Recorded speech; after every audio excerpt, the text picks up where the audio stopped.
Chapter 51 The Little Angel of Elena Promoting Friendship. The fastest update of the latest chapter of Hogwarts on the tip of the tongue. Elena raised her right hand, fluffed her long silver hair, raised the corners of her mouth, and continued walking unhurriedly with a smile. Crabbe and Gore, who looked sturdy and burly, couldn't even support it for half a minute in front of the girl. They only touched Elena once before being unilaterally hammered to the ground. At this moment, Draco Malfoy finally remembered the fear that was once dominated by the silver-haired girl in Diagon Alley a month ago, and the despair under the contrast of the power disparity. Wait. Draco Malfoy's pale cheeks turned white again, and he looked at the slimy toad he was holding in his hand in panic. It was the one that Crabbe threw to him before. Crabbe rushed up as if grabbed. He said hurriedly like a straw, "We just came here to give this toad. You see, it is healthy and healthy. We were very careful when we caught it." Glancing at little Malfoy, who was trembling with fear, but was still trying to sort out the logic, Elena had a smile across her eyes, raised her eyebrows without speaking, and slowly raised her right hand. Seeing Elena raised his hand, Draco closed his eyes in fear, and shrank his head subconsciously. "Oh, I really just want to help." Puff. The expected pain did not come. Draco Malfoy felt a slightly cold hand lightly fall on the top of his head, and the girl's soft and gentle voice came in his ear. "I see, you have worked hard. If you want to make friends, remember not to be so arrogant next time." Exclamation mark.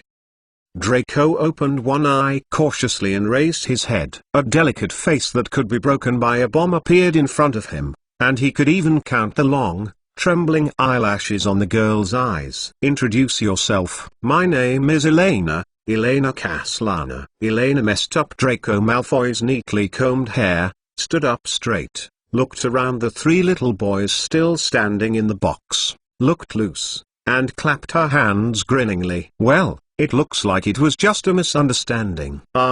I still think." Draco Malfoy subconsciously defended it aggrievedly. Until now he hasn't figured out what's going on. He always feels that he has been targeted. "Okay." Elena glanced behind her lightly, let out a nasal noise, and Draco shook her body and immediately closed her mouth. "Very good. It seems that children from aristocratic families are still very high in savvy, at least." Elena's mouth curled, her eyes swept across the box, and she continued. "In the Far Eastern country, there is a saying called no fight, no acquaintance. So, after resolving the misunderstanding, you are all friends now.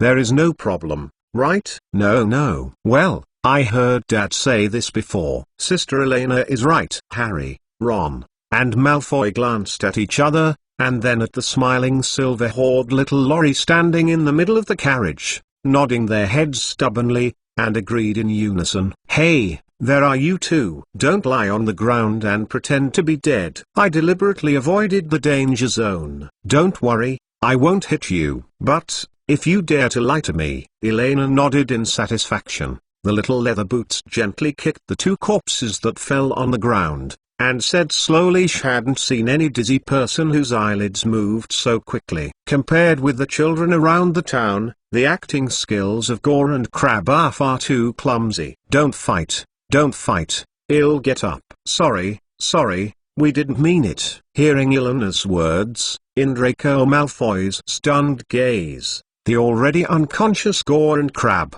who had sacrificed to protect him, quickly opened their eyes and got up from the ground. Especially the second Crabbe, who jumped from the ground almost all of a sudden. As for Gore, who was really hammered down, he swayed for a while before he helped Crabbe to stand up slowly. Not to mention the turbulent waves in Malfoy's heart, Elena happily looked around the little kids in the box, and skillfully gave a thumbs up to compare to herself. "Very well. If anyone in school dares to bully you in the future, sister, I will support you." Sure enough, Elena had known for a long time that, just as the old Benite has said, the fastest way to quickly integrate into an unfamiliar learning environment is to get along with the classmates from the beginning. This successful methodology has been verified both in the orphanage and the elementary school in the town. Obviously, It is also applicable to the little wizards of Hogwarts. Seeing Harry Potter and Malfoy, who were friendly, introducing each other,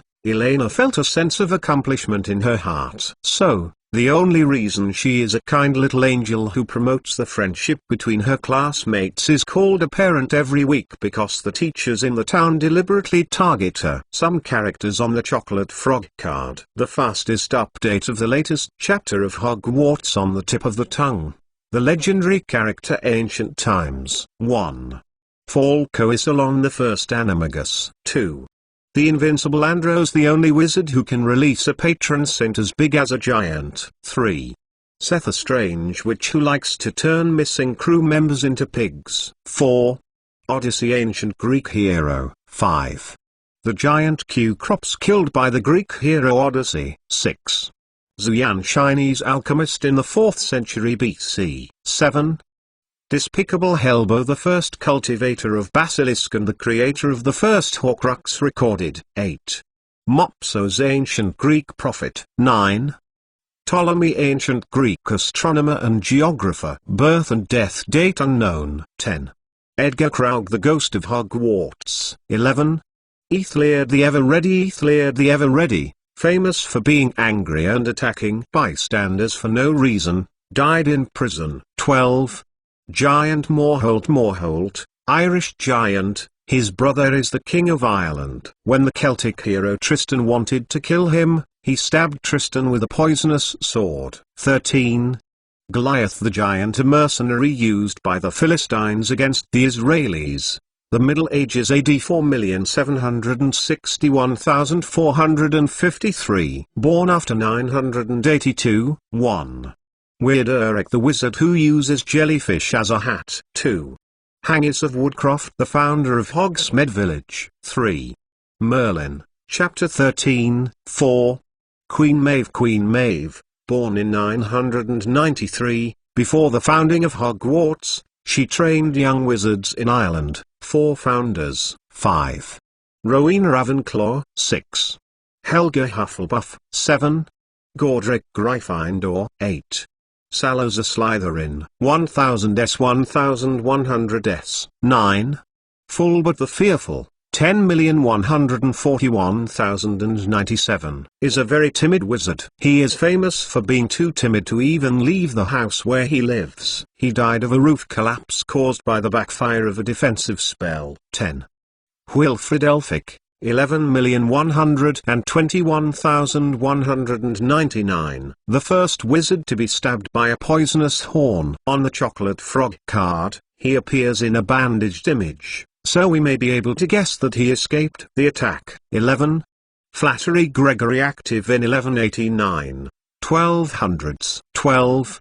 Bridget Winlock, 12,021,285. First discovered the magical properties of the number 7. 13.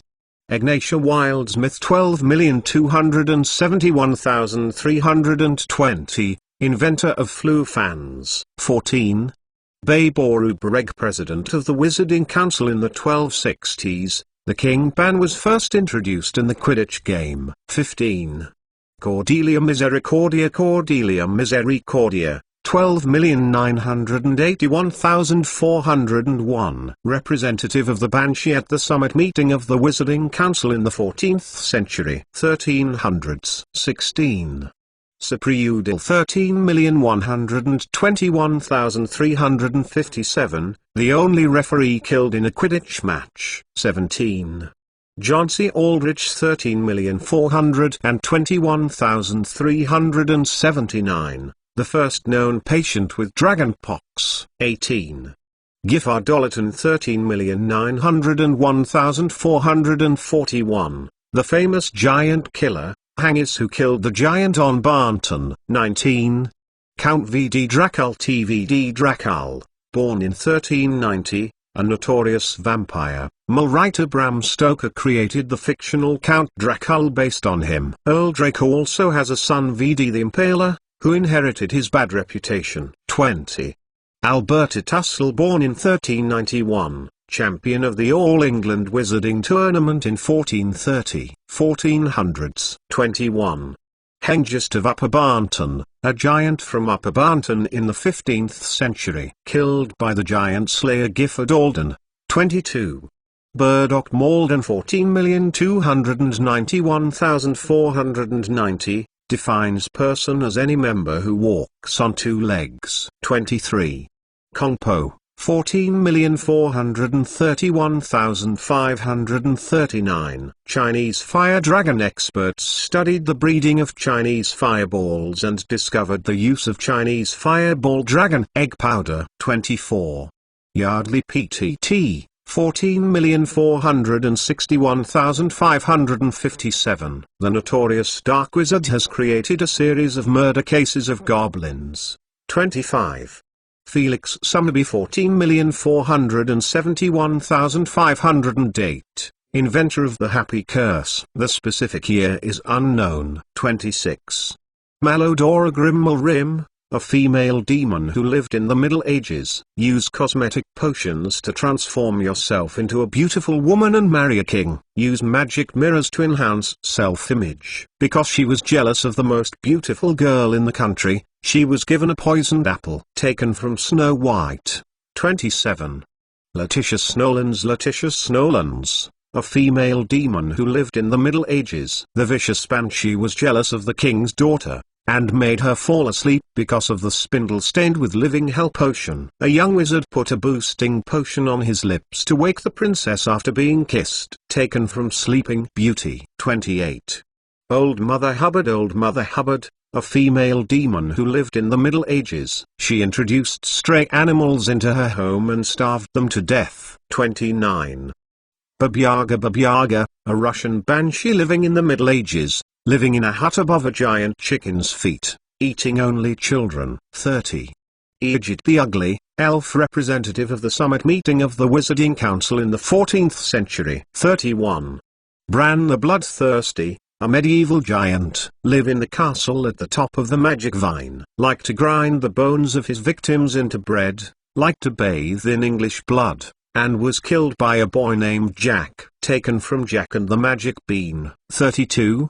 Cleodna, a famous Irish priestess who lived in the Middle Ages. Animagus is a seabird who can put patients to sleep to heal them with the help of the singing of 3 magic birds. There are legends that he can turn into waves. She also discovered the attributes of moondew. 33. Merwin the Malicious, medieval wizards, famous for inventing many disgusting curses and curses. He has a hook-shaped wand. In the game Harry Potter and the Prisoner of Azkaban, a portrait of Melvin is hung in Hogwarts Castle. There is a shortcut behind this portrait, from the 4th floor landing of the grand staircase to a room on the edge of the hall. The password to pass the portrait is Malevolence. 34. Manlafay, also called Mana, a very powerful black wizard in the Middle Ages. King Arthur's half-sister. She is the ruler of Avalon Island. In addition to black magic, she is also a good healer and can transform Animagus into a bird. Ron said on the first grade train that he already had 6 Morgana's chocolate frog cards. 35. Wendlin the Weird, it was the witch who liked the feeling of being burned. When Harry wrote the History of Magic homework in the summer vacation, the practice of burning witches in the 14th century is completely meaningless. She has disguised herself in various appearances and caught herself 47 times. Modern approximately from 1500 to 1900, 1400s. 1. Daisy Dordridge 14,671,555, founder of the Broken Cauldron Bar. 2. Gringotts, fairy, founded the Gringotts Wizarding Bank in 1474. 3.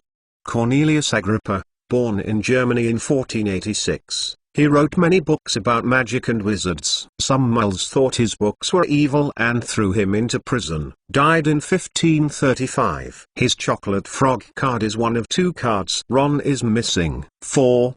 Bowman Wright, 14,921,560. Living in Gordrick Valley. His mother is a wizard and his father is a mole. He invented the golden snitch to replace the endangered golden snitch. 5.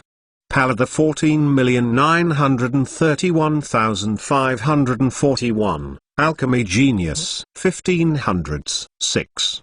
Montague Knightley, 15,061,588. During his lifetime, he was a wizard chess champion. Chocolate Frog card number 74. 7.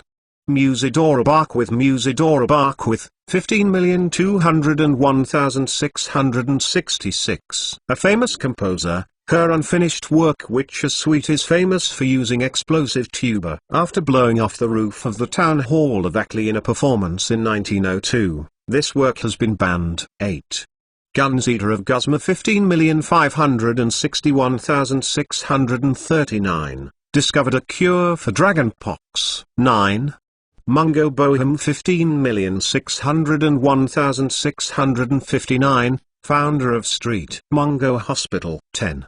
Carmel Sangina 15,611,757, a vampire. She believes that blood can keep her healthy and beautiful, so she will bathe in the blood of the victim. 11. Balfourban, 15,661,629, founder of the Experimental Spell Committee. 12. Archibald Alderton, 15,681,623, blew away Little Drooping Village in Hampshire while trying to use magic to synthesize a birthday cake. 1600s. 13. Amaric Sawbridge, 16,021,699, defeated the water monster that attacked passing pedestrians on the Wye River. 14. Alfred Acras 16,121,687, chairman of the Wizarding Council, proposed the definition of human and listed Jinfxia as a protected species. 15. Divna Fumigi 16,121,698, famous for being kidnapped by elf. 16. Thoduas Thurk L. 16,321,692. The wizard has 7 sons, but all of them are dumb guns. Out of disgust, he turned them all into hedgehogs. 17. Havelock Sweeting, 16,341,710. Fantastic zoologists are experts in unicorns. Many unicorn sanctuaries have been established in Britain. 18. Armando Dippet 1637, Hogwarts principal in the 1940s. 19. Lord Stoddard Withers, 16,421,769. Fantastic zoologist. Breed Pegasus. He invented a sport that combined polo and Quidditch, but this sport did not become popular. 20. Iladora K. Terek 16,561,729, the first witch to discover the role of branchial grass. 21. Honoria Nutcby, 16,651,743, founded the Banshee Reform Association. 22. Morpeaks, 16,771,761, Scottish wizard, notorious for killing Cromer's sea snake. In the PC version of the game Harry Potter and the Prisoner of Azkaban, there is a corridor named after him on the 7th floor of Hogwarts. A portrait of him and a picture of him are hung on the corridor bust. Behind the portrait of Perks on the 7th floor platform is a shortcut connecting the grand staircase to the side room of the foyer. The password for entry is Sea Snake. In the PS2 Xbox version of the game Harry Potter and the Prisoner of Azkaban, the portrait of Grandmore Perks has a Scottish accent. 1700s. 23. Edgar Strulja, 17,031,798. He is the inventor of magic equipment and invented the sight glass in the game. His portrait is on the 7th floor of Hogwarts, guarding a secret road with the password Surreptitious, which Harry used in 1993. 24. Flavie Belby 17,151,791, discovered the method of using the patron saint to get rid of old bats. 25. Gondolin Oliphant 17,201,799, in the name of studying trolls. In 1799, She was killed while sketching in the Cotswolds southwest of England. In the PS2 version of the game, her bust is on a secret road from the 5th floor to the 3rd floor of Hogwarts Castle. 26. Glover Shipworth 17,421,805, invented the refreshing potion. 27. Beaumont Marjoribanks 17,421,845, pioneer in herbal medicine, discovered branchial sacculus. 28. Gulliver Poke by 17,501,839. Born in the middle of the 18th century, he is an expert in magical birds. Recognized as the first wizard to recognize the sound of the bird's call, the author of Why Didn't I Die When the Bird's Calling. 29. Xavier Lestrix 17,501,836, performer, accidentally disappeared during the performance, and his whereabouts have been unknown since then. 30. Artemisia Lufkin 17,541,825, the first female minister of the Ministry of Magic. 31. Grogan Stamp 17,701,884, Minister of Magic, established the definition of man. 32. Amarillo Lestote 17,761,977. Dressed in a gorgeous American vampire, he is the author of a monologue of a vampire intended to make readers become bored and stupefied, thereby making it easier to become a vampire's prey. 33. Beatrix Broxham 17,941,910, author of children's books. 34. Crispin K. 17,951,872. He is a wizard who loves Egypt and insists on keeping a few sphinxes in his backyard. The Ministry of Magic repeatedly failed warnings and was eventually sent to Azkaban. 35. Egg the UN, leader of the Goblin Rebellion in the 18th century. He was pressed into a pond by a group of young wizards, which triggered a bloody rebellion. 36. Unreliable Iago Goblin, a notorious goblin liar, organized a notorious invisible beast competition and absconded with money. He was thrown into prison by a wizard for selling gold leprechaun coins, which incited a goblin rebellion in the 18th or 19th century. 1800s. 37. Aperic Gruning 18,031,882, invented the dung bomb. 38. Algf the Awful, a fairy known for its stench. He wants to sell the bottle containing his sweat to the dung bomb manufacturer, so he is widely known in the fairy society. The year of birth and death is unknown. 39.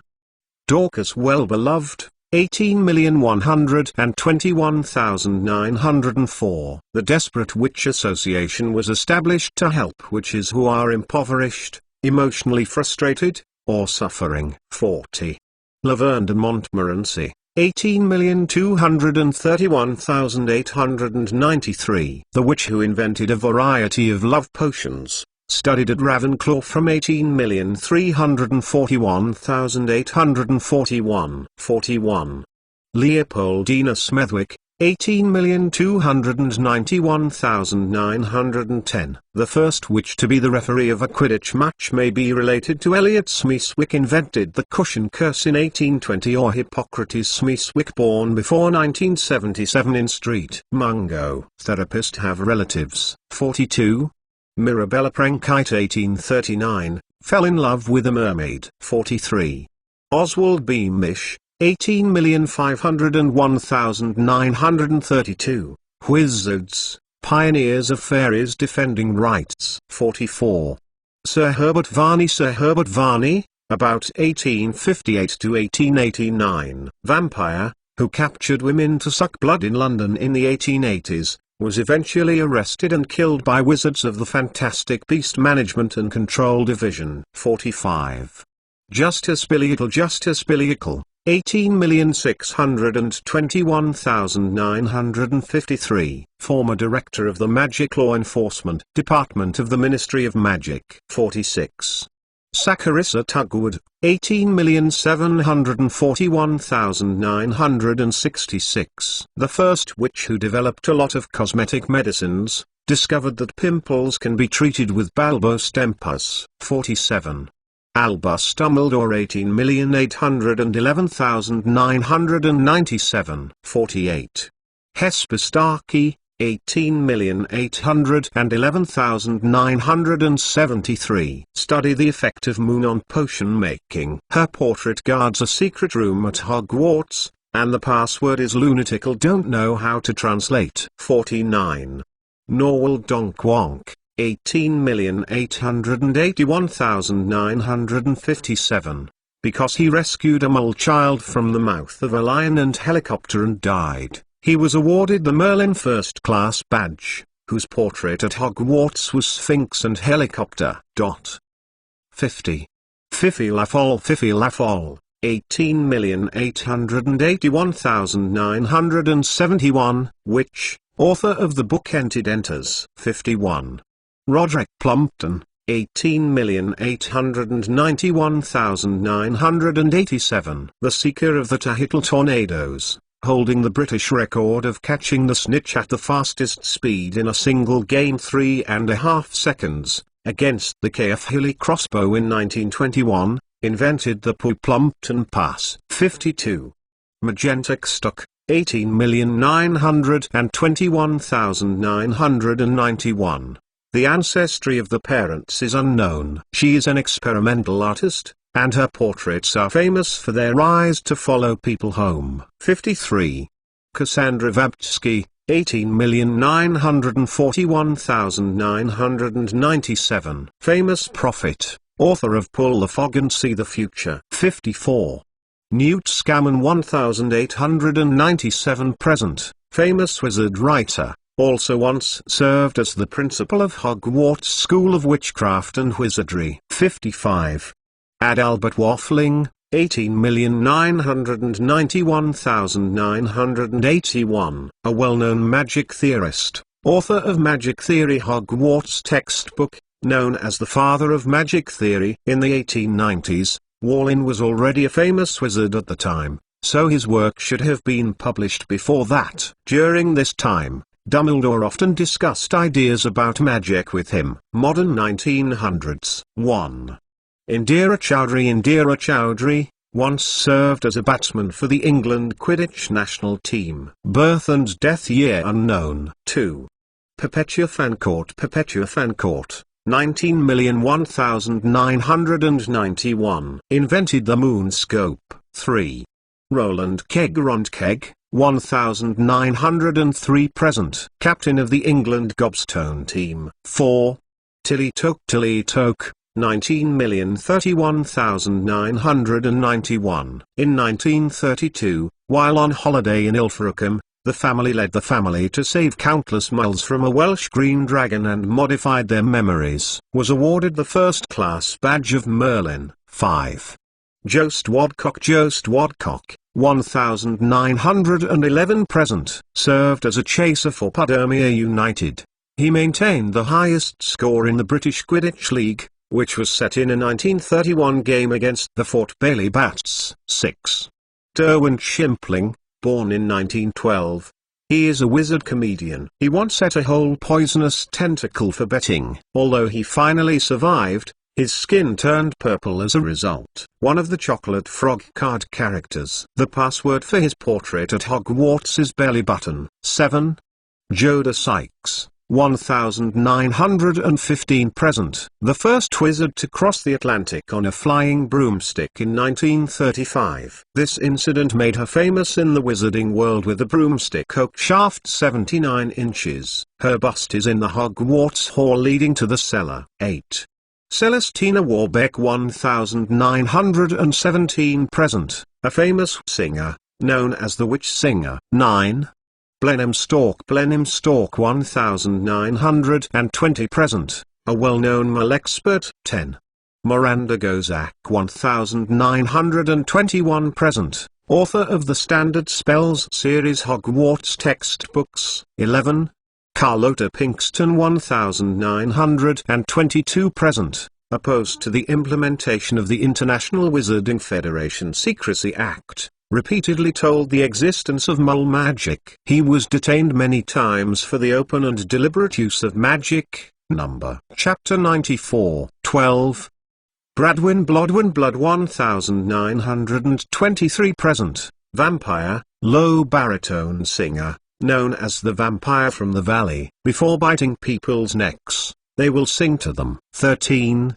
Bodyboth 1935 present, invention of BB Duo flavored beans. 14. Devlin Whitehorn 1945 present. In 1967, he founded the Light Wheel Competition Broom Company, which leads in the field of flying broomsticks. 15. Gaspardson 1959 present, the inventor of the automatic stirring crucible. 16. Greta Catchlove 1960 present, author of Making Your Cheese. 17. Glenda Chittock 1964 present, the host of the Wizards radio show Magic Time. 18. Dunbar Oglethorpe, 1968, chairman of the British Quidditch League Management Improvement League. 19. Gnog Jones 1968 present, captain and batsman of the Alfmile Quidditch Nation vs. Holyhead Hobby Team. Weird Sisters Group. 20. Myron Wagtail 1970 present, served as the lead singer in the Weird Sisters singing group. 21. Curly Duke 1971 present, served as the lead guitarist in the Odd Sisters singing group, the son of Quidditch player Katrina McMahon.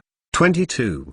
Don Agat 1972 present, Melbourne wizard who serves as the double bass player in the Odd Sisters singing group. 23.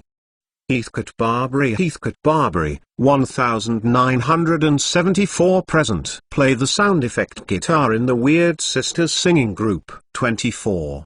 Herman Winteringham 1974 present, served as a lute player in the Odd Sisters singing group. 25. Gideon Crumb 1975 present, served as a bagpiper in the Odd Sisters singing group. 26. Orsino Thruston 1976 present, served as a drummer in the Odd Sisters singing group. 27. Merton Graves 1978 present, served as a cellist in the Odd Sisters singing group. Chapter 52 The Gradually Changing World thanks to the third leader of Hades 1001. The fastest update of the latest chapter of Hogwarts on the tip of the tongue. That's it, Neville, hurry up. On the shaky train aisle, Hermione Granger trot all the way with the edge of his robe in one hand. Behind her was a cute, round-faced fat boy whose eye sockets were a little red and swollen, as if he had just cried. Little Hermione's face was full of anxiety, her lovely white front teeth clenched her lower lip, and she remembered the silver hoard figure that stood in front of her from time to time, and heard the push and commotion when she left the room. A crisp sound like a slap in the face. I hope it's still too late. At least the pale blonde boy in the lead doesn't look like that kind of unreasonable person. In just a short time, he shouldn't really fight, right? Wow. We are back. Don't fight. The brown-haired little Laurie yanked open the closed compartment door, panting, and looking into the box nervously. Her small face couldn't help but stunned. Huh? Unlike the tense situation she had imagined before, there was a particularly quiet and friendly atmosphere in the box. On the ground, Ron and the other two chubby dunce, if she remembers correctly, it should be Gore and Crabbe, looked at each other with a book in their hands with a sad face. In the window seat on the left, Harry and the pale blonde-haired boy who called himself Malfoy huddled together, discussing the contents of the textbook in a low voice. In the two opposite, Elena, a hand under his chin resting on the window, wearing sun shining through the windows, fell on the girl's silver hair, spread out on her knees with an incantation same book, obviously reading a book too. How is this going? There was a daze on Hermione's little Lilith's face. She retired subconsciously, raised her head and looked at the box number foolishly. It was indeed correct. "I'm sorry." A fat boy with a round face and red and swollen eyes appeared behind Hermione, and said timidly, "I'm Neville Longbottom." Granger said, "Have you found my toad?" As the compartment's door was opened, everyone in the room raised their heads at the same time and looked towards the door with mixed expressions. The most enthusiastic among them are Gore and Crabbe. "Yes, I've been waiting for you for a long time. Come and take a look. It doesn't matter if it's not. Let's find it together." Hearing Neville's words, Gore and Crabbe dropped the book almost immediately, with a relieved expression on their faces, stood up and replied, their voices full of enthusiasm. "What the hell happened? I mean you here?" Hermione pointed to Gore's still swollen forehead and asked suspiciously, "Hey, that's being." Gore touched his forehead, smiled embarrassedly, and was about to answer frankly when he suddenly felt someone pat his neck on the back. "Okay?" Hermione clearly saw that the sturdy Xiao Pangdun's face stiffened, and her body trembled unnaturally, and she immediately closed her mouth. "It's just a fall accidentally, isn't it?" Elena snorted and continued to pat Gore's shoulder, smiling and looking at Hermione softly, and explained, "Then, as you can see, after we discussed it, we decided to prepare for the course while waiting for you to come. Before 100,000 why the young lady continued to ask questions. Elena turned around and beckoned to the back. "Hey, Malfoy, do I remember that toad is still with you?" "Yeah, it's here." Draco Malfoy nodded quickly, put the toad on his knees in his hands and walked over. "Neville, is this your toad?" Elena asked, tilting her head. Thank God." Neville stretched out his arms and ecstatically took his pet toad. "Thank you, really, thank you so much." "I'm almost desperate." Neville hugged Toad, looked at Draco Malfoy, bowed incessantly, expressing his gratitude incoherently. Although he would just say thank you foolishly over and over again, which made him seem a little clumsy, everyone present could feel the joy and gratitude Neville tried to express, especially those standing in front of him. "Classmate Malfoy, what should I do at this time?" Draco Malfoy has never experienced such a scene, and his father has never taught this knowledge, nor does he know how to face it. The boy subconsciously turned his head and glanced at Elena, only to find that Elena was pulling Hermione while whispering, and didn't pay attention to what he meant. Actually, it was mainly found by Gore and Crabbe. Draco Malfoy's pale cheeks showed a faint blush, and he took the initiative to look away, and said uncomfortably, "I didn't want to find it at first. I just managed to come over when I heard that there was secret information." "Thank you, Irene. Sister now will be fine." No, Draco is actually the most enthusiastic. That is, when he specifically asked us to catch, not to hurt this toad. Compared to Malfoy, Gore and Crabbe had thinner skins. Before Neville turned their heads, they waved their hands and said quickly. Standing next to Elena smiled and looked at that dear Malfoy trio. In fact, they were all children who were not bad in nature. In her opinion, even if there is no such thing as finding Toad, according to the original description of the first-year train, the little Malfoy who can think of passing through so many cars and proactively extending his hand, if the tone is not so arrogant, in fact, there is still a great chance to become friends with Potter. Pop. Pop. Pop. Well, don't be humble. Everyone will be classmates from now on, so you don't need to see things like this. Elena patted her hands lightly, interrupted the conversation between Neville and Malfoy, and happily suggested, "Since we are so destined, why don't you go back to their respective cars? Let's chat together here." After a pause, Elena looked at the few snacks left in the box, frowning in distress. "However, in this way, it seems that we have to buy more snacks." Although Harry had bought a lot of snacks before, it was only a lot for 3 people. Now facing the box of 8 people, it is obviously too few. "No problem, just leave it to me." "Gore, you accompany me to buy food." Crabbe, please bring the food in our box. Hearing Eleanor's words, Malfoy volunteered to stand up. Don't worry, Sister Elena, no matter what you want to eat, I can buy it for you. Draco Malfoy, who experienced the meaning of helping others for the first time, was extraordinarily positive at this time, patted his chest and proudly said that this kind of small problem that only needs money to solve is not a problem in front of the Malfoy family. Looking at Malfoy's appearance in front of Elena, Ron coughed slightly so as not to laugh. What, Weasley? Do you have an opinion? Draco Malfoy turned his head and raised his eyebrows. These two are definitely against each other by attributes. Are they both in the same camp? Can they still fight each other? Elena rolled her eyes helplessly. Or, even if the rich and the poor in the magical world are in the same camp, they are unavoidable. But this is good, otherwise it is too harmonious and not conducive to eating melons.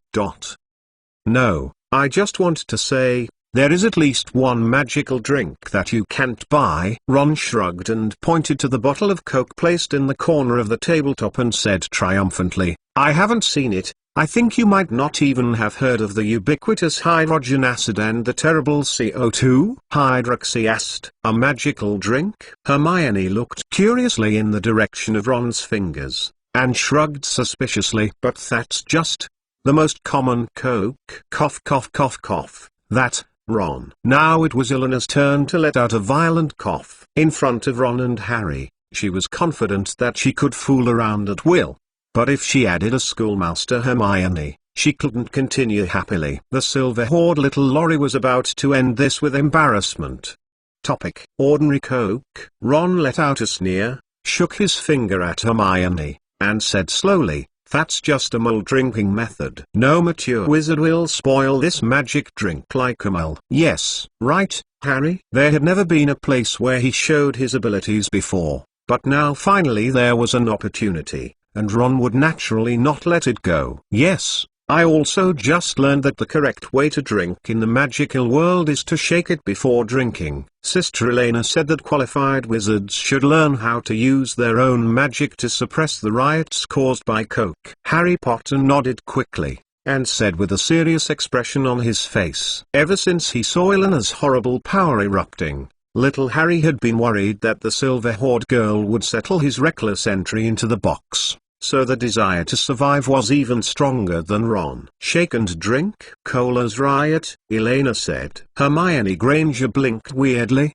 glanced at Elena, whose face was covered with clouds, and made a series of small chuckling sounds, apparently trying to squeeze a smile. What do these two people mean? Exclamation mark.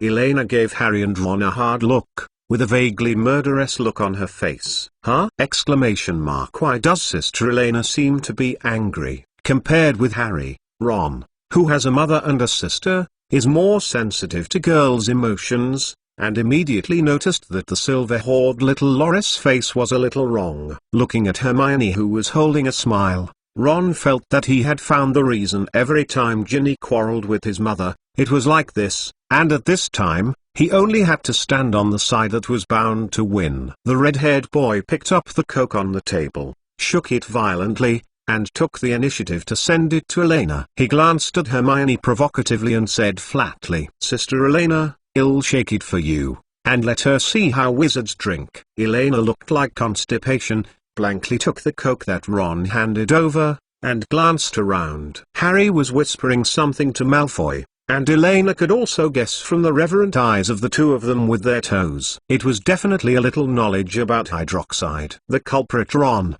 Gore and Crabbe didn't have any doubts at all. They all looked at her with an expectant look. Hurry up, Elena, I want to see how the wizard drinks. At this moment, Hermione's shoulders trembled, and finally she couldn't hold back her laugh. What is wrong with the plot? The silver-haired little Lorry took a deep breath and glanced at the Coke bottle full of white bubbles in her hand. She digs the pit and has to jump down with tears, otherwise the majesty of the big sister will be completely gone. And she stared bitterly. A glance at Ron and Harry, who didn't know why she took down the hatred. Of course, there is also the little Nizai, who is already laughing so hard that she can't let it go. Elena turned her head, and while Hermione was not paying attention, She took her arm and said sweetly, "Student Granger, shall we suppress it together?" With that said, Elena looked dead and unscrewed the cap of the Coke bottle, and the white foam rose to the sky. "No!" Hermione screamed and tried to avoid.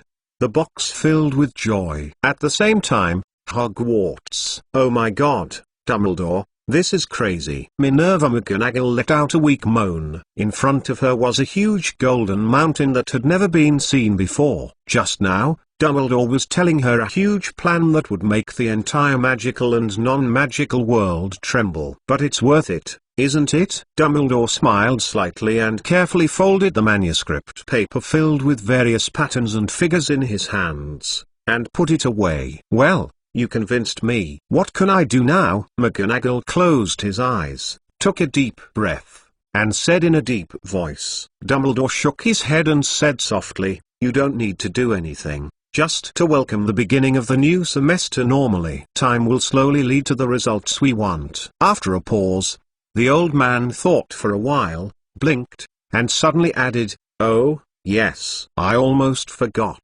There is an interesting and willful request regarding the order of the student roster." Keeping the promise, "I finally finished this chapter. I'm sorry, I've been waiting for a long time. Typing is too slow. The plot on the train is over. It is 3,800 words big again. I hope it looks good. I don't know whether I wrote it well or not, and I have anxiety disorder and Kevin anxiety disorder.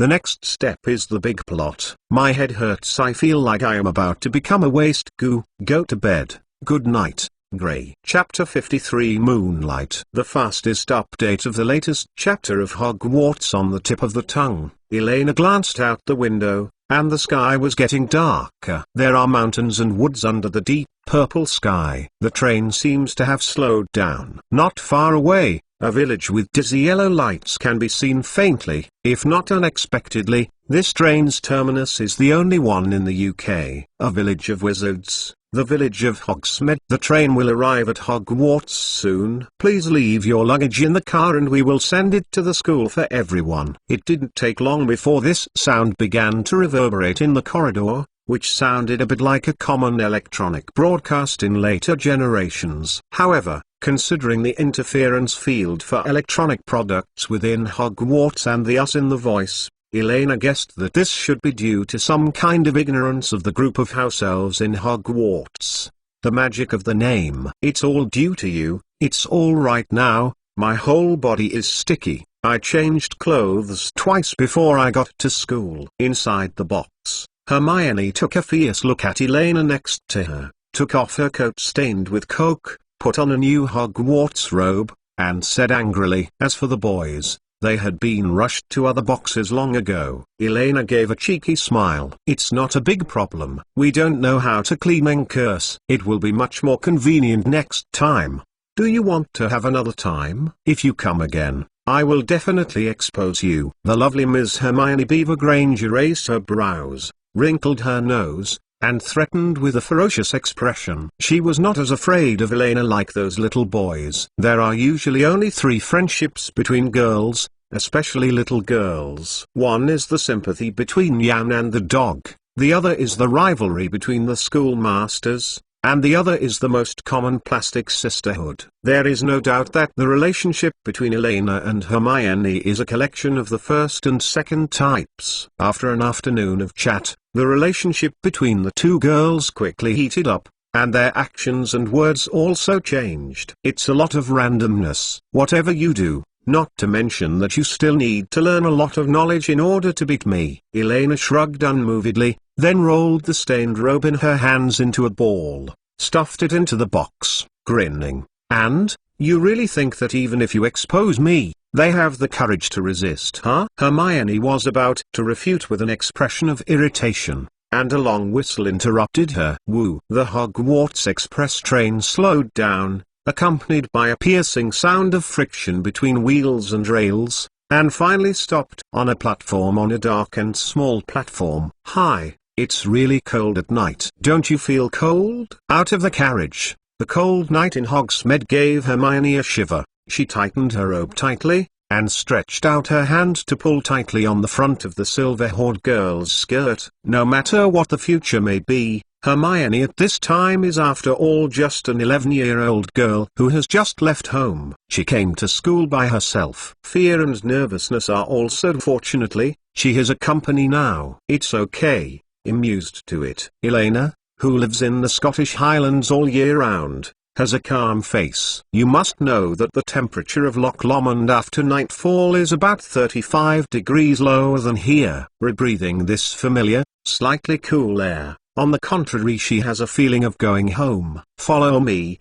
stop thinking about it, and concentrate. I'll take you to the freshman assembly point. Looking at the crowd of people pushing and pushing, Elena frowned, turned back and held Hermione's slightly cold hand. The passengers of the Hogwarts Express are mostly a group of children under the age of 18. Naturally, it is impossible to expect them to be in order. In fact, even adults get off the train. Of course, this scene is not enough for Elena, who has cleared the large hell-level dungeon spring festival. Hermione felt her right hand fall into a warm and soft palm, and a particularly reassuring feeling spread upward along her arm, which relieved the tension in her heart a lot. Yeah? The girl replied softly, nodded obediently, and obediently followed Elena through the crowd. The two of them walked forward along the crowd, and quickly saw that there was a large, messy giant with a lamp over 3 meters high in the crowd ahead and shouting loudly in the crowd, "First-year freshman! First-year freshman! Come here!" That's Hagrid, the hunting ground guard at Hogwarts, and the key keeper. Seeing that Hermione was a little uneasy, Elena squeezed her hand slightly, raised her voice and explained, "Don't be afraid, yes, a very kind and gentle person. Harry knows him very well. Let's go over." "Hey, Ron, Malfoy, here we are." While speaking, Elena waved her hand vigorously and shouted to the front left, while pulling Hermione to squeeze there. I have to say that in the crowded people, there is a distinctive hair color, which is too easy to distinguish. Soon, the little friends I met on the train successfully reunited. Everyone looked at each other and felt that they were more at ease and settled in their hearts. Well, there are no first-year freshmen. Everyone follow me. Waiting for about another 10 minutes, until there were no new passengers on the train, Hagrid looked around at the little hairs around him. His bearded face showed a smile, and he shook the light, motioning. Everyone followed him closely. "The first-year freshmen, come with me. Watch out for your feet." The next one should be one of the repertoires for the first-year freshmen. Crossing the river, Elena nodded secretly. Following the direction of Hagrid's movement, they could be seen walking down a steep and narrow path. There was no light on the path, and it was all illuminated by a lantern from Hagrid. The dense woods on both sides blocked most of the moonlight, and the road was completely dark. Listening to the exclamation and the sound of slippery footsteps from time to time, it was obviously not good to go. "Take out your wands. Do you still remember the one I handed to you in the carriage? A magic that a wizard must practice?" Elena looked at the little wizards around her. Because she didn't move, everyone stopped in place, and the 8 had already landed at the end of the team. "Well, remember. Do you really want to perform magic?" "Of course I remember." "Oh, I feel like I might fail again." While discussing in a low voice, the little wizards took out their wands from their robes and squeezed them in their hands nervously, all eager to try. "Very well. Relax. Try to remember the instructions in the book and follow me." Elena let go of Hermione's hand, took out her black walnut wand from her arms, swiped her wrist flexibly, and said clearly, "Lumos Maximum." Fluorescence blinking, a bit of bright white light quickly lit up from the tip of the girl's wand, just as she had tried on the train. The wand was like an extension of her own, without any feeling of blockage. Fluorescence flickers. Fluorescence flickers. As Elena cast the spell, the little wizards around were chanting spells. The tip of the wand flashed with bright white light of varying brightness. Everyone gathered together like a high-wattage flashlight, directly illuminating the front path. "What happens?" Hearing the commotion from the students behind him, Hagrid, who was walking in the front, turned his head in doubt. At the very end of the freshman team, it seemed that a large swath of moonlight suddenly shone, illuminating the rugged path. No, it's not moonlight. Hagrid rubbed his eyes vigorously. The clouds in the sky still obscured most of the moonlight. The light came from the tips of the wands of several little wizards who had gathered together. To be more precise, most of the light came from the wands of the little silver-haired girl walking in the front. Located at the front of the crowd, in the soft white fluorescence, a little silver-haired girl with an exceptionally delicate face is quietly maintaining order, allowing the new students to join the queue in order. With the gradual progress of this small group, more and more first-year freshmen stopped and gathered around them spontaneously. Under the bright fluorescent light like the moonlight, they calmly followed the rugged wetness. Go down the slippery road. Even many years later, this year's freshmen and Hagrid can't forget that on that night, on the rugged mountain road, the figure of the girl who dispelled the darkness like moonlight. It was the first time they really met, Irina Moonlight Caslana. Sorry, this plot is unexpectedly difficult to write. On the one hand, staying up too much makes the body really unable to hold it. On the other hand, as I have always said, I hope to bring a different world and story instead of taking everyone to read the original text again. And in this episode, the difficulty of wanting to change is particularly great. Cut off for a whole night. Finally thought of the appropriate way of expression and plot. Please forgive the waywardness of an obsessive-compulsive disorder author. If I were to use the original text to promote the plot, I would rather fold it all into the chapter. Click to expand. After all, I sweared when I was a reader, when I wrote H.P. Dugin. Otherwise other readers would see this again. Sorry to wait for a long time. Go to bed, Graby, your cutest Scottish round-faced fat chicken. Chapter 54. Crossing the lake and arriving. Thanks to you Antong, Milky and Lilith for their blessings. The fastest update of the latest chapter of Hogwarts on the tip of the tongue. After the rugged mountain road was lit up by the magic wand, it suddenly became easy to walk. First-year freshmen, look up at the front. Don't need to be distracted to take care of Hagrid at the end of the team. It feels a lot easier. It only took less than half of the previous years to reach the end of the path. Hagrid turned around and shouted, "Turning this corner, you will soon see it for the first time. It's Hogwarts." At the end of the narrow path, a sparkling black lake suddenly unfolded. By the lake is a seemingly simple wooden pier, with more than 20 small boats moored beside it. Elena is pleased that no oars are seen on it. In this case, the power that drives the wooden boat forward will at least not be human. Farther away, you can vaguely see the outline of a huge building, but because the wand in the hand of the silver-haired girl is too bright, it is indistinct. Nox. Click for details. Without waiting for Hagrid's reminder, Elena smiled and read softly, actively extinguishing the light on the front of her wand, and put her black walnut wand into her pocket. Knox, knox, knox. Behind her, a series of chanting sounds soon sounded, and the other little wizards put away their wands in a similar manner. The moonlight in the crowd went out one by one, and only the orange light of the lantern in Hagrid's hand was left by the lake. In the quiet darkness, the light and shadow outline of Hogwarts Castle gradually became clear. On a high hillside on the other side of the lake, stands a majestic and quaint castle.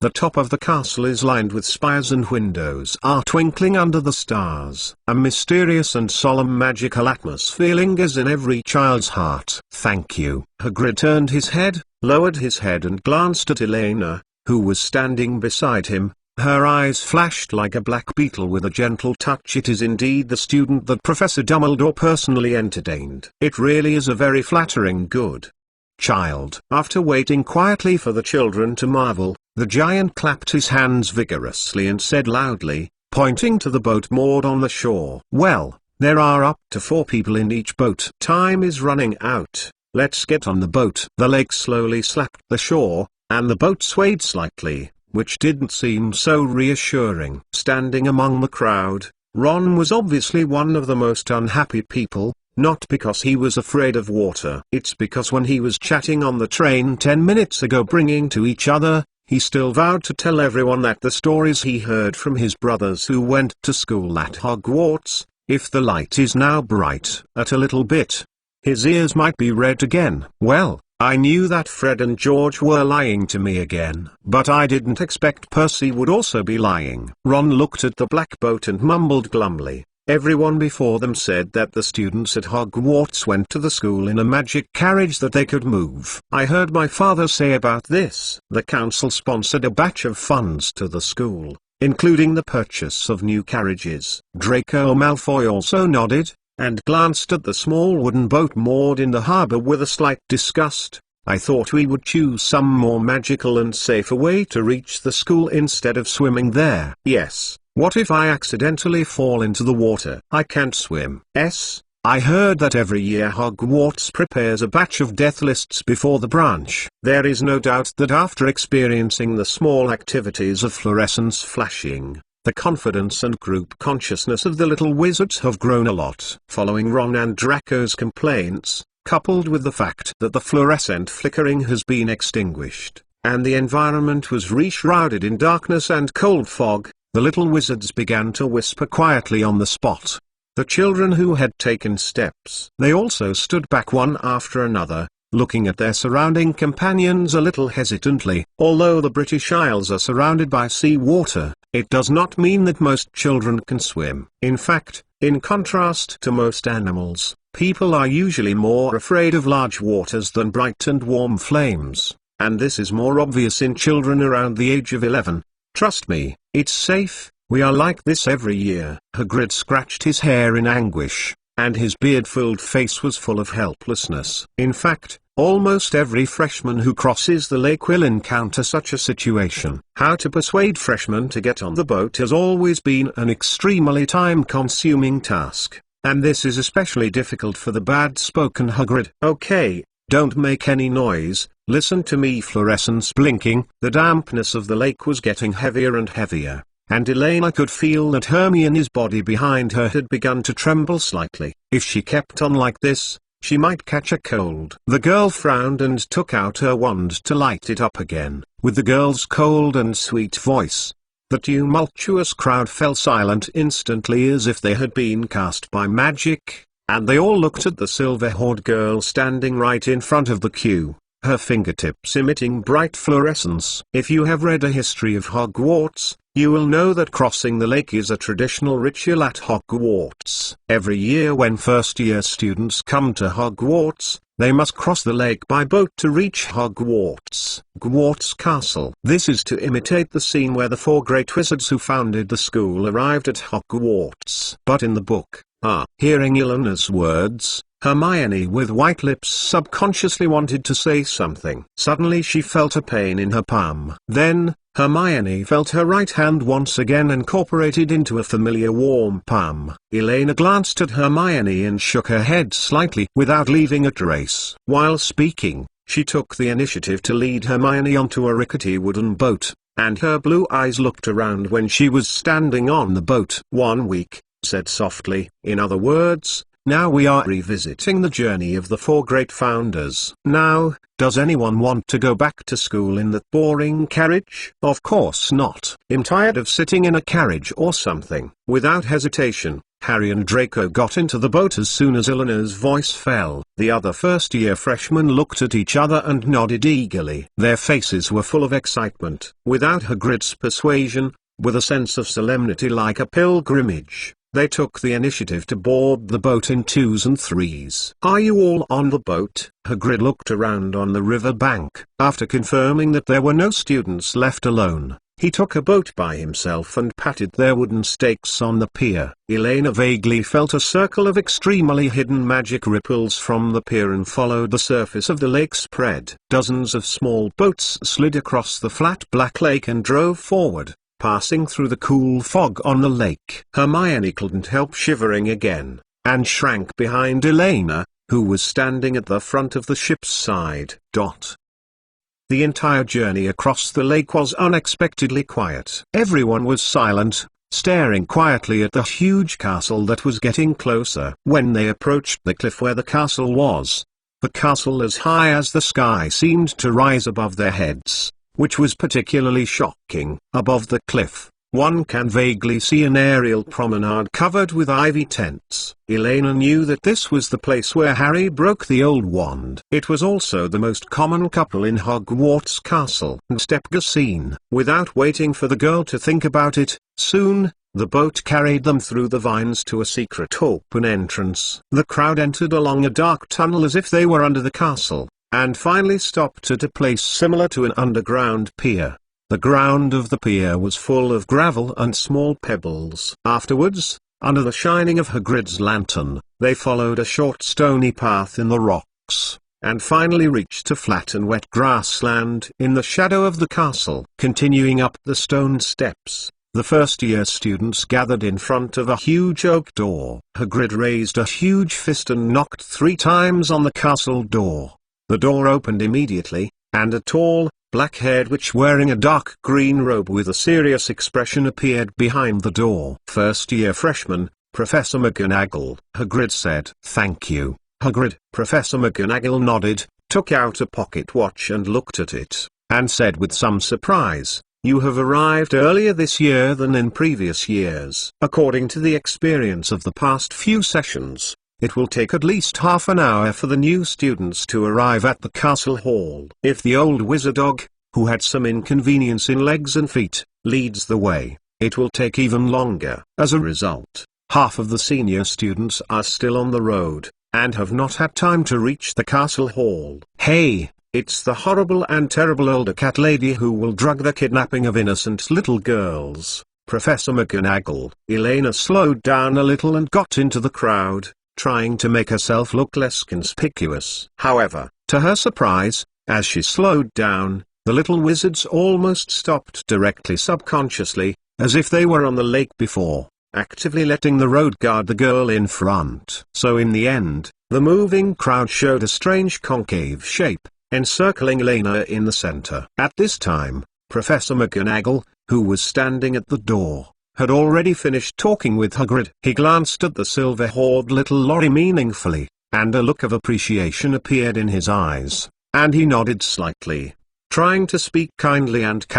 "Miss Elena Castellana, it's nice to see you again. I heard Hagrid say that it should be a beautiful fluorescent flicker. Very good." This group of unscrupulous little things! At the critical moment, no one was willing to provide her as a walkover. Elena, who was still trying to hide, heard that she was named, shaking her whole body, her face stiffened, she was frantically complaining. She raised her head helplessly, met Professor McGonagall's gaze, and twitched her mouth, waved his small paw weakly. "Long time no see, Professor McGonagall." It seemed that Dumbledore hadn't told McGonagall about the Hogwarts mortgage. Glancing at Professor McGonagall with the usual look, Elena secretly breathed a sigh of relief. Otherwise, with the new hatred and the old hatred, the new semester will really be cool. During the adjustment of your work and rest, you can't stay up all night, and you only go to bed after 4 o'clock. It feels like this continues, I will either become a real Scottish round-faced fat chicken, or it will be cold. Finally gathered the far pupil big. The legend of the paladin is big, and the grave land and grass are big. In this world, there is nothing to be afraid of. I will try my best! You can also check out Sword of Dawn, Cultivation Chat Group, Mythical Three Kingdoms Friendly Forces Against Milk, Causal Immunity. Now, ask for a recommendation ticket. Chapter 55 Analog Branch. The fastest update of the latest chapter of Hogwarts on the tip of the tongue. First-year freshman, come with me. Professor McGonagall nodded towards Lena. His mouth was not as tight as before, and he turned sideways and opened the door wide, signaling the freshman to follow her in. The building specifications of Hogwarts Castle are larger than most Europeans, just like the Gringotts. Obviously, some large-scale visitors from the magic world have been considered. Everyone crossed the oak door and entered the hall. The stone walls were surrounded by flaming torches, and the ceiling was so high that it was almost invisible. On the front is a luxurious marble staircase that leads directly upstairs. Along the stone-paved floor, Professor McGonagall led the first-year freshman to a small empty room at the other end of the hall, turned around, folded his hands in front of the dark green robe, straightened his waist and looked nervous. The new students moved their faces up and down, cleared their throats and said, "Welcome to Hogwarts," Professor McGonagall said, "but before the school banquet, there are a few important things that need to be explained to gentlemen and ladies." Click to expand for details. Listening to Professor McGonagall's familiar introduction to admissions and introductions to the various colleges in front of the branch, Elena rolled her eyes rather speechlessly, and curled her lips in disapproval. Not to mention the fixed number of words in the same humanities in this previous life, she didn't know that she had read it many times. Just to say that this passage from now on for the next 7 years is infinitely equivalent to nonsense. It's not that there is something wrong with this passage itself, it's mainly that Gryffindor Academy started cheating openly since Harry Potter enrolled before the 6th grade, every year. No matter how much the total college score was deducted, Dumbledore was able to make the college cup fall into the arms of Gryffindor College through a long period of seemingly reasonable verbal manipulation at the end of the semester. Of course, in Eleanor's view, this is actually not a bad thing. After all, no matter how she died, it would not affect the final Academy Cup ownership, and naturally there would be no psychological pressure or guilt. Just when Elena was so bored that she started to harass the little Hermione around her, such as sneaking her palm with her fingers, or playing with Hermione's hair, Professor McGonagall's admission instructions finally came to an end. Some senior students have not yet arrived at the castle. It will take about half an hour to start the sorting ceremony. Considering that before this, freshmen rarely waited for such a long time, Professor McGonagall thought for a while, took out his wand and waved it. Amidst the exclamation of the first-year freshman, something suddenly appeared on the hard stone floor. Large soft wool carpet. "Before that, you can sit down and rest for a while." Professor McGonagall glanced sharply at the little wizards and continued, "While waiting, please try to keep quiet." After speaking, she walked out of the room. Watching Professor McGonagall leave, the heavy wooden door slammed on, and the little wizards were relieved, sat straight on the soft wool carpet without an image, and began to discuss in a low voice. I don't know if it was intentional. Although Professor McGonagall said a lot, he did not say how he passed the most important branching ceremony. "Oh, I heard Fred talk about the sorting house, which may have hurt us a lot.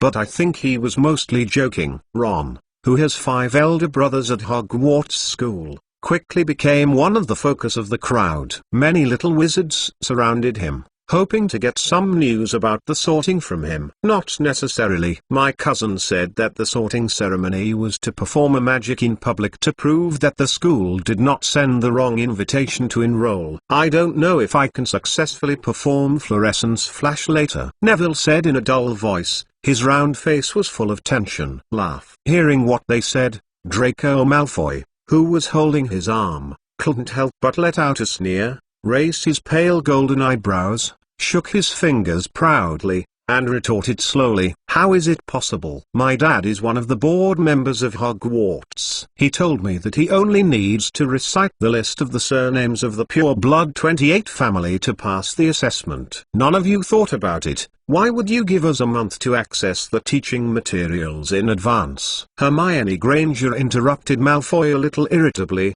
tugged at her wavy brown hair, and said frantically, "There will definitely be an entrance exam. My God, I didn't expect to bring a textbook off the train." As the little wizards rushed to share the sorting ceremony of their brothers and sisters and even their parents, the uneasy atmosphere visible to the naked eye quickly spread. Elena summarized it roughly. "If you want to pass the assessment to enter Hogwarts, you generally need to single-handedly turn over a giant monster, dance a smooth tap dance, and then take a written test with all kinds of strange questions." All in all, according to the descriptions of the little wizards present, Elena is very pleased to learn that Hogwarts' fine tradition of sorting intimidation for first-year little wizards has been very successful in every family. Implementation and continuation. Okay, just relax. As far as I know, it's actually a simple personality test. Seeing that the atmosphere in the waiting hall became more and more tense, Elena sighed helplessly, and revealed the mystery in advance. People with different personality traits will be assigned to different colleges, although I think this is actually a very random and irresponsible distribution method. Halfway through, Elena glanced at the little wizards who were skeptical around her, rolled her eyes. Suddenly the conversation turned, and the god said mysteriously, "Speaking of which, I have a mysterious test method here that can predict in advance the college you are going to. Do you want to try it?" This time it was not Eleanor's casual babbling. Most of her questions came from the official website of the previous Harry Potter series Pottermore. The branch examination questions published on it. To be honest, this is also something that fandom has always been curious about. If the protagonists in the original book are divided according to the content of the official website, will they still maintain the original academy? Of course, in order to prove her authority, the results that Elena finally announced will not be biased in a high probability. After all, as a traverser who specializes in the HP series, if he can't even guide and predict this, he must have been cast an imperious curse or forgotten curse. I looked at the surrounding first-year children with satisfaction, who nodded like chickens pecking rice. Elena smiled slightly. Then the first question: dawn still breaks at dusk. See the dividing line for the detailed topic of the division. If you don't like it, you can skip it. Hogwarts School of Witchcraft and Wizardry Hat Test Paper 2018 version. Refer to the answer. See related works. Please fill in your name here and the results of the branch. Q1. Choose one of the following opposing scenes in turn: dawn, dusk, forest driver, moonstar. Q2. How do you hate how people describe you? A. Ordinary. B. Ignorance. C. Timid. D. Selfish. Q3. After you passed away, how do you want people to react when they hear your name? A. Miss you with a smile. B. Ask more about your adventure story. C. With admiration for your achievements. D.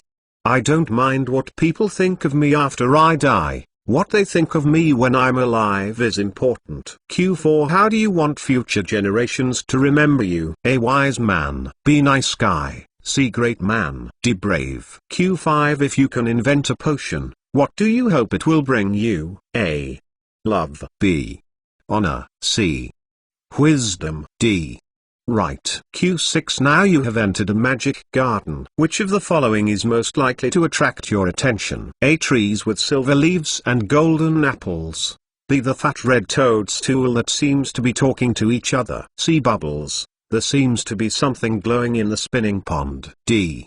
A statue of an elderly wizard with a strange light in his eyes. Q7. There are 4 goblets placed in front of you. Which one would you choose to drink? A. Full of bubbles, silvery liquid shining like broken diamonds. B. Smooth, thick, purple liquid that smells of chocolate and plum. C. The room was filled with beating light spots, dazzling golden liquid. D. The emitted smoke creates a strange illusion, a mysterious black liquid that flashes like ink. Q8. Which of the following instruments do you like best to play? A.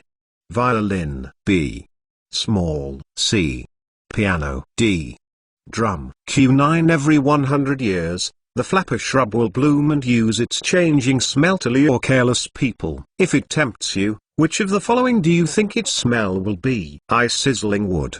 B. The sea. C. Fresh parchment. D. Home. Q10. There are 4 boxes placed in front of you. Which one of the following would you choose to open? A. A small box made of a tortoise shell decorated with gold. There seems to be a cry of a small animal in it. B.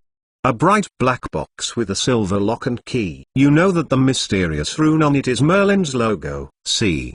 A gorgeous gold box supported by a claw-shaped bracket, with words engraved on it warning that there is secret knowledge and irresistible temptation. D. An ordinary tin box with the scribbled "I will only open for those who are worthy." Q11. Which of the following situations do you think is the most difficult to deal with? A. Hunger. B. Cold. C. Lonely. D. Bored. E. Ignored. Q12. A troll got angry in the principal's office at Hogwarts. It is about to break, destroy and tear several irreplaceable objects and treasures. If possible, in which order would you rescue these things from the stick of the troll? A. First, come up with a perfect plague treatment plan. then, 1,000 years of student records, and finally, a mysterious handwritten book full of strange runes. B. First, a mysterious handwritten book full of strange runes, then, close to the perfect plague treatment plan, and finally,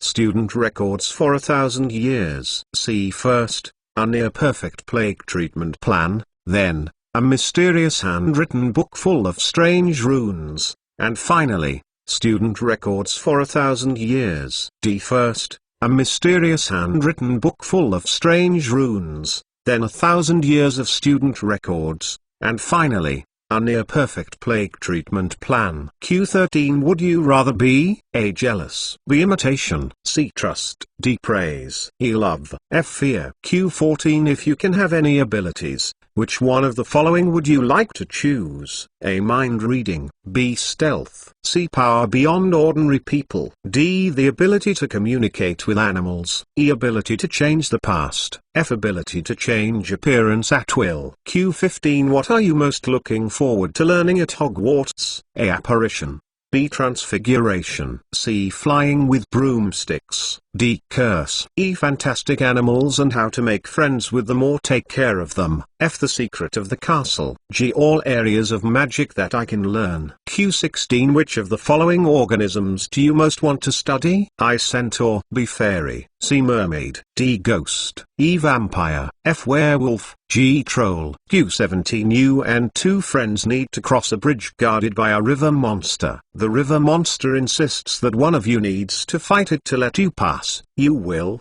A. Try to confuse the river monster so that it allows the three of you to pass without fighting.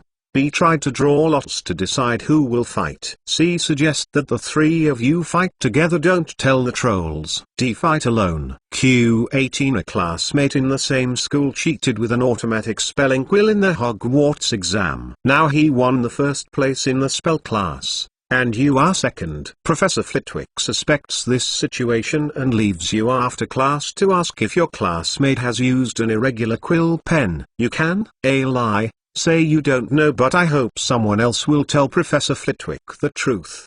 B. Tell Professor Flitwick that he should ask this classmate and then decide to tell this classmate that you will tell the truth if he doesn't tell the truth. C. Tell Professor Flitwick that he really wants to. If your classmate is going to win by cheating, he should be punished if found out. Also, you are in the same academy so the points he lost will be replaced by you to get the first place. D. You won't wait for Professor Flitwick to ask to tell the truth. If you know that someone uses an irregular quill pen, you will tell the teacher before the exam begins. Q19 A mole confronts you, saying that he is sure that you are a wizard. You will A. Ask him why he thinks so. B. Agree and ask him if he wants to experience the curse for free. C. Agree. Then walk away and let him figure out if you are bragging. D. Tell him whether you are worried about his mental problems, and offer to call the doctor for help. Q20 Which nightmare are you most afraid of? I. Standing on the highest point of a place and suddenly discovering that there is no place where your hands or feet can reach or a guardrail that can prevent you from falling. B.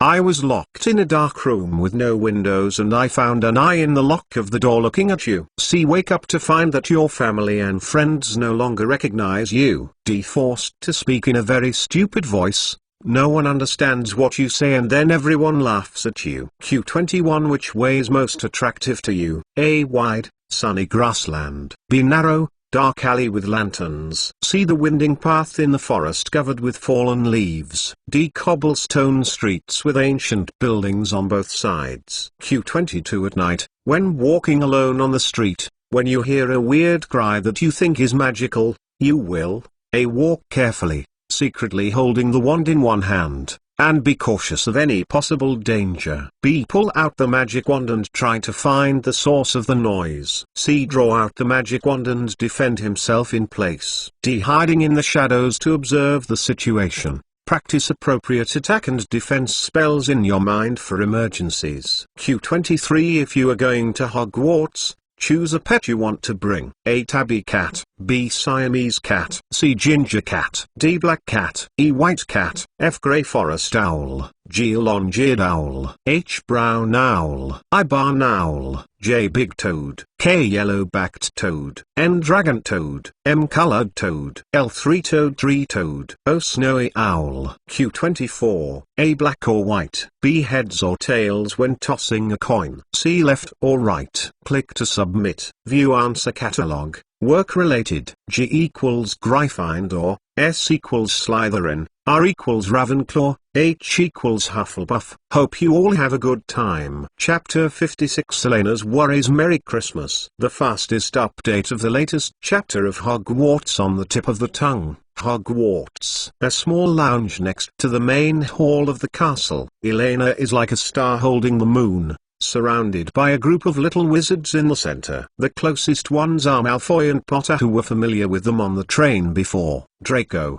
there is no doubt that you are a born Slytherin. Don't worry, remember to keep the image of Slytherin College in the future, humble, noble and demeanor. As for you, Hermione, well, it's a bit difficult, but from the test results, Ravenclaw or Gryffindor are suitable for you. However, I personally think that the Gryffindor College where President Dumbledore graduated, it should be more suitable for you. Ron, don't come to join in the fun. Your family is Gryffindor. Just stay with your friends. Well, I mean, whoever bullies your friend, you take the lead and beat him. Gore, Crab, if it's not for your blood, I really want to throw you to Hufflepuff. Okay, Slytherin. Neville, before answering this question, you punch Harry hard and then Draco. Well, great, well done. Now you are a qualified Gryffindor. With the simulated branch of Elena, more and more little wizards began to come over, and began to inquire about their academy. Elena, eldest sister, can you see where my test result went? A little girl with a ruddy complexion and 2 golden hair braids followed what Malfoy and others called Elena and asked timidly. Well, before answering this question, tell me your name. The omen I saw in the crystal ball tells me that if you disclose information to the wrong person, it may bring me uncertainty. Elena glanced at the strange face in front of her, and replied, imitating the tone of the divination teacher in the movie. Hannah Abbott. The girl replied nervously. Elena looked up and down the little witch in front of her with interest, and quickly stretched out her hand and squeezed her shoulder. Well, it's meaty, not irony. Oh, Hufflepuff. The silver-haired little Lori replied with a calm expression. Sister, this is my test result. Where do I get it? Finally, Harry Potter, who was shy and afraid to take the initiative because he couldn't understand the topic, walked up, and his immature face was full of anxiety. Oh, dear Mr. Harry Potter. A gleam flashed in Elena's eyes. She pretended to analyze it, and then dignified her chin while groaning. Actually, she was trying to recall the Sorting Hat's lines. Difficult, very difficult. I can see a lot of courage. The heart is not bad. There is a talent. Oh my goodness. Yes, you have a strong desire to prove yourself. Then, very interesting. There was a thought in Elena's mind. Since Harry does not have a bad impression of Slytherin now, is it possible to abduct him to Slytherin? Glancing at little Harry with a look of expectation, Elena's mind drifted through the appearance of a white-bearded old wizard who was sought by a thief. Subconsciously agitated, it is better not to die. The girl shook her head and said firmly, Harry Potter, Gryffindor. As the little wizards completed the simulation branch one by one, everyone began to argue over the merits of their academy. The final criterion of judgment naturally fell back to Elena, who has become the leading elder sister of authority. By the way, Sister Elena, which college do you think is the best? Elena smiled slightly and said without hesitation, of course it's away from the kitchen. At this moment, a discordant voice came from behind Elena. I don't think that a few simple test questions can tell a person's college. Have you been divided into hospitals? Be quiet if you don't understand. Don't question authority. Elena raised her eyebrows, turned around and said displeasedly. She really wanted to see, at this time, which little thing with eyesight dared to demolish her desk. Hey, may I, Professor McGonagall? Behind her, near the door. Professor McGonagall did not know when he appeared there, quietly watching Elena simulate the sorting of the little wizards in the middle of the crowd. Now, in a single row, Professor McGonagall snorted, not breathing with Elena, swept his eyes around, and said to the first-year freshman, "Follow me." Everyone walked out of the room one by one, passed through the hall, and entered the luxurious dining room through a double door at the back. The students in other classes in the college have all sat around 4 long tables, above which thousands of candles floating in the air illuminate the dining room. Stars flickered on the velvety black ceiling. It's hard to believe that there is a ceiling over there, and it's hard to believe that the roof of the restaurant is not open. On the 4 tables are glittering gold plates and wine glasses, and on the top table of the restaurant is another long table, which is the seat of the teachers. Professor McGonagall brought the first-year freshmen over there and asked them to face all the senior class students in a row, with the teachers behind them. The candlelight flickered, and hundreds of faces staring at them looked like pale lanterns. Then, Professor McGonagall gently placed a 4-legged stool in front of the first-year freshman, and placed a top wizard hat on the stool. The hat was patched and worn out, with a few strange marks on the surface, as if someone had pushed it open from the inside out. Unconsciously, the hall became quiet, and everyone was staring at the hat. Then, the hat twisted. There was a wide slit in the brim of the hat, like a mouth. The hat began to sing. "You may think him not pretty, but don't judge people by appearance." Click to expand for more lyrics. After the magic hat sang the song, there was thunderous applause in the audience. The magic hat bowed to the 4 dining tables one by one, and then stood still. "Look, as I said, it's just a simple personality test." Elena turned her head and whispered to the little wizards beside her, with an indescribable pride in her tone. "Now, be quiet." Professor McGonagall took a few steps forward, holding a roll of parchment in his hand. "Whoever I call by name now puts on a hat, sits on a stool, and waits for the sorting house." While she was talking, she glanced sharply at Elena, who was standing in the front row again, showing a strange expression, cleared her throat and read, "Elena Caslana." "It's not Hannah Abbott of Iron." Sure enough, Dumbledore kept his promise and specially adjusted the order of the roster for her. This shows that at least this world line can vary a lot. The corner of Elena's mouth curled. She glanced at the rude-looking girl with 2 golden braids beside her, said apologetically in her heart, and walked out of the queue, crossing the crowd. Under the gaze of the teachers and students of the school, when she walked to a position roughly 2 or 3 steps away from the sorting cap, Elena suddenly stopped, and she remembered a crucial question. The principle of the sorting hat doesn't seem to be completely equivalent to the mind of a human wizard. As one of the most important magic items of Hogwarts School of Witchcraft and Wizardry, although the sorting hat has always claimed that the 4 founders of Hogwarts put their own ideas into it,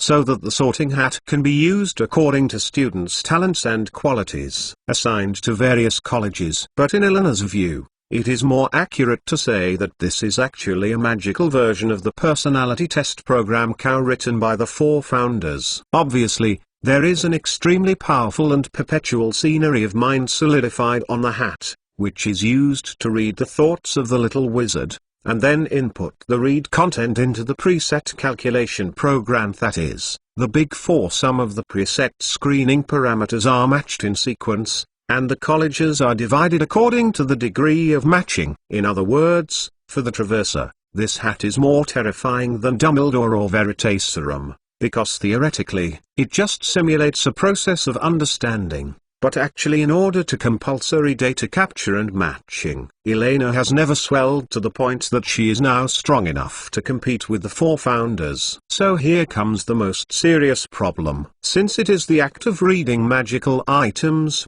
theoretically speaking, there must be archive records that can be exported. This is far more terrifying than the Curse interpreter's self-understanding. Elena, don't be afraid. Put on a hat. Professor McGonagall lowered his head, looked at the silver-haired girl who was standing still, and said gently, "No, I refuse." Elena took a serious look at the wrinkled hat, but instead took a step back and shook her head resolutely. Along with the general uproar of all the teachers and students in the hall, The smile on Professor McGonagall's face suddenly froze. The similar answer and the similar expression on Zeng suddenly reminded her of the unpleasant enrollment invitation experience almost a month ago, and an ominous premonition surged in the witch's heart. "What do you want to do?" Without waiting for Professor McGonagall to think about it, Elena raised her volume and said word by word, and her voice quickly spread throughout the hall. "Sorry, I never believe in anything that can think independently, unless I can see where it hides my mind." The girl's voice was not loud, but it was enough for all the students in the hall to hear clearly. Almost all the students subconsciously held their breath and looked at the center of the central auditorium with admiration and shock. No one has been like this for hundreds of years. Miss Elena Castellana, this is a long-standing tradition at Hogwarts, and there is no other way to sort the hospital. Professor McGonagall's face began to become a little ugly, his mouth was tight, his brows were almost erected, and even his glasses shone with shocking light. "So, all you need is the sorting hat distribution, right?" "Well, in fact, there is another way." Elena shrugged, took out her black walnut wand from the pocket of her robe, pointed it steadily forward, and said clearly and calmly, "Say, Hufflepuff." Finally finished. "Merry Christmas and Happy Christmas Eve." There is nothing I can give to everyone, so desperately code a chapter, just treat it as a gift. Let's use this to put pressure on other authors. It's too much not to see the update on Christmas night. Merry Christmas. What about my Christmas gift? Kukoko. Chapter 57 The Sure Field and the Uninvited Guest. The fastest update of the latest chapter of Hogwarts on the tip of the tongue. There was no sound. Accompanied by Eleanor's voice, the air in the entire Hogwarts castle seemed to freeze at this moment. The students laughing and playing on the 4 long tables in the auditorium, and the school professors who were chatting quietly behind the teacher's bench, stopped their movements in unison, and cast their eyes to the center of the hall. They were confronting each other. 2 of them facing Eleanor's threatening words.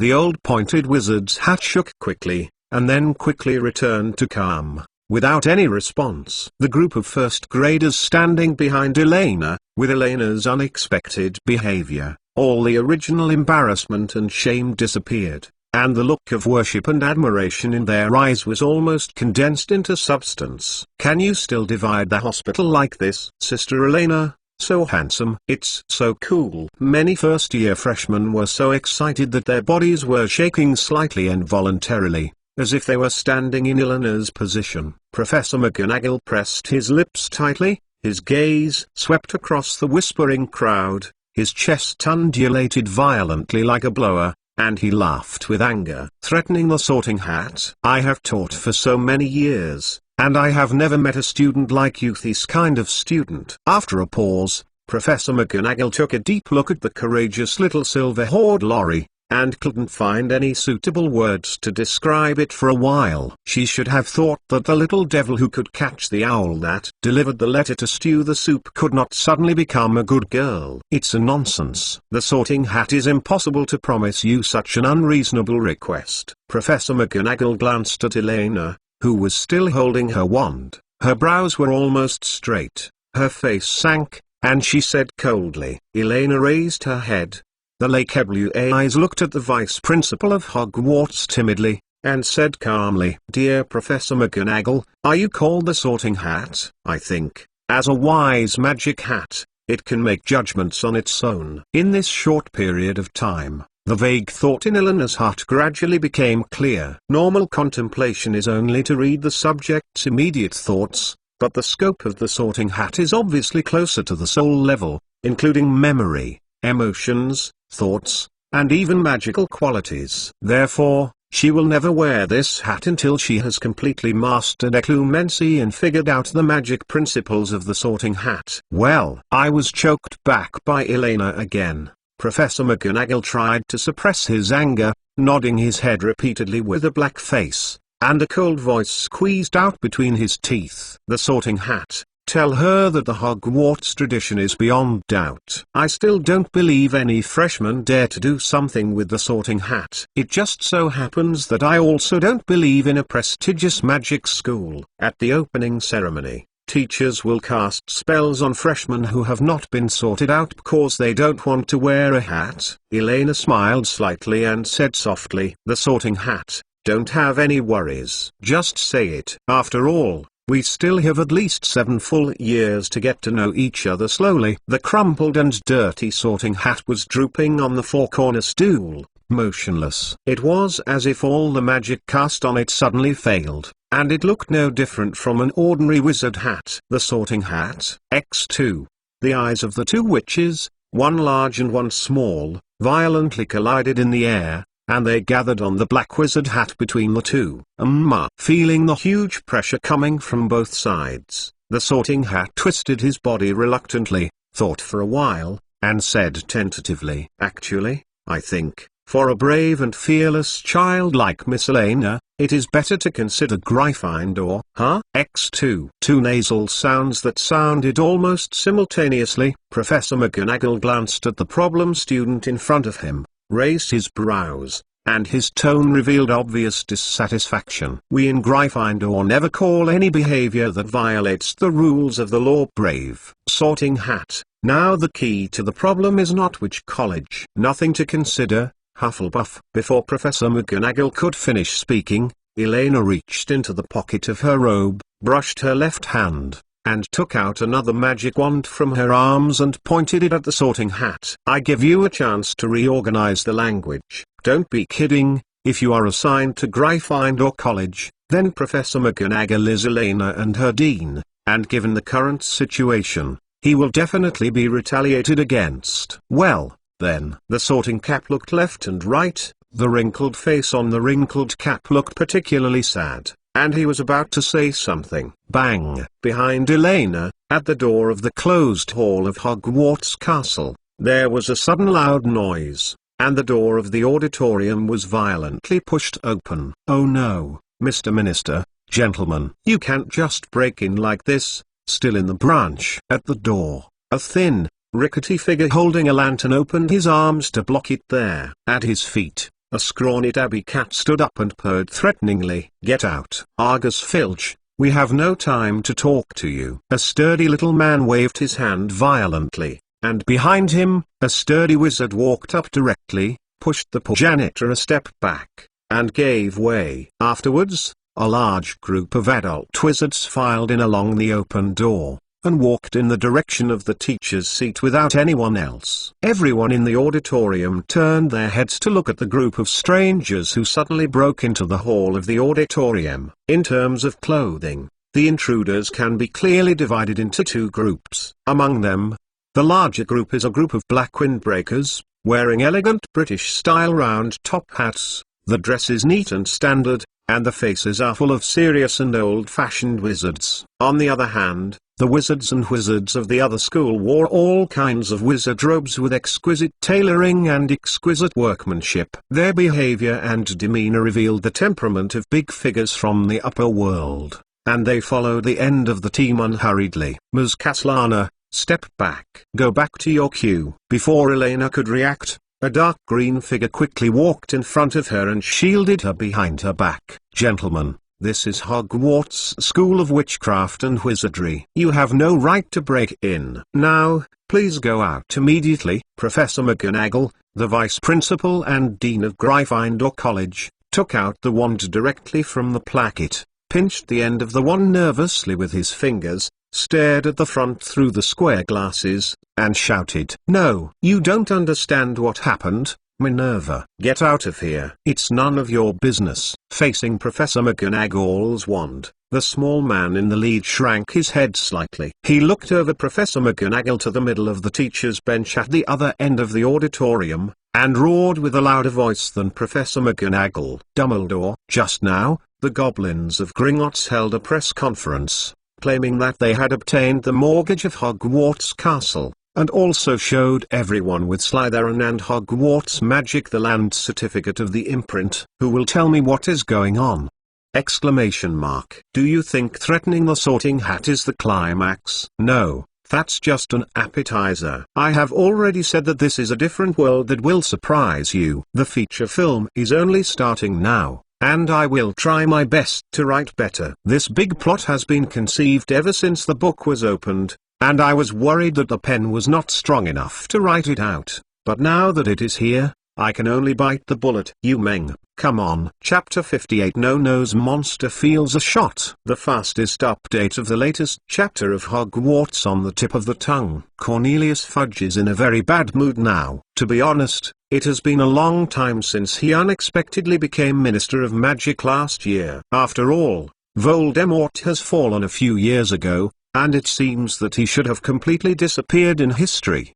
The only rival in the ministry, Barty Crouch, has been unable to deal with his son because of the accusation of being a Death Eater poses any threat, coupled with the fact that Albus Dumbledore, the most powerful white wizard, is in the British magical world. Fudge once thought that he might be the most relaxed and lucky Minister of Magic ever, until today. Before leaving Get Off Work, he received this message from the goblins of Gringotts. Although the specific news content will not spread throughout the magic world tomorrow morning on of the magical holy places for human wizards, Hogwarts the magic school of Isma was mortgaged to the fairies of Gringotts. He received this news almost at the same time as the famous families who formed the Hogwarts board of directors. After the two parties confirmed the reliability of the news through their respective channels, they went directly to Hogwarts without any hesitation. Find out the truth of the matter as soon as possible. Hogwarts is mortgaged. That's the Minister of Magic. He is crazy. How could it be possible? As the intruders walked into the main hall of the auditorium, the face of the leader who appeared in the Daily Prophet clearly showed his identity, Cornelius Fudge, the current Minister of Magic in the United Kingdom. Combining what he said earlier, it is not difficult for the students to guess why Fudge and the Ministry of Magic suddenly broke into Hogwarts. There is no doubt that as the head of the British Ministry of Magic, this matter is too serious. For a while, the entire auditorium exploded directly, and everyone was talking in low voices. Some people looked at Fudge in disbelief, as if it was not the Minister of Magic but a giant monster more than 10 feet invaded in the auditorium. And more people subconsciously cast their eyes on the old man sitting in the middle of the teacher's seat. Dumbledore, this. Professor McGonagall did the same. The witch quickly turned to look at Dumbledore sitting behind and asked. However, Elena, who was standing behind McGonagall, had a strange feeling. Professor McGonagall's appearance looked a little different from most people. It seemed that what she was surprised and nervous was not Hogwarts, but rather kind of unprepared, dazed feeling. Ding ding ding. Dumbledore picked up the spoon and knocked on the empty glass, making a crisp sound. Be quiet. The old man stood up. His azure blue eyes looked around the entire auditorium through the half-moon-shaped lenses, as if with an inexplicable force. Wherever he could see, the students closed their mouths quickly and sat down quietly. Thank you.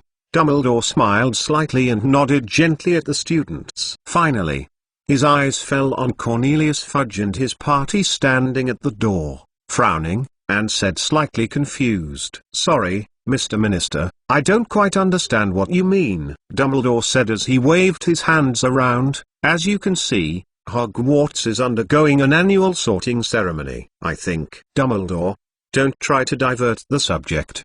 Behind Fudge, a middle-aged man in a dark grey trench coat walked up and interrupted Dumbledore slightly impolitely. The hard leather shoes hit the auditorium floor. Obviously his emotions were more than what he showed. Anger. Lucius Malfoy met you in Diagon Alley last month. On the same day, many wizards admitted that they saw you in Gringotts.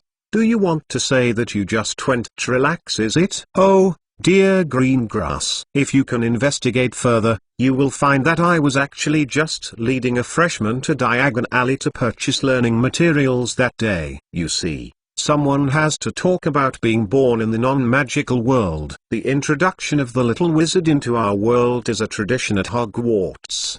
The old wizard shrugged, slowly walked down the steps, past Professor McGonagall, and finally stopped in front of Fudge and others and said, in fact, I was frustrated to find that after not shopping in the street for a long time, I even tried Long's exchange rate is not very clear. After all, besides buying some Christmas gifts, I need too few gold coins. Facing Dumbledore at close range, the expressions of Fudge and Mr. Greengrass became slightly restrained.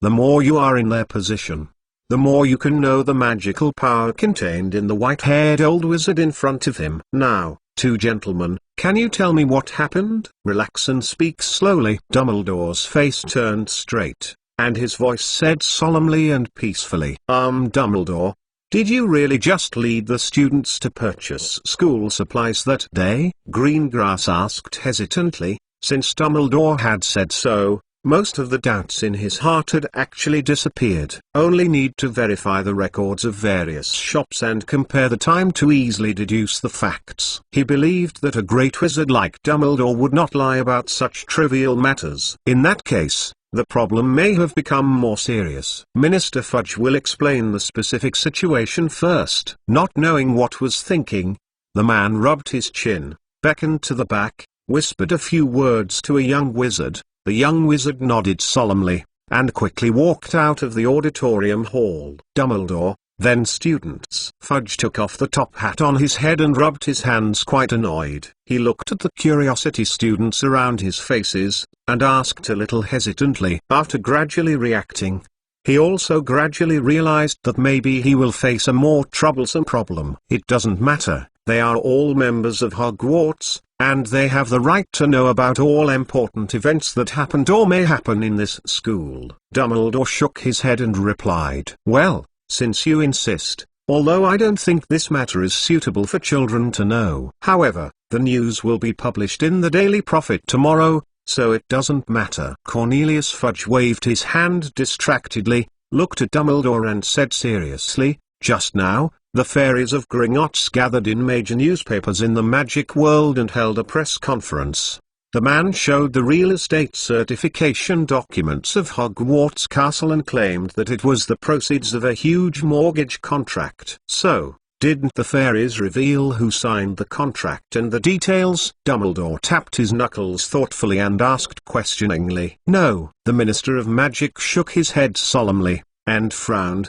They only revealed that the amount of the entire mortgage is about 800 million gold gallons, but the most strange thing is that the loan is obtained. A mole currency called the ruble. If it weren't for you, who else could win the trust of the fairies? As the Minister of Magic, Fudge is well aware of the difficulties of the group of Gringotts goblins. If it were not for absolute certainty or driven by huge interests, it would be impossible for those shrewd and miserable magical creatures to dig out so much. The money comes. The strange thing is more than this. At this time, Mr. Greengrass beside Fudge suddenly added, as far as I know, the board of directors has never heard of Hogwarts Castle for so many years. There is actually a real estate certificate. About this, we also want to confirm the authenticity of something from Principal Dumbledore. I understand, but if Salazar's mark really exists on that certificate, it's probably not a forgery. Dumbledore nodded solemnly.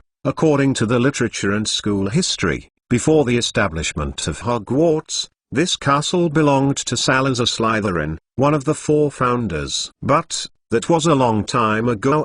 So, there are other enforcers of this contract, who can only be descendants of Slytherin. Cornelius Fudge's face changed suddenly, turning his head to look at the sturdy wizard who pushed Filch away, and shouted, Dirishi, go and check the recent situation of the Gunter family. No need to check. Greengrass suddenly interrupted and glanced over Fudge, revealing a hint of sarcasm.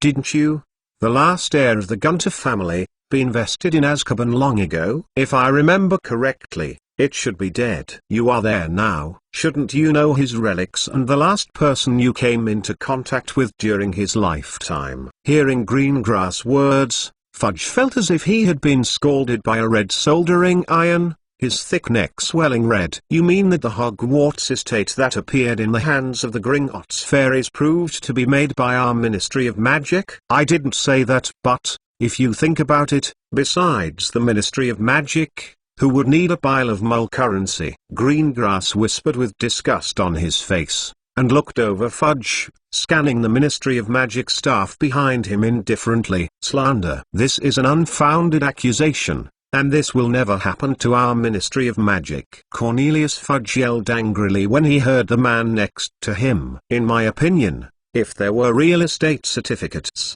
the Hogwarts Board of Directors would really be ignorant for so many years. The Gunter family would be down to that point. I heard that recently many of your family businesses have appeared after decay. Don't think I don't know that you have been secretly trying to do business with the non-magical world.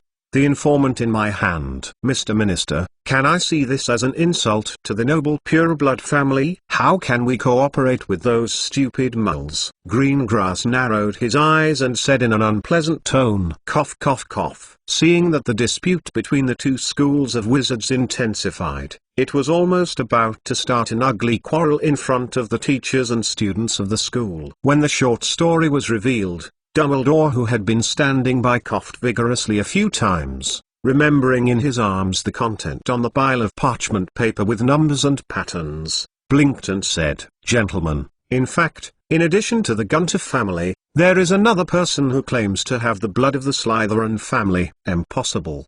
The ancient Gunter family is the only surviving descendant of Salazar Slytherin, one of the 4 founders of Hogwarts. There is no one else besides them." Greengrass shook his head and retorted without thinking, "No, there is indeed one more." Fudge's expression changed. With a hint of panic in his expression, he turned to look at Dumbledore. "You don't want to say that person, but he is not early disappeared. However, obviously not everyone thinks so." Greengrass snorted. "It seems that there are some rats still hiding in the dark. If I remember correctly, the boy from the director of the Magic Enforcement Department. And, it seems that someone has seen a mysterious dark figure in Albania." "I told you." Dumbledore looked at Fudge and said with a serious expression. "So, this is a conspiracy against the entire magical world?" Fudge's face became particularly ugly, as if it were a piece of pig liver that had been left for a long time, pretending not to hear Dumbledore's words, and said to the assistant beside him, "Dallas, tell the file room, as soon as possible, to figure out the origin of that person. Hell, you know who I am talking about. I don't want to repeat it a second time. And let the group of people in the ERA office move all of me, half within months. I will arrest those wishful Death Eaters and throw them into Azkaban." "Poor Tom, there is no way. Who made you the villain?" Unable to stand up and deny it. A big chapter of 3,700 words. The COO of Conscience has not been split into 2 chapters. Ask for a recommendation vote for Acridine. Hogwarts test answers. The fastest update of the latest chapter of Hogwarts on the tip of the tongue. For specific topics, see the main text chapter 55 analog branch. Q1 Choose one of the following opposing scenes in turn. SHGR GRSH SGSH. Q2 How do you hate how people describe you? A S B R C G D H. Q3 After you passed away, how do you want people to react when they hear your name? A H B G C R D S. Q4 How do you want future generations to remember you? A R B H C S D G. Q5 If you can invent a potion, what do you hope it will bring you? A H B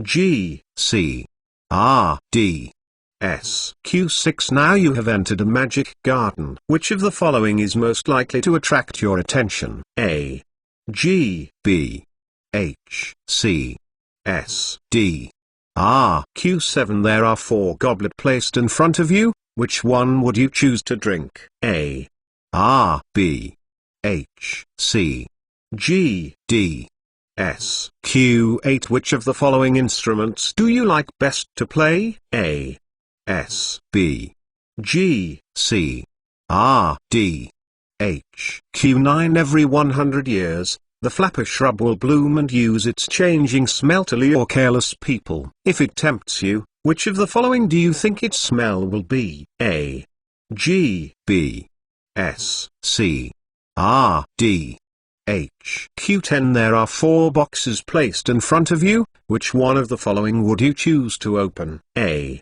H, B, R, C, S, D, G, Q11 Which of the following situations do you think is the most difficult to deal with? A, H, R, B, H, C, G, H, D, R, S, G, E, S, R. Q12 A troll got angry in the principal's office at Hogwarts. It is about to break, destroy and dear several irreplaceable objects and treasures. If possible, in which order would you rescue these things from the stick of the troll? A, H, B, R, C, G, D, S. Q13 Would you rather be A, or S, B, R, C, H, G, D, G, E, H, F, S. Q14 If you can have any abilities, which one of the following would you like to choose? A,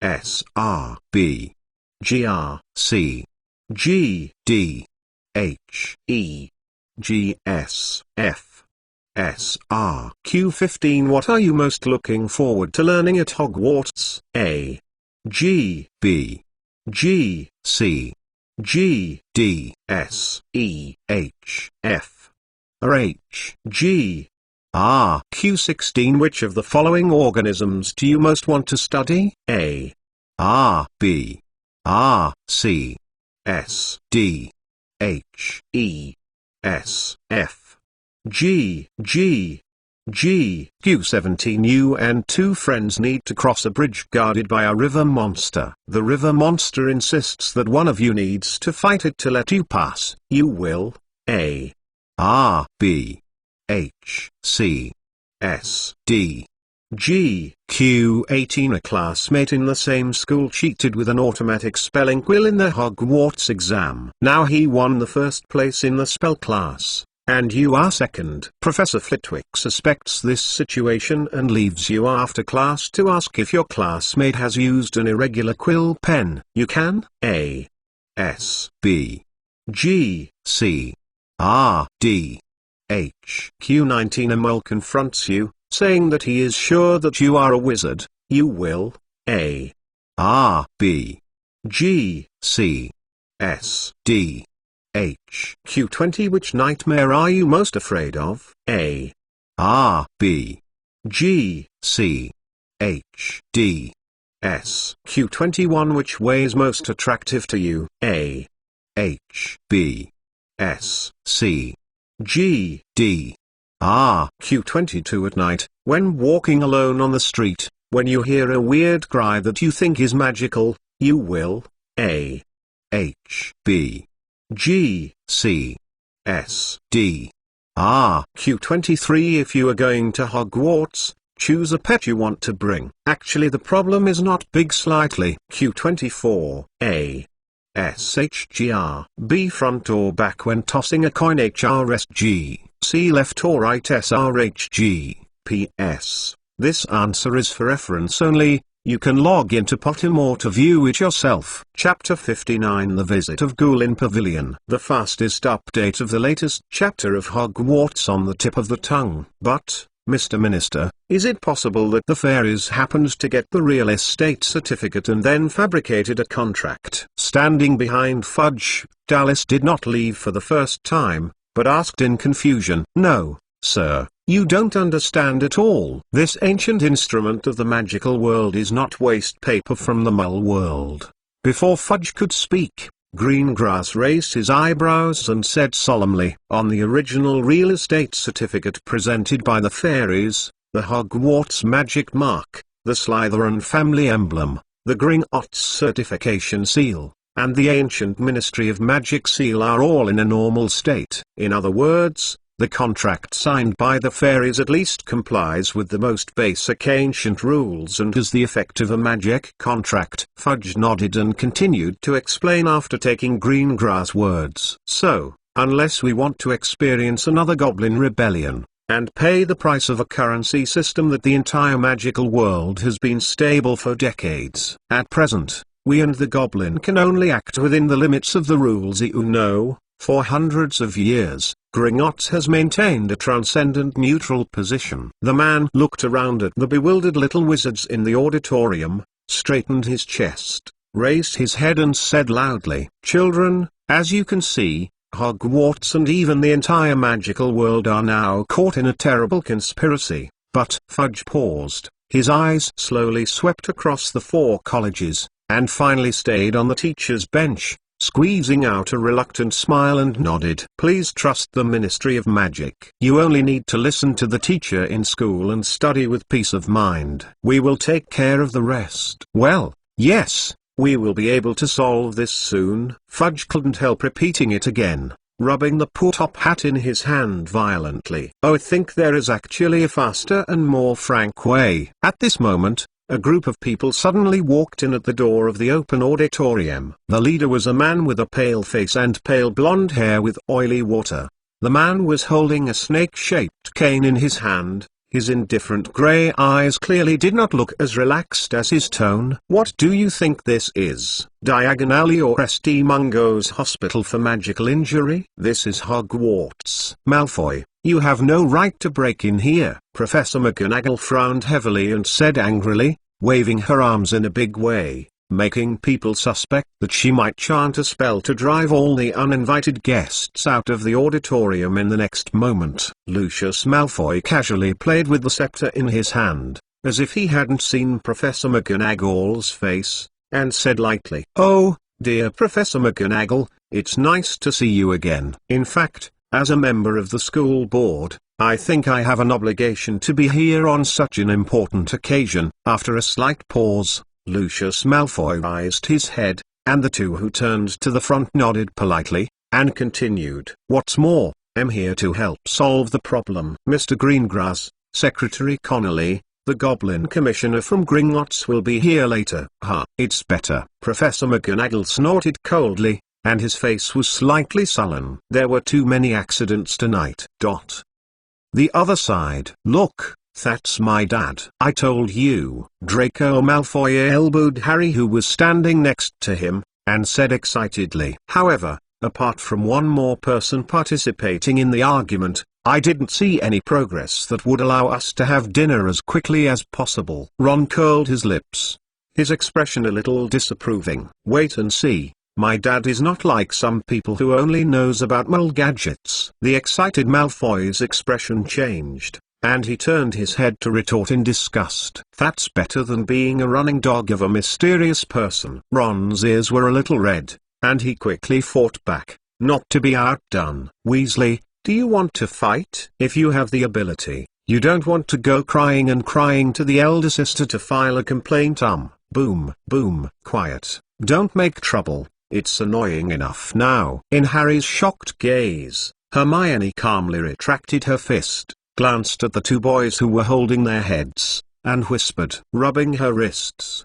The corners of the girl's mouth raised slightly, and she suddenly discovered that Elena sometimes said that it wasn't all wrong. For example, slapped a little boy when she was in a bad mood, it would really be a lot easier. Suddenly, there was a locomotion in the crowd, and many freshmen stood on tiptoes and tried to look in the direction of the door. Hermione and the others turned their heads curiously, and saw three dark-faced fairies appear at the door. The one in the middle seemed to be quite old, and the wrinkles on his face made it unclear whether it was a sad face or a sad face. Poker face. Slap, slap, slap. Wow, what an amazing magical creation. Look at this solid ground and this amazing magical night sky. The old fairy raised his head, looked carefully at the gloriously lit main hall of the auditorium, clapped unhurriedly, and spoke softly in a slow tone. If you like, you can hire the engineering department of the Ministry of Magic to create one for your Gringotts. Fudge walked quickly to the fairies, coughed lightly,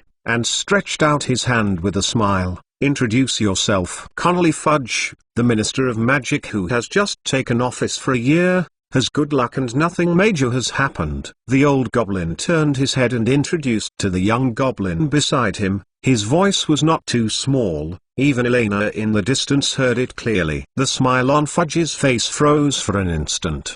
He put his hand back, and said stiffly, Hogwarts is a school of human wizards. and it is impossible for Gringotts elves to take charge of it anyway. I think you should be very clear about this. Of course, we have no interest in teaching human cubs. However, if the loan is not repaid, according to the contract, this castle belongs to Gringotts. The old fairy raised his head slowly, his wrinkled old face smiled slightly, and continued to answer in its slow tone. This is not a cooperative attitude. You have stated clearly before that Gringotts is willing to participate in communication and solve problems in this area. Lucius Malfoy frowned, glanced at Greengrass who was unhappy, and said quickly, "Oh, yes. You human wizards are always so impatient. In fact, as I said, Gringotts is not keen on investing in fixed assets. We prefer tinkling gold coins." The old fairy slowly touched his grey beard,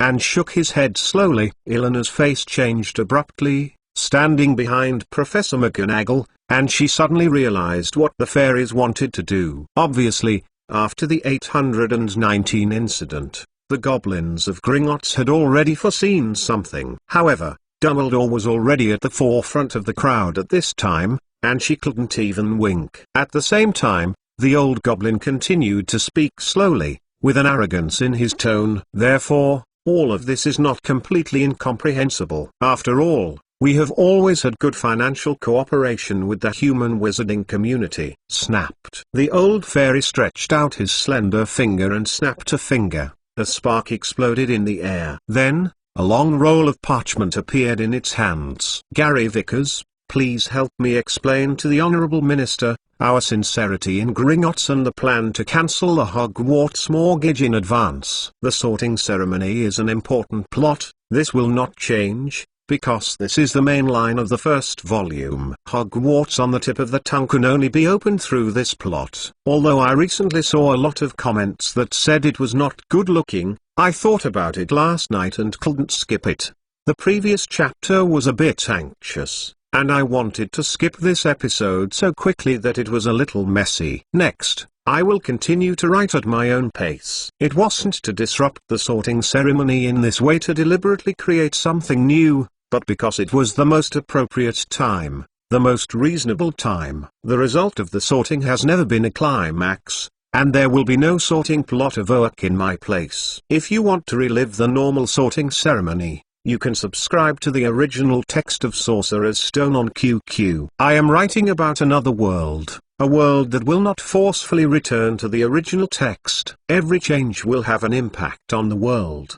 The above comes from the stubborn idea of a stubborn, round-faced fat chicken. Chapter 60 The Sincere of Fairies. The fastest update of the latest chapter of Hogwarts on the tip of the tongue. Gary Vickers? Hearing this name, Elena poked her head curiously from behind Professor McGonagall and looked at Gary Vicks, who was standing behind the old goblin. She had a good impression of the goblin who first received her and Dumbledore in Gringotts. At least it was closer to some professional managers in professionalism. However, to be honest, apart from men and women, young and old, the difference between the fairies is not big to Elena. They are all short, with dark faces, and long and pointed fingers, just like Pinocchio. Long nose. Therefore, she didn't recognize the familiar wag-eyed fairy until now. Ahem. Honorable British Minister of Magic and Director of the Hogwarts Board of Directors, Gringotts has always attached great importance to the friendship between elves and human wizards.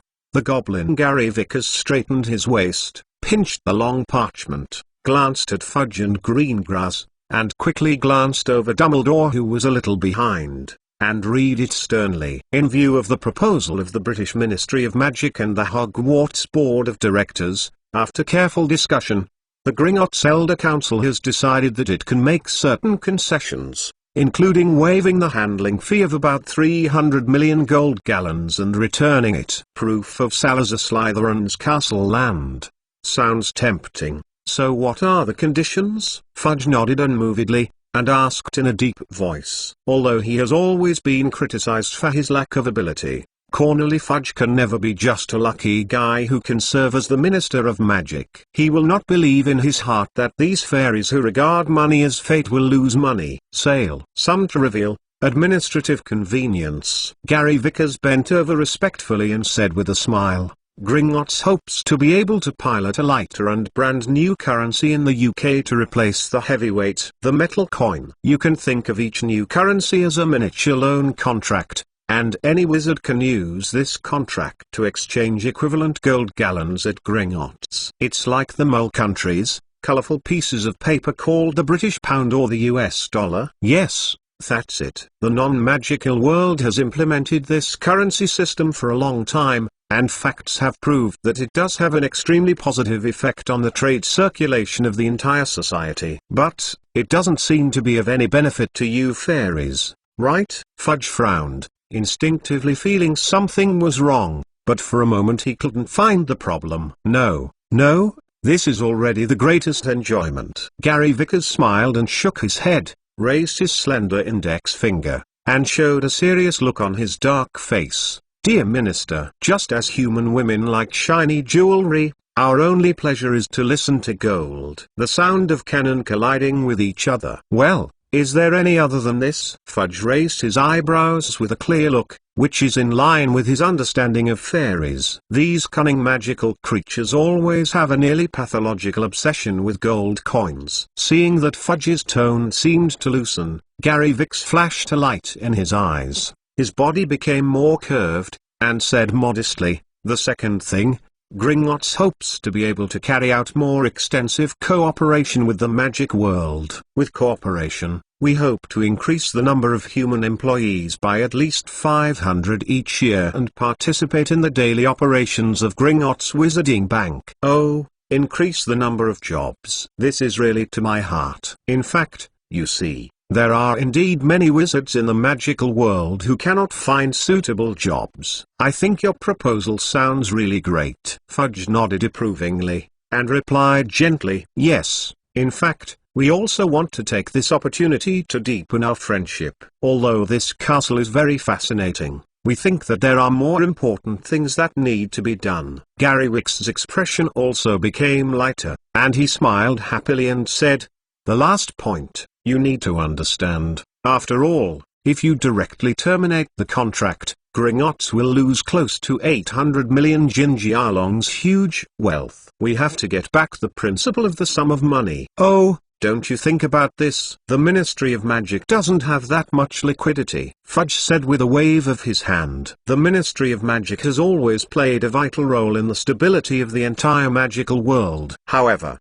a large number of workshops and companies often conceal their profits to avoid taxes for their own benefit. While talking, Gary Vickers pointed to himself, and we, Gringotts, can help the Ministry of Magic to check and review the accounts and find out those people who evade tax. All we need is from the additional tax revenue. Part of the ratio was taken out to go to Gringotts and used to repay the principal of this loan. Gentlemen, it sounds like there is no reason to refuse. If anyone refuses this kind of sincerity, he must be the big fool of Tansy number 1. Fudge looked at Greengrass who was frowning beside him, then turned to look at Dumbledore who was looking thoughtful behind him, and suddenly laughed. Of course, so happy cooperation. Gringotts will send the real estate certificate to your office tomorrow. Gary Vickers also laughed, rolled up the parchment in his hand, said lightly, and happily patted the shoulder of his companion of the fairy around him, his eyes full of triumph. Sorry, I refuse. The smile on Fudge's face suddenly constricted, took a deep breath, and said seriously, huh? The faces of the smiling fairies stiffened. I mean, the Ministry of Magic will not agree to the above request. Cornelius Fudge repeated it again. You are joking, this joke is not funny. Gary Vickers felt that his smile must be a little ugly, and said dryly, as you said, I am not a particularly smart and capable Minister of Magic. The reason why I have never made any major mistakes in more than a year. One of the most important principles is to never do anything in a field that I don't understand. Make a promise. If a question makes a wizard like Dumbledore hesitate, it's definitely not something I can decide directly. Fudge shook his head, exchanged glances with Greengrass, tied up the skirt of his suit, and said in a relaxed tone. Seeing that the atmosphere was a little stiff, Greengrass smiled slightly, stepped forward, and patted his hands lightly. Then, gentlemen, let's change the subject. If the Ministry of Magic and the Hogwarts Board of Directors are able to spend enough Jinjialong to pay off their debts, is it possible to legally recover the Hogwarts Castle contract from you? What? Think about it again. That's 800 million Jinjialong. Gary Vickers' voice was a bit sharp. He didn't understand why such a tempting condition would be completely rejected. This time, Fudge ignored him and shook his head again. I think you won't just accompany the young people to breathe in the fresh air of the Scottish Highlands. Honourable one of the 12 Gringotts elders, Lord Leos. When he said the last sentence, Fudge looked firmly at the wrinkled old fairy who had been slumbering with his eyes closed. Well, Gary Vickers, come back. I said earlier that although human wizards are not sensitive to money, it does not mean that they are stupid and easy to be deceived. Leos opened his eyes abruptly, and a dazzling light radiated from his old muddy eyes, looking at the people in front of him. Let's talk about the contract itself. Chapter 61 Gringotts never doing business at a loss. The fastest update of the latest chapter of Hogwarts on the tip of the tongue. At the same time, in the depths of the Gringer, a superlarge office with ornate decoration. Although the Gringotts Wizarding Bank located above has ceased its external operations today, judging from the level of hustle and bustle in this office, it is clear that for the fairies here, the general working hour mechanism of the wizarding world is not completely applicable. In fact, this busy situation has been going on for almost 2 weeks since it started on the 20th of last month. Dozens of goblins are gathering beside a long wooden table excitedly discussing what the content is. Over the wooden table, scenes with a little distorted color and luster flashed from time to time. On the other side, a row of mahogany desks lined up neatly, and on each wooden desk there was a fairy with framed glasses who was calculating and processing papers at the desk. Located at the innermost level of the entire space are 3 separate independent offices. From time to time, you can see fairies entering or leaving them respectfully. Through the gap of the door opening and closing of the room, you can vaguely see that the space inside is not small. No, the young fairy walked back and forth quickly among them. Oh my god! The ruble to dollar exchange rate dropped another 7 points. Raster, quickly tell the wizard banks everywhere to lower the ruble exchange limit. In 10 minutes, I want to see the current black market exchange rate for mules. The goblins in the Americas division refused to join the meeting. Damn it, I swear they must have noticed something. Amidst the hustle and bustle, accompanied by the crackling sound of apparition, Sirkins, the goblin who had previously had a relationship with Elena, appeared at the entrance of the office. His dark face looked a little funny because of panic. Bad news. Very bad news. Under the gaze of all the fairies, Sirkins stumbled and rushed straight into the independent office in the middle. Oh, no, young man, take it easy.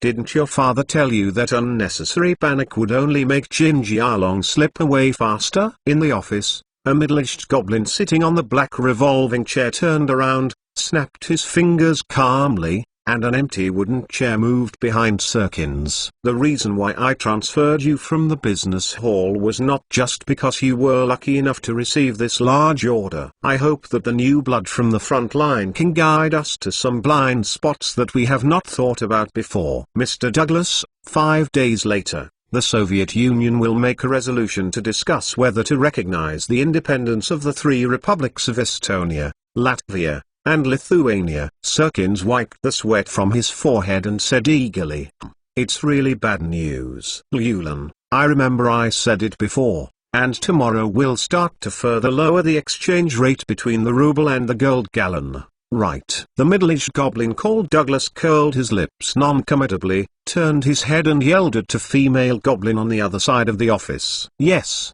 Mr. Douglas." Since the news that Azerbaijan is preparing for independence the day before yesterday, it has been recalculating. A female goblin in professional attire helped her glasses and stood up and said respectfully, "Very good. According to the original plan, we will lower the reserve value by 5%. The middle-aged goblin nodded in satisfaction, took out a thick cigar from his arms, rubbed lightly with pointed fingers. A magical spark bounced out and ignited the cigar, took a deep breath, and exhaled a cloud of white smoke. Then, young Sirkins, let me guess what you are trying to say about the validity of that mortgage contract at Hogwarts. Will the depreciation of the ruble make us Gringotts in the redemption of the contract disadvantageous position? Or want to know if we have enough ruble loans as a hedge? You don't want us to actively interfere and influence the Mole government. You must know that although the Magic Interior Ministry in the Soviet Union seems loose, it's much harder than the gentlemen of the British Ministry of Magic, and we don't want to provoke them. No, Mr. Douglas, I heard Sirkins said, looking at the other busy goblins in the office with a hesitant expression. Just say anything. There are no betrayers in the entire Gringotts Venture Capital Department, because we have no competitors. As the most outstanding financial rookie of Gringotts in the past 100 years, Douglas, one of the three heads of the Gringotts Venture Capital Department, dare not say that he has 100% control over the members of his department, but he is definitely the most outstanding party in the fairy bank. Countless fairies squeezed their heads and wanted to join Douglas Venture Capital Department, not only because of the high salary, but more importantly, this kind of work that uses huge amounts of money as a bet on the game is simply for the fairies. It is the most attractive drug in the world. Andy Serkins swallowed and carefully glanced at the head of the fairy in front of him. I heard that Gringotts did not obtain rubles from the Mole Bank in accordance with the actual contract regarding the mortgage for that real estate certificate, but went beyond this step and directly paid them in the currency they requested. In other words, once the ruble depreciates, we will bear the loss directly. It seems that I need to re-evaluate your news channel. That's right, but I'm not quite right. Douglas squinted his eyes, changed a comfortable position and continued to lie on the swivel chair, flicking the cigar in his hand. After eliminating this step, Gringotts can earn more than 50 million gallons out of thin air in this business activity. The handling fee. And because of this, so far, strictly speaking, we have not suffered a loss. Go on, say something I don't know. For Douglas, the greatest joy is no longer simply earning Jinjialong, but to cultivate one after another excellent goblin analysts to ensure that Gringotts can continue to maintain itself in the long years to come. Moving status. Then what if the ruble continues to depreciate? Our losses will continue to expand, even if you include various handling fees and high interest rates. According to my calculations, at most another month. You don't need to tell me about these things. As you can see, we have a full accounting team of more than 50 people. Before you can calculate the results, they have already handed the report to me. The middle-aged goblin waved his hand impatiently and interrupted Andy Serkins directly. Boy, let me teach you a truth for free. All profits that cannot be redeemed, no matter how much, are fake. We have enough time buffer to increase the handling fee for Jinjialong to exchange rubles, and limit the limit of the magic world to exchange rubles. Douglas slowly spit out a puff of smoke and shook his long cigar. We have never overlooked the possibility of the wizard's success in shorting the ruble. To be precise, from the beginning, our goal was no longer in the short term. What we need is the compromise and cooperation of the British Magic Circle, or the most magnificent magical creation in the history of human magic. The long time has not only taught the Gringotts fairies their keenness on finance, but also gave them enough patience. All impatient goblin tribes have mostly been wiped out in the long river of time following the Goblin Rebellion, one after another. Only Gringotts will always exist in the magical world and maintain a transcendent status. Dozens of fairy elders and hundreds of fairy analysts are constantly studying the forms of the entire magical and non-magical worlds. They are all over Europe. Jinjialong's power allows them to always stand in victory at the right time. The person's side. The currency gains and losses in the mole world are not a big deal to the fairies who control a large amount of gold reserves. Magic, only magic is the key point that can move all unconventional financial systems, and this is what the fairies have always expected to touch. Okay, it seems that you did not bring me any surprises. Your Excellency Leos has already gone to Hogwarts half an hour ago, and he must be on his way back now. If they are stupid enough to terminate the contract, then we will completely get rid of the shackles. If not, then this time the contract has never deviated from our vision. Douglas glanced at the silent young goblin, glanced with interest in his mouth, swung his right hand, turned the back of his chair to Sirkins, and signaled that it could leave. Then if the Soviet Union disappears overnight and the ruble becomes waste paper, will our exchange blockade still work? Andy Sirkins gritted his teeth and couldn't help asking loudly. To be precise, this is not its idea, but the lunatic conjecture proposed by Gary Vickers during the astronomical mortgage contract with it some time ago. Hey, kid, study more human history. Douglas let out a sneer of disdain, and didn't even have the desire to turn around to speak. For a powerful alliance like the Soviet Union, even the entire magical world cannot be destroyed within a year. Don't underestimate muggles. According to the calculation results of the entire Gringotts think tank, the possibility of destroying the Soviet Union within a year is even lower than that of a major earthquake directly destroying the entire Soviet Union. Restrict the exchange rate of the ruble, control the exchange rate adjustment, and the first payment time of the mortgage contract is only a short year. Tell me, young Sirkins, how can Gringotts lose in this commercial trade? Although just sitting in the office, Douglas' words revealed an aggressive edge, just like a general who commanded the rebellion of the fairies on the battlefield hundreds of years ago, so that Andy Sirkins could not have the slightest idea of rebuttal. These chapters are relatively dry, difficult to write and unpleasant, and many fat chickens may have a headache looking at them. I have been struggling for a long time whether to post this chapter today, or write the complete story in one breath the day after tomorrow.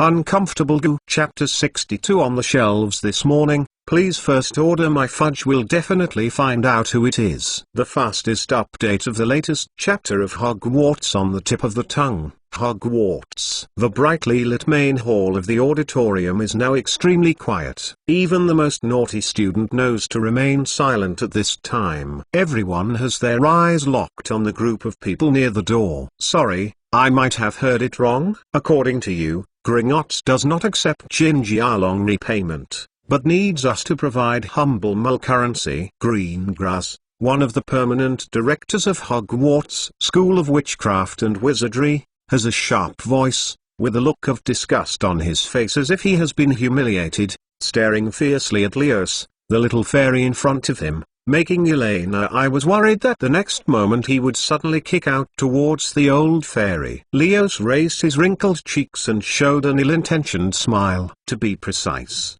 Gringotts cannot directly accept Jinjialong in the redemption of this contract. The old goblin spread his hand and pointed to the one sticking to the wizard's waist. A trace of greed and deeply hidden anger quickly flashed through his muddy eyes, and he replied slowly, just as you lend me a magic wand, I mean if, I guess you will not accept it. Then, will you allow me to return a pile of oaks of equal value as compensation? Of course Gringotts still likes to jingle. However, as you can see, it is clearly stipulated that the loan of this contract is to be settled in rubles for the return of funds. In the hands of Lucius Malfoy, who stood by the side, was a magical contract on real estate mortgages. The content was not complicated. Old Malfoy was amazed by the precision and completeness of the entire contract. Without Leo's explanation, Greengrass could also. The situation that everyone is facing now is very clear. Unless the wizarding world takes the initiative to start a war and force the fairies to tear up the original contract by force. Otherwise,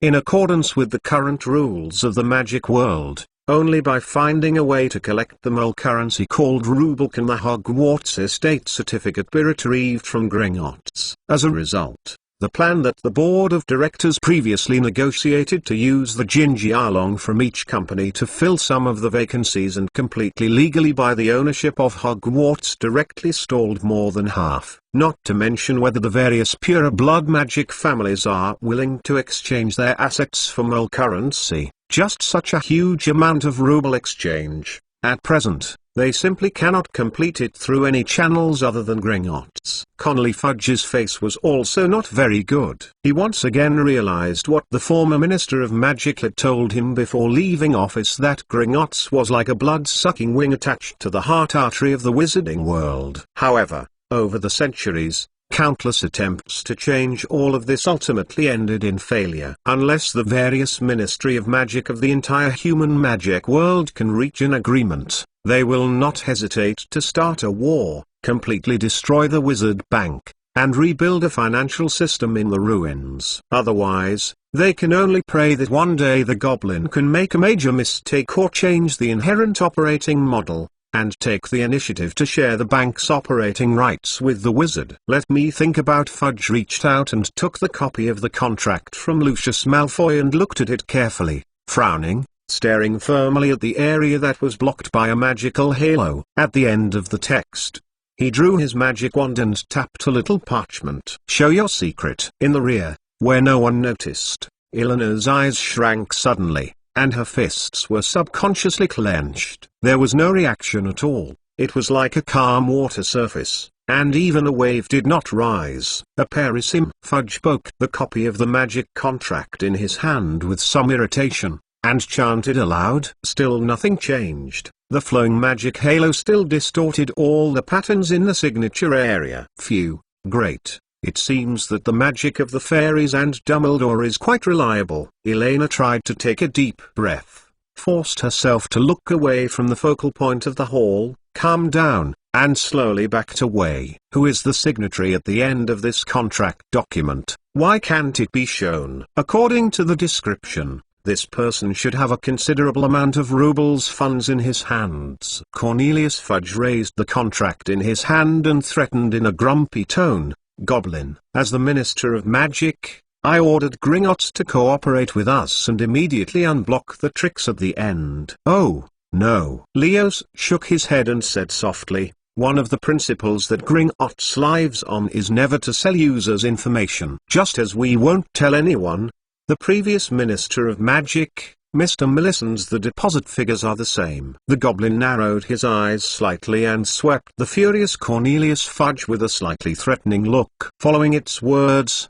the little wizard closed his mouth instantly, but his face became even more embarrassed and ugly. His eyes turned quickly, not knowing what he was thinking. "If you are careful enough, you will find that it is written in the body of the contract. Only when the contractor touches this contract, the magic that governs it will temporarily disappear. If you are still worried, it is better to let Mr. Dumbledore take a look." The old goblin leaned gracefully. Although it was not afraid of Fudge, it didn't want to offend him too much. It took the initiative to lead the topic to the old wizard with white beard who had been silent. Hearing the goblin's words, Cornelius Fudge and Greengrass glanced at each other, and quickly exchanged glances. In fact, the two sides have always had some doubts about Dumbledore's role in it until now, but neither of them can take the initiative to raise this point if once nothing really happens unexpectedly. It may be more terrifying than the war 50 years ago. In contrast, the Ministry of Magic and the Board of Directors would rather take the initiative to swallow all debts in exchange for peace. Fudge tightened the copy of the document in his hand, looked behind him hesitantly, and after thinking for a while, he squeezed it in his hand and unfolded it towards Dumbledore, as if he were a follower. Is that so? Or, Mr. Dumbledore, look at this magic, huh?" Before Fudge finished speaking, he felt his hands were empty. The very clever name magic seems to combine a part of the loyalty curse with the mysterious fairy magic. Dumbledore stepped forward, held his glasses lightly, took the end of the text in Fudge's hand carelessly, glanced roughly. A look of sudden realization appeared on his face, and his tone was full of admiration. "Amazing idea. This is the legendary contract magic. It's like an exquisite compound potion, with countless strands of magic closely entangled. Any attempt to violently crack is equivalent to withstanding an attack by all signers." Under everyone's gaze, the magic halo obscured at the end of the document continued to flicker, showing no signs of dimness disappearing. Phew, sure enough, Dumbledore had already confessed himself. and they were still worried about questioning. It was really rude and stupid. I don't know if it is an illusion. Everyone present clearly heard a neat sound of relief. In other words, even Mr. Dumbledore, can't you untie it? Fudge asked suspiciously, his face a little clearer, and his heart was a bit complicated. He wanted to see Dumbledore shaking his head, and he wanted to see him nodding. After all, if the world's most powerful wizard is helpless, he naturally has enough reason to deal with the annoying media and newspapers and the interrogations of various families. Sorry, Connelly. Dumbledore shook his head helplessly, and returned the copy of the document in his hand to the Minister of Magic. The counterforce on this even contains a trace of power from Saratra, Slytherin and Hog. The magic of Watts Castle itself, I don't think anyone in this world can destroy it without damaging the text. Fudge withdrew the contract solemnly and returned it to the old goblin, asking for the last time, Mr. Leos, Gringotts really doesn't think about it. Can you make some changes? We are willing to pay with Jinjialong. Sorry, this is the rule by which we live. Leos replied unimpressed. Of course, if you accept Vickers' proposal, we can still talk about it. I understand. Cornelius Fudge replied in a deep voice, putting the top hat in his hand back on his head, and said with a sullen expression, the contract will be redeemed on September 1st of next year. Before that, we will pull out that nasty Death Eater and recover all the rubles that belong to Hogwarts. I swear by my last name, I will personally hold the person's throat and let it spit out the names of all the participants one by one. As soon as the voice fell, a sharp and loud voice rang. Elena Castellana, Hufflepuff. Today at 0 o'clock. Hogwarts on the Bite of the Tongue is on the shelves. Please be sure to support the First Order. Extraordinarily important. The cute fat chicken continues to code words! Cuckoo!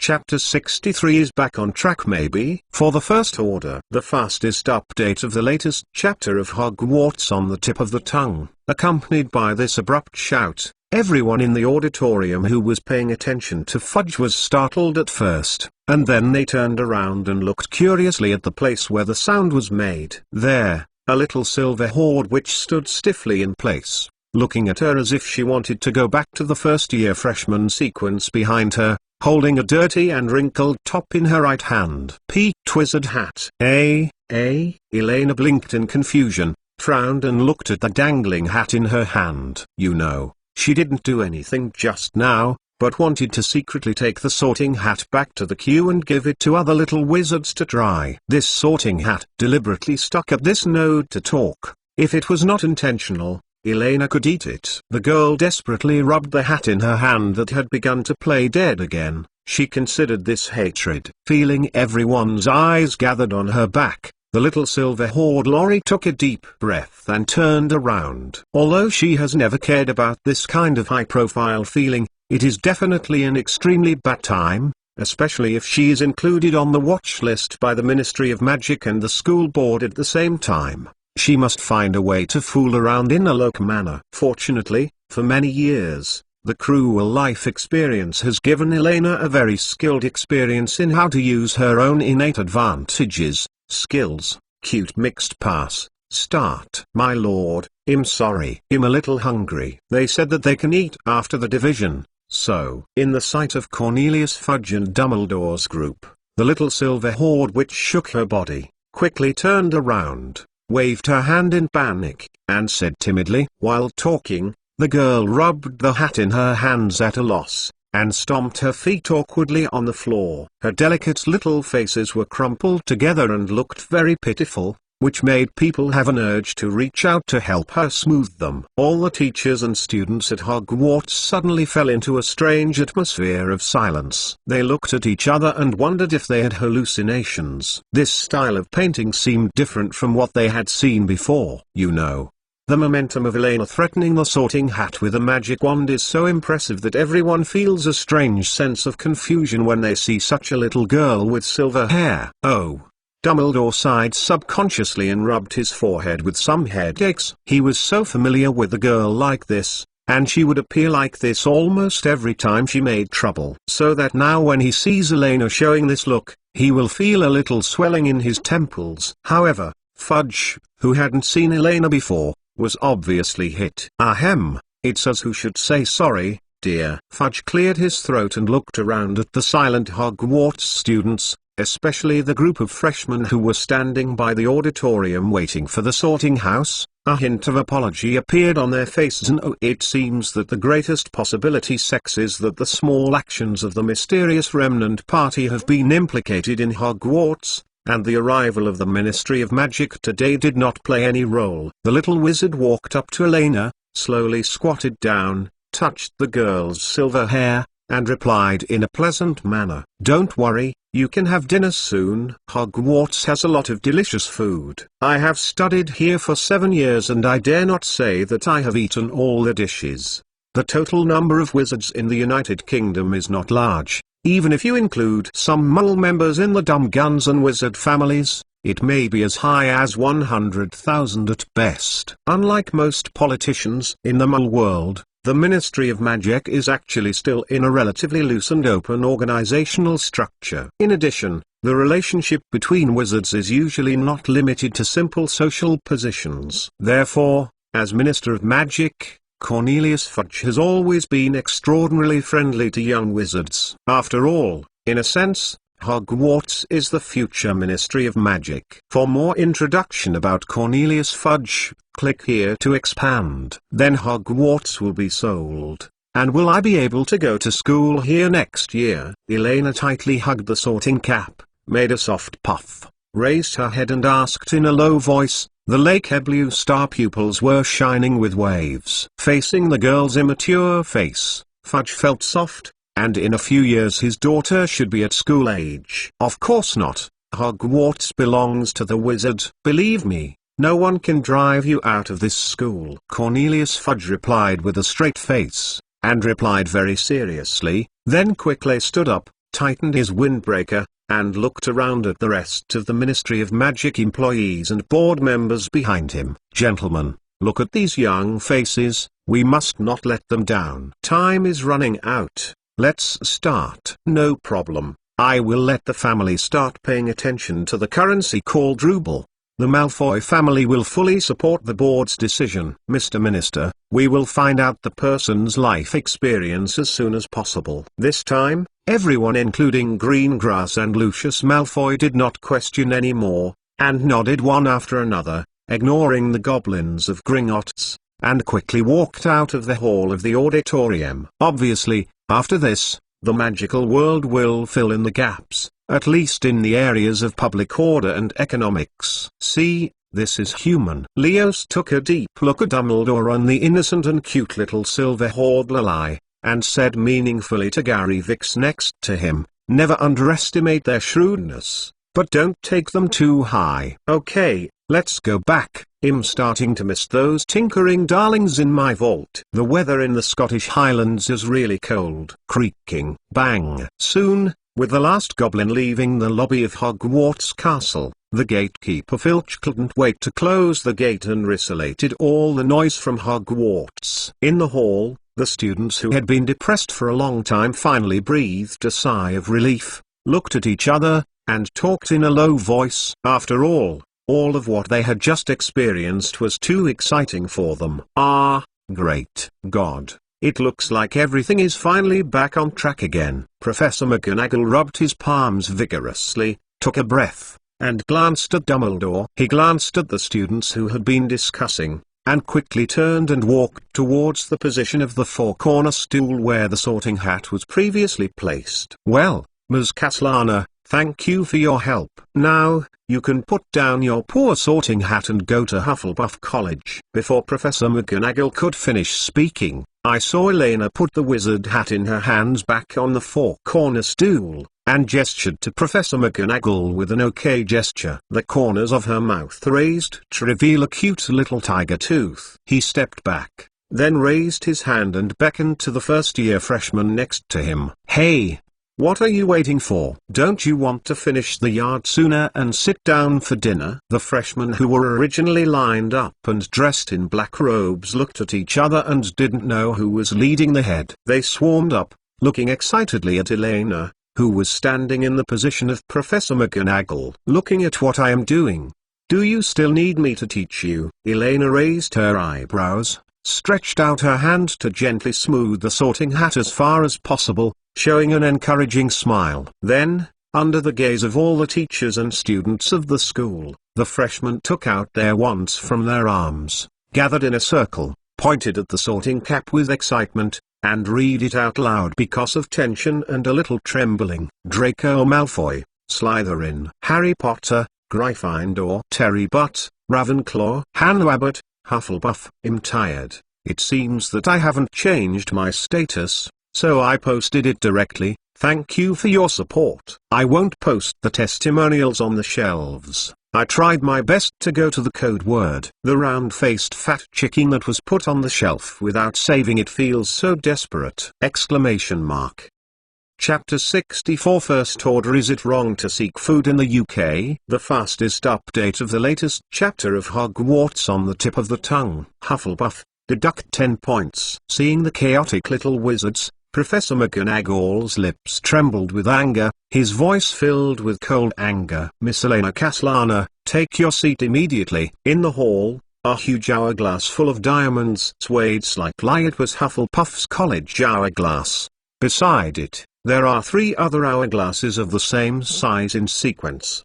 The upper ends of the hourglasses are filled with gems of different colors, indicating the colleges they represent. According to common sense, after the teacher issued the deduction order, a corresponding number of gems will automatically fly from the bottom of the hourglass back to the top. But because Hufflepuff has just started school, Hufflepuff has no points yet, so it just shakes a little. Elena had to be thankful that Hogwarts math teaching did not involve the concept of negative numbers for the time being, otherwise she would be the start of the college sinner. Facing the cold and stern sight of the vice principal, the silver-haired little Lori wisely chose to retreat strategically, and did not continue to die. She obediently walked down the steps, and joined the Hufflepuff College amidst the applause and cheers of a crowd of students. Side of the long table. Now, according to my list, Professor McGonagall walked forward quickly, pressed his lips tightly, glanced sharply at the first-year students who were holding the magic wand,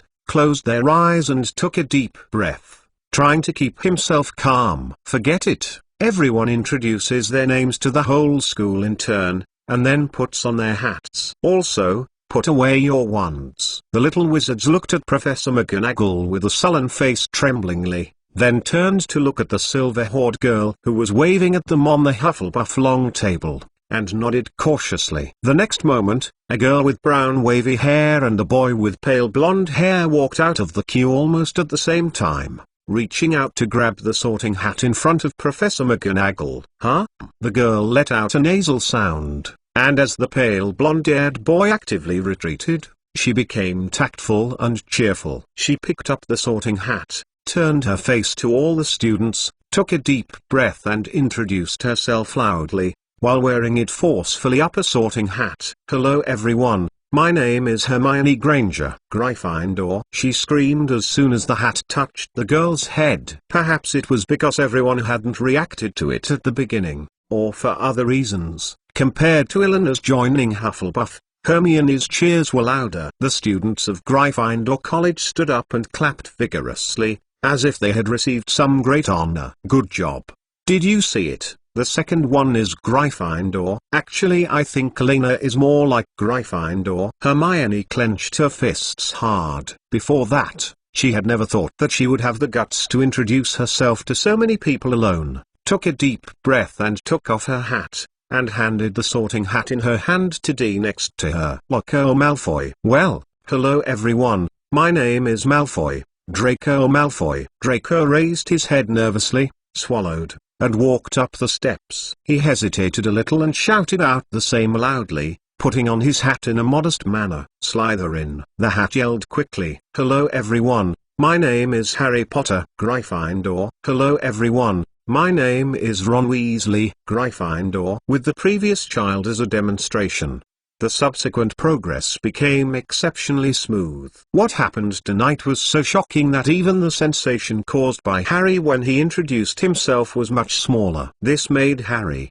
who had been worried before, couldn't help but breathe a sigh of relief. No one wants to be onlookers like zoo animals at any time. Although some freshmen were a little bit shy, with the encouragement of everyone, they finally summoned the courage to introduce themselves. So that in the end, even Professor McGonagall, who had been pursing his mouth, looked much better for her standing on the sidelines. There are actually more changes that can be seen. For example, after the freshmen joined their respective colleges, the overall activity level is significantly higher than that of the previous ones, and it can be regarded as one of the few in the chaos. One of the many advantages. Soon, amid applause, the last freshman put down his sorting cap and stumbled to his college. Professor McGonagall took a deep look at the smiling little silver-haired Lily in the crowd, shook her head, put away the four-corner stool and sorting hat, and left the center of the auditorium. Although the final result looks good,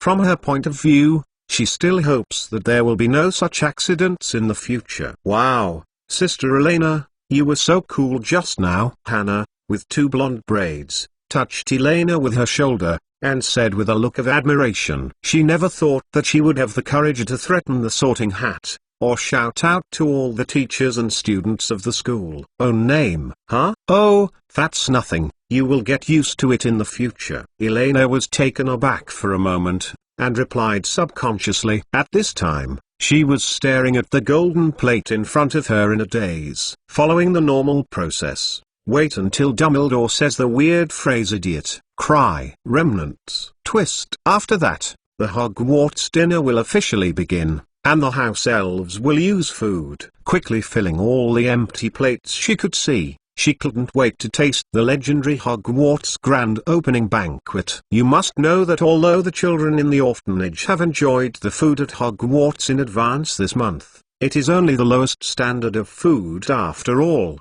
and it must be different from the food after the school starts. According to the original description, it is a very luxurious and extravagant happy life that you can eat and take at will, so rich that you can eat and lose one portion. Sure enough, after Professor McGonagall reappeared in the auditorium, Albus Dumbledore, who had returned to the faculty seat, stood up, tapped the glass lightly to signal everyone to be quiet, and then spoke in Eleanor's expectant eyes, said, "Tonight, a lot of things happened. I think everyone is already starving." Dumbledore looked around the faces of the students, and continued after his eyes stayed on Eleanor's face for a few seconds. "First of all, welcome everyone to Hogwarts to start the new school year," Dumbledore said, his tone gradually becoming more serious. "But I hope that all the students can bear with me for a few more minutes and listen to what I have said below."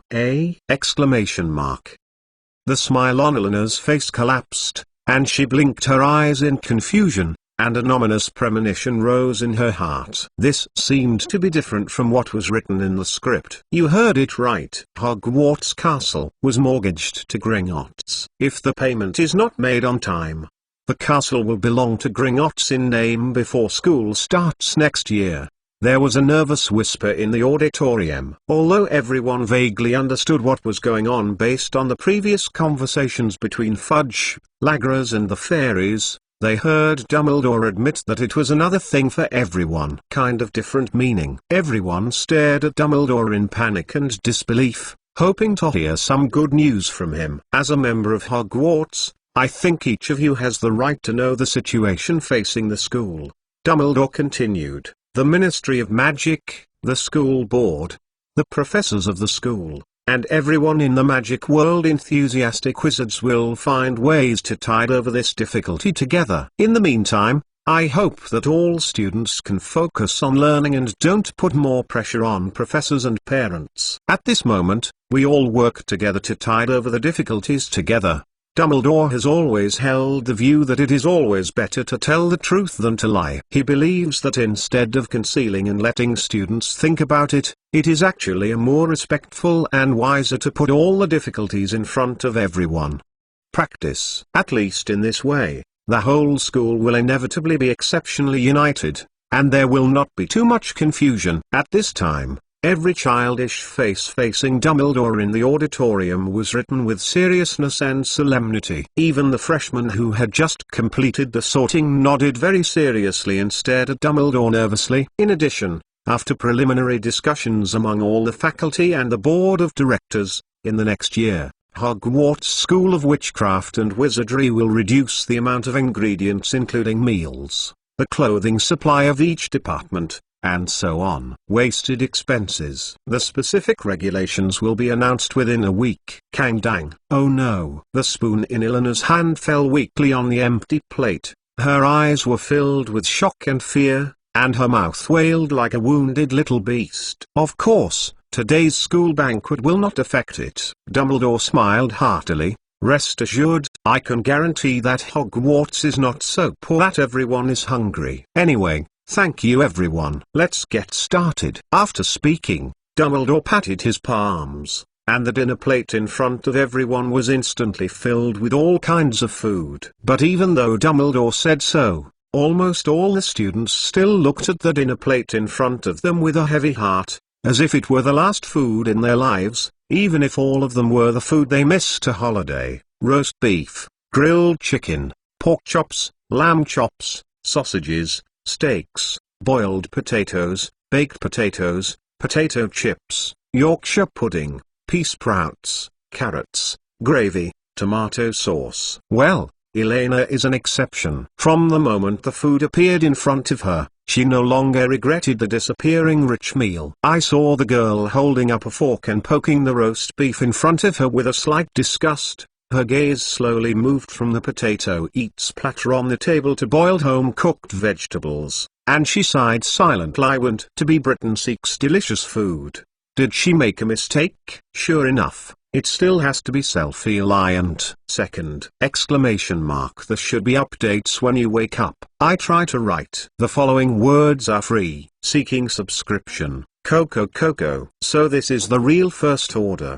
The round-faced fat chicken is crying. I want to know that even if it is written by the same people, it will look good. Well, it is still a big chapter with more than 3,000 words. Finally, the modification is successful, and you can post the VIP chapter. Chapter 65, A Mysterious Way of Spiritual Practice from the East. 3 Shifts. Akimbo. King. The fastest update of the latest chapter of Hogwarts on the tip of the tongue. At this moment, there was a sudden commotion among the feasting first-year students in the auditorium. Hannah, who was sitting next to Elena, even screamed, stretched out her hand and shook the absent-minded silver-haired little lorry. Gosh, look! What is that? Creaking. Inadvertently, Elena shook her arm and slashed the fork in her hand on the golden dinner plate, making a raspy sound that made her teeth sore. The girl trembles uncomfortably at once, and quickly throws away the metal fork. This sound is no less than a torture to her. She really can't understand why Europeans are so keen on using metal tableware. What happened?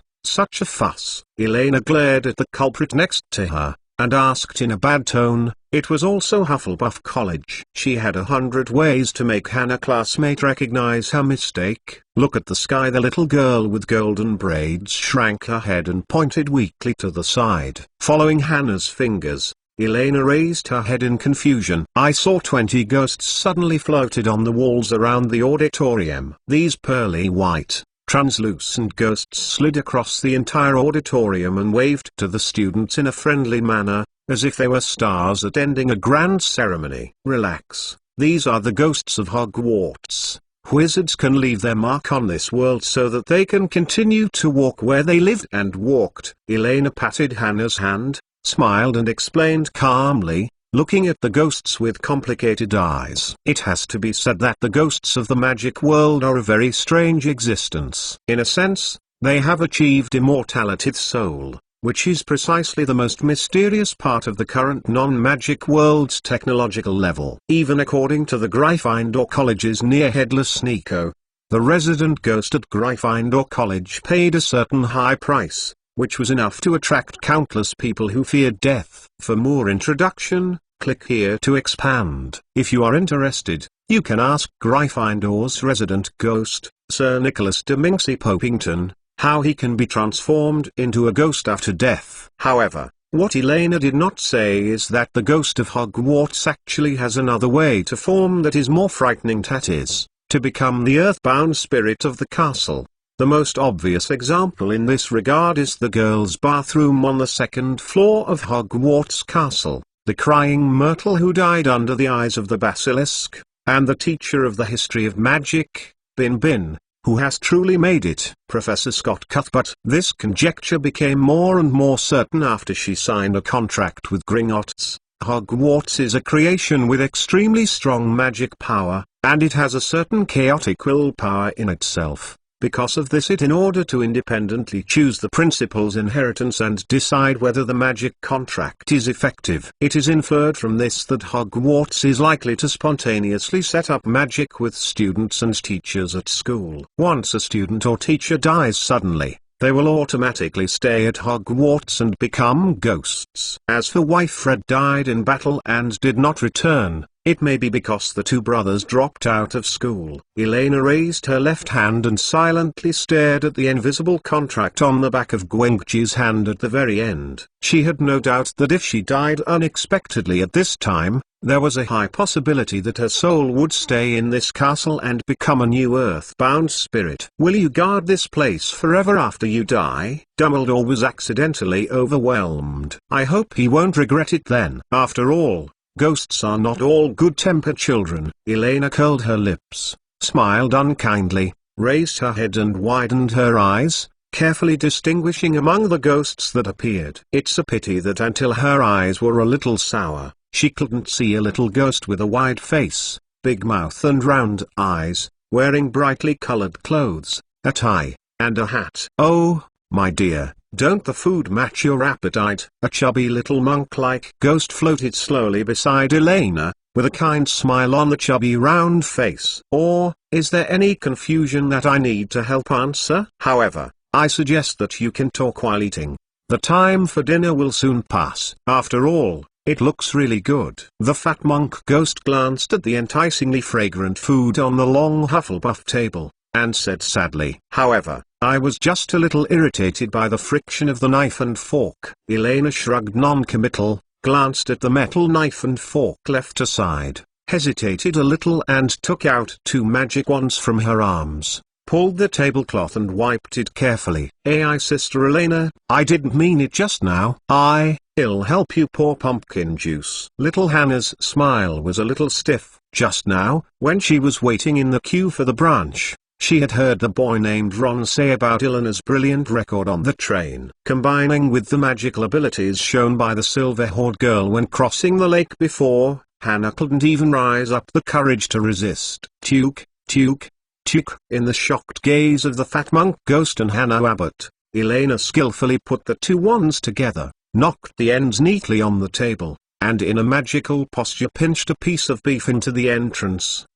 Elena squinted her eyes happily. Sure enough, this is the most comfortable way to eat. It was a wise choice to have Mr. Ollivander polish the wand into the upper part of the lower circle. "Well, thank you." Receiving the golden goblet full of pumpkin juice, Elena glanced strangely at the suddenly attentive Hannah, turned her head, chewed the beef, and said vaguely to the fat monk, "Delicious." "Maybe. If you have been to the mysterious East, you will know what food is." More than 6 years of life in an orphanage in the Scottish Highlands have thoroughly smoothed out the spoiled and picky eating habits in the soul of Eleanor's previous life. Although she still has high standards for food, it does not mean that she will refuse to deliver food to her lips. For a foodie, there is nothing more worthy of sympathy than those who have all kinds of strange taboos. East, I heard that it is a terrible and magical place. Unfortunately, since we became ghosts, we can no longer feel the delicious food. The fat monk shook his head regretfully. He didn't really want to discuss this issue. He nodded politely and floated along the bench. "Sister Elena,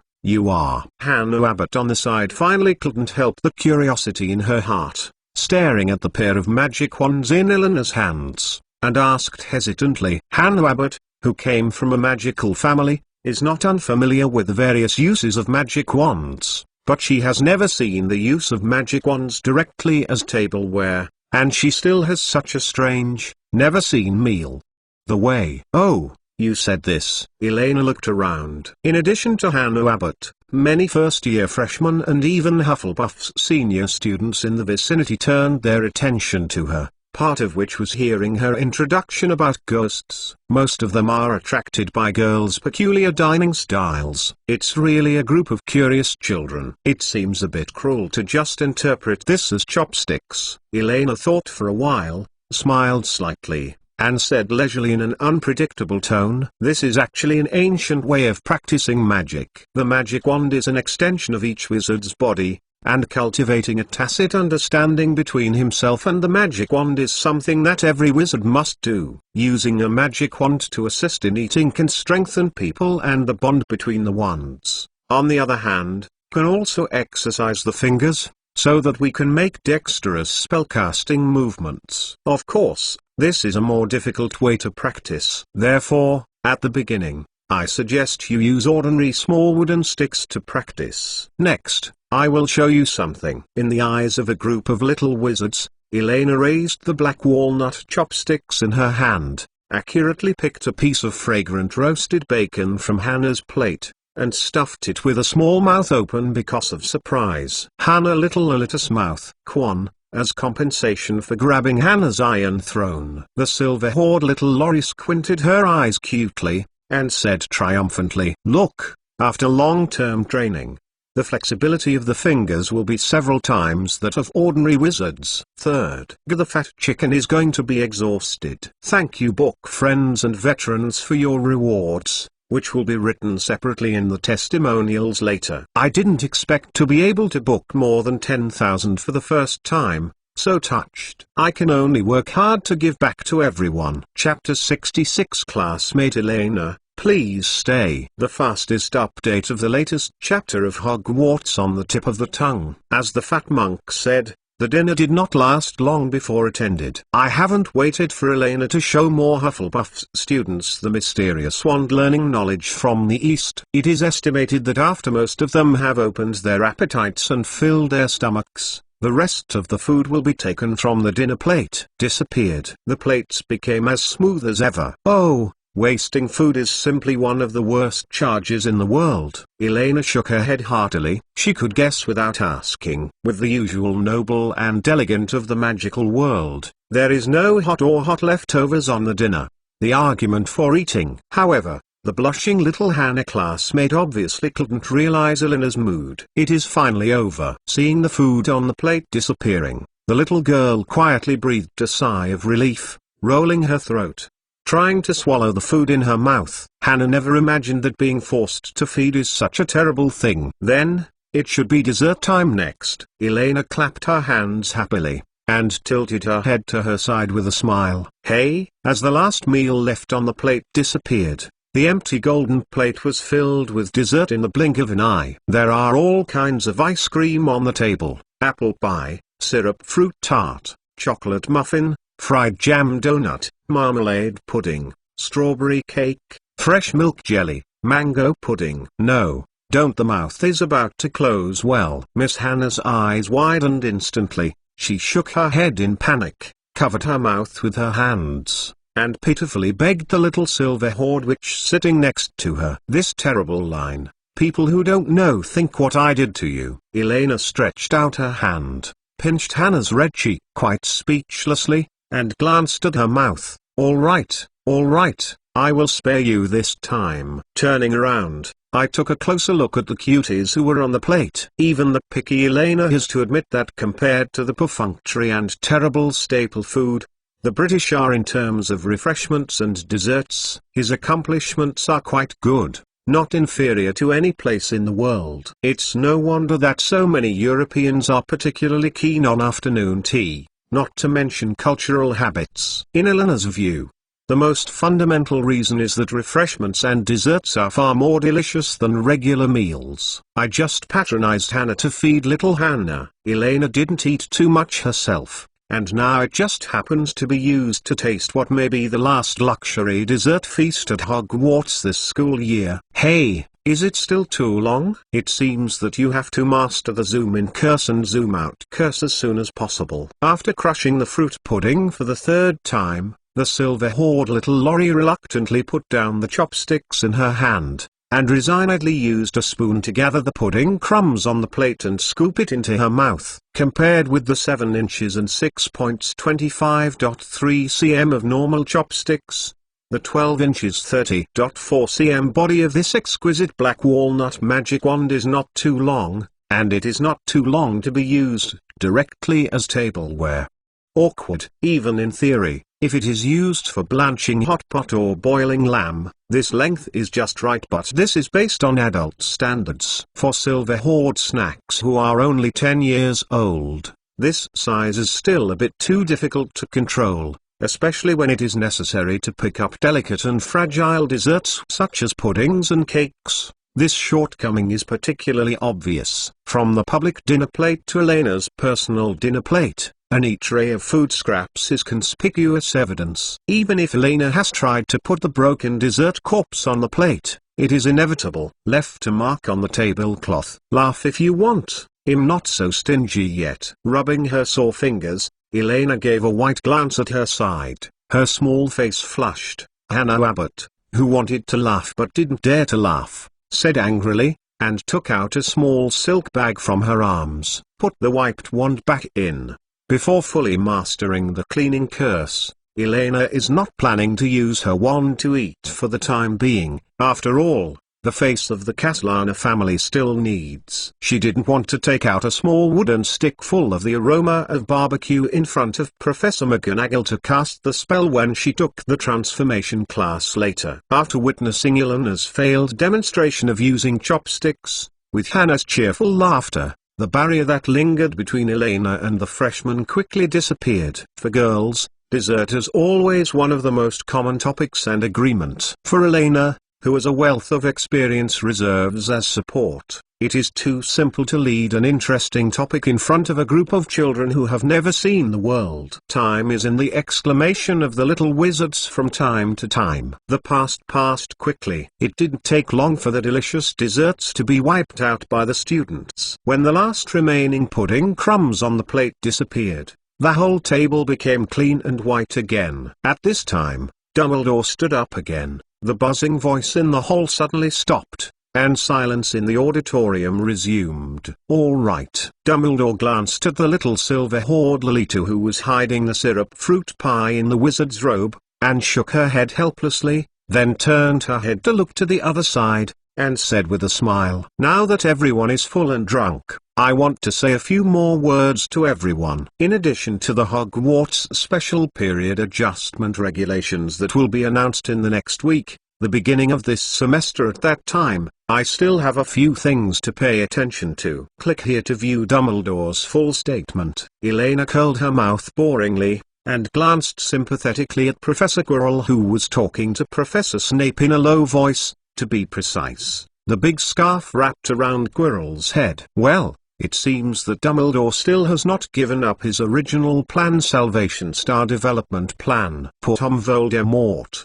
who has a nose temporarily, didn't realize that from now on, it had been arranged clearly by Dumbledore. From the frightening second-generation Meguro demon whisper, no, he has become a repetitive refreshing boss similar to the final exam. As long as you pass his test, you can randomly drop Academy points large, Gingy along a few, unidentified broken magic items some, rare magic ingredients many, prefect badges several, alternate girlfriend crossed out a series of rewards. Just when Elena is already wondering whether she needs to find an opportunity this holiday to be a lovely summer intern at Mr. Newt Scaman's house and learn about the habits of various dangerous magical creatures, Dumbledore the Hogwarts school song under the command of the magic wand finally came to an end. See related works for school song music. Dumbledore wiped his eyes and said, "It's more charming than what we have done here. It's time to go to bed now. Let's go back to the dormitory with the deans of the colleges. Freshmen, don't worry, the college scarves and the school when you wake up in the morning. The emblem will naturally be issued to you as usual. There are also your class schedules." A whining sounded in the auditorium. "Please keep them safe." Hufflepuff's freshmen, go here. As Dumbledore announced the end of the dinner, the auditorium began to become noisy again. At this time, Cedric Diggory, who was only in the 4th grade, had not yet become the prefect.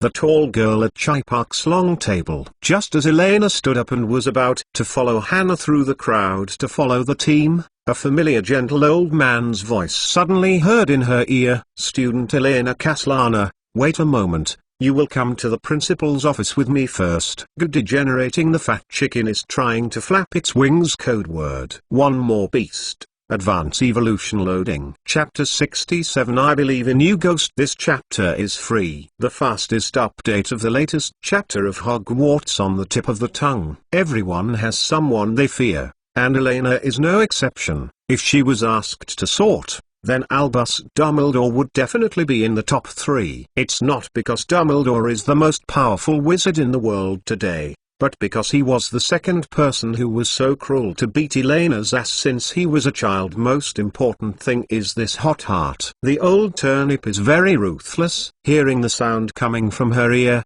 Elena, who was still talking and laughing with Hannah, only felt that the dull hair on the top of her head jumped with fright for a moment. Looking at Hannah's little Lolita, who looked as usual next to her, the girl breathed a sigh of relief. And she was really sleepy after eating so much that she had auditory hallucinations. It's not an illusion, it's just a simple curse, depending on the staff seat. As if hearing her thoughts, Dumbledore's gentle voice sounded again in Elena's ears, and the girl turned her head over the crowd and looked towards the staff seat, only to see Dumbledore smiling and waving to her head. Huh? Elena frowned in confusion, and recalled carefully. It seems that before this, apart from guiding the young wizards to learn to take the initiative to fill in their volunteers, they did not do anything too outrageous. Regarding the mortgage of Hogwarts to Gringotts, she had already been beaten once. With Dumbledore's character, he shouldn't be able to grasp this point and flipped the old account repeatedly. Elena raised her head and carefully observed Dumbledore's expression. After confirming that there was no danger,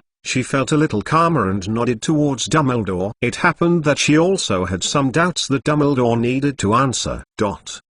"I'm waiting for you in the principal's office, just behind the giant stone monster on the 8th floor of the castle. You have been here before. The password is Sugarat." Before Elena squeezed out of the crowd, Dumbledore said softly, and turned around, surrounded by a group of faculty and staff such as Professor McGonagall, and left the auditorium talking and laughing from the side door next to the staff seat.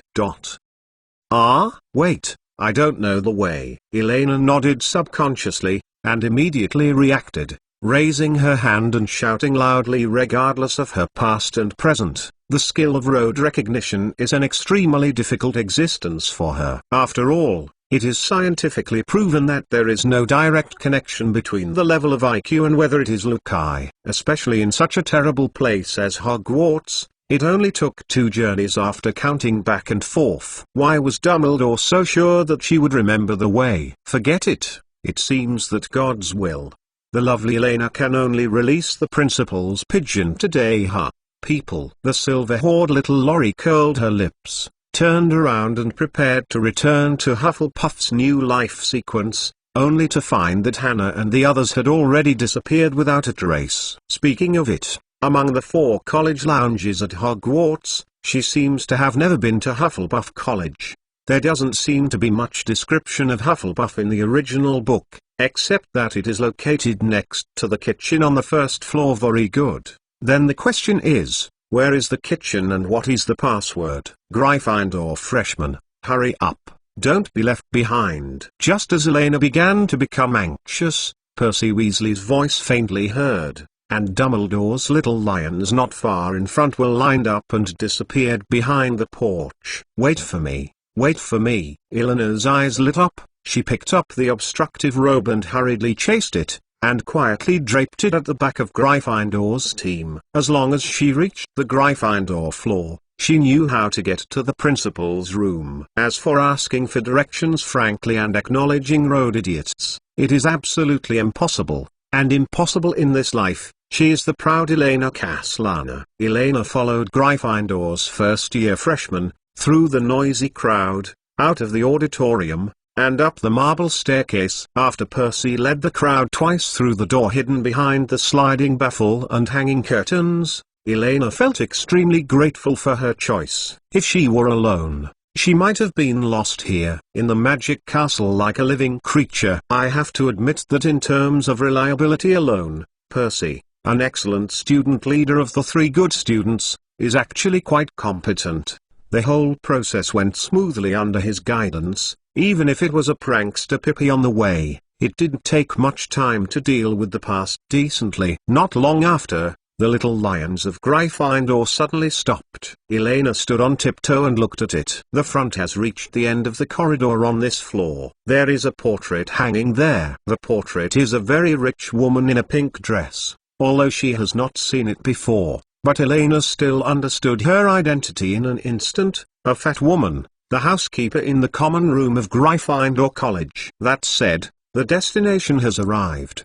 The 8th floor of the main Hogwarts castle. The silver-haired little lorry turned around, and sure enough, not far behind her, there was a huge stone monster squatting. "Sugar rat," Elena said in accordance with Dumbledore's password. The monster suddenly came alive and jumped to the other side silently, and the wall behind him quietly cracked in half. Behind the wall is a familiar spiral staircase. At the end of the spiral staircase is a shiny oak door with a brass knocker in the shape of a lion's eagle head. Elena knew that Phoenix, Fox and Dumbledore were there, waiting for her behind a wooden door. Glancing behind her, the fat woman has removed the door of the Gryffindor common room, and the first-year students of Gryffindor are crawling through the hole in the wall one by one as they're happy. All detained by the teacher. Her child was an angel with broken wings in her previous life. Elena shrank her mouth in envy, raised her feet and stepped onto the revolving escalator. There was a rumbling behind her, and the wall closed again. "Hey, Granger, why did you stop?" "Excuse me, I'm almost sleepy, and I just want to lie in bed right now." Harry Potter, who was crawling inward, felt a kick on his forehead, raised his head, and found that it was Hermione Granger who had suddenly stopped in the middle of the wall hole, and was looking behind him with a puzzled look. "Well, I seemed to see Elena just now." Hermione blinked slightly suspiciously, and looked at a stone monster at the other end of the corridor with some uncertainty. She seemed to have seen a bright silver hair flash past the just now. Oh, Harry couldn't help but yawned, and shook his head dully. How could it be possible that the Academy of the Eldest Sister's head is still 1 floor below the auditorium? Yes, it's mostly dazzled. Hermione shook her head with a dumb smile. It was probably because she was a little uncomfortable on the first day of enrollment, so she had hallucinations. After all,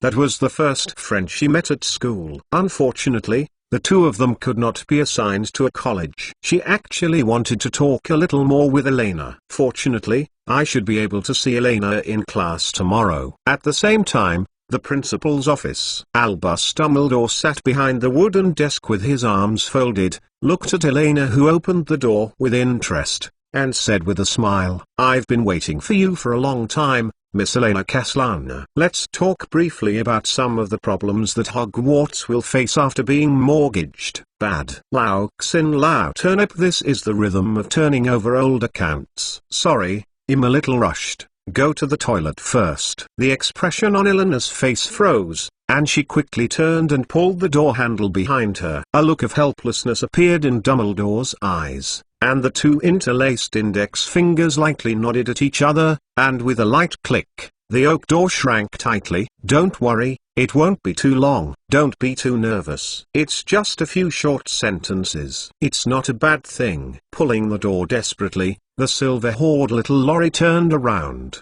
pressed her back against the door panel, and looked at the white-bearded grandfather behind the desk warily. "I believe you a ghost, you bad old man." The transitional chapter is slightly flat, plus it's late. Sorry. So this chapter is free. I thought about it for a long time today and deleted most of the content. On the one hand, it was because the first order was over 10,000 and the pressure of ordering over 10,000 was much greater than I thought. On the other hand, it was because I re-examined myself. I found that I couldn't help writing high at the Hogwarts mortgage and sorting ceremony. so that the original follow-up plot did not look so amazing and a bit out of sync. So I thought about it seriously, reimagined the plot points, and finally burst out several plot points that are several times more exciting than before. I promise that I will make you a god-level creativity that is unparalleled in the history of the scene! Now the whole person is extraordinarily excited, and his mind is full of plots. It's just limited to hand speed, and the code won't come out temporarily. This weekend will let you have a good time! Confidence. Proud. Proud wakesy round-faced fat chicken. Cuckoo. Chapter 68. You are embarrassing me, fat tiger. The fastest update of the latest chapter of Hogwarts on the tip of the tongue. Elena looked around. It has been almost a month since she came here last time. During this time, everything in the room seemed to have been automatically repaired. The fine silverware that had been knocked down returned to the slender-legged table, spinning quietly, spraying smoke. The frame of Phineas Nigel's was also hung back on the wall. The portraits of Hogwarts' former principals and heads were all dozing in the frame, and his head leaned lazily on the armchair or portrait. On the perch by the door, the phoenix with beautiful golden and red tail feathers glanced at the little silver-haired Lolita, and moved her claws slightly in the direction of Dumbledore, continuing to comb her feathers. I've already survived the beatings that deserve to be beaten, and I recognized the mistakes that should be admitted. I also deduced how to deal with the follow-up plan of Gringotts on the manuscript. In the branch, I think everyone took the initiative to speak out their thoughts. There is nothing wrong, so, without waiting for Dumbledore to speak again, Elena snapped a lot of words like a cannon, turned sideways, grabbed the knob again, and twisted it hard. The door still won't open. Elena turned to look at Dumbledore. "Let me out," the girl said. "No," Dumbledore said simply. The two looked at each other for a few seconds. "Let me out," Elena said again. "No," Dumbledore repeated what he said just now. Boom. Bang bang. Elena kicked the wooden door hard,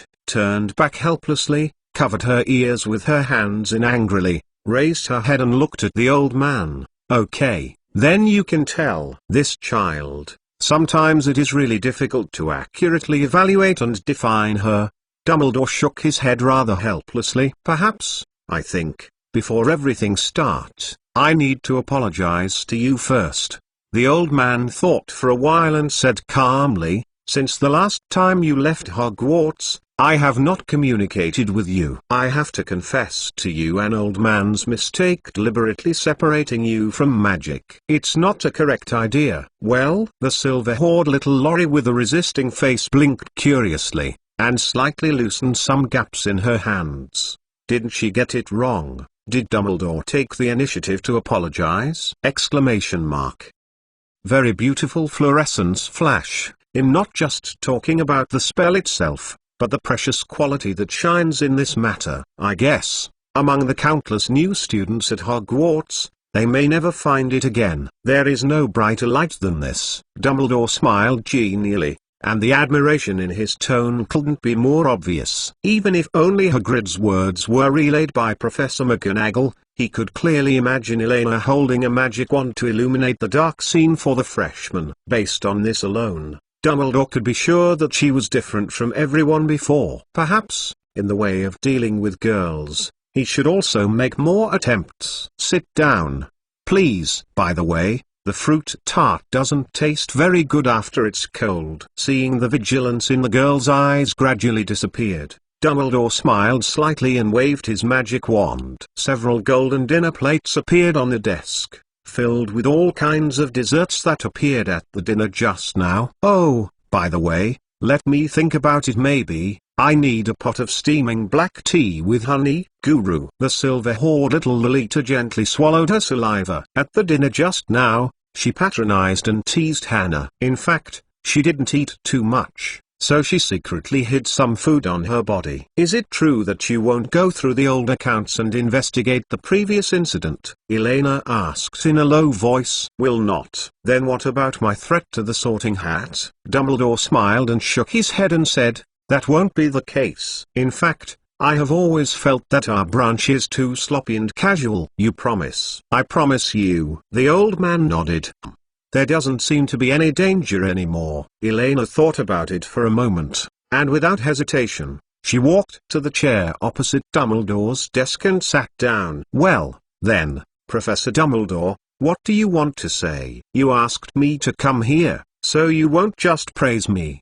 The girl took the cold fruit pie out of her robe, put it aside, scooped up the trembling mango pudding with a spoon and took a bite, and asked in confusion. As you can see, because of Miss Eleanor's behavior, it is inevitable that Hogwarts School of Witchcraft and Wizardry will encounter some problems in the next semester. The old man put his hands folded flat on the table, looked at the little girl in front of him with interest, and said in a steady tone, Professor Dumbledore, don't rely on me for this. You have a share. Besides, I don't remember any school plan to cut expenses that I proposed. Elena shrugged, took a leisurely sip of honey black tea, and replied nonchalantly. Anyway, she did everything she could, and the rest was a headache for Dumbledore. Indeed, you are right. In fact, there is no such a plan before this. This is one of the reasons why I'm talking to you tonight. I guess maybe I can get some enlightenment from you. Puff. Cough cough cough cough. Hearing Dumbledore's words,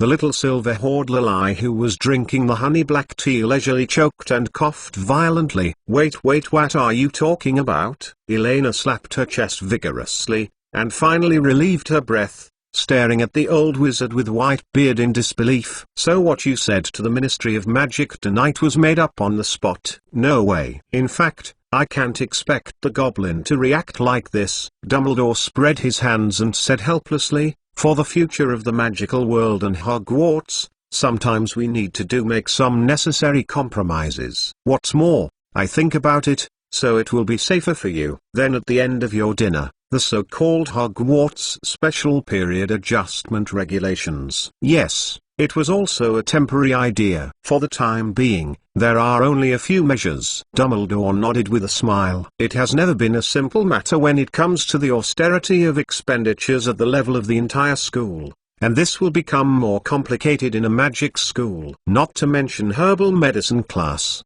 potion class, magical animal protection class, these courses that require a lot of magical material support, even courses such as transformation class, spell class, and even the history of magic, will inevitably be frequently used. Few auxiliary teaching props may also consume a lot of parchment. Therefore, it will take Dumbledore a week to discuss with the professors of various subjects on how to revise the teaching plan and how to save as much as possible the money spent in maintaining the daily operations of Hogwarts. Wait, so what does all this have to do with me? I'm just an ordinary first-year student. Shouldn't this be the principal's job? Elena put down the dessert in her hand and grinned reluctantly. As you said, after all, we are all involved in this matter. Moreover, one of the reasons for the Hogwarts Special Period Adjustment Regulations is to move the focus of the whole matter away from the school and you. Dumbledore glanced at Elena gently, and said clearly, therefore, I think you have the responsibility and obligation to help solve subsequent problems. But Elena suddenly had an ominous premonition, as if a black pot covering the sky and the sun was floating towards her. She had known that she shouldn't be greedy. The most important duty of a school is to train students, not to mention, I just want to hear your opinion.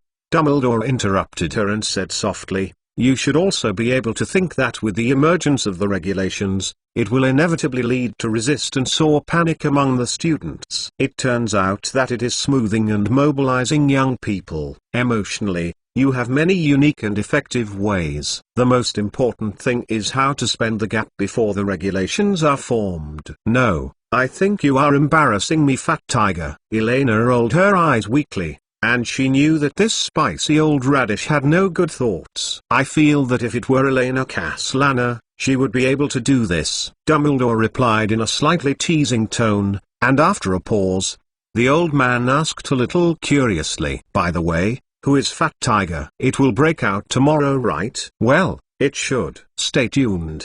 Chapter 69. The kind-hearted Elena has an idea. The fastest update of the latest chapter of Hogwarts on the tip of the tongue. It's nothing. The fat tiger is just another name for a certain creature, similar to the Scottish round-faced fat chicken. Glancing at Dumbledore, who was totally unable to catch the stalk, Elena waved her hand with some interest. Let alone Dumbledore, even the neon Chinese at this time might not understand this groove. Undoubtedly, every traveler is lonely from the depths of his soul, and no one can bridge the gap created by times and culture. In order to make life less lonely, at least it seems a little kinder, most of the traversers will unanimously work hard to push the world in the direction he is familiar with. For example, the protagonist in a particularly good-looking magic industry driftnet article in the previous life, His Royal Highness Roland Let Go of That Witch. Another example is Elena Castellano at this time. You are right. I do have a few good ideas on how to properly deal with this crisis. Cluck. Elena took a sip of the black tea,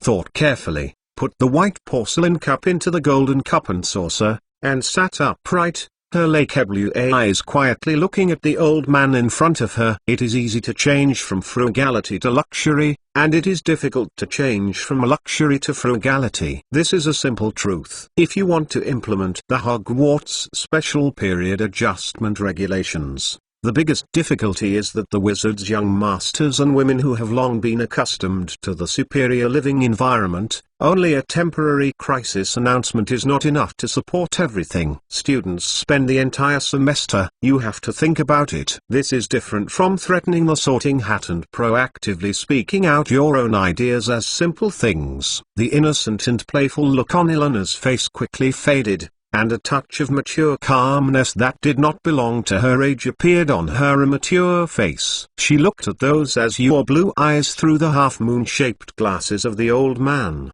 and said calmly, "What I say next may be a bit deviant, but I hope you don't interrupt me at will. Also, I have no interest in changing Hogwarts and the magic world, so please don't impose too much expectations and responsibilities on me, body." If you can choose, Elena actually prefers to be a carefree first-year little wizard who eats and drinks, rather than a savior or leader. She wants to put out this bad idea in time when Louden has this bad idea. Of course, seeing Elena showing a completely different state from before, Dumbledore raised his eyebrows slightly, and solemnly agreed. He also sat up straight, showing a serious attitude of listening. Dumbledore was no stranger to the appearance of a girl, whether it was the breathtaking negotiation on the tallest tower of Newmangud Castle, or the divine deduction in the Slytherin girls' dormitory at the bottom of Hogwarts Castle. Dumbledore kept it. He was so deeply impressed that he would sometimes subconsciously place the girl at the wizard who was at the same height as him for treatment. Since you left this problem to me to deal with, as long as the problem can be solved reasonably and perfectly in the end, no matter what the results and requirements during the period, will you accept it? Elena raised the teacup and saucer with her left hand, exposed the smooth back of her hand in front of Dumbledore, and asked softly, "Well, within a certain range, as long as it is not the same as the situation in Gringotts this time. Moreover, other professors must be considered." Dumbledore hesitated for a moment, and he didn't promise too much in his answer. After all, to be honest, he really didn't know how many whimsical thoughts were still in the little head of the little silver horde witch in front of him. "I can help the entire Hogwarts to get at least a week of plateau, and let most students can accept the reduced standard of food, and to a certain extent break the barrier between the four colleges." Elena rubbed her fingers on the smooth rim of the cup, raised her eyes, glanced at the surprised Dumbledore, and continued lightly. "However, I have 3 conditions. First, the first week of the school's students' teaching tasks will be temporarily suspended, and I will arrange them so that you and the professors will have enough time to formulate the Hogwarts Special Period Adjustment Regulations. Second, I hope to be able to participate in the formulation of the regulations indirectly through you, and have a small part of the right to purchase materials. Third, I need to borrow someone from you." Elena paused and smiled. Senior Rube Hagrid. It doesn't sound like a complicated requirement, if it can achieve the effect as you said. The point is, dear Ms. Caslana, what do you want to do? Know that there are nearly 1,000 people in 7 grades.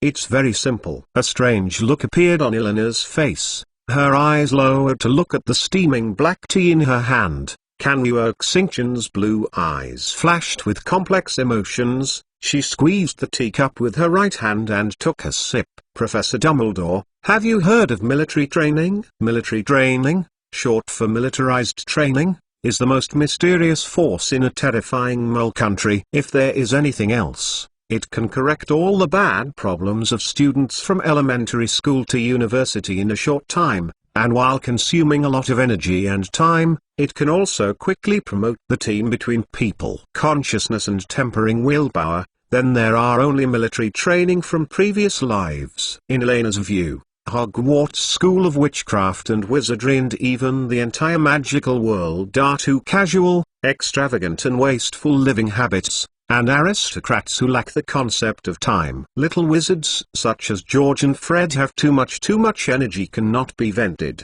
only through various pranks to pass the time. Obviously it is only a group of middle school students up to 19 years old. At the time when it is the easiest to form a classmate friendship, they are artificially divided into 4 colleges, and they are constantly instilled with their own personality characteristics, which is too absolute and arbitrary. The approach, competition, does make people have a stronger desire to learn and a sense of competition. However, it would be too funny to say that every class is divided into 2 classes clearly. It is a bit funny to say that they are people of the same age who are sitting in the same classroom, but because of the different colors of their scarves. Not being a student at Gryffindor College does not mean being brave, just as not all Ravenclaw students are intellectually superior. In order to save the souls of generations of little wizards, Elena, who is like an angel, decided to take the initiative to help them break the barriers between the academies, consume their vigorous energy and attention, and let everyone stay in their study career. An unforgettable and wonderful military training experience. In short, that's roughly the case. Elena took a breath and licked her dry lips. After spending almost half an hour, she finally explained the general form and details to Dumbledore. A very enlightening suggestion. I think I can give it a try. However, the name may need to be changed. The specific details also need to be discussed with the professors. Dumbledore applauded in admiration, and the girl always brought him a lot of surprises. It's just some trivial cleverness. Elena waved her hand humbly. Although her memory was not complete, she still remembered the fun things about standing, walking, and stacking tofu quilts. As everyone knows, military training is also an important part of the learning career. She will definitely try her best to let the little wizards of Hogwarts feel the original school military training to the greatest extent. At this moment, there was a rhythmic knock on the door, and at the same time a sharp voice of a wizard came out. Mr. Dumbledore, there is a small situation in the Ravenclaw common room. You may need to be told. Break out today. First, does the outbreak seem to have to ask for something? So, ask for some chapters and book reviews. Anyway, the monthly ticket recommendation ticket line does not belong to the One More Beast. Chapter 70. This question is very simple. The fastest update of the latest chapter of Hogwarts on the tip of the tongue. Please come in, Felius. It just so happens that I also have something to discuss with you. Dumbledore replied with a higher volume, and the oak door sealed by magic made a soft sound and opened slowly with a creak. A so small and cute wizard was waiting at the door at this time. Even without Dumbledore's introduction, Elena instantly corresponded to the identity of the visitor. Felius Fulvey, Professor of Spells at Hogwarts School of Witchcraft and Wizardry, and Dean of Ravenclaw College. There was a problem with the door knocker at Ravenclaw College. Oh, I'm sorry, am I here at the wrong time? Professor Flitwick walked into the principal's office quickly and said quickly. Halfway through, Fulvey raised his head to see the little silver-haired witch who was leisurely drinking black tea,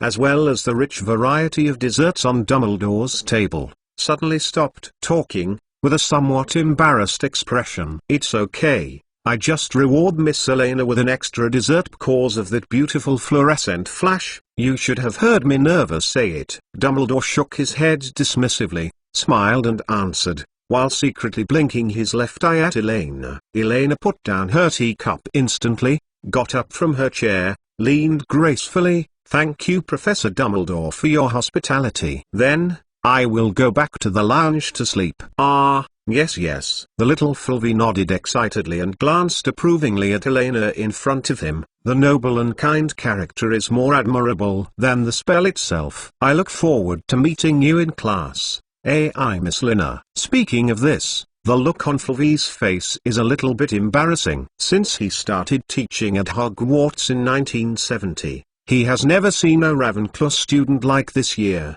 the first day of school. Because they couldn't answer the question about the door knocker, they had to stay at the door of the common room in batches. "Me too, dear Professor Flitwick. In fact, I have accumulated a lot of spells that I need to ask you, such as quick zoom out and quick zoom in." Although Fluffy is only a little more than 1 meter tall, this does not affect Eleanor's respect for the Ravenclaw Dean, not just because the spell is the core skill of every wizard. More importantly, the curse class itself is a rare systematic lore summary course in the wizarding world. It explores the solidified magic black box between the disorderly one-waving and the verbal will. The prosperous magic world has started today. Oh, in fact, these two spells are very simple. Their difficulty is not in gestures when it comes to areas of expertise, especially when the questioner is a good student who is particularly optimistic about him. He is kind and smart. Professor Fluffy has become even more happy, raised his finger, preparing to explain a little bit. "Ahem, regarding the curse, I suggest that you can keep it until later and then ask it slowly. Now, the most important thing for you is to go back to the dormitory and take a good rest." Seeing that the principal's office was about to become a temporary curse class, Dumbledore glared at Elena, couldn't help but coughed, interrupted Fluffy's words, and redirected the topic to Fluffy's entrance place. "So, Felius, it seems that your bronze knocker has some more difficult problems." "I've seen it, it's not too difficult." Speaking of this again, Fluffy's face instantly collapsed, and he waved his hand a little embarrassedly. "It's just a simple arithmetic problem deformed. It's just a bit strange. However, you can't enter the common room if you can't answer the question. This is the pride and rules of Ravenclaw College." Weird arithmetic question. Shouldn't it be easy to get in? Dumbledore was curious. As the principal, Dumbledore naturally knew the unique way to enter the common room of Ravenclaw College. He only needed to correctly answer the questions posed by the eagle-beaked bronze door knocker to successfully enter. Theoretically speaking, the questions raised by the bronze door knocker within a period of time are all the same, so usually only one student answers it before everyone can enter the lounge. Yes, today's door knocker is a bit weird. In a sense, there is really only one problem over and over again, but there are some small details that are constantly changing. Professor Fluffy scratched his hair with some annoyance, and sighed and said, "For example, put the rabbit and the raven in the same cage. Tell them there are 38 heads and 96 feet, and then ask the ravens the number separately from the rabbit. However, every time a student enters, this number changes. It's really simple, 10 rabbits and 28 ravens." Elena, who walked slowly to the door, heard this, a sly flash in her eyes, turned around excitedly, and finished the answer in an instant. "Hey, have you seen this problem before? How can it be so fast?" Fluffy opened his eyes in surprise and blurted out. Although this is indeed not a difficult question in his opinion, it is definitely not so simple that it can be answered in less than a second. "Eat it." "Oh no, I mean they only need to lift both front legs, rent the rest of the rabbit's hind legs." Elena spread her hands, said naturally, and blinked her eyes cutely, "Am I wrong?" "No, what you said makes sense." Fluffy was taken aback for a moment, then he thought about it carefully, and his eyes looked at the little silver horde lorry a little more kindly, being good at breaking the routine thinking. This is the quality we have always advocated, not pure knowledge. "Oh, I wish you actually joined Ravenclaw College." At this point, Fluffy frowned. Thinking about it this way, there is actually no problem with the door knocker. It still firmly implements the mission given to it by Miss Rowena Ravenclaw. Professor Dumbledore, sorry, maybe our college needs to apply for some sleeping bags. Professor Flitwick raised his head and said firmly in his eyes, it is not the knockers that need to be changed, but the way of thinking of the students. Since the first-year students of Hufflepuff College can answer the questions in an instant, then the students of the College of Labour have no reason to complain about the problem. Dumbledore glanced at the little silver-haired witch who had disappeared behind the oak door, twitched the corners of her mouth, and nodded silently. His instinct tells him that this incident is probably related to this little guy,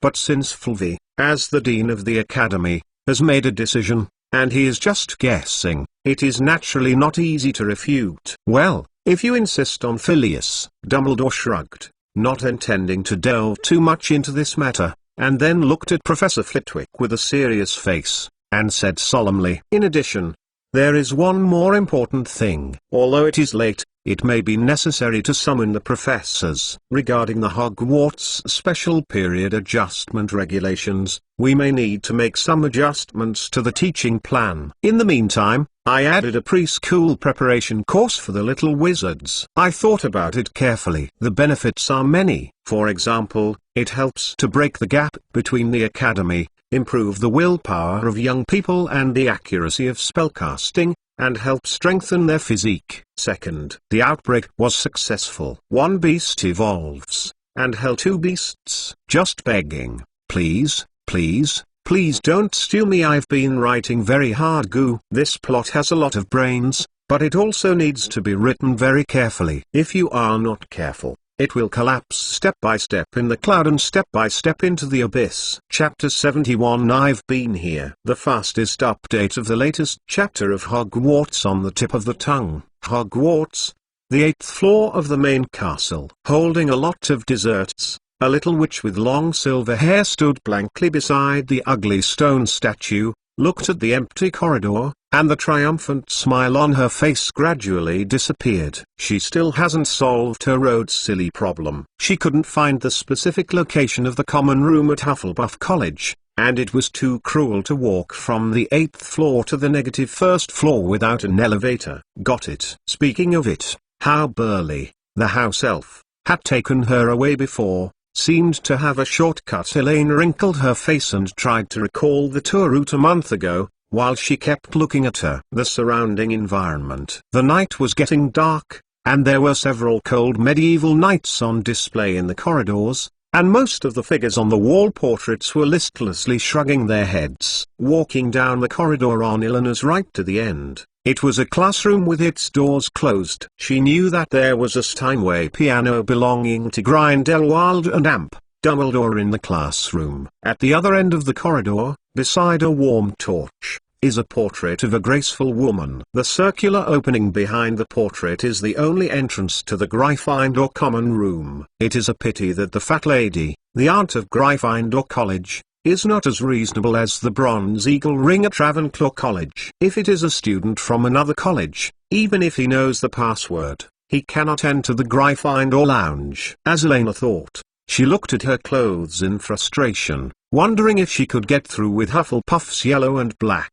and many more. There was a playful appearance at the corner of the silver-haired little Loris mouth, and she reached out her hand and pulled the black wizard robe on her body. There was no mark on it that showed her academy. As a first-year freshman who just finished the college, she is still wearing a navy blue tie marked with the Hogwarts school badge. It will not be delivered to the bed until tomorrow morning for the emblems, knitted sweaters, bow ties, and scarves of the various colleges. So to speak, a bold idea suddenly appeared in Eleanor's mind. She pulled the hood behind her robe to cover her long silver hair, walked to the portrait of the fat lady, and asked in a low voice like a lost bunny, "You okay? Is this the Gryffindor common room?" "Sorry, I'm lost." "First-year freshman?" "Oh, yes, this is the common room at Gryffindor College." Hearing the voice in front of him, the fat woman turned her body, lowered her head slightly to look at the little bit in front of him,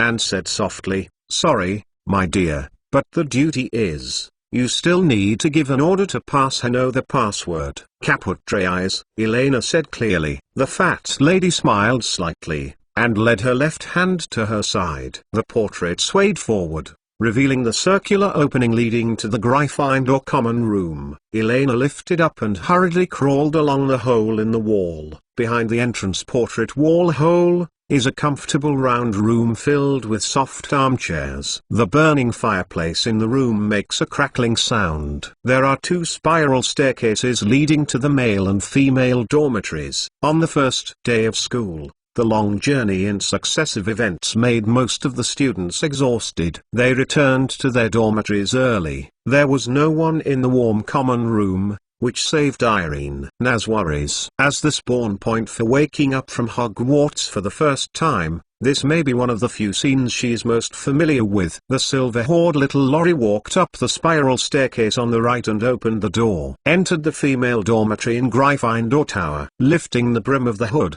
Elena looked around carefully. As she saw a month ago, a row of 4 pillared beds with dark red flannel curtains draped from the doorway, and the floor was covered with a furry carpet in red and gold. In this era of no internet and no mobile phones, the students' leisure and pastimes are not too many. At this time, most of the little witches at Gryffindor College had put on their nightgowns, or gathered together in 2s and 3s and chatted quietly, or sat alone by the bed and read a book quietly, and no one noticed. Suddenly a new student came in at the door. Near the door, on the soft big bed where Elena once slept, a little witch with brown wavy hair leaned on the back of the curved bedside, concentrating on flipping through a huge and heavy book, holding a feather in her hand. Brush, from time to time outline and endorse something on the page of the book. Alas, isn't this classmate Hermione Granger? Destiny is so wonderful. Elena raised her eyebrows mischievously,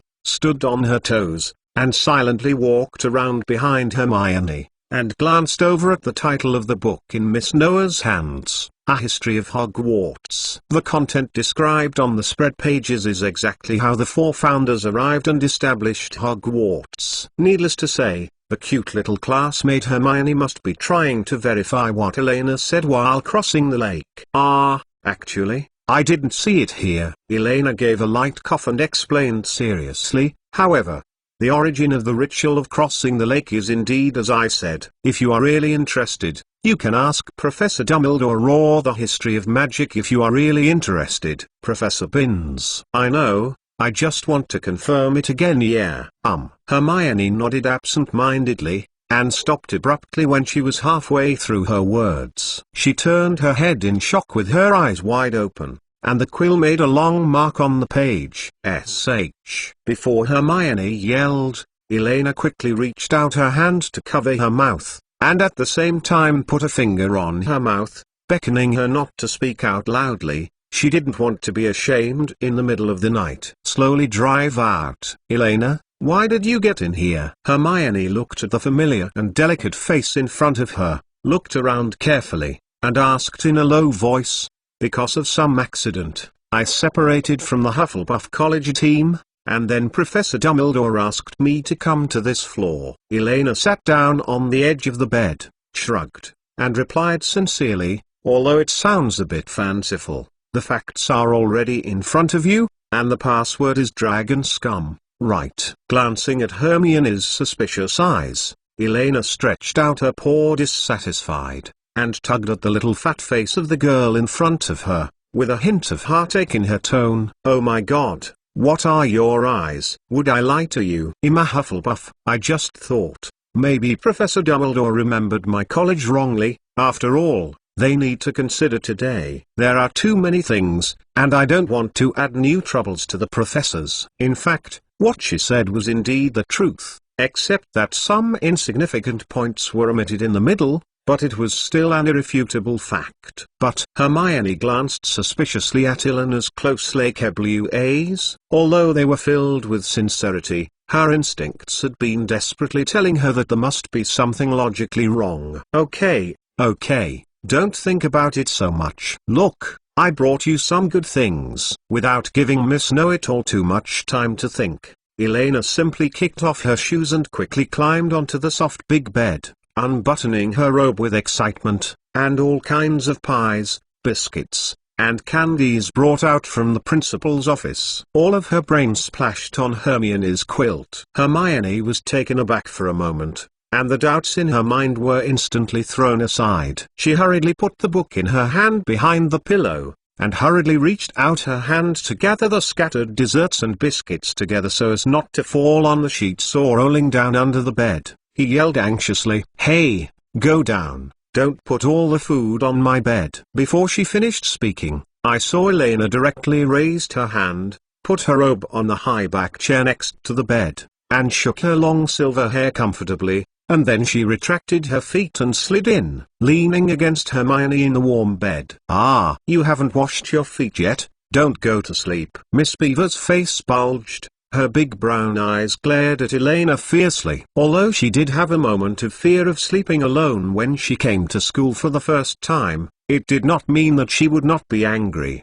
not even the good-looking Elena. "Strictly speaking, this is my bed." "Your bed? How could it? This is the Gryffindor lounge, Elena. Don't mess around." Elena turned her head and lifted Hermione's hairy long brown hair with her hand, which made her neck feel a little itchy, and a smirk hung from the corner of her mouth. "If you don't believe me, let's make a bet. If I can show evidence, if it's really your bed, then I'll let you arrange it." "But, what if you don't show evidence?" Hermione wrinkled her nose and glared back without showing any weakness. She was not afraid of Elena like Ron, Draco, and Harry. She decided that she must teach the Silver Horde Witch this time. Let her know that Hermione Granger is not so foolish. Nothing but. An imperceptible sigh flashed in Elena's eyes. "When I woke up at Hogwarts for the first time, Elena, who thought it was just a tour experience that would never return, used the buttons on her clothes to imitate a plot scene in a previous life movie." A short sentence was engraved on the edge of the bed. Swinging her head, without explaining more, Elena shook her fingers and said softly, "Touch the lower right side of your bed aside." There should be a line of words engraved there, with the initials of my name at the end. "Bed," said lower right. Hermione glanced at Elena, stretched out her hand in the position she directed, and as expected, she found a row of scratches that were not deep or shallow. The fingertips slowly slid along the letters, and the girl read it out softly curiously. "I've been here. It's another 3,000 word chapter, and I thought about whether to split it into two, and write something to double it. But after thinking about it carefully, it is better to fill the previous bit in one go. Duan is the most comfortable place here, and the details of what to sleep and eat snacks afterwards are actually unnecessary things to write. The study and life at Hogwarts started like this, and it was the best. If you can guess what movie this is, I might evolve. Right? Chapter 72 Hannah and Hermione. The fastest update of the latest chapter of Hogwarts on the tip of the tongue. The next day, Elena sat up, stretched sleepily. The ground that was messed up last night has been quietly cleaned up by the house elves, and the unfinished biscuits and pies have also been cleaned up. Elena was a little disappointed. She thought she would attract some beautiful ones in the morning, little pets. And beside her, the top student Hermione had already put on a robe, washed it, and the golden and red lion house emblem on her chest was shining. At this moment, I was sitting on the side of the bed, looking in the mirror, trying to press down my fluffy hair a little bit. "You are finally getting up. Quickly comb your hair and wash. Let's go to the auditorium for breakfast." After a lot of effort, and finally sorted out the tousled hair, Hermione took a long breath, put down the comb and handed it to Elena on the side. "Oh, no." Elena waved her hand while yawning. Her hands gathered the scattered hair of her shoulders behind her head, her face slightly raised, her head swayed from side to side, and her long silver hair fell smoothly from behind her like a waterfall, without any confusion. Flying hair. Silently glanced at the comb in her hand, Miss Granger gave up a lot of perseverance and finally resisted the swearing. The difference between people is too great. This kind of physique that doesn't have to worry about the hair going to sleep and explode is simply too much. Just when Miss Granger was depressed, Elena had already taken off the robe on the high-back chair beside her, rubbed her fingers on the golden red Gryffindor Academy emblem on the left chest of the robe, and the corners of her mouth raised. Smile. Sure enough, it seems that the house elves did come at night. Next to the robe, the navy blue Hogwarts bow tie she removed yesterday, and the black knitted sweater have also become Gryffindor college style, in addition to an extra red and gold Gryffindor multi-college pure wool scarf.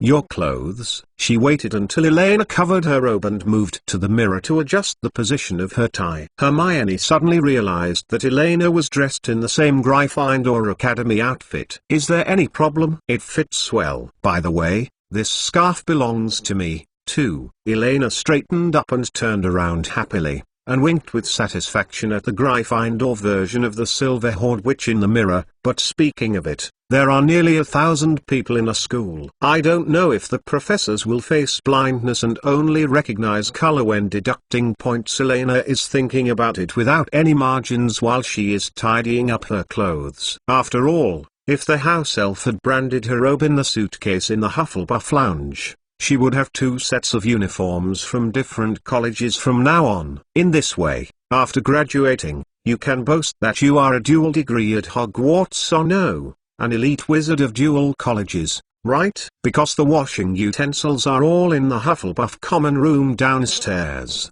Elena simply rinsed her mouth and poured cold water on the noodles. Then, before most of the students were ready to clean up, she under the cover of minutes, he slipped out of the Gryffindor common room and came to the stairs on the 8th floor of the castle. Speaking of, Elena, you don't actually know the road, do you? Hermione, who was about to go back to the lounge, stopped suddenly, turned her head seriously and asked, How could it be possible? What are you talking about? Standing in front of the steps, the little Silver Horde Lori looked sadly at the moving stairs below. Her face changed. She said with a dry smile, and quickly lifted her foot and walked down. Hey, don't step on that. Click. Before Hermione could finish speaking, Elena just felt that her feet were empty, and the wooden stairs sank in with a click, trapping her foot in it. This level of ladder needs to be jumped over. Hermione shook her head and sighed,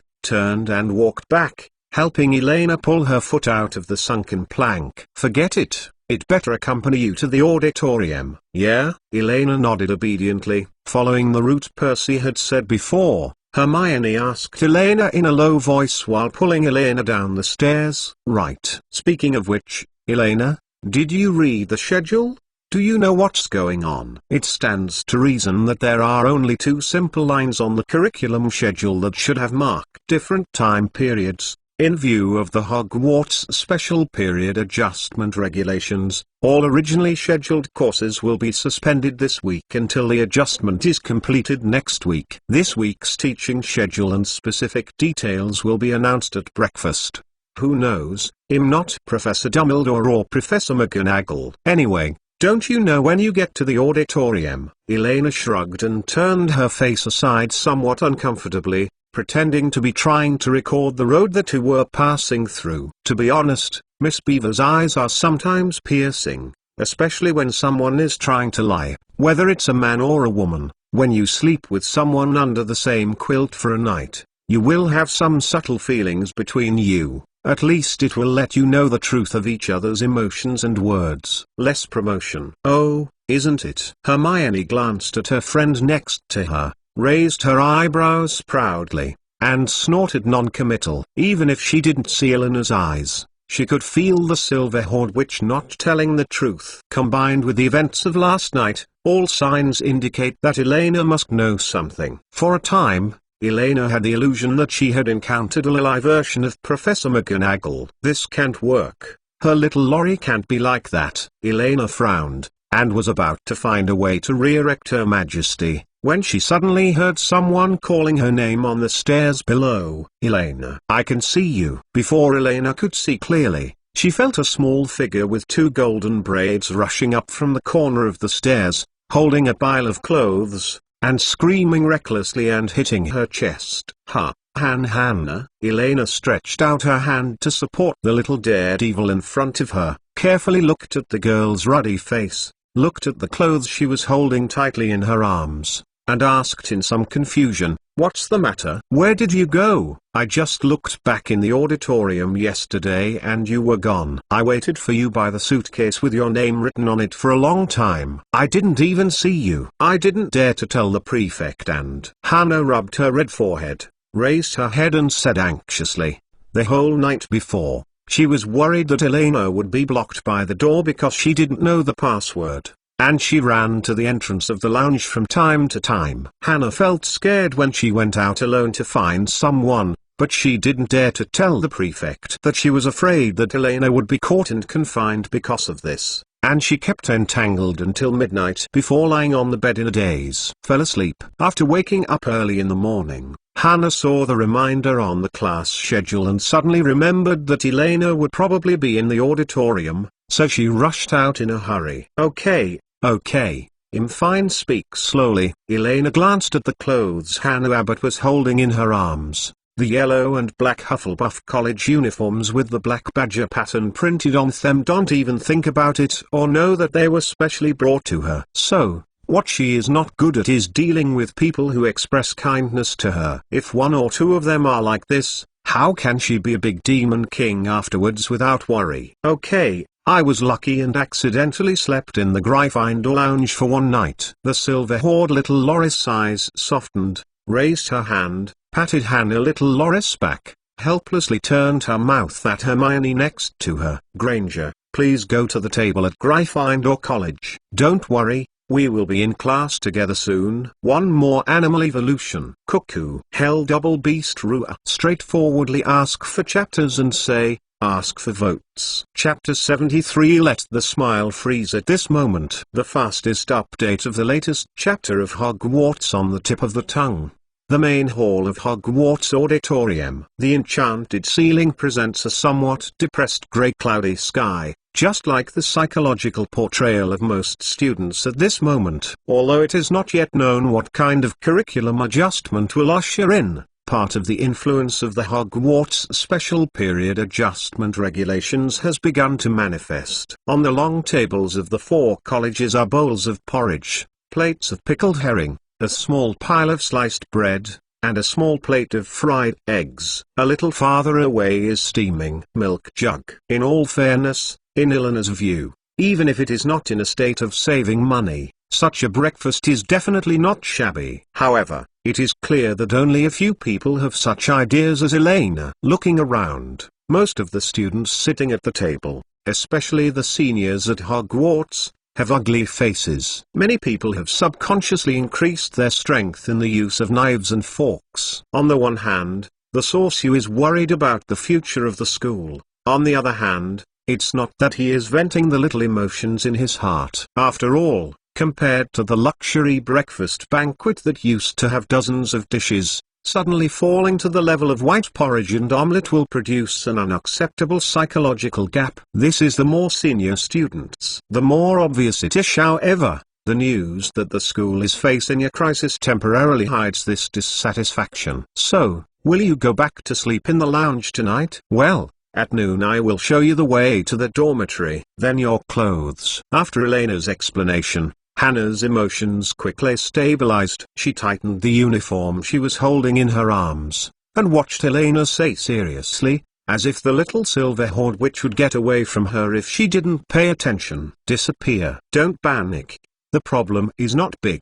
Elena calmly picked up the porridge in front of her and blew it, ignoring the whispered discussion around her, enjoying the delicious breakfast intently, which is the most basic respect for food. After all, from the perspective of color, the yellow and black symbolic colors of Hufflepuff College and the gold and red symbolic colors of Gryffindor College are actually warm colors. In addition, the difference is only the decoration of the chest emblem and the edge of the clothing. Wearing a gold and red uniform of the Gryffindor Academy, mixed in the long table of the Hufflepuff Academy, it is actually not so eye-catching if it is the little wizard of Slytherin College, who played mainly in silver and green, sat here. That was truly out of place. Before Elena finished the omelette on the plate, she heard the flutter of wings above her head. Hundreds of owls poured in from the windows around the auditorium, circled the hall, and threw letters and packages among the people who were talking and eating. Gahahaha! A fist-sized little brown owl hovered in a small half-circle, making a strange chirping sound, swooping down from mid-air, and slamming into Elena's arms exactly, like a cat, excitedly in the girl's arms, rolling and selling cute. Oh, stop and reserve food. If you move around again, take a hot bath with me tonight. The long ear feathers of the little owl swept around her neck, making her a little itchy. Elena had to stretch out a hand to hold the little pet in her arms, and threatened in a low voice, "Goo!" ? The eyes of the reserve grain, who was arching happily, opened, as if he had been hit by a petrification curse, motionless for a moment, quietly and obediently squatting on Elena's knee. "Wow, Elena, is this your pet? Nice owl. Can I touch it?" The eyes of Hannah sitting aside were almost staring, and her tone was full of envy. She had never seen such an obedient owl, and it was still such a small and beautiful little one, which looked different from all the breeds in the owl shop. "Just so. It's just too skinny, so I can't feed it too much." Elena picked up the small reserve grain on her knees, looked around with a little disgust, handed it to Hannah, and continued to concentrate on destroying the breakfast in front of her. At the same time, some voices began to appear among the students who received letters one after another. The latest issue of Prophet Daily and Witcher Weekly and other magazines have been printed and sent out. The little wizards can see a row of Gringotts fairies sitting on the first page of the front without even opening them. And all kinds of conspicuous bold titles. "Hogwarts is about to be taken over by Gringotts!" Where is the future of the magic world? The first step in the domestication of mankind by fairies. Although most of the students were prepared after the episode at the dinner yesterday, after the propaganda and processing by the goblins in the newspapers and the newspaper reporters, the feelings of hesitation and worry inevitably spread quickly among the crowd. At first, students whispered in the auditorium, and then it gradually turned into a buzzing commotion like an apiary, and finally the discussion became louder and louder, and the entire Hogwarts auditorium seemed to become noisy, the same as the bazaar. Ding ding ding. "Quiet." Professor McGonagall frowned and tapped the goblet with a spoon. The discussion sounded slightly lower. "Okay, please be quiet for a while." Albus Dumbledore stood up, clapped his hands, and raised his voice. The voice in the auditorium gradually dropped. Seeing Dumbledore stand up, most of the students closed their mouths subconsciously, turned their heads to look at the old man,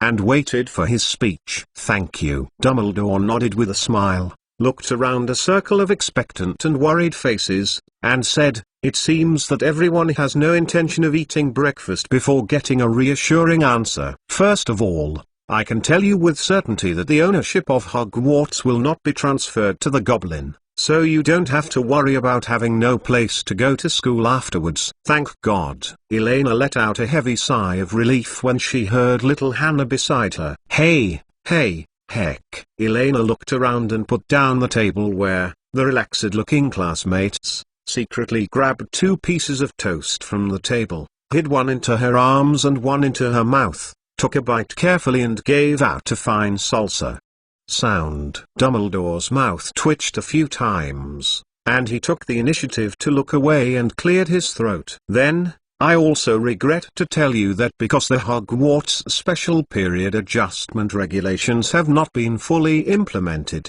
the original schedule will be postponed by 1 week. In other words, classes will be suspended this week." Following Dumbledore's words, the students who were a little relieved started talking excitedly. Whether in the non-magic world or the magical world, not going to class is always the most exciting news for the students. "Awesome." "Oh no, I mean it's a shame." As for Quidditch, the suspension of classes shouldn't affect Quidditch. "Oh no, I still have a lot of questions." Opposite the long table at Hufflepuff, there was a burst of violent cheers on the dining table at Gryffindor College, which caused Elena to look curiously. Unsurprisingly, except for a depressed little brown-haired Lily, most of the Gryffindor wizards are filled with joy from the heart. Especially the 2 brothers, Fred and George, nearly jumped up from their chairs to celebrate, Even Percy put on a relaxed smile on his face. For the restless little lions, this is almost like the arrival of the winter vacation ahead of schedule. Similarly, the students of the other 3 colleges also showed surprises and discussed with each other happily. Since there is no class, let's go back to the dormitory and play wizard chess later. Actually, I would rather go back to the soft bed and sleep for a while. I said earlier that my father will take care of everything. Really carefree little cuties, as if seeing her once, and celebrating with such innocence. Elena holds the toast in her hands, clicks and gnaws again, and the corners of her mouth are also hung with a pleasant "ass if you can." I really want to take a magical photo to save this carefree smile forever. The hell double beast degenerates. Mengda a more round-faced and fat chicken, mutter. Chapter 74. Now, is this the instructor you dropped? The fastest update of the latest chapter of Hogwarts on the tip of the tongue. Dumbledore folded his fingers in front of him, quietly watching the cheering students in the Hogwarts auditorium, and paused for a few minutes. After most of the students' emotions stabilized, Dumbledore continued with a smile. Of course, I have to regret to tell everyone that temporary suspension of classes is not exactly the same as a holiday. During this period, teachers will lead everyone. Carrying out a school-wide activity may take up a certain amount of time and energy. For every own, I believe that you can all have a lot of fun from it and gain an exceptionally valuable life experience. With Dumbledore's voice, the cheers in the auditorium gradually dropped. After all, most students actually know that it is impossible for the school to let everyone move freely. This sudden vent of excitement may not come from the reason that finally broke the tense atmosphere that has enveloped everyone since last night. Anyway, not having to take potions class is better than anything. For a whole week, you don't have to think about facing Snape's stinky face. It's almost the same as vacation. Fred Weasley touched his shoulder with his shoulder. The twin brothers said lightly, "No, isn't it more wonderful? You don't have to go to the cold and humid underground classroom anymore." George Weasley raised his eyebrows. In his opinion, almost every potion class taught by Professor Snape in Gin Kingdom will make him feel uncomfortable for several days. But most of the students have courses that they hate. Even the academic masters such as Hermione also have obvious shortcomings such as divination courses. Therefore, there are still quite a few people like the Weasley brothers who are still happy. At the desk in every college, Elena could see someone either looking at Dumbledore expectantly, or whispering to the neighbor with a relaxed expression. But Dumbledore spoke again, and the auditorium became quiet again. Dumbledore cleared his throat. For a long time, we have paid too much attention to the knowledge in books, so that when facing real-life difficulties, we often lack some simpler and flexible coping skills. He smiled and looked at the students in front of him. Behind the half-moon lens, his blue eyes shone meaningfully. Therefore, after discussing with the Ministry of Magic, the Board of Directors, and the teachers of the school, I am very happy to tell you that in the next week, we will conduct a unified basic life skills training activity for each grade unit. And after a week, according to certain rules, the grade with the highest overall score will be selected and awarded. The prize comes from the generous sponsorship of the school board, and it is tentatively set at 4,000 Jinjialong. The old man's words were like a depth bomb, which quickly caused a commotion among all the students in the school. Although I don't know much about the specific content of Dumbledore's basic life skills training, the high prizes alone are enough to make all the little wizards boil instantly. You know, even for a child from a wealthy family like Draco Malfoy, the actual pocket money at his disposal in a semester will not exceed 100 gallons. Wait. It's not fair, Ron Weasley said loudly. The difference between a freshman in the first grade and an old student in the 7th grade cannot be more intuitive to him, who has 5 elder brothers in the family. The senior students occupy an absolute position in terms of spellability, knowledge reserve and even physical fitness advantage. Except for the 7th grade old students, the students in other grades all made angry protests after listening to Dumbledore's words, including the little badgers of Hufflepuff College, who have always been known for their gentleness and friendliness. Note 1, click to view. After all, no matter who sees it. Dumbledore's grouping method is actually a rivalry between grades. This is too unfair to the lower grade students, and it is almost equivalent to directly appointing the upper grade to become the ultimate winner. Facing the enthusiastic little wizards who were loudly protesting the activity plan, Dumbledore looked across the crowd and glanced at the white-haired dumpling who was quietly drinking porridge on Hufflepuff's long table. A strange color flashed in his eyes. Is it deliberately triggering some seemingly unfair topics,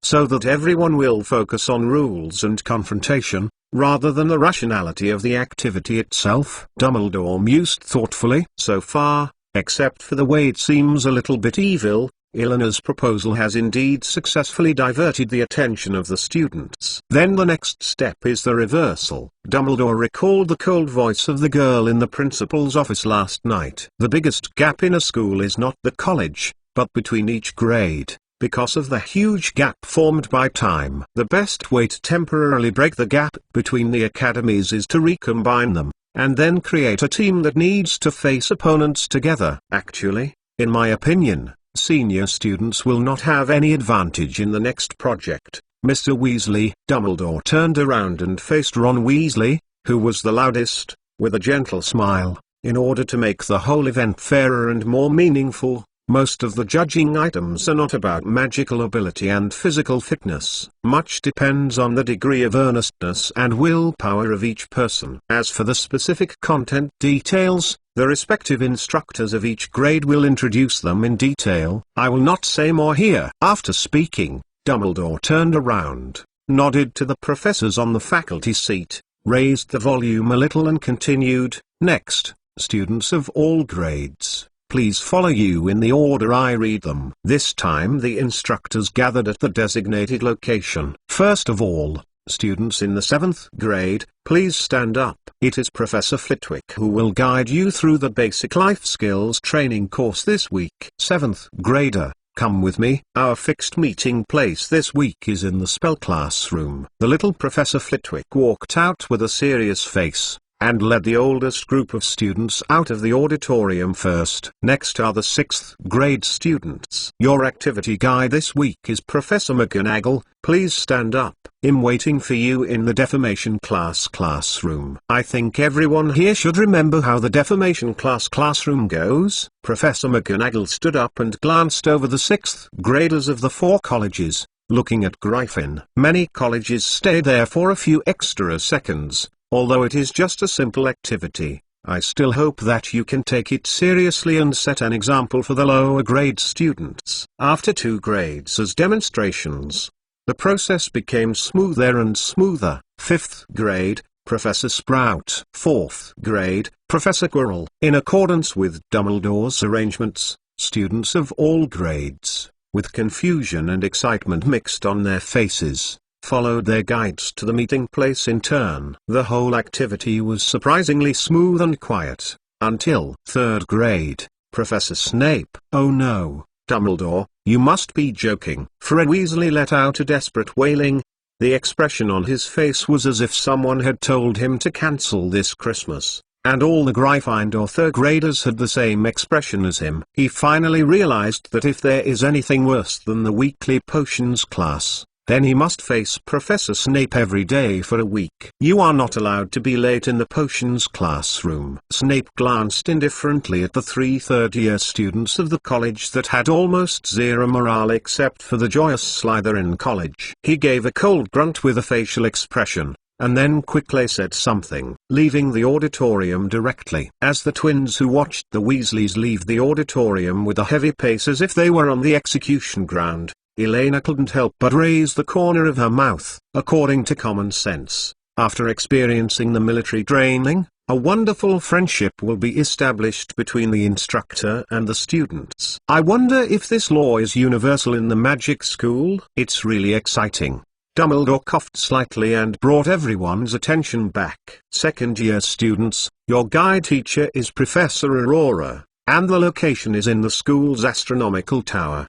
Because of the need to record the trajectory of the stars, Professor Aurora cannot come to the auditorium in person, but he is already waiting for everyone at the moment. Please go to the astronomy classroom one by one under the leadership of Mr. Filch. With the departure of the second-year students, only a group of nervous-faced first-year freshmen and Dumbledore were left in the entire auditorium. All of them subconsciously stood up proudly and looked at Professor Dumbledore expectantly. So speaking of this, it seems that we are left. Unfortunately, I still have some more important things to deal with, so I have arranged a familiar one for everyone. At this moment, the auditorium door that Filch had closed when he left was slammed open. A sturdy man appeared at the door. His face was almost completely covered by unkempt long hair and thick tangled beard, which made the flushed face under him less obvious. "Sorry, I'm late, Dumbledore. I thought it would take a while for breakfast to end." The giant stammered and explained. In the entire auditorium,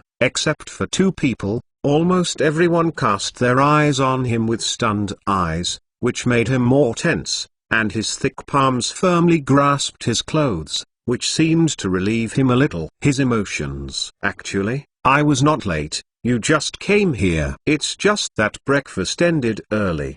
Dumbledore smiled gently and happily broke the awkward atmosphere. "Allow me to introduce Ruber Hagrid, Hogwarts hunting ground guard and keykeeper. He will guide you through a week-long training course. Cuckoo 3000 words big chapter. You can guess what interesting reserved items are. Chapter 75 The Compassionate Elena. The fastest update of the latest chapter of Hogwarts on the tip of the tongue. Strictly speaking, there is no summer in Scotland. Except from June to August, it rains for a small amount of time almost every day. Hogwarts in the Scottish Highlands obviously failed to avoid this natural law. When Elena first got up in the morning, there was a light rain in the sky. The long, disheveled hair of the giant standing at the entrance of the auditorium is now covered with a thin layer of white sand. It looks as if someone has sprinkled a handful of salt on top of his head, giving him a feeling of old age. "Oh, Hagrid, come in quickly." Dumbledore beckoned happily, and said seriously to the disappointed freshmen in the seats, "Mr. Hagrid will be responsible for guiding everyone in the next thing. I hope that you can listen to Hagrid as you treat all professors." Mr.'s arrangement. The little wizards are no strangers to this giant who just led everyone across the lake last night. To be more precise, among the faculty and staff in the school, Hagrid is indeed the one who has the most contact with the first-grade wizards. Therefore, apart from Draco Malfoy's slight complaint, most of the little wizards quickly followed Dumbledore's arrangements after a brief period of frustration, and could not wait to follow Hagrid and leave Hogwarts Castle. The rain has stopped, which makes Elena very happy. The sky presents a refreshing light grey, and the grass under your feet is soggy that it is very elastic when you step on it. The little wizards turned their heads and saw the whole view of the castle for the first time in the daytime. The turquoise brick wall of the castle was clinging to the edge of the emerald green vines, and there were still traces of crystal water on the diamond-shaped or round windows. They stood at the door and looked upward. Looking up, what is oncoming is a breath of vicissitudes of life that is completely different from that of the night. Looking back, you still have 7 full years to take a closer look. Hagrid, who was walking in the forefront, shouted loudly, shocking the little wizards who were standing in a daze with their heads up. "Come on, walk here. Be careful. The grass may be a bit slippery," the giant muttered. After walking out of the castle and breathing fresh air, Hagrid became less nervous than before. Everyone went down the grassy slope, across the field, and walked in the direction of a thick black forest on the edge of the field. "Wait, it's the Forbidden Forest over there." Professor Dumbledore said that students can't enter the. Hermione frowned and whispered to Elena next to her. Not long after they left the auditorium, the first-year freshmen separated by the college were again grouped by the train and became a group again. As everyone walked, they whispered the gossip and insights in their respective college lounges. The one who walked mightily at the forefront of the team was naturally the Moonlight 8 with a certain white-haired dumpling as the core. "Oh no, now there is another little tail, Hannah Abbott, and the number has expanded to 9 people. I won't go in there." Hearing Hermione's words, Draco Malfoy, who was driven to the front by Elena, stopped abruptly. There was a hint of fear in his voice. If my father knew what the school's basic life skills training was here, he must. If you are afraid, you can hide behind the girls now and wait until your father comes to pick you up. Ron Weasley, who was walking by Draco, shrugged and said quickly, pretending to be careless, George and Fred have been in several times, and they haven't seen any danger. Is it another Weasley's little brother? Hagrid, who was walking in the front, felt the commotion behind him, stopped, and glanced at Ron's fiery red hair and freckles. His thick black eyebrows were frowning, which was quite a headache to say. Breaching school rules is not something to be proud of. There are too many dangers in the Forbidden Forest. In order to drive the twin brothers out of the Forbidden Forest, I have to patrol back and forth several times almost every night. There are too many secrets hidden in the Forbidden Forest of Hogwarts, and even Hagrid can only say that he has roughly figured out less than a third of the area. One of Hagrid's main responsibilities as a hunting ground guard is to prevent students from entering the Forbidden Forest, and the other is to detect changes in the Forbidden Forest in time, and then feed back to Professor Dumbledore to assess whether the school needs to interfere. Harry Potter also gradually stopped, looking at Hagrid hesitantly. So, Hagrid, we don't really want to go in, right? No, of course we will not go into the Forbidden Forest. In fact, we have already arrived. Hagrid turned his head, a friendly smile appeared on the rough face blocked by the beard, raised his arm and waved to the front right, and there was a cheerful dog barking in the distance. At the edge of the forest farm, a solitary small wooden house was erected.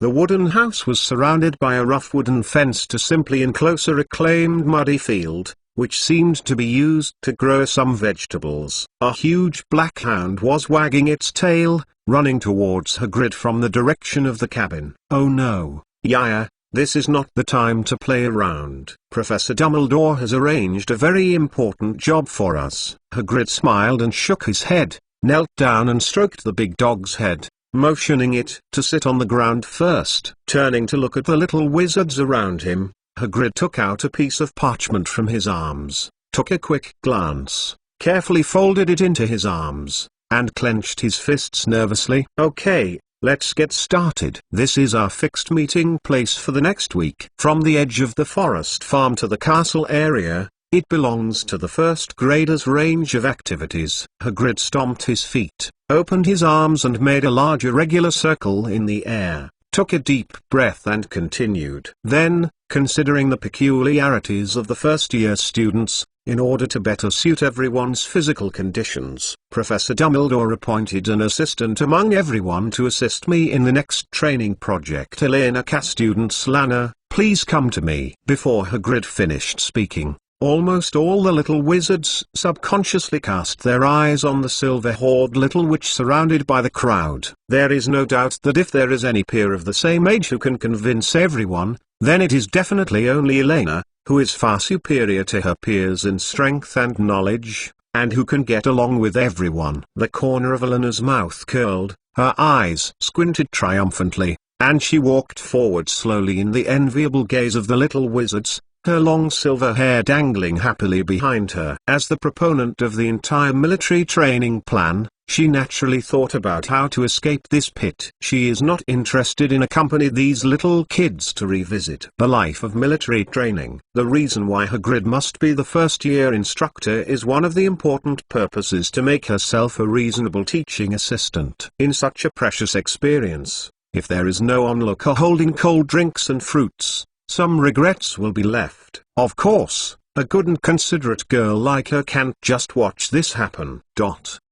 Next, let me explain to you the importance of basic life skills training and the items that will be involved. The silver-haired little Laura's eyes flashed with excitement. She revealed a pure smile like an angel, and said softly, try to write more today.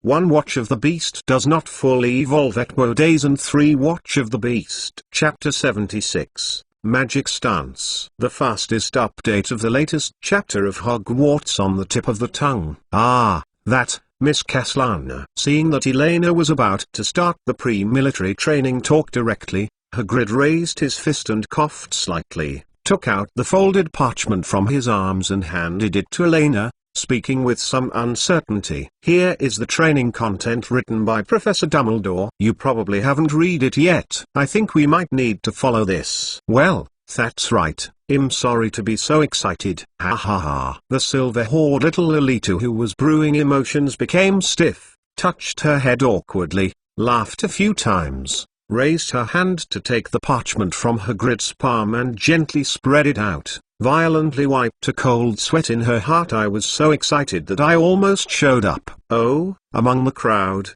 little Lori Hermione, who had been paying attention to Eleanor's expression, raised her eyebrows, and her eyes became more suspicious. She had long been skeptical about the connection between Elena and the basic life skills training course, and it seemed that she had to find a way to ask questions later, but she might not be enough alone while thinking. Hermione shifted her gaze to the little blonde witch in a yellow and black uniform next to her. Standing next to Hagrid, Elena suddenly struck a spirit, looked around suspiciously, and subconsciously tightened her clothes. "It is really cold in the early morning in the Scottish Highlands. It is said that the temperature in the same period is generally at least higher than that in London. About 5 degrees lower." Without noticing anything strange, the silver-haired little Lori turned her attention to the sheepskin in her hand again, and nodded slightly. "So that's it. Did some minor details change?" "The general project is still the same." A cursory glance at the parchment in her hand.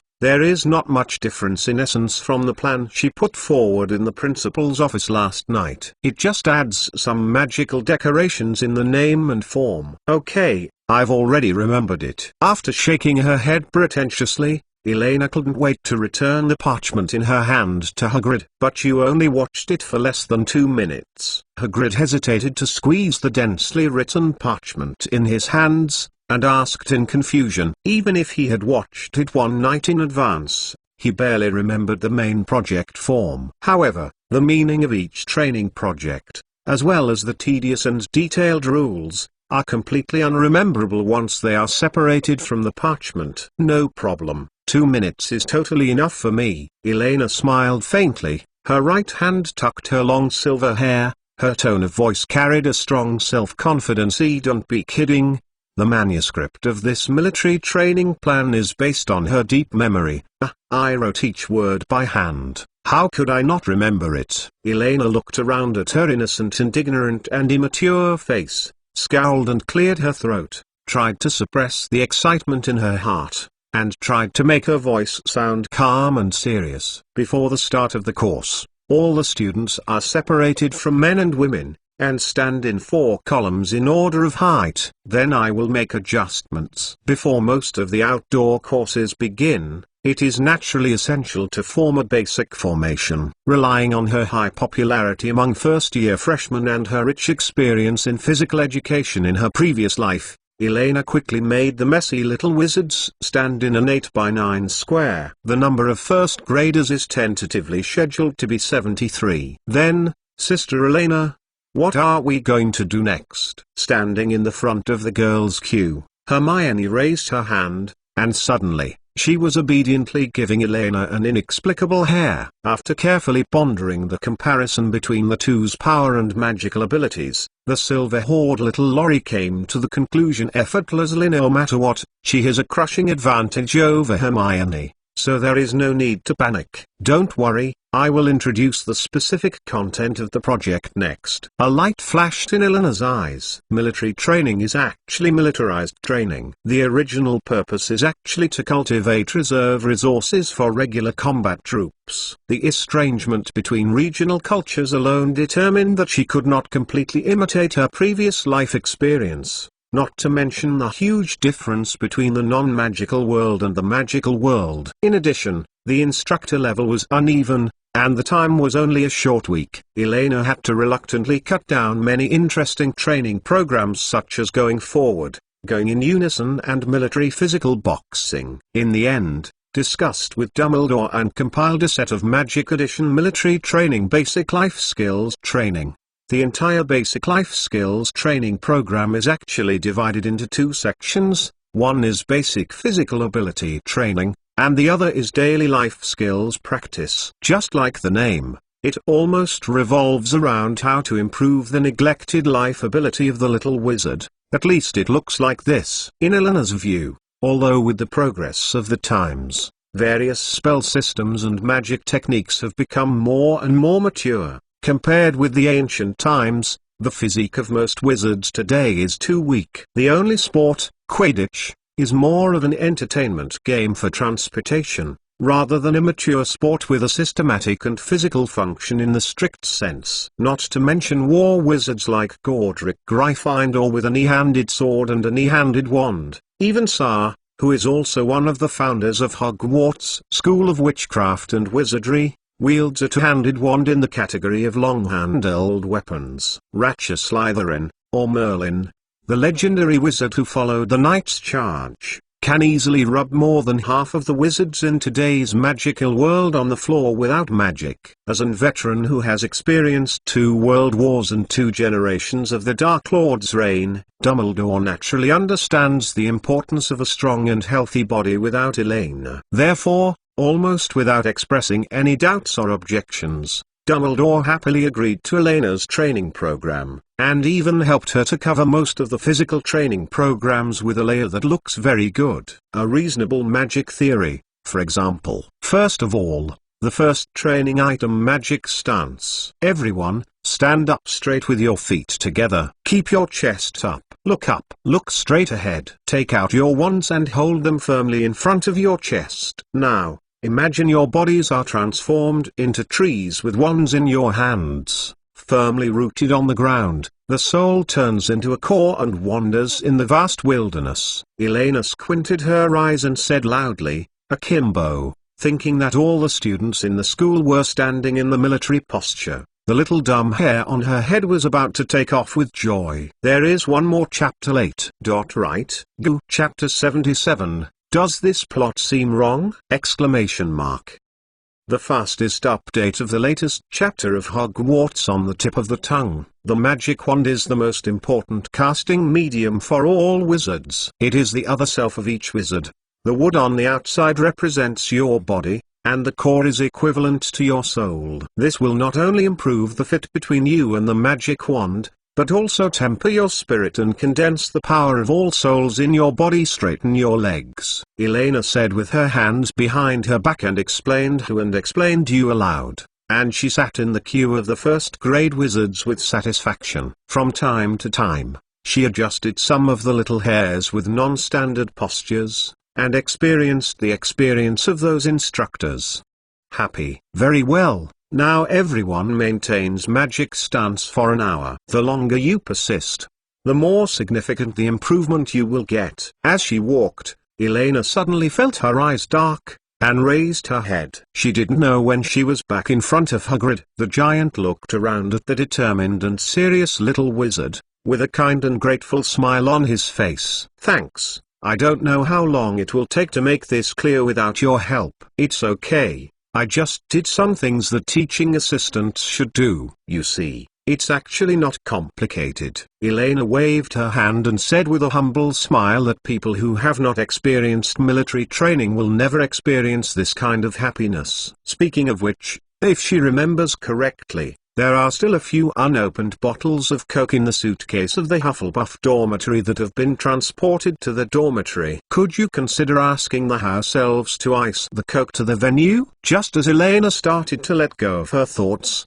imagining the scene of happily strolling back and forth in the castle holding a Coke in her ears, Hagrid's suddenly realized voice sounded in her ears. Well, I have roughly understood this project. Thank you so much. Now, go back to the queue. I can't delay your training anymore. Don't thank you, Little Silverhawk Lori waved her hand subconsciously. Before she could finish her words, she bit her tongue abruptly and turned her head to look at Hagrid in shock. And many more. She seems to have heard something terrible! There must be something wrong with this script! The happy smile on the girl's face gradually began to crumble, and a very strong ominous premonition quickly spread. Professor Dumbledore specifically asked you not to delay your normal training. And, moreover, Hagrid just halfway through the conversation, He paused like a panting, blinked in confusion with his shiny eyes like a black beetle, and his dark cheeks that were blocked by his beard were slightly red. The giant touched the back of his head in a naive manner, glanced at Elena with a bit of embarrassment, took Dumbledore from his arms and gave him the parchment, looked carefully at it, and then added with admiration on his face. Moreover, Professor Dumbledore said that as a teaching assistant, Miss Elena Castellana will lead by example in additional half of the training time compared to a little wizard of the same grade! Elena instantly felt black in front of her eyes. When she left the auditorium in the morning, Dumbledore's meaningful eyes flashed through her mind again. It was obviously the script she wrote by herself. Why is there such a terrible situation? I think Hagrid, it might be. Elena smiled dryly, and was about to try to save herself. However, before she could finish speaking, the voices of the first-grade little wizards standing behind her were heard. Wow, you deserve to be the eldest sister. Proactively increase the time by half. Sister Elena is really amazing. Could it be I guessed everything wrong before? HMPH. I have known for a long time, Sister Elena will definitely not miss this precious training opportunity. To also want to train as long as the eldest sister. Click, click. Click. The silver-haired little lorry turned her head stiffly, and her cervical spine seemed to make a clicking sound. Yes, it is not only Dumbledore's insidious old carrot, but also these unscrupulous little guys. Thanks to her working hard to prepare a whole set of interesting magic version of military training projects for everyone. Quiet all. Keep standing. Did I say that time is over? Elena glanced angrily at the little wizards behind her, and yelled fiercely. Okay, I will help you supervise everyone. Hagrid patted Elena on the shoulder with a big smile, took out an old pocket watch from his arms and shook it. It's okay, you can start too. Look, he'll help you remember the time. Elena raised her head and looked at the simple face of the giant in front of her, desperately suppressing her urge to jump up, crushing his big face fiercely, gritted her teeth bitterly, and barely squeezed out one more than crying ugly smile. That's really, thank you, you. After speaking, Elena turned black, and sullenly took out her black walnut wand from her arms and hugged it in her arms, just like a tombstone with no love and no emotion, standing straight in the queue. Foremost. 1 hour later. Okay, kids. It's time. You can rest for a while. Hagrid closed the cover of the pocket watch in his hand,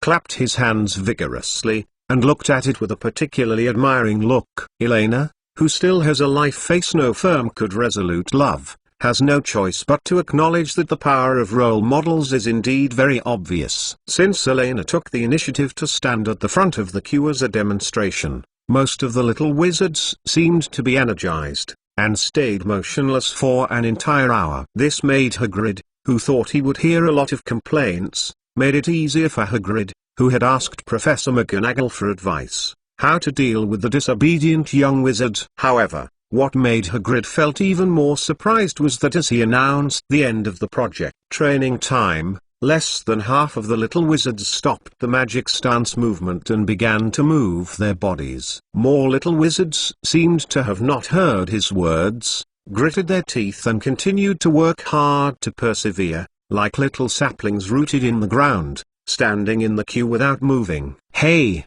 everyone, you can rest. Hagrid frowned, raised his volume somewhat worriedly and shouted again. No, since Elena continues to insist, I think I can do it too. Hermione shook her head, a stubborn look flashed in her brown eyes, bit her lip and looked at the silver-haired figure standing in front of her. I'm not tired at all. I can hold on for at least half an hour. Draco Malfoy shook his body and gritted his teeth. Me too. Stop talking, I seem to hear the sound of a magic wand. Earth. I feel the power coming from the ground. With the voices of the little wizards, the children who had started to rest looked at each other, hesitated for a while, and returned to the team one after another. Then, under Hagrid's gaze, the little wizards put their feet together, stood up straight, drew out their wands and erected them in front of their chests, began muttering silently. I am a locust tree. I am an oak tree. I am a aspen. What a nice group of children.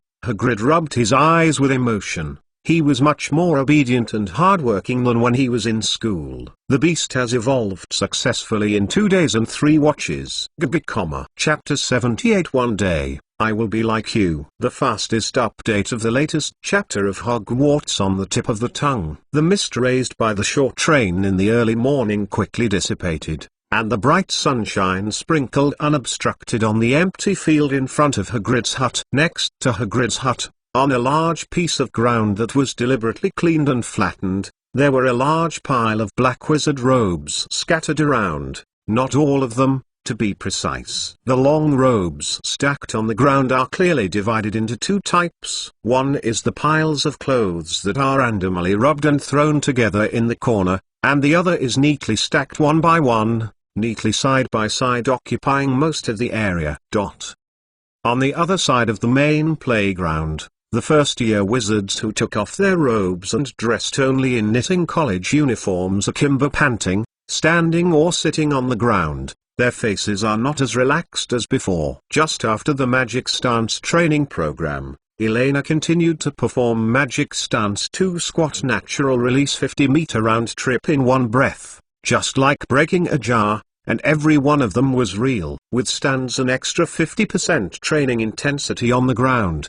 Very scary. Harry, who was paralyzed on the ground, swallowed unconsciously and stared at the silver figure energetically continuing to run back and forth in the field. Yes, Dumbledore is crazy. Anyone besides Sister Elena can complete these projects. Draco Malfoy, who was sitting next to Harry, nodded feebly. A lock of blonde hair was wet with sweat and stuck to his forehead. He was pampered since he was a child and has been unable to keep up with Irene since the second project. As training intensity is getting stronger, the vast majority of pureblood wizards or weak children like Harry feel that their legs seem to have been separated from their bodies. According to Elena's explanation, this shows that their legs are starting to wouldn't need to rest up. To be precise, there are even fewer than 10 little wizards who can completely follow Elena to complete the enhanced version of Magic Stance 2 squatting. After all, even if it wasn't a half-wizard like Hagrid with the blood of giants, Elena, who had a bloodline of Vava, still had the same basic physical qualities as her peers. Not to mention, as one of the 2 pillars of the orphanage, Elena has also practiced boxing with Benitez since she was a child, moved bricks when building the orphanage, usually wrestled with lake fish, and occasionally took the lead in fighting. At least, after a man hits a crab and a whore, the remaining strength plus a little Malfoy can't breathe. Of course, as the mixed blood little V grew older, the enhancement of the physical level caused by the genes of magic creatures almost gradually stagnated, and more changes began to appear on her magical powers.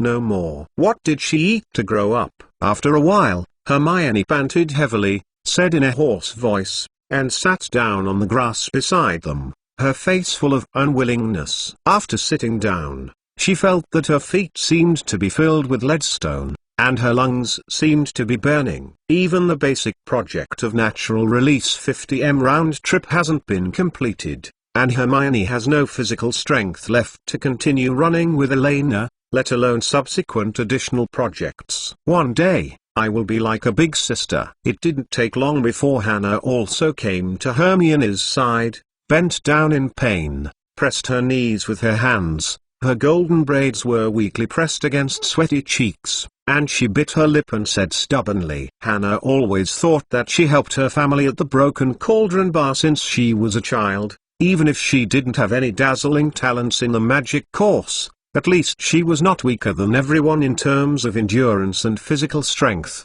until she met the last round trip over. Elena shook her long silver hair easily, straightened up and adjusted her breathing slightly, then returned to her normal breathing rate, and wiped the fine sweat from her forehead nonchalantly. Although she was accidentally arranged by Dumbledore, the mere 150% of the training intensity was delusional to consume her energy, and she looked down on others too much. Physical fitness is a bit too weak. Elena glanced at her side. In the end, except for a flushed, round-faced little boy who was still gritting his teeth, at a speed not much faster than walking, She insisted on completing the last 50 meters back and forth. Run back and forth. She still somewhat overestimated the physical fitness of these children, even if it was just based on the intensity of the first-year military training in junior high school. No one other than Hannah and Neville could complete all the content completely. Then, the next project. Hagrid looked at the parchment in his hand hesitantly. According to the original plan, 2 sets of static magic posture and 3 sets of dynamic natural release training programs are required every morning. Temporarily interrupt and replace it with something else. I will communicate with Professor Dumbledore on this point later. Anyway, the scoring content is for skill items in the afternoon. Elena looked at the awkward little chickens who were about to die suddenly, and rubbed her eyebrows with some headaches. She suddenly realized that in addition to the deficiencies of regular natural subjects, there is a very important difference between the little wizards born in the magic world and the students in the non-magic world. Physical education. Without the transition of usual physical education classes, the simple standing, squatting, and walking of the wizards who live at home and in the castle may not be too big a problem, but when it comes to a certain intensity of sports, the shortcomings of the usual lack of exercise are exposed. Exhaustive. Judging from this situation, she is a little worried about whether the project requirements for the upper grades will be too high. But if you want to come to each subject, teachers should be able to adjust it flexibly, and with magical assistance. Even if you get an accidental heat stroke or exhaustion, it is just a simple wake up quickly. Compared to other grades, neither she nor Hagrid had the magic ability to deal with emergencies. Therefore, for the lazy behaviors of the little wizards due to fatigue, Elena did not strictly correct and demand. Most of them just opened one eye and closed one eye and let it go. In the next few days, it is better to switch to a more basic junior high school physical education curriculum. After all, these children trust her so much, and Elena is too embarrassed to toss them too much. Elena turned around and walked back easily. Her gaze slowly swept over the first-year freshmen who had almost wiped out the army. Her eyes focused on the little wizards who were sitting on the ground, frowning. You know, you can't squat down and rest immediately after a violent run, because this will hinder the blood return of the lower limbs, affect blood circulation, but will deepen body fatigue, and in severe cases will produce gravitational shock. Get up quickly. After strenuous exercise, you can't sit on the ground immediately. While talking, Elena stretched out her hand to pull Hermione, who was limp on the ground, effortlessly, and at the same time stretched her toe to kick Draco, Harry and the others next to Hermione little lolly slightly. Up, Hagrid, come over and help. Pull up all these guys lying on the ground if you don't want to see students in a wheelchair for the rest of your life. At this moment, there was a burst of unique tune from the castle in the distance, and Dumbledore's voice appeared in everyone's ears. Attention all teachers and students. The head hurts, the beast degenerates in 2 days and 3 changes, and the only round-faced fat chicken. Chapter 79 The Terrible Professors. The fastest update of the latest chapter of Hogwarts on the tip of the tongue. Attention all teachers and students. Through the effect of some unknown magical magic, Dumbledore's gentle voice echoed throughout Hogwarts Castle. It didn't sound harsh. At first it sounded as if the walls of the entire castle had come to life, shaking. To make a sound. The little wizards are not unfamiliar with this broadcast mode. When on the Hogwarts Express before, the conductor used a similar method to notify, but this time the scope has been expanded from one train to the entire Hogwarts Express. Hogwarts is only,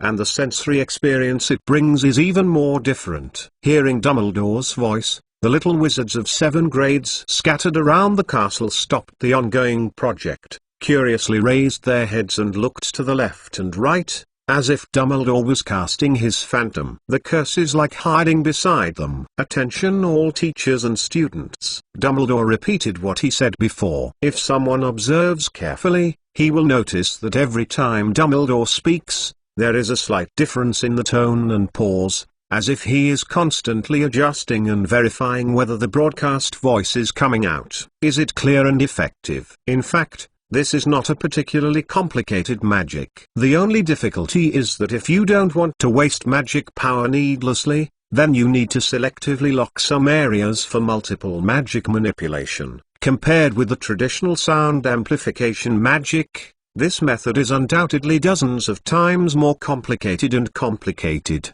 but the effect presented is much more ingenious and wonderful. The principal of the great Hogwarts School of Witchcraft and Wizardry repeated 3 times. He paused for a while and listened carefully to the voice echoing in the castle. There was a childlike cheerful expression in his eyes. This is a kind of new feelings that have not been experienced. Lunch will start in 1 hour. Taking into account the different progress of the training program of each grade, please feedback the situation of each group in time. We will enter the auditorium in 3 batches according to the degree of completion. A special reminder, partly the number of dishes is limited and will last when used up. It is recommended that students cooperate with the professors as much as possible to complete the basic physical training program in the morning. When the voice fell, Dumbledore gently put down the parchment in his hand, tapping on the line of graceful round writing still intently with his fingers, his azure blue eyes gleaming slightly.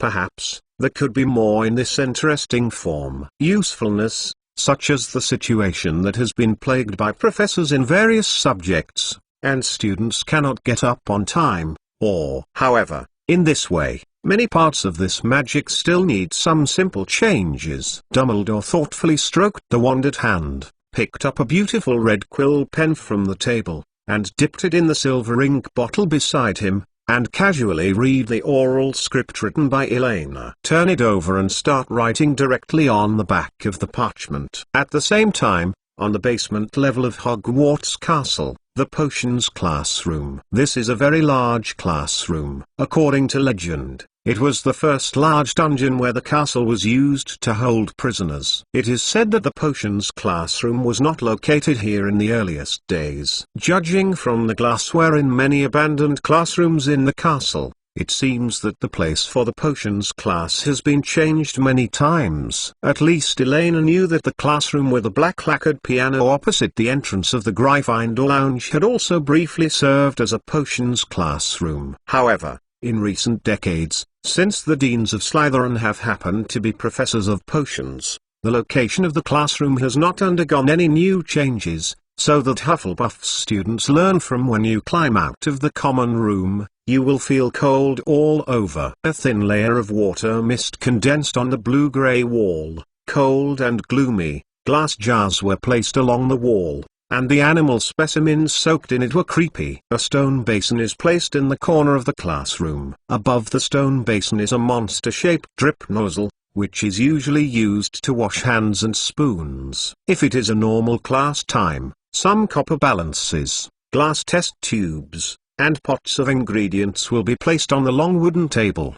Between the wooden tables are dozens of crucibles for potion mixing. But at this time, the classroom has changed its appearance. In response to the basic life skills training carried out by Hogwarts this week, Professor Snape moved all the tables and chairs to the corner and piled them together. He also put away the crucible and the balance teaching equipment. In this way, a large enough space is left in the center of the classroom to facilitate the students to complete the Magic Stance 1-2 training. Fred, did you hear that? There's still an hour to be free. In the corner of the potions classroom, a red-haired boy sitting on the ground touched his twin brother with an arm, and said weakly that the two had just finished 10 sets of Hell-like Nature Release 50m round-trip run back to the classroom. Lying not far from the brothers was a Ravenclaw girl with blank eyes. The girl looked blankly at the top of the dark potions classroom. I suddenly feel that the potions class is actually a very gentle and interesting course. I swear that I will never pray for such a terrible thing as the beginning of school and the suspension of classes. Fred leaned on George's back and rubbed his sore calf. His tone was so painful that one thought he had just left the battlefield or a memorial service. Thinking that this situation would continue for a week, he felt that life had come to the end ahead of schedule, and even the sumptuous lunch at Hogwarts became dull. About 10 meters away from the two of them, Professor Snape in a black robe stood blankly at the door of the classroom, with his hands on his chest. his eyes patrolling around the classroom from time to time. Strange sounds echoed in the hallway outside the classroom, carefully distinguishing what seemed to be mixed with the messy footsteps of the students, the heavy breathing of the wizards and wizards, the painful moans, the low curses. The twins knew that it was something else. The wailing of third-year freshmen who completed the running task. Fred lowered his voice. His lips moved slightly, and asked cautiously, "You said, under Snape's greasy hair, how many vicious and terrifying torture thoughts he thought every day." Don't talk. Remember, we are now two long horizontal willows. George blinked and replied in a low voice. However, after a short vacation, Snape's terrible degree was improved by 2 or 3 levels. A thin plume of smoke wafted in the potions classroom, which smelled extremely fresh and refreshing, so that the exhausted Weasley brothers could not feel sleepy at all. In order to ensure that every little wizard can maintain the standard magic posture time to complete the project, Snape was more serious than the little wizards imagined. Little wizards with non-standard standing or squatting postures usually only have one chance to adjust by themselves. The second time they face them, Professor Snape's icy all-petrification sentence is the one who confronts them. Bang! There was a sound of a heavy object falling to the ground from outside the corridor, which caused the twins to subconsciously shut their mouths, tilt their heads in unison, and turned to the door with a pity. Snape frowned, stood at the door and took out his wand without any movement. "Oh, bowl, dot. Recover quickly." The little wizard, who had fainted on the ground, moved his eyelids a little, then closed tightly, and continued to traverse the middle of the corridor motionless. "Get up from the ground as soon as you wake up. There are still 3 sets of back and forth running, or you want to lie on the ground and rest for a while and start from scratch." Snape snorted coldly, looked away from the Slytherin student who quickly climbed from the ground, swept around slowly, and said slightly irritably, "Don't stand in a daze, don't whisper, keep running, and you can enter the classroom to rest when you are done. We have 2 more training programs behind us. I don't want to let the entire 3rd grade rank last in the school just because of the laziness of a few people." Cuckoo. Chapter 80. Have you done a good job of awakening to death? The fastest update of the latest chapter of Hogwarts on the tip of the tongue. During the time that Albus Dumbledore was the principal, Hogwarts School of Witchcraft and Wizardry was the undoubtedly #1 wizarding school in Europe, and many people even believed that it was the top wizarding school in history. But in this, Dumbledore's tyrannical personal strength is only a small part of the factor, and more of it comes from the current Hogwarts School of Witchcraft and Wizardry, the most luxurious teachers in the entire magical world. Regardless of the lofty status of the 4 deans in charge of major courses in their respective fields, just say that they are similar to magic history, divination course etc. Course professors who have been neglected for a long time and are in a marginal position. They are also one of the best domain authorities in the entire magical world. Therefore, in this school where there are no 2 professors in the same subject, for a long time, the faculty seats at Hogwarts have had a problem that bothers everyone. If everyone is the first in the subject professors,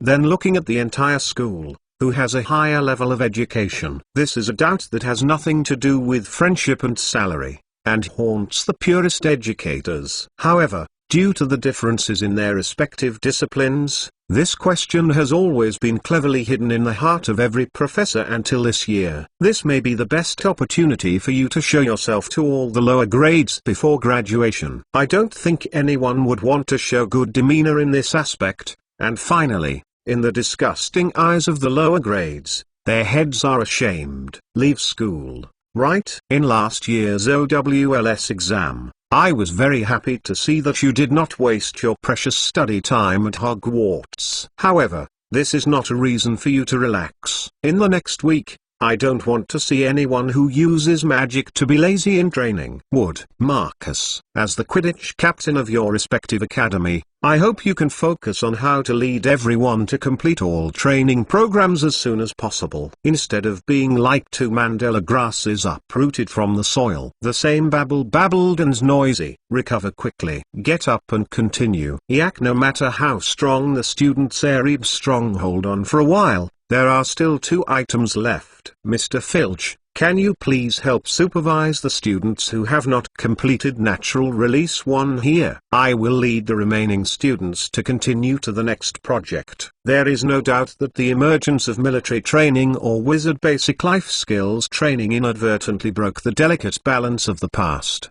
The same unfamiliar and basic teaching content, students of similar ages and academy, complete consistent teaching time, different teaching concepts and methods have become the biggest variable. Sitting on a round crossbar cut down outside the Forbidden Forest, Elena played with the silver hair tips absently. A playful eye flashed. Where there are people, there will be rivers and lakes, and where there are rivers and lakes, there must be disputes. Regardless of the East, the West, or the non-magical or magical world, as long as it is a social system with normal individual consciousness, it will definitely follow this rule. If it is just a simple military training task, both professors and students will definitely feel resistance. Even if the meaning behind it is explained, it is difficult to determine how much it will take effect. However, when it is presented to everyone as a battlefield without gunpowder, the professors will take the initiative to lead their grades to join the battlefield,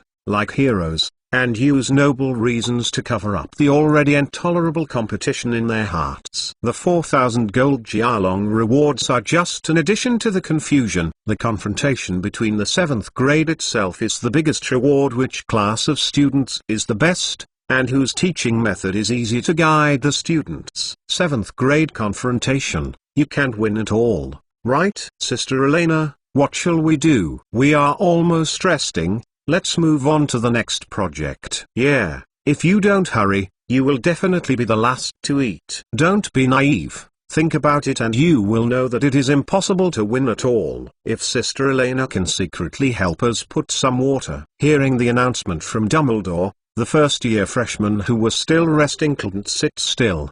They gathered around Elena one after another, staring eagerly at the mainstay who had been silent since the end of the broadcast. Even if you don't see the content of the lunch with your own eyes, the limited supply, while you finish eating, and eat in order, this series of terrible words is enough to make the little wizards realize the seriousness of the matter. A few of them are smarter and have even guessed from this that this may be the dining rule for the next week. Even freshmen in the 1st grade have dignity and pride. No child will easily admit that he is weaker than others. To be precise, as a latecomer, constantly surpassing the predecessors, trying to find a way to imprint his own traces at the peak of history, is what everyone is most eager to achieve. There is no one in the past, no one in the future. Oh, have you been conscious of death? Eleanor's eyes drooped slightly, her white and tender legs were overlapped, and Erlang's legs were set up. One hand rested on the edge of the log at will, the other hand continued to play with the tips of her hair, whispering casually. The tone was calm and unwavering,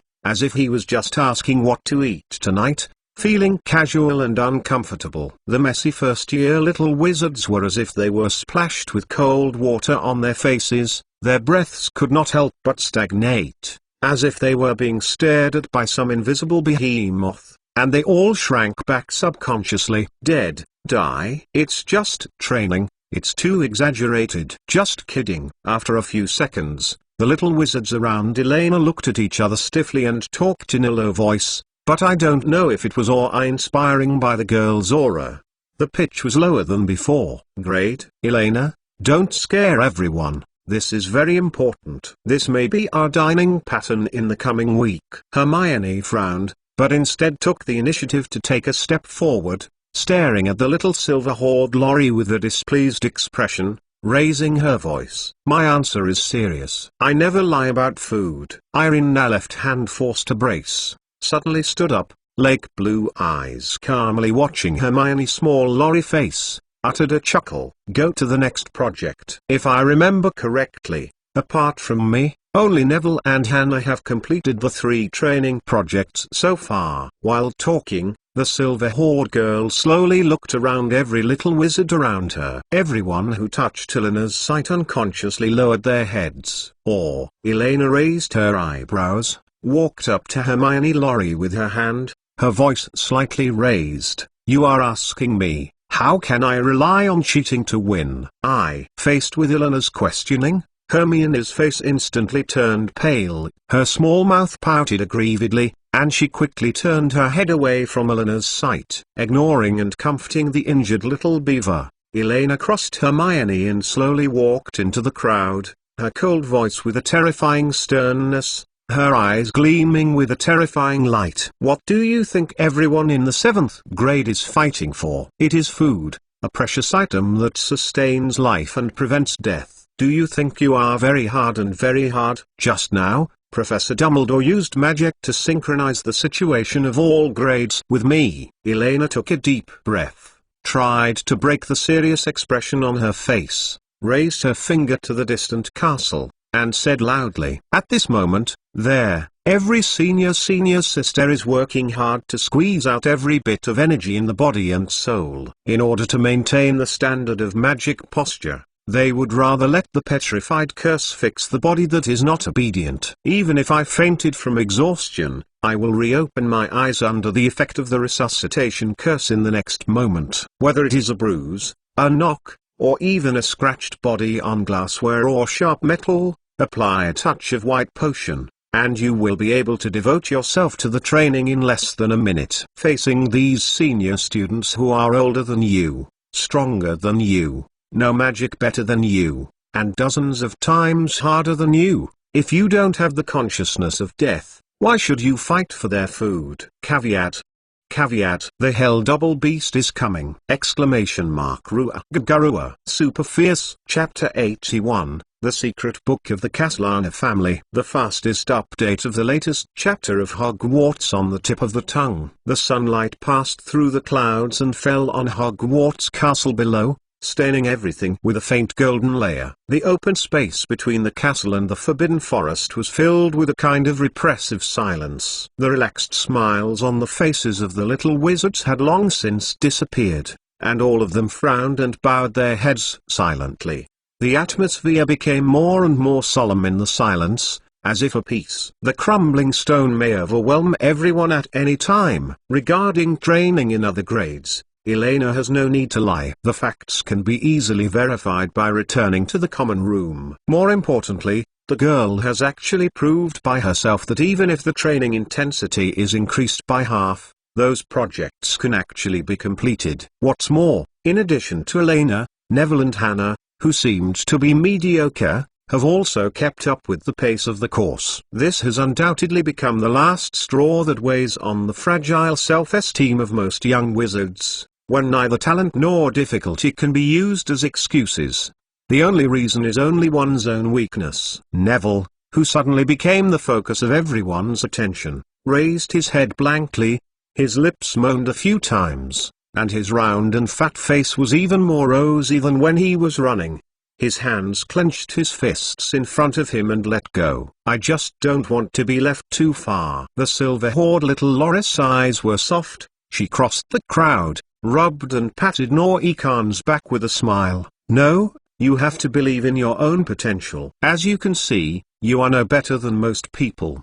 Weak. If there are projects that Neville can't complete in basic training, then there must be too many superclasses. Neville's childhood is not mentioned much in the original book. His destiny always seems to be in a nearly place. He almost became the boy who survived catastrophe. He almost became the hero who saved the magical world, and he almost became the star of savior. So he always seems to be a small supporting actor that cannot be smaller. It's just like once described in A Fanboy with Neville as the protagonist. He is a veritable supporting actor. He is just forgotten by people every time, and he can only look at the world from a certain corner and look at this narrowness.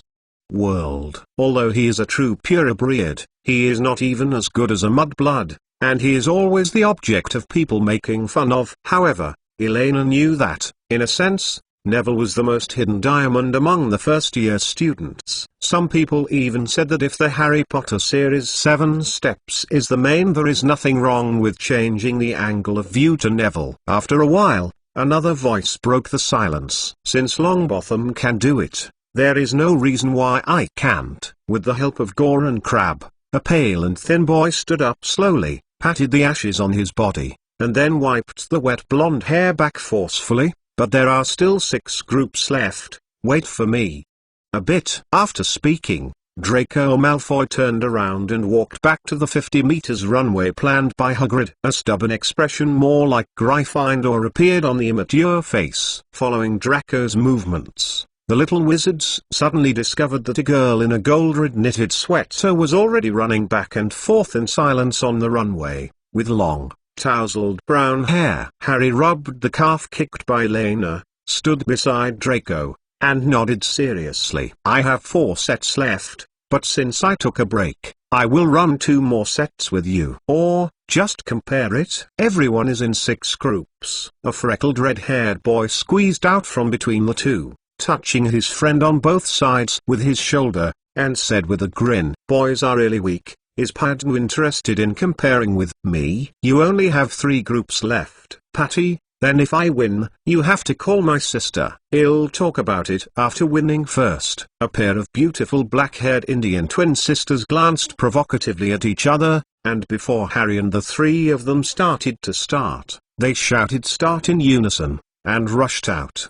Still 3 groups. It's just 10 sets. I've already run halfway. Parvati, wait for me. For lunch, go for it. 3 groups, 5 groups, 6 groups. Wait, how far is the child just now? Facing the little wizards who were suddenly beaten with blood, Hagrid, standing around the forest farm, tangled his fingers and recorded, but he fell into chaos after failing to hold on for more than 10 seconds. Don't forget it. Everyone, all pass. Elena raised her arms, smiled brightly on her face, and whispered cheerfully, "In just 1 week, from the beginning, it was not hoped that everyone could become a weird man." The cultivation of willpower and Xing was the core purpose. But, the expression under Hagrid's knotted beard was a little hesitant. "Nothing but, I don't plan to continue the next physical training program." The silver-haired little Laurie shook her head slightly, glanced at Neville and Hannah, who were standing not far away, secretly pricking up their ears and eavesdropping, and beckoned with a dumb smile. "It doesn't have to be so hard. If you are curious, just get closer. It is good." The basic life skills training discussed by Elena and Dumbledore is actually divided into 2 non-interference sections. Physical training programs such as magic posture standing, squatting on one knee, natural release 50-meter round trip, etc. are just to temper the will of the little wizards and exercise their weak physique. By the way, it does not affect the scoring and assessment at the end of the activity except for the order of meals. After all, the physical development of students in the 7 grades is not the same. In order to allow teachers and students of each grade to clearly perceive the concepts of help and fairness, to maximize the gold content of the honor received by the final winners. It can be said that a small 2 people have tried their best. You mean don't follow Professor Dumbledore's plan? Oh, I get it. Do you want me to be lazy for you? Hearing Eleanor's answer, Hagrid frowned, glanced at the 3 little wizards surrounding him, and blinked suddenly. Immediately, the giant waved his hand without hesitation, and firmly refused. "You little devil. Don't think I will fool Dumbledore for you. Ha! Don't even think about it." Thinking a lot. I just think that you may need more mature and detailed basic physical education courses. Instead of the simple and crude projects written on parchment paper, you can see that everyone's body can't bear it. Elena shrugged, nodded her chin towards the little wizards in the distance, and replied in a serious tone, "If the military training program was proposed at the beginning to satisfy the evil taste in my heart, then after she discussed it with Dumbledore in detail, the whole program has actually become serious. For other grades, she can't make detailed and gentle physical education courses. She can only list a series of reference magics for professors to avoid accidents. But if you talk about the first-year freshman who can be touched in front of her, she is fully capable of tailoring a more effective, more scientific and safer physical training course for them. But this is the training plan that Professor Dumbledore came up with. How could you possibly? Hagrid's face was full of suspicion. If it is, there is no problem with the inheritance secrets of the Castellana family. I swear by Castellana's surname, this is definitely more suitable for everyone now. Elena raised her head and asked in a decisive tone. Home family secrets? Not great, right? Seeing Elena swear by her family name, Hagrid's tone was slightly weaker, trying to calm down the atmosphere. It doesn't matter, anyway. I am the only one left in the Castellana family now. Elena smiled miserably, and waved her hand with a low will. There was a stubborn and lonely breath all over her body, which made people want to comfort her, but she couldn't speak. If you have any doubts,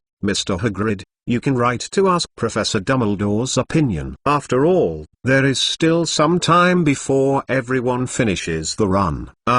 Sorry, I don't know well. Good. Infected by the emotions of the silver-haired little Lorry, Hagrid hesitated a few times at a loss, thought about it and said, "So then I think, maybe you guys wait for me first." I'll ask Professor Dumbledore. Yes, I have to trouble Elena before you take care of the freshmen for me. After speaking, Hagrid nodded vigorously, left them behind, and walked towards the inside of the castle. Watching Hagrid leave the venue, Elena rubbed her forehead with a headache. It seemed that between now and Hagrid's return, the responsibility of the little wizard in the entire venue was on her. In short, let's start with the original plan. Elena turned around, looked carefully at Neville and Hannah standing in front of her with nervous and serious faces, cleared her throat, and said slowly and seriously, "Listen carefully. Next, I will teach you a set of inheritance secrets of the Castellana family. The time is calling." The stupid, round-faced fat chicken accidentally cut his hands when he was cutting carrots at noon. It's not easy to finish the code with one hand. There is only one update today. Sorry. Chapter 82. Haha, I found your Easter egg. The fastest update of the latest chapter of Hogwarts on the tip of the tongue. I have to say that Hagrid's efficiency in communicating with Dumbledore greatly exceeded Eleanor's expectations. Before her two students could fully grasp the secrets of the Castellana family, the giant walked out of the castle again, waved at the little silver-haired Lily from a distance, and hurriedly walked to Elena. Well, the two news are not good or bad. The expression on Hagrid's face was a bit confused, but his speech rate was exceptionally fast, as if he would accidentally forget it if he was slower. Professor Dumbledore agreed that you want to change the behavior of some of the first-year curriculum items, but the training needs to be completed according to the original plan, and I will supervise it. But obviously hearing Hagrid's words, Hannah Abbott raised her head in a bit of annoyance. Even after a short study, she can intuitively feel the difference between the original project and Eleanor's secrets. There is no doubt that the latter is a more systematic and mature training method. Okay, I get it. This is good news. Then what? Elena nodded calmly, raised her hand to stop the little Hannah behind her who wanted to hug her. For Dumbledore's response, she didn't feel any surprises. As the initiator of the entire Hogwarts military training project, since she was pushed into the pit she had dug, the IQ level of the spicy old carrot won't make her climb so easily. Even in the previous period in time, she had already figured out what Dumbledore was thinking about pushing her into the pit. In fact, compared to radio gymnastics that doesn't hurt or itchy, Elena prefers to perform some simple and crude high-intensity physical strengthening such as re-entry running, leapfrogging, and push-ups. And in this way, with her as a comparison, those first-year freshmen will also know how to cherish the hard when time calls. After all, one of the common problems of human beings is that the unknown is always better. Professor Dumbledore said that as a teaching assistant, you have the right to modify and adjust the content of the course. But the dining rules at Hogwarts School of Witchcraft and Wizardry this week will not be changed because of you. You have considered that all first graders. Is it likely that new students will eat the leftovers for a week because of your decision? Hagrid's beard trembled, his hands on his hips, and he leaned down slightly, looking at the silver hair in front of him and muttered. At this time, the little wizards who completed the 50-meter round-trip training mission also gathered one after another, looking nervously at Hagrid for a while, and Elena for a while, not knowing what the final solution would be. Of course I thought about it. In fact, there is no such thing as eating leftovers left over from seniors. Under everyone's gaze, the silver-haired little Lorry shrugged easily and said softly in a natural tone, "Because we won't go to the auditorium to eat at all." Regarding this point, Elena has long considered it. No matter whether the course is changed or not, she will not take everyone to follow Dumbledore's rules to compete with the seniors for the meal that enters the auditorium every day. Not to mention a group of first-grade hairy heads whose bodies have mostly not yet started to develop. Probably speaking, it is almost impossible to outperform the energetic young people in the 6th and 7th grades. Even if you try hard and get the first-place dining advantage, the most you can enjoy is the limited supply of grilled turkey, grilled steak and so on. What's more terrifying is that according to Elena's sidic knack, if it's the last round to enter the auditorium, apart from a little salty bacon and boiled cabbage, the only thing left for everyone is mashed potatoes, fried potatoes, roasted potatoes, these three kinds of reserved dishes at Hogwarts banquets. If you don't go to the auditorium, where are you going to eat? Hagrid frowned and asked. After experiencing the previous lessons, this time, none of the little wizards gathered around Elena took the initiative to ask questions, but with a look of expectation and curiosity, quietly waiting for the girl to continue speaking. Elena didn't answer immediately. Instead, she looked up and down at the tall and burly giant in front of her with a meaningful look, until Hagrid felt a hairy feeling behind her back before she looked away. Forget it, it's not time yet. Wait a little longer and get more familiar with Hagrid before starting that plan. The girl's eyes flashed. She tried to suppress the impulse that was about to blur out in her heart, and frowned and muttered a few words in a low voice. Well, the 7 grades in the school will enter the auditorium in batches according to the completion of the training course. The auditorium enter in batches. I understand what Dumbledore meant. Elena's eyes lit up suddenly. She looked at the little wizards around her and smiled, revealing 2 cute little tiger teeth, gently shook her fingers, and said seriously, "You know, the auditorium doesn't produce food, it's just a restaurant with a beautiful magic ceiling." While talking, the silver-haired little Lolita covered her forehead with her hand and looked up at the moment on the clock tower of the distant school. It was less than half an hour before the first round of mealtime. Dumbledore said, "As a little witch with rigorous scientific thinking, Elena has a very strong desire for knowledge, a rigorous and logical exploration spirit, and very efficient action and an extremely correct concept of time." Elena's eyes shone with light. She turned to look at the little wizards beside her, and happily patted her palms. "Let's go, it's late. Let's go to the entrance of the common room at Hufflepuff College to pick up lunch." Hufflepuff. Hannah tilted her head in confusion. "Yes, I think you should know how to get there. To be precise, I found a painting next to a silver bowl full of fruits. Behind that portrait is the kitchen of Hogwarts School of Witchcraft and Wizardry!" The silver-haired little Lorry nodded seriously, and involuntarily stretched out her hand to grab the bewildered little Hannah, and pushed in the direction of the castle. "Hurry up. If I guess right, there should be a lot of delicious highlights in there now." From beginning to end, Dumbledore restricted only the meal times for each grade to enter the auditorium on the first floor. However, there is no rule stating that the little wizard cannot enter the kitchen to obtain food. In Elena's view, the implications could not be more obvious. Just like Dumbledore's Sorcerer's Stone trial tailored for Harry Potter in the original work, Dumbledore has always been passionate about it. For the arrangement of various quizzes, and this one is the Easter egg he specially prepared for those clever students who have the courage to break the conventional way of thinking in the military training. Cuckoo, please. Ask for recommendation tickets and chapters. Chapter 83 Invitation from Hagrid. The fastest update of the latest chapter of Hogwarts on the tip of the tongue. Now return to the castle now. It took 2 or 3 seconds for Hannah to react. She turned her head and looked at the little silver hoard lie behind her. At such a close distance, she could even smell the faint aroma of grains from her body.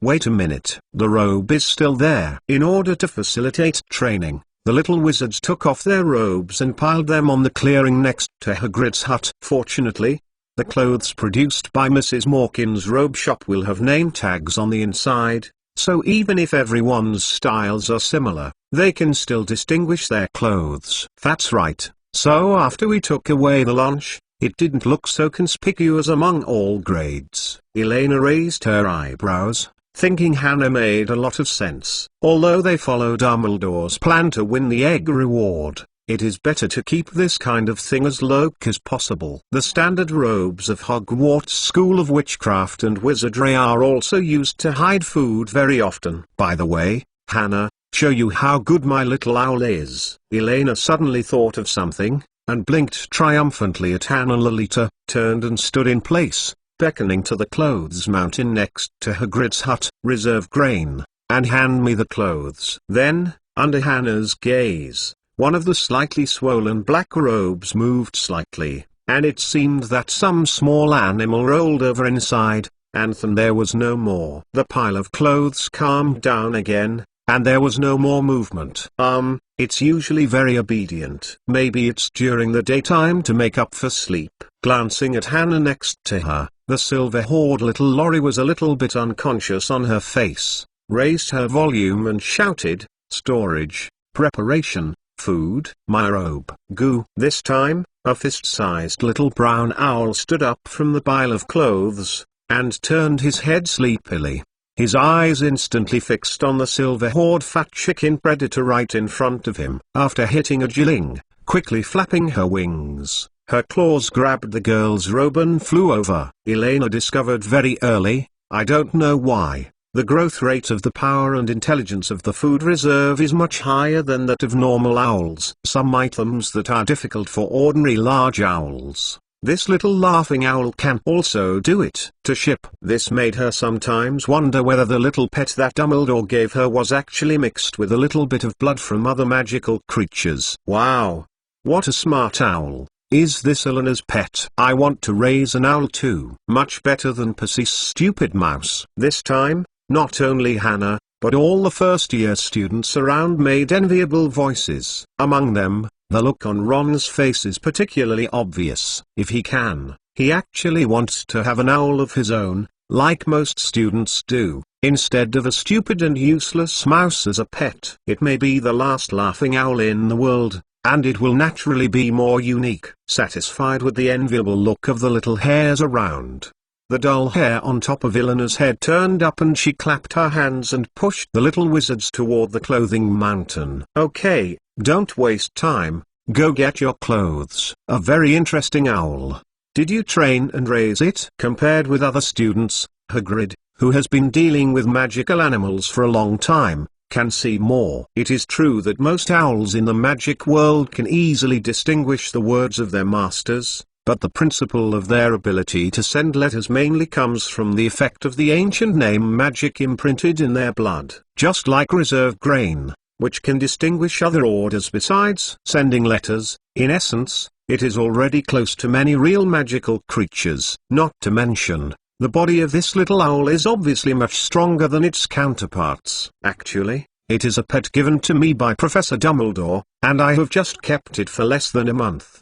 Because Professor Dumbledore knows that I especially like small animals. Elena smiled shyly, quickly put on her robe, touched the little owl in her arms, took out a piece of toast from her chest, broke a small piece of toast and gave it as a reward, and continued. In fact, I am very interested in how to raise and communicate with magical animals, especially Where Are the Magical Animals by Mr. Newt Scamander. I have watched it back and forth many times. While talking, the little silver-haired Lily glanced at Hagrid secretly, and sighed slightly. Her tone became a little frustrated. Unfortunately, Hogwarts School of Witchcraft and Wizardry has to wait until the 3rd grade to take a course on magical animals. Oh yes, Mr. Scamander is a pretty great man. Hagrid nodded in agreement, feeling that the little girl in front of him became more pleasing to the eye. The giant glanced at the little wizards who had gathered in front to take their robes,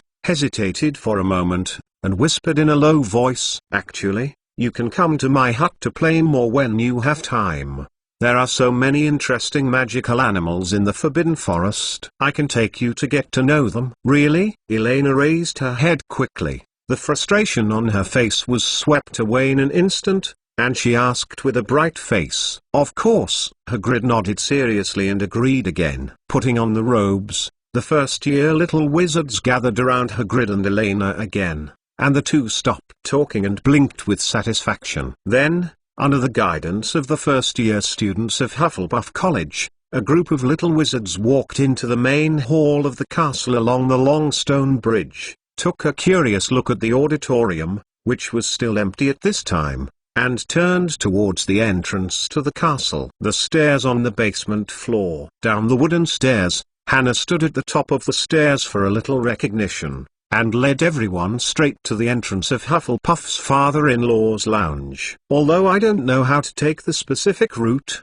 in fact, as a veteran book fan who deliberately found a craftsman to model a Hogwarts sculpture model more than 1 meter high in his previous life, Elena is very interested in the Hogwarts castle. The layout is so familiar, even with your eyes closed. You can silently recite the building facilities on each floor. Click here to expand the detailed layout of Hogwarts' main castle." Therefore, every time Elena travels through Hogwarts Castle, she can quickly and effortlessly match various scenes to the text memories in her mind one by one. The only thing that needs to be improved is roughly to remember the small roads. The sense of detail and direction is nothing more than. "So, Elena, are you sure you really know where the kitchen is?" Walking in the forefront, Hannah poked the Silverhorde witch who was looking around and asked in a low voice. "Of course, you can hardly find a student in Hogwarts who knows various secret rooms better than me." Elena nodded proudly and replied without hesitation. "But, you obviously couldn't find the entrance to the dormitory last night, Elle." Before Hannah could finish speaking, Elena's face froze. A trace of shame was brushed across her face. She reached out her hand to cover little Laura's mouth, and forcibly pressed her follow-up words back. "Oh, so you got lost last night. Elena, are you really a road silly?" Standing beside them, Hermione smiled and squinted her eyes. Elena turned her head and retorted in a low voice from anger into anger. I am not.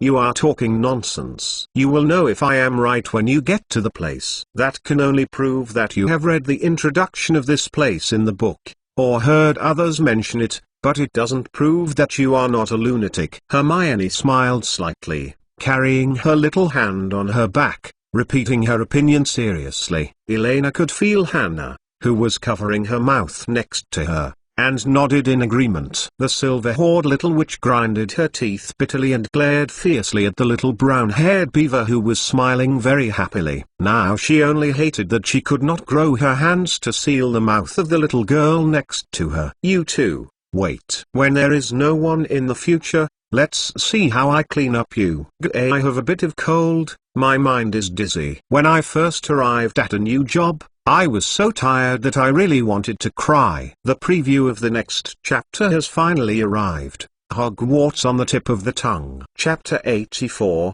Everything is under control. The fastest update of the latest chapter of Hogwarts on the tip of the tongue. The location of the Hogwarts kitchen is not hard to find. Amidst a low voice of laughter, Elena and Hermione followed Hannah down another stone step to the basement level of the castle. Different from the cold and dark underground scene that most people imagine, this is a wide and warm stone corridor, with torches illuminating the surroundings very brightly, and pleasant pictures everywhere. The main content of the paintings is mostly related to various foods.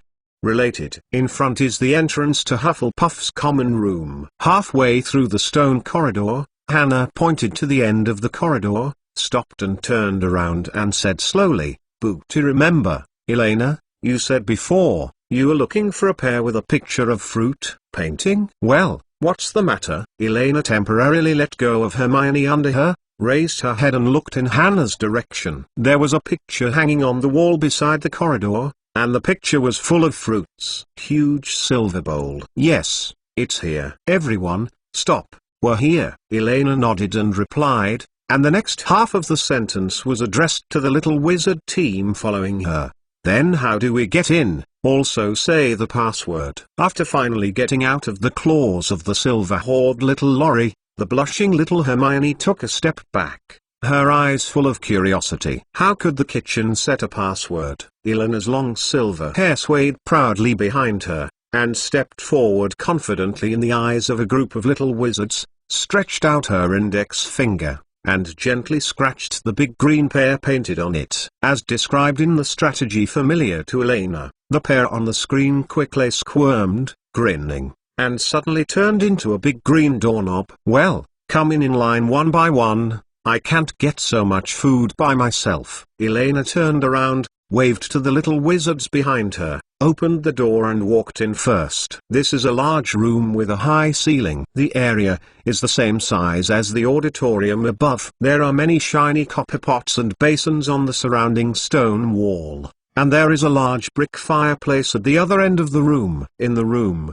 a group of busy house elves stopped their work temporarily, looking up at the little wizards who suddenly entered the kitchen with some bewilderment. Just like Burly, who had received Elena before, each of them has a slender nose like a pencil, a pair of bat-shaped ears, and those long fingers and feet. The same uniform, a tea towel with a Hogwarts crest. House elf? I also have one. I didn't expect that there would be so many underground at Hogwarts. Before the other little wizards could ask questions, Draco Malfoy, who entered the kitchen behind Elena, looked around and said with a bit of astonishment, his tone full of shock. Just a rough estimate, from a single line of sight, there may be nearly 100 elves here, and most of the long-established pure-blood magic families are usually no more than 1 or 2 house elves. Dear Ms. Caslana, what can I do for you? A little elf appeared in front of Elena and bowed with a smile on her face. The familiar appearance and voice made Elena easily identify its identity: house elf Burly. Oh, yes. But I think we can do it ourselves. Elena sniffed vigorously, and the air was filled with the tempting smell of fish steaks and a strong aroma of barbecued meat. Looking along the source of the fragrance, I saw 4 long wooden tables placed at the entrance. The positions of these tables were exactly the same as those of the 4 colleges in the auditorium above. At this time, the tabletop was already full of steaming food. If there is no accident, she speculates that the food on the long table will be delivered to the waiting table through the ceiling in the near future. With just a glance, Elena first noticed the beautiful golden-eared roasted turkeys placed in the center of each long table. As if it had just been taken off the grill, the whole turkey was still making a squeaky noise. The ingredients used on the roast turkey are very solid. The outside is covered with a thick sauce. With the swaying fire, it shines brightly. Under the golden-eared crispy skin, drops of fat are slowly seeping out, and it is almost fragrant to explode.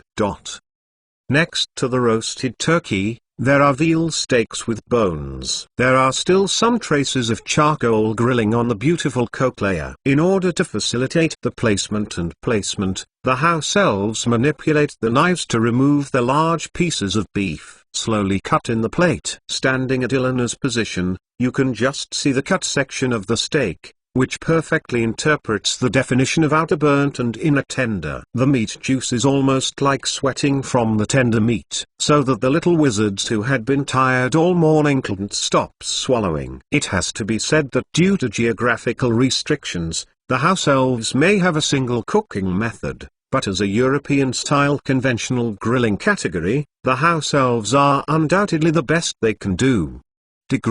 After thinking about it carefully, some special ingredients that need to be roasted after the preliminary treatment were secretly taken to the kitchen to entrust the enthusiastic house elf chefs to help process them. It might not be a good idea. Elena licked her lips and thought to herself, Guru. At this time, The little wizards who wandered outside the door also walked in one after another, and a series of undisguised saliva swallowing sounded from behind Elena. Due to Dumbledore's announcement of the activity details in the morning, most of the little wizards did not eat too much at the breakfast banquet. After a morning of physical training, they were hungry for a long time. Now they are faced with so many fragrant foods. It's already considered extra restraint if you don't directly pounce on it. Even without turning around, Elena could feel the hot gaze behind her, and it was obvious that everyone was waiting for her voice. "Why are you still stunned? Is it possible to wait for me to feed them one by one to your mouth?" Elena narrowed her eyes with satisfaction,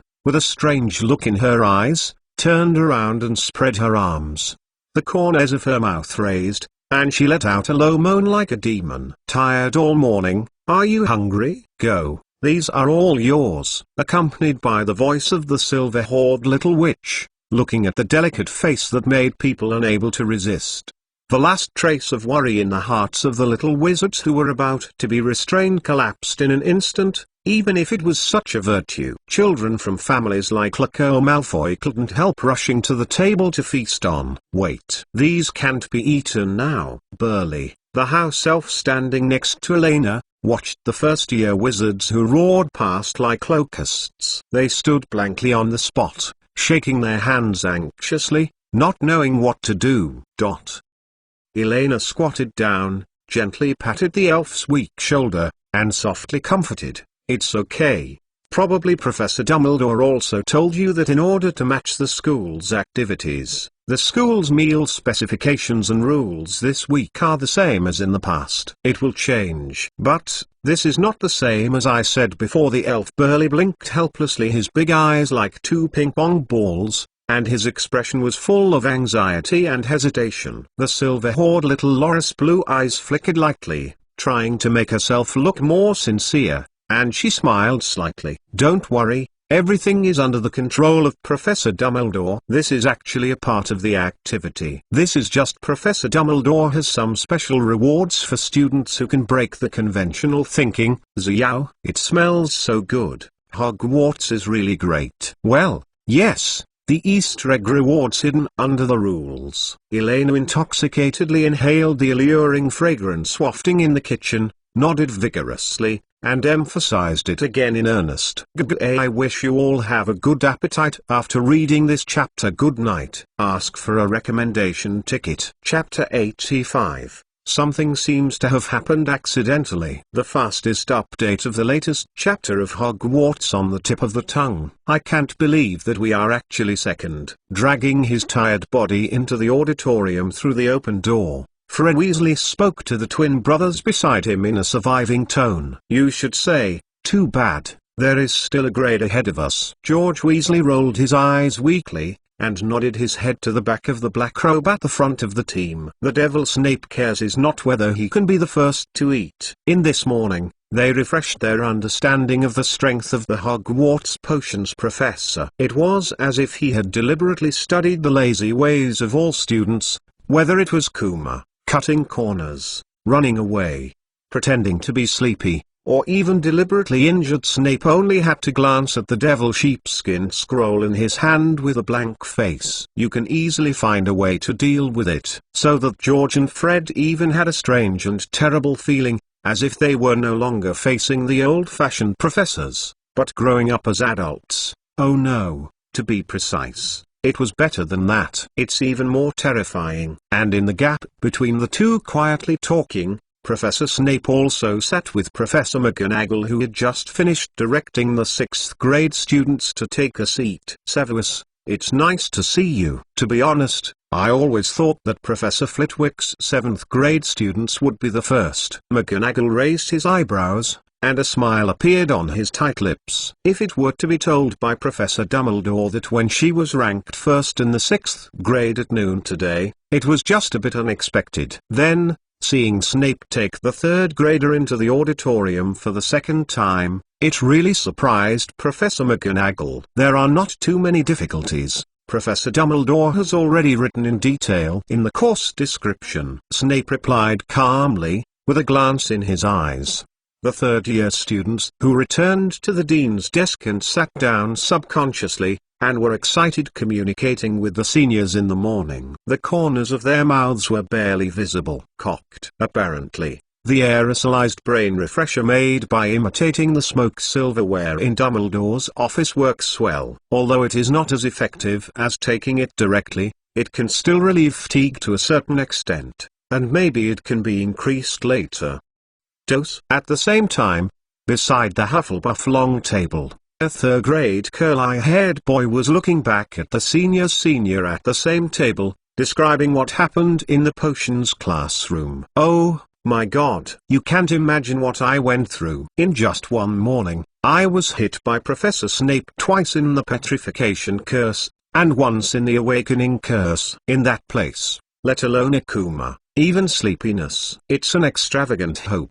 While talking, the boy yawned and left the potions classroom. After breathing in the fresh air in the auditorium, he only felt endless sleepiness slowly pouring out of every cell in his body. If it wasn't for food, expecting and hunger, he may have already chosen to lie back on the warm bed in the dormitory. "What are you?" A long-haired girl sitting opposite the curly-haired boy curled her mouth, her eyes full of disdain. "Professor McGonagall does not use the petrification spell. She directly turns everyone's robes into hollow tree trunks." During the naturally sleepfrogging, there was a Slytherin boy who disobeyed the arrangement. McGonagall the professor turned a desk at the back of the classroom into a giant toe directly in front of everyone. So, in the end, could anyone be the curly-haired boy? Imagined the scene, swallowed carefully, turned his head and looked at the long table of Slytherin College behind him, with some inexplicable anticipation in his eyes. The senior girl shook her head and sighed somewhat regretfully. No. After that everyone moved desperately. If it was really because of physical strength, Professor McGonagall would be like Snape. Like the professor, cast the vitality recovery spell on everyone. After a pause, the long-haired girl carefully glanced at the faculty seat and waved her hand tiredly. So satisfied. At least Professor Snape won't turn you into a jumping frog even if it's just a threat. On the bright side, at least we are the first batch of meals. Yes, you have done a good job, and Professor Snape must be very satisfied. Not necessarily. I think Professor Snape's character will only become more terrifying tomorrow. The curly-haired boy replied pessimistically, but his expression softened somewhat when he thought of the sumptuous lunch that was about to appear. In the face of the increasingly dim misery in the coming week, perhaps only the 3 hearty meals at Hogwarts can support them to continue. Ding ding ding. The students did not leave too much time for discussion. Seeing that all the students were already sitting on the benches, Dumbledore knocked on the glass and stood up, looking around the young faces in the audience with admiration. "Thanks. I think everyone is starving, so I won't say more boring congratulations."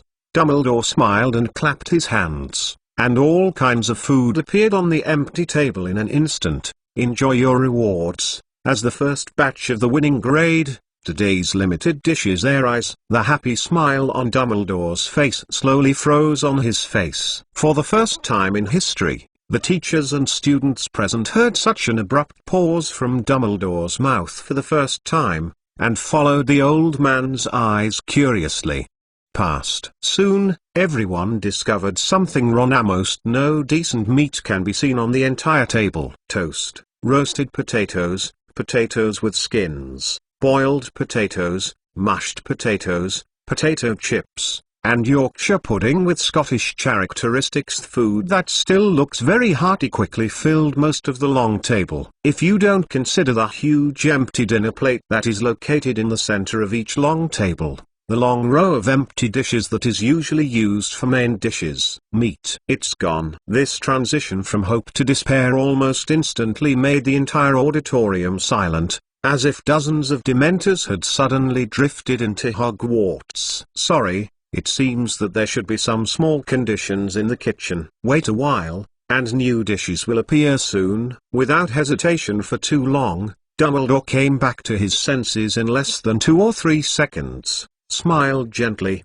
pressed his hands emptily, and soothed the students who were about to cry. "Is it Pippi?" Professor McGonagall frowned, His eyes swept across the table potato-eat platter. His tone was unhappy. No, if a Pippi had done damage in the kitchen, we should have heard the news. Moreover, ghosts would not only damage meat, but the students should be still training at this time. Snape shook his head and analyzed calmly, his face also a little gloomy. Minerva, Severus, the students in the auditorium will be handed over to you for the time being. You'll see what's going on. Without hesitation, Dumbledore nodded to the witches and wizards on the left and right, stood up, walked through a stone gate, and walked towards the basement floor. In fact, he can probably guess some. Dumbledore squinted his eyes, and a small figure with long silver hair gradually became clear in his mind. The Kia Show. Cuckoo. Chapter 86. Urgent Notice. Emergency Notice. The fastest update of the latest chapter of Hogwarts on the tip of the tongue. When Dumbledore arrived in the kitchen, only busy house elves were left in the wide room. Deng, Mr. Dumbledore. My goodness, it's Albus, Mr. Dumbledore. As the old man walked into the kitchen, all the house elves stopped their work and looked at the old wizard with white hair and silver beards by the doorway, stroking their chests and curtsy, whispering to each other in a little uneasy manner. As the principal of Hogwarts School of Witchcraft and Wizardry, Dumbledore is arguably the human wizard most familiar and admired by all elves. But most of the time, they are in the principal's office or directly accept various work arrangements based on magical messages. It is very rare that they come directly to the kitchen like this. According to the experience of house elves, this situation usually means, relax, I have no blame or dissatisfaction. Dumbledore smiled warmly, his gaze scanning every corner of the kitchen quickly and slowly. In a messy kitchen aisle, several house elves are cleaning up the food residues that have fallen on the ground. They look a bit like poultry skeletons and steak bones, and the culprit for all this has long been missing. It seems that I can ask too fewer questions. Dumbledore twitched his eyes and said softly, I just have a few small doubts, and I need your help to answer them. Even if you didn't catch a person, in Dumbledore's mind, the only person who could do such daring things was probably the only one who dared to secretly take out the school before it started, the Scourge of Silver Hair. Child. But what makes Dumbledore more curious is that, in his view, only Elena's current personal appeal, whether it is to persuade the house elves not to give any warning to the school teacher, or to encourage other first-year students to help rob the kitchen, to be honest, is still a bit worse. I'm sorry, Mr. Dumbledore, we are all negligent. We are not too bad. It is just a basic supply of dishes, and we are not prepared. At this moment, the house elf closest to Dumbledore stood up excitedly and screamed, his face covered with guilt and self-blame. His slender knuckles rubbed his napkin vigorously. Stupid, we didn't even think of such obvious reminders. The activities planned by the great Mr. Dumbledore would not be so simple. We did not reserve a part of the ingredients and energy to reward students who break through the conventional way of thinking. We specially set up Easter eggs, the activity egg he designed.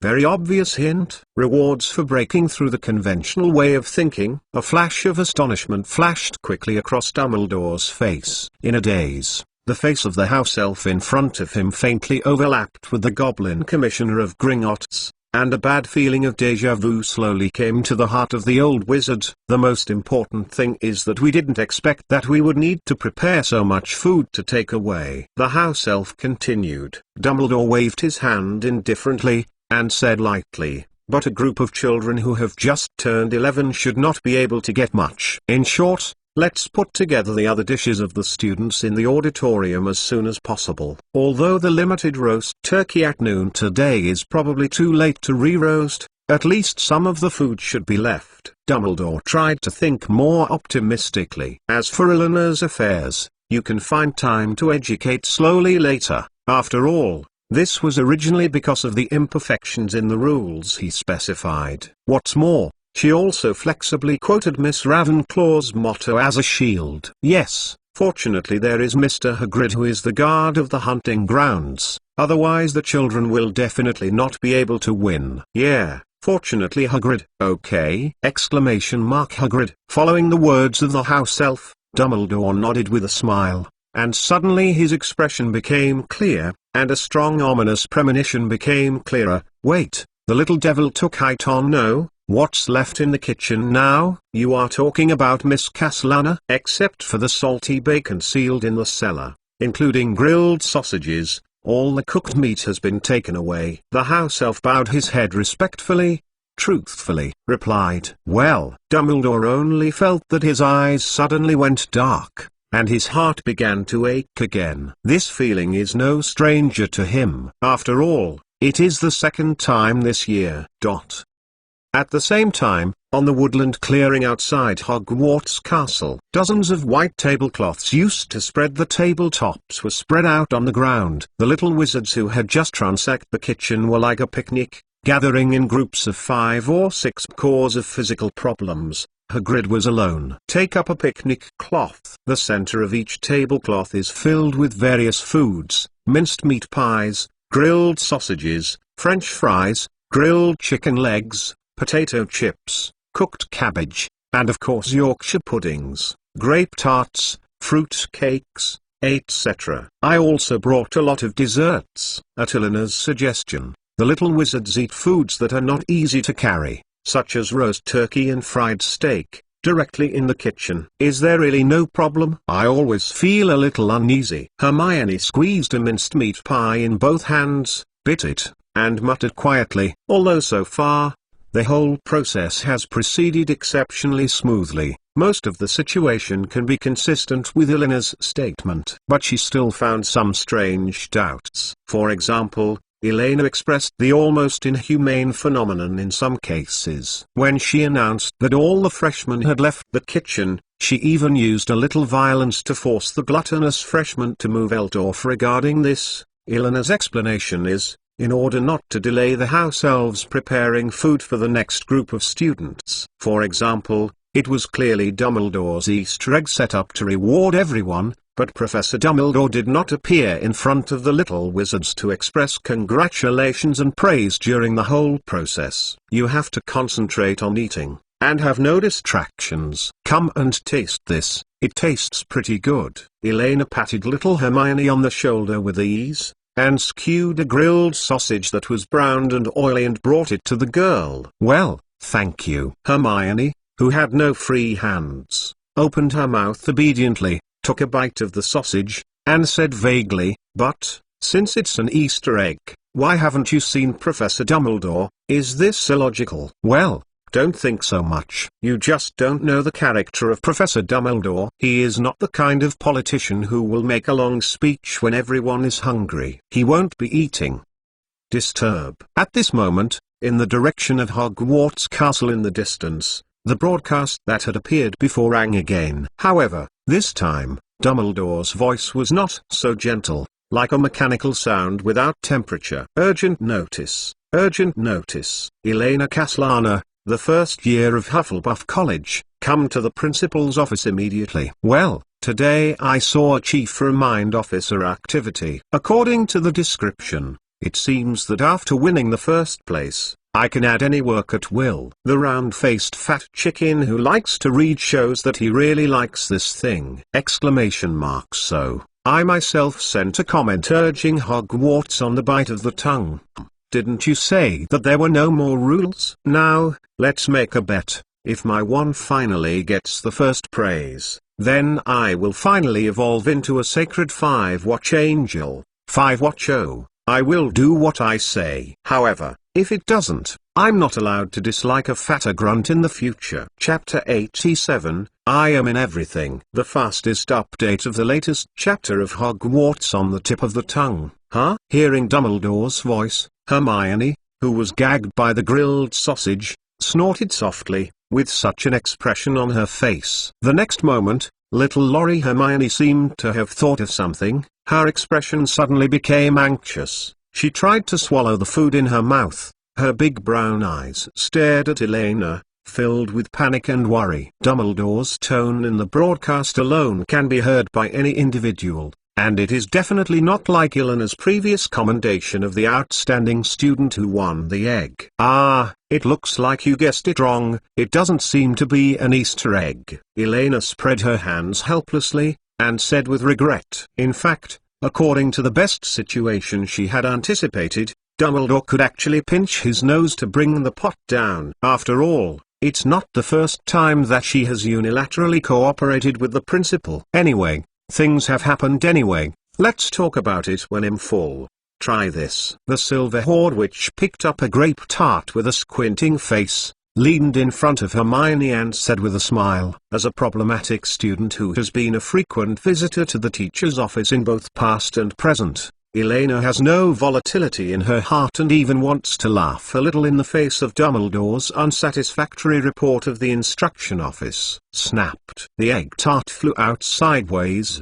Do you understand the seriousness of this matter? Looking at the white-haired dumplings who were still full of indifferent faces in front of them, Hermione suddenly felt an inexplicable flame rising in her heart, dropped the minced meat pie in her hand, patted the egg tart in Eleanor's hand hard, and poked her finger. He poked his head and shouted angrily, "We disrupted Dumbledore's arrangements and took away the food belonging to the senior students. If you continue like this, it will not be as simple as a deduction of points, but you may be expelled directly." With Hermione's sudden eruption, the surrounding first-year students who were talking in a low voice were also frightened. They closed their mouths and looked nervously at the two little witches in the middle of the crowd. At the same time, that layer was shrouded in the hearts of most of the freshmen, and some vague sense of uneasiness was also pierced. After realizing the importance of the matter, almost everyone put down the food in their hands with great preoccupation, and a panic and uneasy atmosphere quickly spread and expanded silently. Facing Hermione like a lion cub, Elena seemed to be frightened as well. She was stunned for a rare moment, and she didn't immediately refute it. The smile on the Silver Horde little witch's face gradually converged, as if in slow motion. She rubbed the slightly reddish back of her hand, stood up slowly, and took a deep look at Miss Beaver with fried hair. Faced with Elena's gaze, Hermione couldn't help but tremble. The first time she saw Elena like this, in the blue eyes that were as clear as the lake, there was no irritation or panic except for a little bit of astonishment. Emotions. She was obviously just a little witch of her age, but inexplicably gave her a sense of oppression as if facing Dumbledore. Hermione felt that her courage was fading like a low tide. Biting her lip, the girl plucked up the remaining courage. She raised her head and was about to say something. She saw Eleanor's white palms approaching her head quickly, shrank her head in fear, and closed her eyes subconsciously, recalling what Ron and Harry described to her at the dinner table last night, how Elena beat the three boys on the train alone. You sometimes just think too much. Thank you. It really doesn't matter. Elena touched Hermione's fluffy brown wavy hair like a cat, and said softly. Then, the little Silver Horde witch turned around, looked around the little wizards who looked at her eagerly, smiled happily, nodded openly and admitted, "Yes, Hermione guessed something right. Taking food from the kitchen in advance is indeed not an Easter egg of basic wizard life training. This is just a small thing I found in the rules set by Professor Dumbledore. It's just a loophole." Hearing Eleanor's confession in person, the little wizards, to be precise, even Hagrid, everyone seemed to explode apart instantly, and the expression on their faces became panicked. But what does that matter? The environment suddenly became noisy so that Elena had to raise the volume several times to ensure that her voice could overwhelm the people who were talking about it. This activity was originally not so fair. To put it bluntly, even if you have the consciousness of death, you still can't beat those senior students with stronger bodies and stronger magic. What's more, even if the physical disadvantage is not there, neither I nor Mr. Hagrid can use advanced magic or use expensive potions to help everyone win the victory in a safer situation. So, from the beginning, our first grade was abandoned, the group at the bottom of the food chain. Elena glanced at Hagrid who was thinking about it, then looked at the outrageous but helpless first-year freshman, adjusted her breathing, and continued speaking slowly. "Maybe you can give up. Maybe the professors have their own considerations." But Eleanor's face sank, her thumbs compared to her chest, and her tone serious. "As a first-year freshman, as your eldest sister, as your assistant teacher, My most basic and simple position is to find a way to prevent you from injured, not hungry, not bullied by seniors, and able to make a difference in activities. In the open field, there were no other voices except for the girl's crisp voice. Besides, I proposed the plan. I opened the kitchen door, I let everyone eat the turkey, and the food is also wrapped by the house elves. Even Professor Dumbledore's broadcast. Didn't I just click my name? I caused the misfortune. Even if there is any punishment, it won't fall on everyone. Everything is mine. Elena let out a long sigh of relief, smiled relaxedly, and waved her hand, like a kindergarten aunt urging the children to eat. Don't look at me in a daze. The meat will not taste good when it is cold. Then Professor Dumbledore, for a long time, Hagrid broke the silence with difficulty, his voice a little dry. It's fine for me to go alone. Don't worry, I have everything. The silver-haired little Lorry turned around and walked towards the castle, waving her hand cheekily. If you do something yourself, you must think about taking the initiative to bear the consequences, no matter how good or bad. This is what Benitez has always taught her, and it is also the truth she pursues. But Hannah also stood up, hesitating. You can't look back. And if you look back, the heroic spirit that you finally created will be gone. Elena was meditating in her heart, and she walked forward unhurriedly, and said quietly, "Relax. I have carefully studied the latest version of the Hogwarts School of Witchcraft and Wizardry rules and regulations last night, and there is no punishment for this kind of behavior. Even when he went to the principal's office, Dumbledore couldn't do anything to me." But looking at the little silver-haired witch who was about to enter the castle, Hannah gritted her teeth, and simply shouted out, "But, aren't you Elena? Is it really okay?" In the sight of everyone, the little silver-haired Lily who was drifting away suddenly staggered. A somewhat embarrassed voice came from a distance. "There are so many portraits and ghosts in the school, I will ask myself."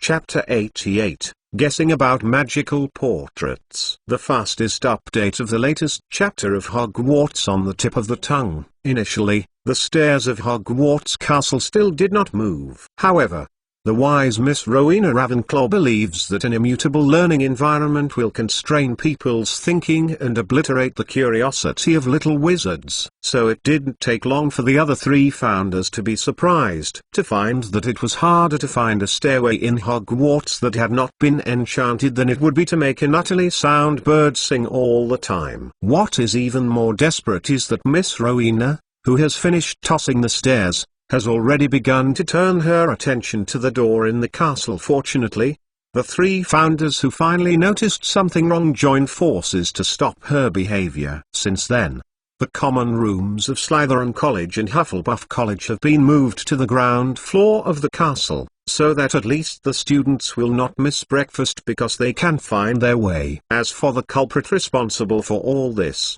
Ravenclaw College did not live in the main castle at all. On the contrary, Godric Gryffindor, who is full of adventurous spirit, simply closed the first-floor entrance of Gryffindor Tower after trying several times of changing castle stairs himself, so that the students of Gryffindor College had to enter and exit the common room through a hole in the 8th floor of the castle. After a long time, the little lions of Gryffindor finally became the group most familiar with the school's secret path. Of course, there is a price. When meals are ordered, the absentee rate of Gryffindor's long table is always the first among the 4 colleges. At the same time, Gryffindor also has the highest number of absenteeism and lateness. Of course, these boring past events may only be recorded in the piles of historical documents in the library that no one has ever borrowed. But most of the little wizards at Hogwarts didn't know and didn't care why the stairs of Hogwarts Castle moved. In their eyes,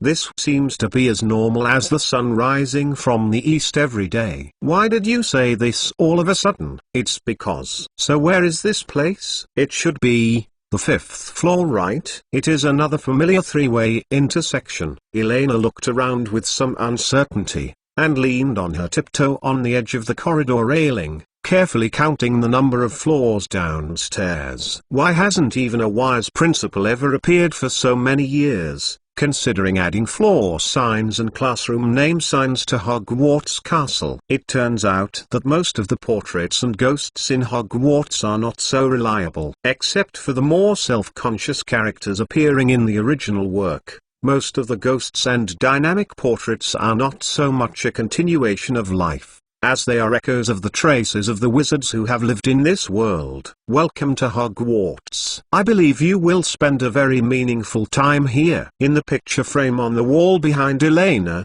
a middle-aged man dressed as a medieval nobleman put down the monocular on his right hand and nodded kindly. This is the third time he has said it. In comparison, the portrait of the barbaric warrior who knew nothing but draw just now was considered very polite. Thank you, but I'm lost now. If you could tell me how to walk the stairs to the 6th floor, I would be very grateful. The silver-haired little Lorry turned around, sighed helplessly, her eyes moved back and forth in the corridor. If one day she can become the principal of Hogwarts, the first thing is to introduce an elevator similar to the Ministry of Magic into the school. Then, on each floor of the building, stickers were posted at intervals to give directions. Stairs? Oh, yes.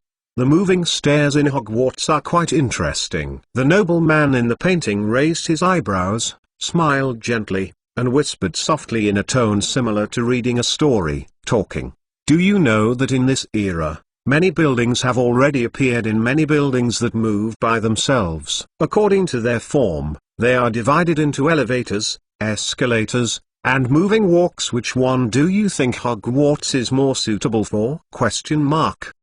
Without complaining about the characters in the portrait, Irina distinguished the front, back, left, and right, and made sure that the direction she was about to advance was not where she was when she came up, and she continued to ask absently, Sorry, I don't understand what you are talking about. The medieval nobleman frowned, his face was a little confused, and there was still nothing wrong with his behavior. Then another question. Elena tilted her head, and suddenly said something that had nothing to do with the previous topic. The cat is sitting on the blanket because it is warm. What is warm? I think, of course, because the blanket is very warm. The nobleman in the painting replied politely, Congratulations, you have passed part of the Turing test. Your level of intelligence has surpassed 30% of the portraits I have encountered. Click here to see more about Turing test. Elena shrugged and complimented a few words in a formatted tone like artificial intelligence.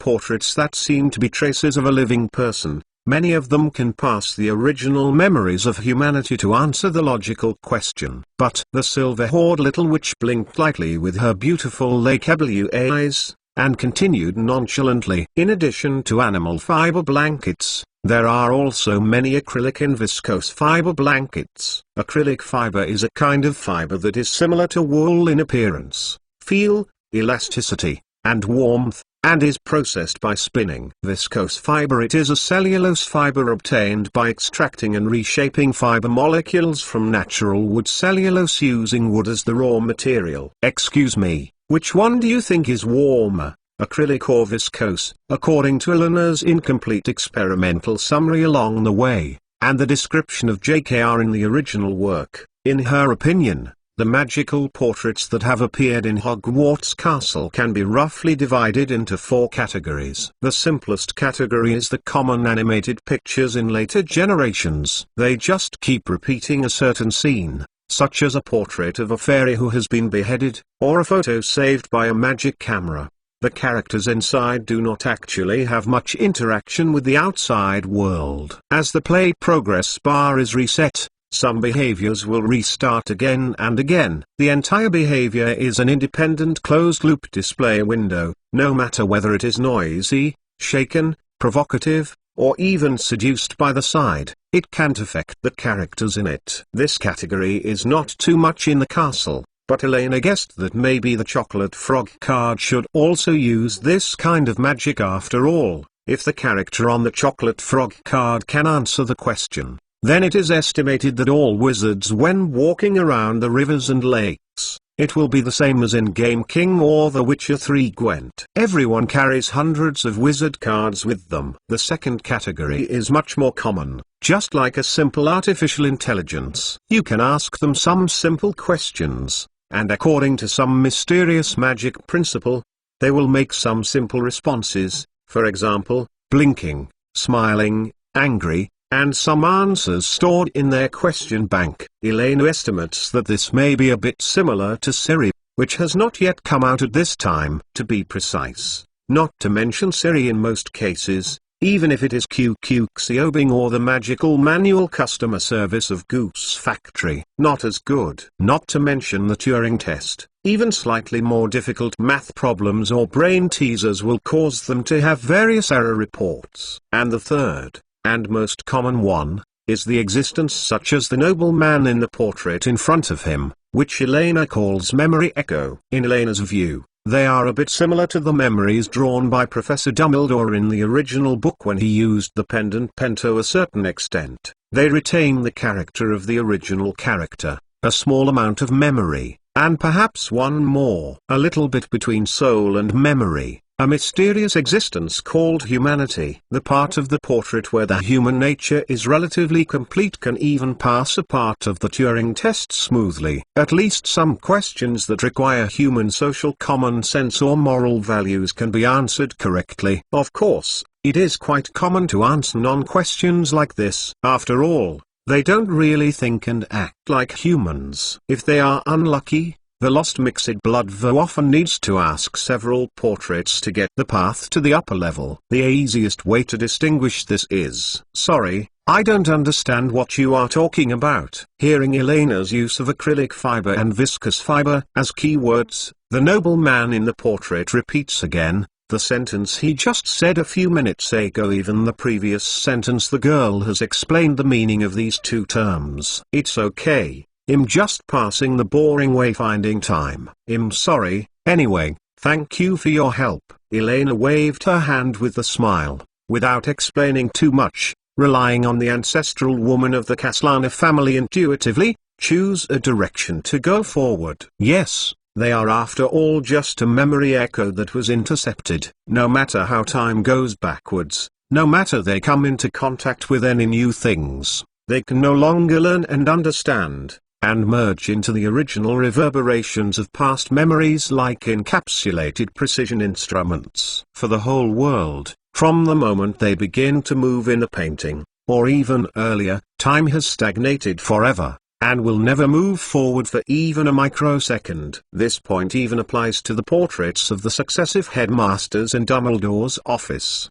What they leave behind is only the precious experience and way of thinking of the past people, rather than the so-called immortal soul originally imagined by Elena. Of course, there is a fourth. In the true sense, the soul level is involved, and all the science of that previous life has not yet been touched, but it is a mysterious realm through some incomplete inferences and conjectures. The silver-haired little witch's eyes flickered, thinking about it carefully. Not necessarily all the treasures in Hogwarts are hidden in secret rooms. However, more conjectures can only be verified one by one after the official start of magic learning. The most important thing now is that we must quickly find the way to the principal's office. If you accidentally let that spicy old carrot know her fatal weakness, God knows what terrible moves he will come up with. While thinking about it, the mixed-race little V raised her head, looked at a new portrait next to her and asked politely, "Hello, I'm lost. Can you tell me how to walk the stairs to the 6th floor?" "I'm lost again. I just bought fruit next to my home, and then I wanted to take a shortcut. I think it is mainly because of the code word that I get lost when I walk. Fortunately, there are mobile phone positioning, thanks to scientific and technological progress, thanks to modern society. In fact, in my opinion, according to the original description, there is actually a fifth form of magical portraits, to be precise. A big chapter of 3,400 words. I didn't split it into 2 chapters. Come and praise me. Come and praise me. Chapter 89, Dumbledore's Attitude. The fastest update of the latest chapter of Hogwarts on the tip of the tongue. Finally here I hate moving stairs. Gritting her teeth and pulling her right foot out of the sunken staircase compartment, Elena raised her head and looked at the monster stone statue not far away. She was relieved that the changing environment of Hogwarts Castle was for her. It's so unfriendly. The ugly stone monster had already jumped aside, gave up the passage to the principal's office, and directly blocked the excuse that Elena had planned to leave without a password and could not enter. Elena thought about it again. As she comforted the other first-year students, the whole act of taking food from the kitchen did not violate any known school rules. Unless Dumbledore is shamelessly adding new rules temporarily, then theoretically, Dumbledore has no reason to punish her. Therefore, there is absolutely nothing to be afraid of. Thinking of this, the silver-haired little Lorry, completely relieved, tidied up her clothes, and generously pushed open the wooden door of Dumbledore's office and walked in. "Good afternoon, dear Professor Dumbledore. You seemed to have something to ask me just now." Elena waved friendly to the old man with silver beard sitting behind the desk in the room as if she was okay. Dumbledore looked at a small and delicate hourglass on the table, raised his eyebrows, and corrected him gently. "To be precise,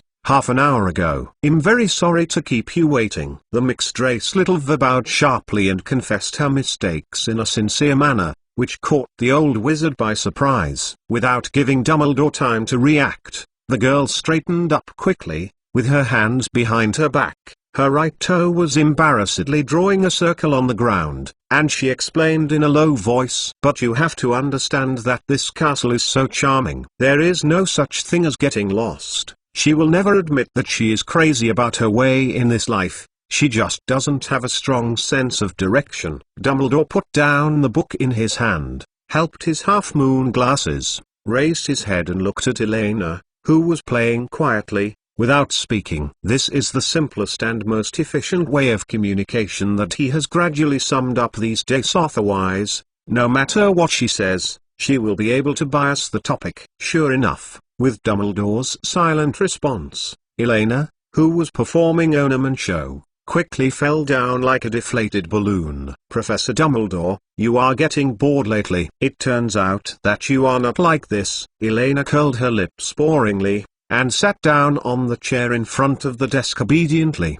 "But very effective, isn't it?" "So, is there anything you want to explain?" Dumbledore shrugged. An imperceptible smile flashed behind the glasses, looked at Elena's chest, and asked calmly. Yes. Elena nodded hurriedly, cleared her throat, and said confidently, "Professor Dumbledore, I have carefully checked the Hogwarts School of Witchcraft and Wizardry Students' Daily Code of Conduct and Hogwarts Student Violation in the Punishment Regulations. None of the rules and regulations mentions that students in school are not allowed to enter the school cafeteria at the same time. All our actions in the kitchen are in line with the school. As an excellent student, after coming to a new school, the first thing to do is to be familiar with the school rules and disciplines." Long before the first-year freshman went to the kitchen to carry out the robbery, Elena had already thought up the words to deal with Dumbledore in advance, and she had silently passed through the manuscript back and forth several times in her heart on the way. Elena is at least 99% sure that Dumbledore can't fault the school rules. On the bright side. "Thank you for reminding, Miss Castellana." Dumbledore listened patiently to Elena's words, and nodded with a smile. "I understand all the rules and regulations of the school. To be precise, many of them are set by me. After all, as time goes by, there will always be all kinds of new problems. Maybe I will add more in this respect. However, for the time being, everything you and the entire first-year students did in the kitchen did not violate any school rules. Therefore, I do not intend to impose any punishment on you." "Really?" Elena blinked her eyes in disbelief. This may have been the smoothest time for her to communicate after all these years. She hadn't used a large amount of quotations that she had originally prepared. "Professor Dumbledore, you are indeed the greatest and most enlightened principal at Hogwarts School of Witchcraft and Wizardry." The silver-haired little Lorry squinted her eyes happily, and she did not hesitate to praise the old wizard. She tilted her head easily and asked in confusion, "Then, Professor Dumbledore, the purpose of your calling me today?" "Actually, What I want to say is another thing. Before the dumb hair on top of Laura's head jumped up triumphantly, Dumbledore's slender fingers crossed and said calmly, about a certain Hufflepuff's freshman, the question of not coming home last night. Huh? That's because, as if being stabbed in a dead hole, the expression on the face of the silver-haired little Laurie froze. Was waiting for her here? Exclamation mark. Dumbledore's expression was very serious, and his eyes followed his crooked nose and looked down at the little witch in front of him. Perhaps you will find it very interesting, but it is not fun for everyone who is worried about you. You don't know, Professor Pomona Sprout turned over almost every corner of the school in order to find you, all over again. It wasn't until midnight that we learned from the house elves that there was one more freshman in the Gryffindor dormitory. In fact, he began to worry more and more that one day she would commit an irreparable mistake just like Gellert and Tom did. Oh, facing the old man's gaze, Elaine opened her mouth, hesitated a few times, and silently bowed her head, playing with her fingers, and whispered, I know, I'll return this Gryffindor house service. As for whether to confine or deduct points, or to copy sentences or do things for Mr. Filch, I accept your arrangement. A long silence. Then to Eleanor's expectation, Dumbledore suddenly smiled and shook his head. Neither. History has proved that the final result of hardline intervention or close discipline is not so ideal. Therefore, Dumbledore was ready to make some new attempts. It just so happened that Elena also had some kind of wonderful opportunity. Dumbledore glanced thoughtfully at Eleanor's chest again, the golden-red Gryffindor Academy emblem gleaming in the sun, and it reminded him of something many years ago. I didn't intend to punish you, dear Miss Castellana. As you said before, the school should give some extra rewards to those little wizards who break conventional thinking and who have extraordinary courage. In fact, in my opinion, you are a born Gryffindor, and you are fully qualified. Keep this Gryffindor uniform. But, Dumbledore smiled slightly, and a hint of mischief flashed in the blue eyes behind the half-moon lenses. But this skin is just one day. Chapter 90. It's not about Elena. The fastest update of the latest chapter of Hogwarts on the tip of the tongue.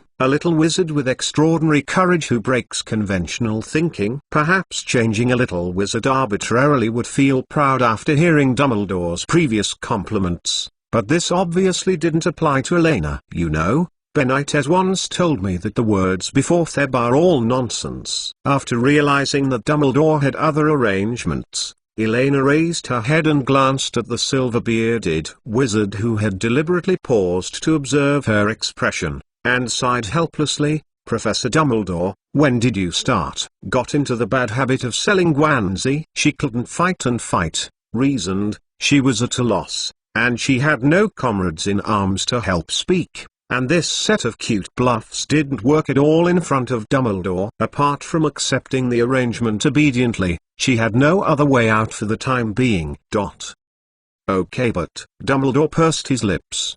The corners of his lips curled up, and he repeated a clear sentence, and continued with a tone that couldn't hold his beak. As a Hogwarts student, attending classes on time, completing assignments assigned by the professors, and taking exams, I think it should be a matter of course, right? Well, don't worry about that. I love learning, and learning makes me happy. Elena nodded without knowing. Compared with the purgatory difficulty dungeon college entrance exam experienced in previous lives, the intensity of learning in both the magical and non-magical worlds is simply not worth mentioning, let alone the difference between Elena and Dumbledore. There is a 4-year agreement. Happy? That's good. By the way, I forgot.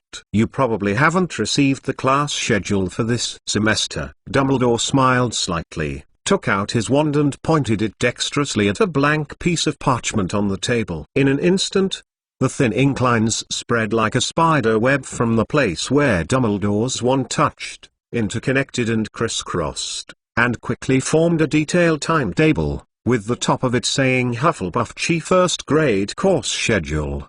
The class time implemented in Hogwarts magic learning is not much different from the class time of non-magic public high schools in the UK. The class time is from Monday to Friday, and the morning class starts at 9 o'clock in the morning and ends at 11:30. There are usually 2 classes in the morning, 1 hour in class, and a half-hour break between the 2 classes. The afternoon class starts at 2 o'clock and usually ends before 3:30. However, as a boarding school, and for special reasons for some courses, students in each college will have to attend classes 2 nights a week. In addition to the course itself, if there are any differences, then an additional capital letter will be marked in the lower right corner of each course to indicate the other college Hogwarts that will take classes with them. Most of the courses in Ibaraki are taught by the 2 colleges together. Elena took the parchment and looked at it carefully, raising her eyebrows, and overall she was quite satisfied. If there is an idiom to describe Hufflepuff's first-year curriculum, then it is undoubtedly the most appropriate to spend all the hardships. Although the classes are full from Monday to Thursday, Hufflepuff's first grade Friday is maddeningly jealous. Their only class on this day is the flying class with Ravenclaw in the afternoon. It looks pretty good. It's equivalent to having 3 days of holidays a week. As soon as the voice fell, the H of Hufflepuff in the title of the class schedule in Eleanor's hand trembled, and she bent down and slowly turned into a G look. Immediately afterwards, the remaining characters on the parchment gradually began to change, and the inclines were quickly reorganized and interwoven. Elena raised her head in confusion, and raised the ball of parchment in her hand. "Professor Dumbledore, there seems to be a problem with this class schedule." "No problem, it belongs to you." Dumbledore smiled gently. "Wait, you don't mean to say but I usually have a class." A terrible and ominous guess suddenly jumped out. Elaine opened her eyes subconsciously, and the ease on her face disappeared. She vaguely realized what Dumbledore wanted to do. "Don't worry, I have already considered this for you. If there is a conflict in class time, of course, the priority is to follow the Hufflepuff Academy's curriculum." Dumbledore blinked flexibly, revealing a demon-like smile in Eleanor's eyes. "How great, you can have double happiness now." Double course with homework! The smile on Eleanor's face gradually disappeared. Mew Moody took out from her chest the food reserve that was sleeping like a dead goo, then put her hand on her chest and began to unbutton her robe. Mew Moody said, "I'm not a Gryffindor anymore, Professor Dumbledore. I'm a Hufflepuff who keeps me safe. According to school rules, I think it is similar to a serious situation of not returning home all night, and may require an extra hour of course counseling every afternoon after school." Dumbledore said calmly. "What about the clothes?" The silver-haired little Lorry froze, and the corners of her mouth twitched. "Of course not." "Are you the devil?" "No, I'm just an ordinary old man." Dumbledore smiled and replied happily. The two wizards, one large and one small, looked at each other for a while, just when Dumbledore thought Elena was about to go crazy. "If you do this again, I won't save you anymore." The girl didn't know what was thinking. She sat down suddenly frustrated, buttoned the robe again, picked up the sleeping little owl, puffed her cheeks, and suffocated a word after a long time. "Oh, as long as you don't get angry with me a few times, I think you are saving my life." Dumbledore shook his head and said half-jokingly, "I mean it," Elena said in a frantic tone. "Yes, I understand, but first you have to learn magic. After all, I don't know what trouble I will encounter and need you to help me." Dumbledore smiled nonchalantly and reached out his hand to wrap little Lolita's hair, and replied seriously in a coaxing tone. "After all, I was still a child, and after holding back for so long,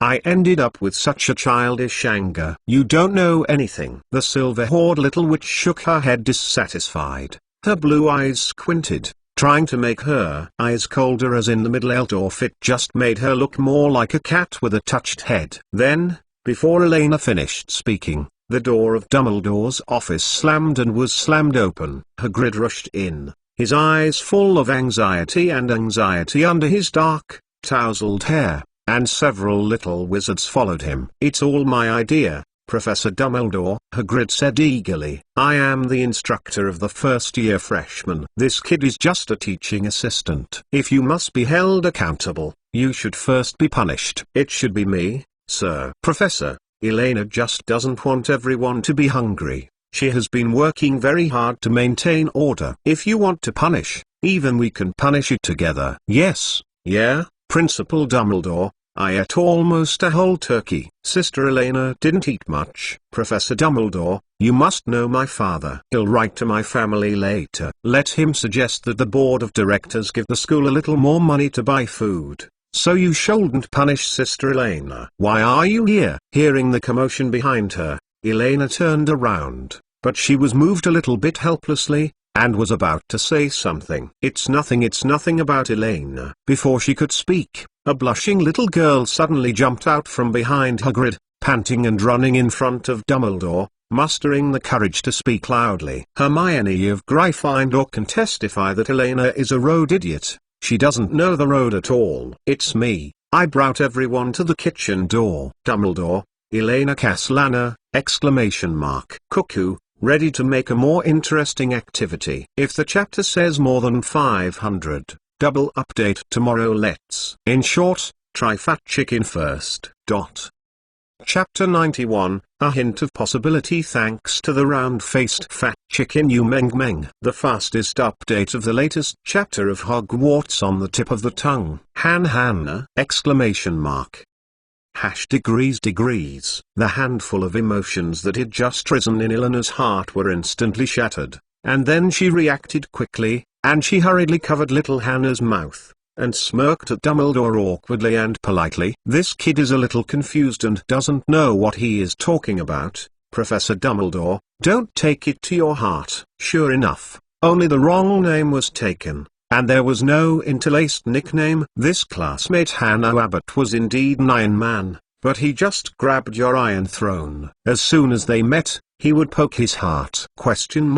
Oh yes, Hogwarts is really fascinating. Dumbledore glanced at the silver-haired little lorry, smiled gently at Hannah, leaned down and said kindly, don't worry, I don't intend to blame everyone. After all, this is also when we are making the rules of the event. For the negligence of the personnel involved, even if there is a mistake, the main responsibility should be borne by the person who wrote the plan. The dull hair on Eleanor's head stood up abruptly, looking fiercely at the old wizard in front of her. If it weren't for the crowds who didn't know the truth, she would even rush on to tear up this hot-hearted old radish. The idea of a beard. But Dumbledore looked at the wary Elena with a funny face, raised his eyebrows, and continued. Your behavior does affect the dining experience of other grades to a certain extent. I must make you feel the seriousness of your behavior. The school kitchen will not be open to you tonight. I have to say one more thing. The food you pack and take away from the school cafeteria but can't finish it will also be recovered by the school. Courage and adventurous spirit are important,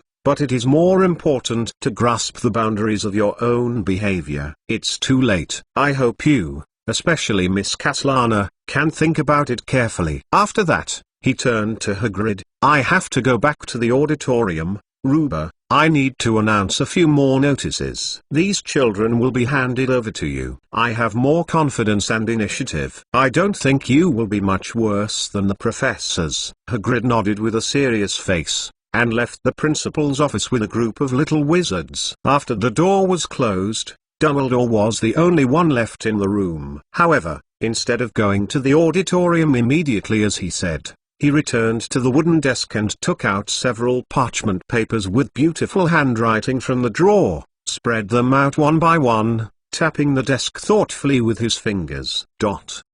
Is this really good, Dumbledore? You know, there has never been such a precedent before. In a picture frame behind the old wizard, a female principal said worriedly. The portraits of all previous Hogwarts principals hang in Dumbledore's office. Although they often appear to be dozing off, in fact they have been listening to what is happening, and they will help the current principal when necessary. This is so funny. If I encounter such a situation when I am the principal, I will expel her directly, without any hesitation. An old wizard who looked a little stubborn and cunning frowned and yelled angrily. Tao seems to have been holding back for a long time, but from his words, it seems that he has forgotten that he also said something similar a month ago. Fine ERs, maybe we should listen to Dumbledore's thoughts first. To be honest, I actually quite like that kid. but from a deep level, I think she should belong to Hufflepuff. Located next to the portrait of the old wizard,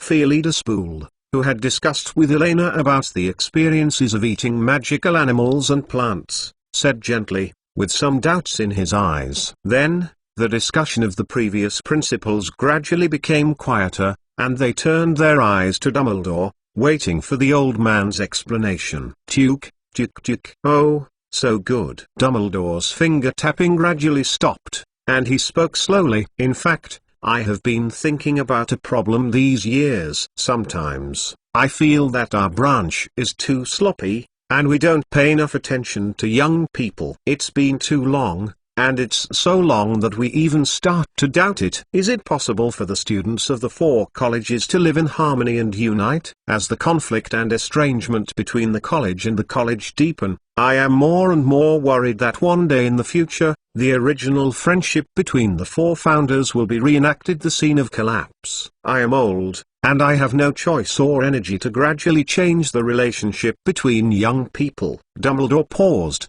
recalling the picture he had seen from Hagrid's memory last night and the little wizards who had broken into the principal's office just now. He smiled discouragedly, and a flash of nostalgia flashed in his eyes. But, from her, I seemed to see a hint of possibility. Outside Hogwarts Castle, Hagrid had been away for a long time. The little wizards of the 1st grade gathered in 2s and 3s, talking in a low voice full of anxiety, and from time to time stood on tiptoes and looked towards the closed castle gate in the distance. At the forefront of the crowd, Hermione Granger held her arms with a serious face to block the only way to the castle, and behind her stood 3 in turn, Gore, Crabbe, and Neville. The sturdy little boys, the 4 of them are like a wall in front of everyone. According to Hagrid's instructions before leaving, they need to maintain the order of the little wizards who stayed in place during Hagrid's temporary absence, and ensure that everyone stays in place obediently,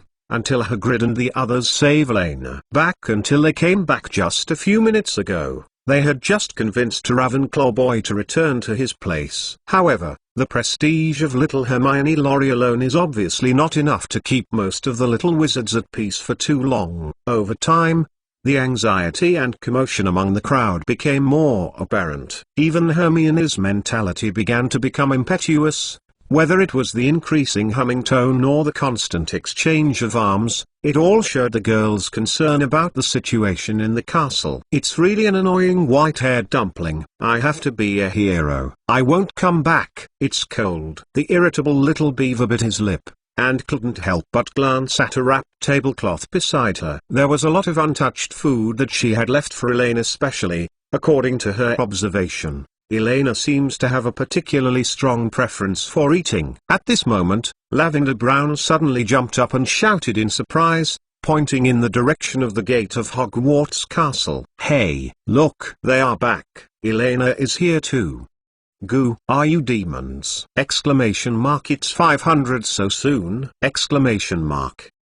Okay, code 1 first. Fat chicken, go eat some biscuits, and try to write one more chapter tonight. My estimate yesterday was a bit inaccurate. Now I understand well. Wait until the same time tomorrow. If this chapter exceeds 1000 chapters, then I will continue to double update. If it's not, well, COO. The cute fat chicken that won't break even more is also very cute. Chapter 92. Elena showed a sad smile. The fastest update of the latest chapter of Hogwarts on the tip of the tongue. Following the direction of Lavender Brown's fingers, the little wizards who stayed in the venue turned their heads and looked over. I saw a burly giant walking down the hillside, and behind him were several little wizards who looked like dwarfs. Almost immediately, Hermione saw the figure with dazzling silver long hair in the crowd. In order to deter the other first-year freshmen, the strength they had forcibly maintained disappeared instantly, and the suppressed anxiety and grievance broke out all at once. When he came out, he rushed up 3 steps and 2 steps with teeth and claws. Do you know how worried everyone is? Well, I'm sorry to make everyone worried. There is good news, and not so bad news. Elena trotted all the way to the first-year freshman, and easily suppressed the little lorry. Hermione, who wanted to come and teach, looked around and looked at her immature face, shrugged and said cleanly, "Although it is not an Easter egg."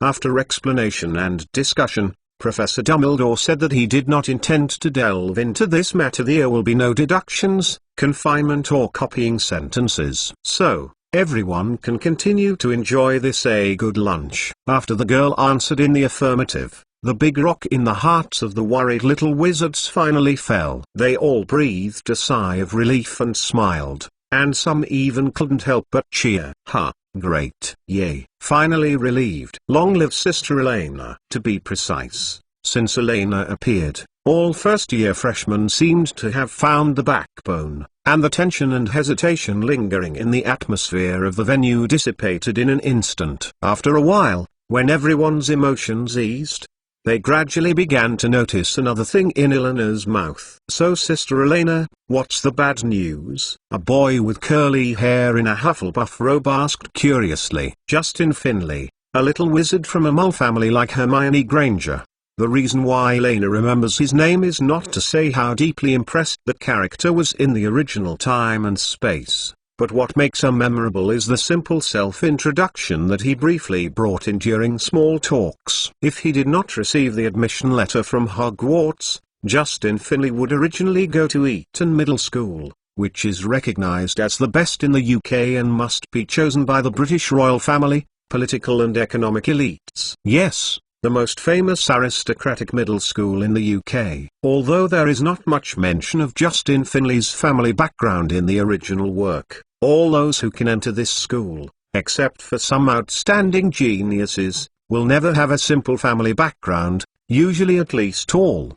There is an aristocratic status. This is not a fictitious name like the platinum aristocracy invented in the humanities of the previous life, but a real aristocrat who has been formally canonized by the royal family. In other words, if the Malfoy family's status in the magical world is considered solely in terms of family history, perhaps the Finley family's status in the non-magical world may not necessarily be high. This is a leek seedling worth cultivating. Elena looked up and down at the cute little wizard. If she wanted to try to fuse the non-magical world with the magical world, then Justin Finley's classmate could play a more important role than most pure wizards. The blood wizard is much more useful. Thinking of this, the little silver-haired Lori smiled gently, her delicate face became brighter, and she explained patiently, "Well, because we have affected the meals of the upper grades, in order to make us aware of the seriousness of our mistakes, the school kitchen will not be open to our first grade tonight." Elena spread out her hands helplessly,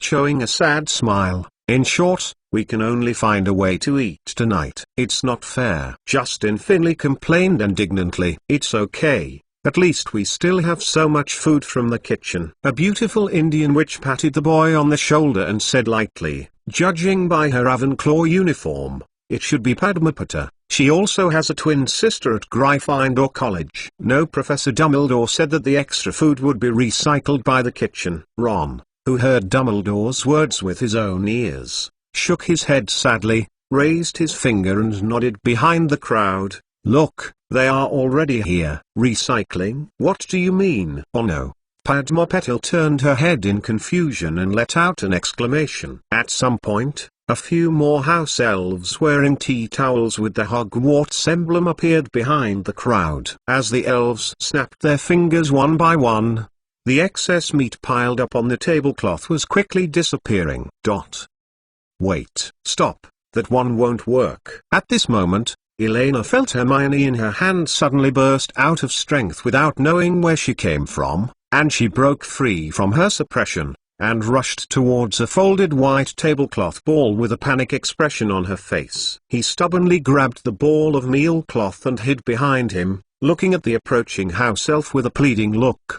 "Please, we just have to keep this, we will finish eating soon." Snapped. The house elf snapped his fingers calmly, and Hermione's hands were empty and nothing was left. "Wait. Sorry, dear madam, this is Professor Dumbledore's request. I hope you can understand." The elf bowed respectfully, without giving Hermione more time to react, and disappeared directly after a soft sound between the venues. Seeing Hermione's lost expression, Elena walked over quite amusingly, habitually preparing to make a few jokes. "When did my little classmate Hermione also learn to steal food, huh?" Feeling that the sleeves were being pulled, the Silver Horde Witch turned her head, and Crabbe's cautious voice came from her ear. "Ahem, eldest sister, that was specially made by Miss Granger to help you keep it, huh?" The expression on Eleanor's face froze, and her eyes moved slightly. "Is it the food specially left for her? Oops. What should I do?" She is the least good at handling this situation. Fortunately,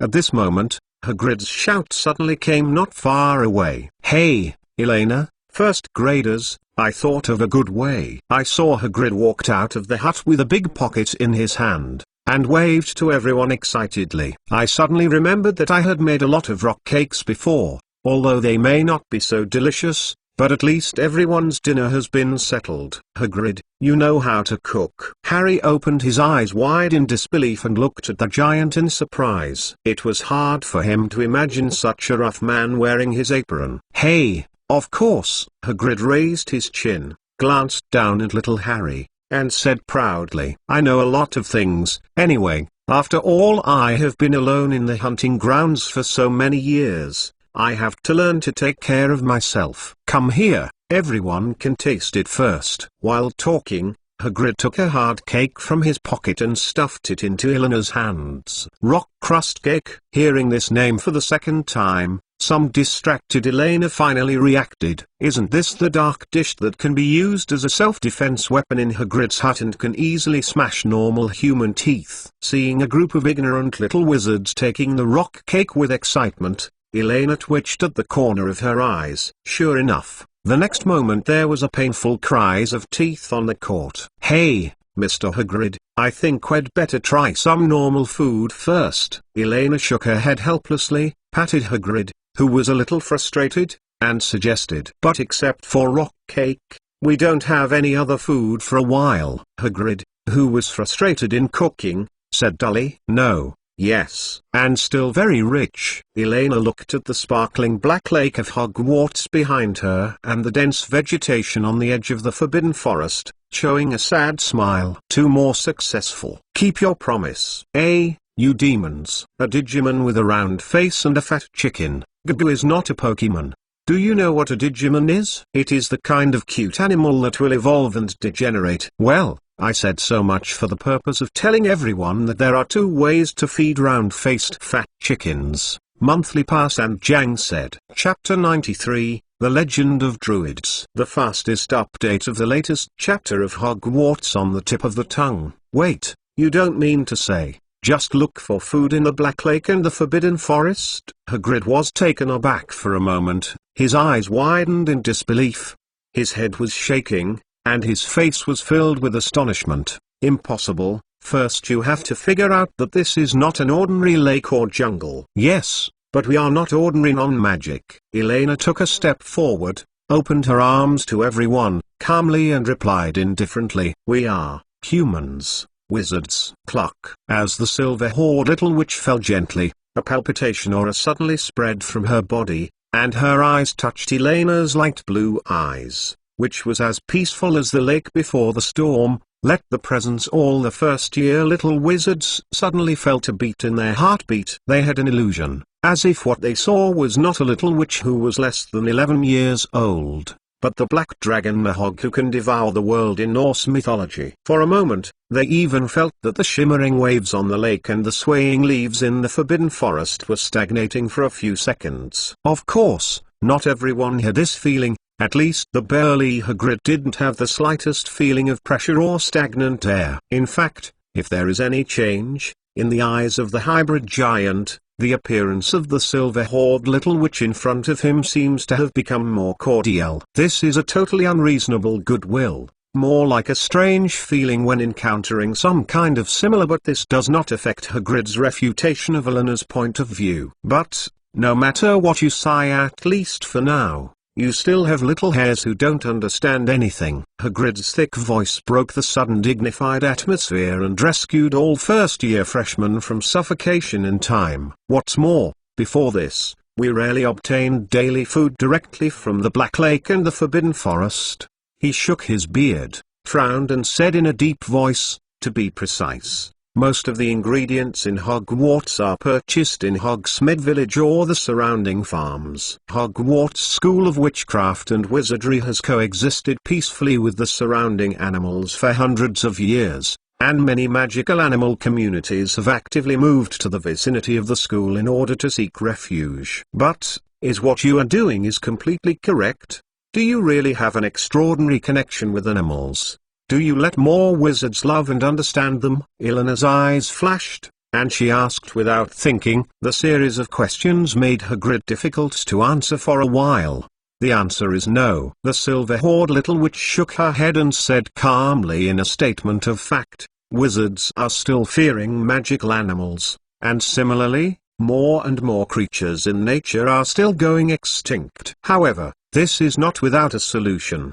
The girl's gaze slowly crossed the faces of the little wizards, with an unpredictable look on her face, and she said quietly, for this moment, she has prepared a full month of homework. Since ancient times, humans and other creatures in nature have always followed an ancient contract. As a special existence among humans who have mastered extraordinary powers, there has been a group of ancient wizards on this land that have been trying to understand perception, the deeper relationship between the world and us. They are used to calling themselves druids. Regarding this point, the mixed-race little ver is not all nonsense. Before Christianity took over the United Kingdom, Druidism was the dominant religious organization in the Celtic culture of ancient England. They can be seen in some ancient documents in Moles and the Magic World. For more Druid Order introduction, click here to expand. In fact, they were the first wizarding organization that appeared on this land. This group of wizards advocated using their special power to protect nature and balance the whole world. For example, the famous legendary wizard Merlin in the Arthurian period is a member of the Druid cult with good magical abilities. Wait, I did hear Mr. Scamander talk about them. Are you a Druid? Hearing Eleanor's words, Hagrid couldn't help but interrupted suddenly. No. I just happened to listen to some teachings from a wizard who called himself Malfurion. I mastered some trivial tricks. Elena shook her head, and while speaking, she gently patted her bulging chest. Goo! The red-gold Gryffindor emblem moved, and a sleepy little owl poked its head out of her knitted neckline and gave a bewildered cry. We provide them with a stable living environment, provide them with food, or try not to disturb their lives. The silver-haired little witch gently placed the little owl on her shoulders, took out a piece of toast from her chest, broke a small piece and handed it to her little pet's mouth, and continued. Then, when we need it, as expected, they will leave the body to us in return. Goo! Exclamation mark.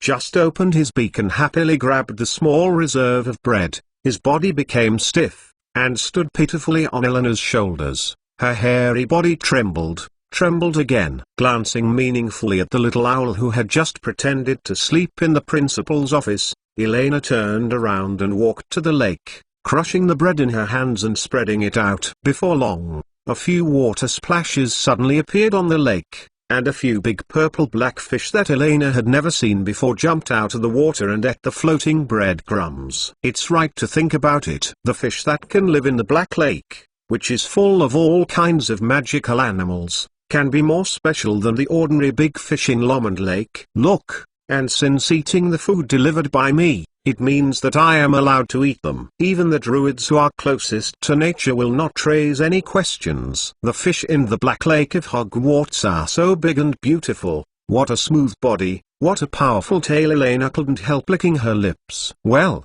even if you are right, it's not that I look down on people. To be honest, some of the big fish in the lake in the Black Lake, some of the big fish in the lake, I have trouble catching. If you change to the little ones like you, 10 of them may be tied together, pull into the water. As for the Forbidden Forest, it is even more dangerous. I generally don't go into too deep places. Looking up and down at the little silver-haired witch, Hagrid waved his hand, his face full of disapproval. Mutant fish in the Black Lake of Hogwarts! Exclamation mark. Drag into the water? As if thinking of some bad experience, Elena twitched her eyes, and her momentum suddenly weakened. Think about it carefully. If she is dragged into the water in front of all the new students, then her elder sister's majesty will be completely gone. So, isn't it fortunate that Hagrid is with you? The silver-haired little witch blinked, smiling quickly, and said sweetly, "As Professor Dumbledore's most trusted person, our first-grade instructor, the Hogwarts hunting grounds guard just a few bigger fish, it must be difficult for you, right?" "Oh, of course." Hearing Eleanor's words, Hagrid proudly stood up and patted, and grinned happily. "It's not me who brags. Even some big guys in the Forbidden Forest, they are honest when they're by my side.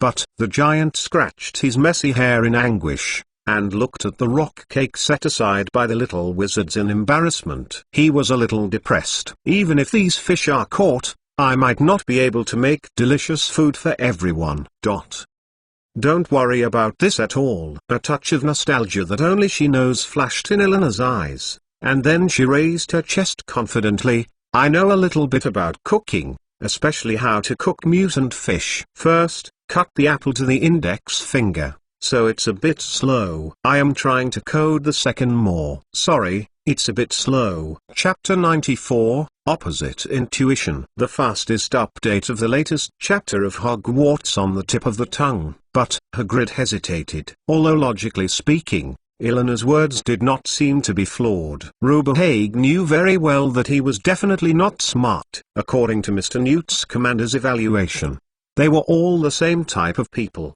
They were better at relying on intuition than guessing the meaning behind people's words. To judge. In fact, Hagrid has done the same for so many years. Choose a trustworthy and smart person, and then give him all the decision-making power, and he only needs to do the most basic things. With such a life instinct, even if it was a model student like Tom Riddle who was impeccable in every aspect, Hagrid could vaguely perceive the madness and coldness from the depths of his eyes. However, this long-lasting instinctive reaction has no effect today. Facing this little wizard named Elena Caslana, Hagrid's instinct gave him two diametrically opposed answers. One is a highly dangerous enemy, and the other is a fully trustworthy partner. Of course, in addition to this, there is a more hidden feeling. I don't know why, Hagrid vaguely felt a feeling as if he had encountered the same kind from Elena, not referring to the same hybrid giants, but a feeling that none of them seemed to be purely human. In fact, he briefly felt this strange sense of dislocation when he rashly broke into Dumbledore's office at noon today. Whether it is the distribution of seats, the details of the conversation between Elena and Professor Dumbledore, the expressions of the two of them changing during the conversation, Hagrid can clearly feel that this is between the two wizards. The degree of trust, and the theoretically totally unreasonable, highly vigilant opposition to each other. "Hagrid, Mr. Hagrid." There was a girl's crisp voice in his ear, and Hagrid felt someone stretch out his hand and gently tugged at his sleeve. The giant suddenly came back to his senses, and looked down at the little silver-haired girl who was less than his waist height. There was no disguise on his delicate and tender face. "What's wrong with me, God? This is just a first-grade kid." Seeing the girl's pure like blue eyes, Hagrid patted his head with a dumb smile. Perhaps it was because of taking Harry to school that he recalled the repressive and terrifying time, and he was a little too nervous. "Mr. Hagrid, I observed everyone's food intake at noon today. If it were the purple-black mutant fish just now, maybe only 8 or 9 pieces are enough for everyone to eat." After carefully observing Hagrid's constantly changing expressions, Elena tugged at the giant's sleeve again and said cautiously, "The elder druid named Malfurion once said that the cruel cycle of survival and death is the basic law of nature, and facing all the killings for survival is the greatest respect for life."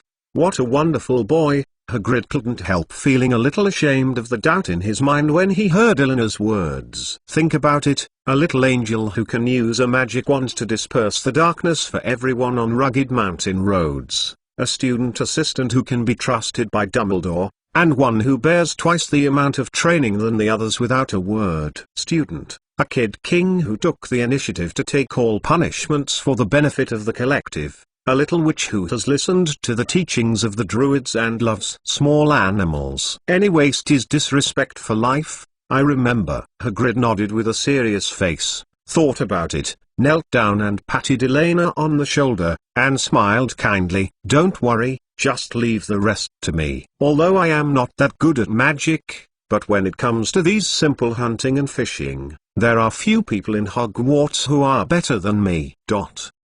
After speaking, Hagrid, who had made up his mind, no longer hesitated, straightened up and returned to his cabin, took out a huge fishing net from the back of the house and walked quickly towards the lake. Drink, hey! He saw Hagrid's waist and abdomen sank, the muscles on his strong pillar-like arm muscles tightened, and he slammed forward, and a giant fishing net that Elena had never seen before hit the surface of the calm Black Lake heavily. On the Black Lake of Hogwarts, which had been calm for hundreds of years, waves began to appear again because of a little girl's words. However, at this moment, outside of Hogwarts Castle, a more terrifying wave has swept the entire magic world first.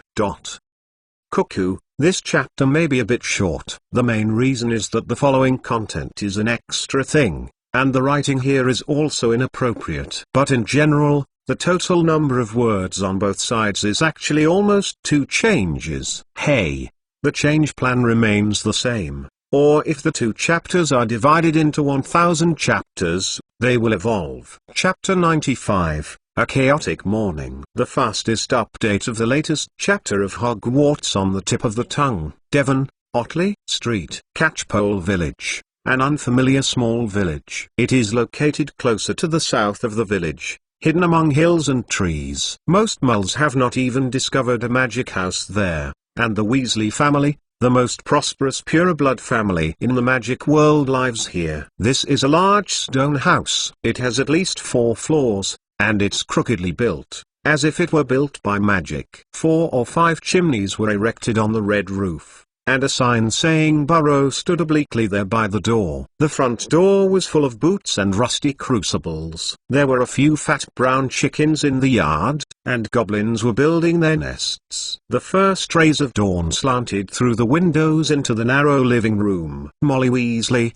who had just sent the children onto the Hogwarts Express yesterday, had already woke up and was in the kitchen. Husband and little daughter prepare breakfast. Mom, I smell the scent of fried eggs. There was a creaking sound from the wooden stairs. A little girl with fiery red hair came down from the 3rd floor holding a whitewashed rabbit doll and rubbed her eyes in a daze. Oh, Ginny. Normally, when Fred and the others are around, you don't see you waking up so well. Looking up at the youngest daughter, Ginny Weasley, Mrs. Weasley smiled softly. It seems that little Ginny has grown a lot after sending her brothers to Hogwarts school yesterday. Come down. Today's breakfast is your favorite omelette with grilled cabbage bread salad. Mrs. Weasley beckoned, and as the children grew older, she cherished every opportunity to prepare breakfast for her family. After all, in another year, when Ginny also entered Hogwarts, she was the only one left in the burrow most of the time. Ginny went downstairs to sit by the dining table, put her Mr. Rabbit on the chair where her brothers usually sit, looked around, and asked curiously, "Where is Dad?" "Go to the door to pick up today's daily profit, and I will be back soon," Mrs. Weasley replied casually, while commanding her wand. She deftly turned the egg in the frying pan. "Mom, I had a nightmare last night and Hogwarts disappeared in the dream." After a while, the girl pulled the rabbit doll's ears a little boredly, and whispered slightly disturbed, "Oh, dear, it's just a nightmare." "Don't worry, as long as Dumbledore is there. Hogwarts School of Witchcraft and Wizardry is the safest place in the world." "How could it disappear?" Mrs. Weasley shook her head dumbfounded. As a member of the Order of the Phoenix, she knew the power of the old wizard too well. When Ginny arrived at Hogwarts, she would find that the entire magical world might never find a more stable, calm and carefree learning environment than Hogwarts. But speaking of it, why didn't Arthur come back? According to common sense, with such a small distance from the kitchen to the door, Arthur Weasley had already returned to the main table at this time, reading the newspaper while waiting for the meal. Mrs. Weasley glanced at the wall clock on the wall. wiped her hands on her apron, and was about to go out to see the situation. Bang! Suddenly, the wooden door of the burrow was pushed aside roughly, and Arthur Weasley stumbled in, yelling loudly, "Molly, something bad happened. There was an accident at Hogwarts." "What nonsense are you talking about?" Mrs. Weasley frowned and looked at her husband displeasedly. "Sure enough, are the characters of the Fred and George brothers inherited?" "It's not what I said. You read today's newspaper." Arthur Weasley spoke quickly, and rephotographed the Daily Prophet that he had read back and forth several times on the dining table. In the most central position on the first page of the front, a row of Gringotts fairies are sitting in jeopardy. The fairies in the center are showing a parchment contract with a proud face to all of them. At the top of the picture, there is a row of bold headlines: "Hogwarts is about to be taken over by Gringotts!" Exclamation mark. It's simply ridiculous. Are the editors of the Daily Prophet cast a confusing spell? The goblins of Gringotts are crazy. Sweeping through the contents of the first edition quickly, Molly Weasley's brows were almost frowning, and said incredulously, "Although she has never liked the snobbish goblins of Gringotts with their noses on the top of their heads, in her impression, the goblins of Gringotts have at least never had such serious problems with some important things." "No. I have to write to Professor Dumbledore right away and ask what happened." "Arthur, you accompany Ginny to finish breakfast first." Mrs. Weasley stomped her feet, waved her magic wand distractedly, moved the cooked breakfast to the table, and walked anxiously to the owl shed upstairs. After all, including Percy, the Fred George brothers, and Ron, she now has 4 children all studying in Hogwarts, not to mention seeing Ginny at school next year. And Mrs. Weasley cannot help. "Not in a hurry." The red-haired little Lorry straightened up and looked curiously at the newspaper in her mother's hands.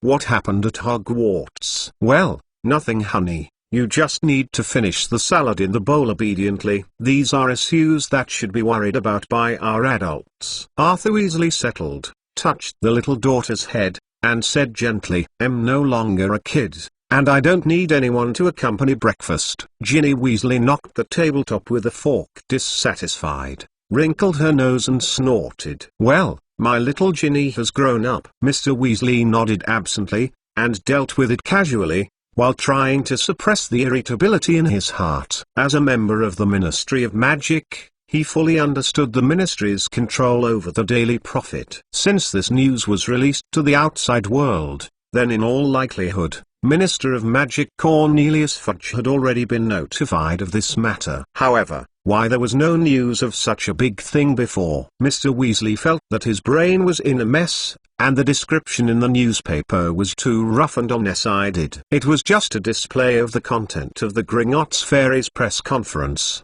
and the specific situation was not explained too clearly. "Then he'll go to the ministry to ask first." "Molly, don't be too anxious. For such a big event, the ministry will definitely have a countermeasure. Maybe a solution has been found now. And don't forget, there is also Dumbledore with the professor.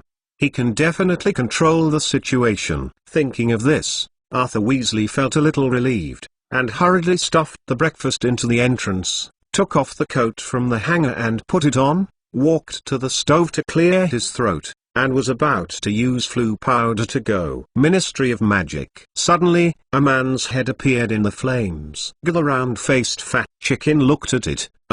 Yesterday's chapter did not reach the 1,000 chapters. You see, it turns out that it is really difficult to stick to a certain thing. So why do you demand such a cute Digimon? The hell double beast is degenerating. I went to dinner first, and the activity continued. After eating, I took a look at yesterday's chapter and decided whether I would play King of Glory or Code Word Goo. Chapter 96. The Minister has been waiting for you for a long time. The fastest update of the latest chapter of Hogwarts on the tip of the tongue. "Oh, Amos, you scared me." Arthur Weasley was taken aback first, and looked carefully at the familiar face. This was a red-faced wizard with a short brown beard. Then he laughed and cursed, and stretched out his hand to help the man out of the fire. The red-faced wizard's full name is Amos Diggory, and he works in the Ministry of Magic like Arthur Weasley, but the department is different. Diggory's family also lives near the village of Ottery Street, Catchpole, and Amos Diggory's son Cedric is also studying at Hogwarts.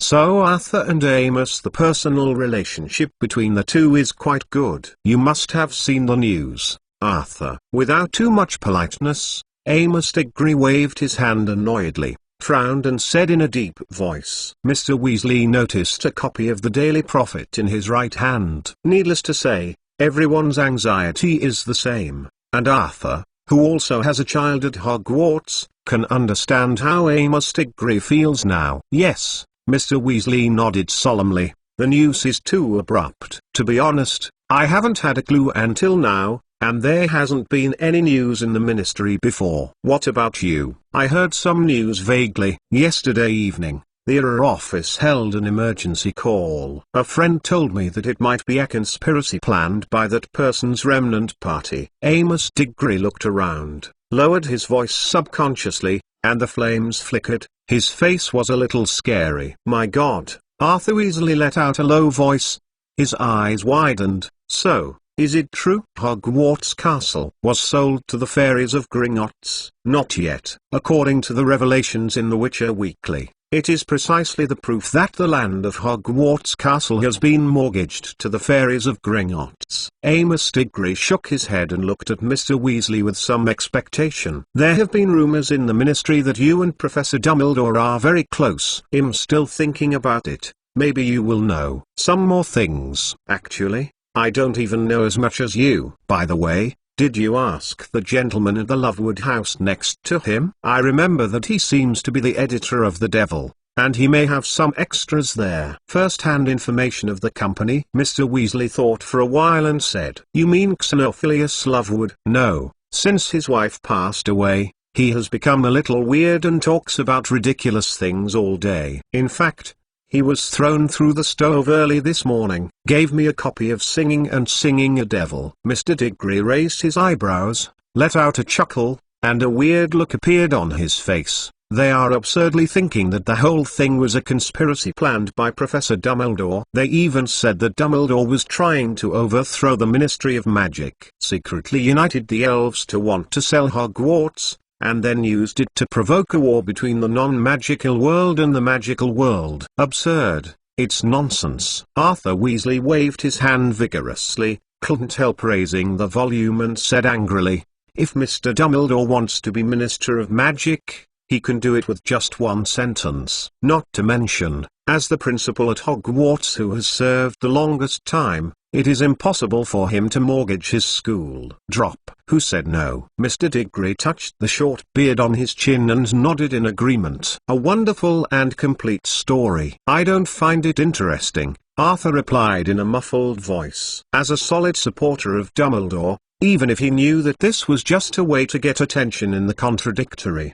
Mr. Weasley couldn't help but feel a little angry. Mr. Foowood has some good feelings, you know. As a member of the Order of the Phoenix, Arthur Weasley understands Dumbledore's contribution to the magical world better than most people. Albus Dumbledore, a great wizard who devoted his life to the education of Hogwarts and the maintenance of peace in the magical world, could not have been involved in any conspiracy theories. However, with that said, there are indeed some strange things. Yesterday, Mr. Minister also asked me some questions about mole currency. After a pause, Arthur frowned, as if remembering something, and touched his chin thoughtfully. Halfway through, the man stopped talking vigilantly and glanced at Ginny, who was about to move to the stove. Mr. Weasley straightened his tie and made a gesture towards Amos Diggory. Wink. It's not suitable for talking about official business. Anyway, let's go to the ministry first. For the specific situation,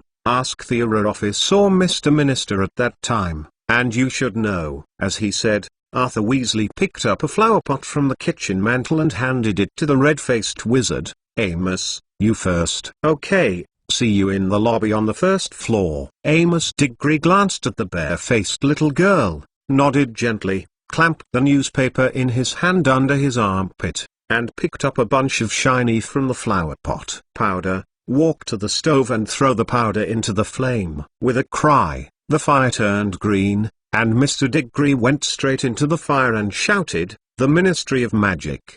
He disappeared in the blink of an eye. Okay, Ginny, breakfast is over. Now either go back to the room and stay, or go find your mother. Mr. Weasley kissed his little daughter's forehead, turned around, and reached into the flower pot to squeeze out a handful of Floo powder. If you are obedient, maybe I will bring you the latest one when I get off work. Quidditch Weekly. Ministry of Magic. The flame roared, and Mr. Weasley disappeared in the flame. Ministry of Magic. Atrium foyer. Every wall was covered with gorgeous and solemn black tiles, and the hall was full of people. My God, why are there so many people today? Sorry. Arthur Weasley squeezed forward from the crowd. He has been stepped on at least 5 or 6 feet in a short period of time. Of course, he also inevitably stepped on other wizards by accident. Fortunately, he did. Employees of the Ministry of Magic can enter the ministry directly through the Green Channel later. Most wizards hold a newspaper with the face of a fairy in their hands. The most common one is the Daily Prophet. However,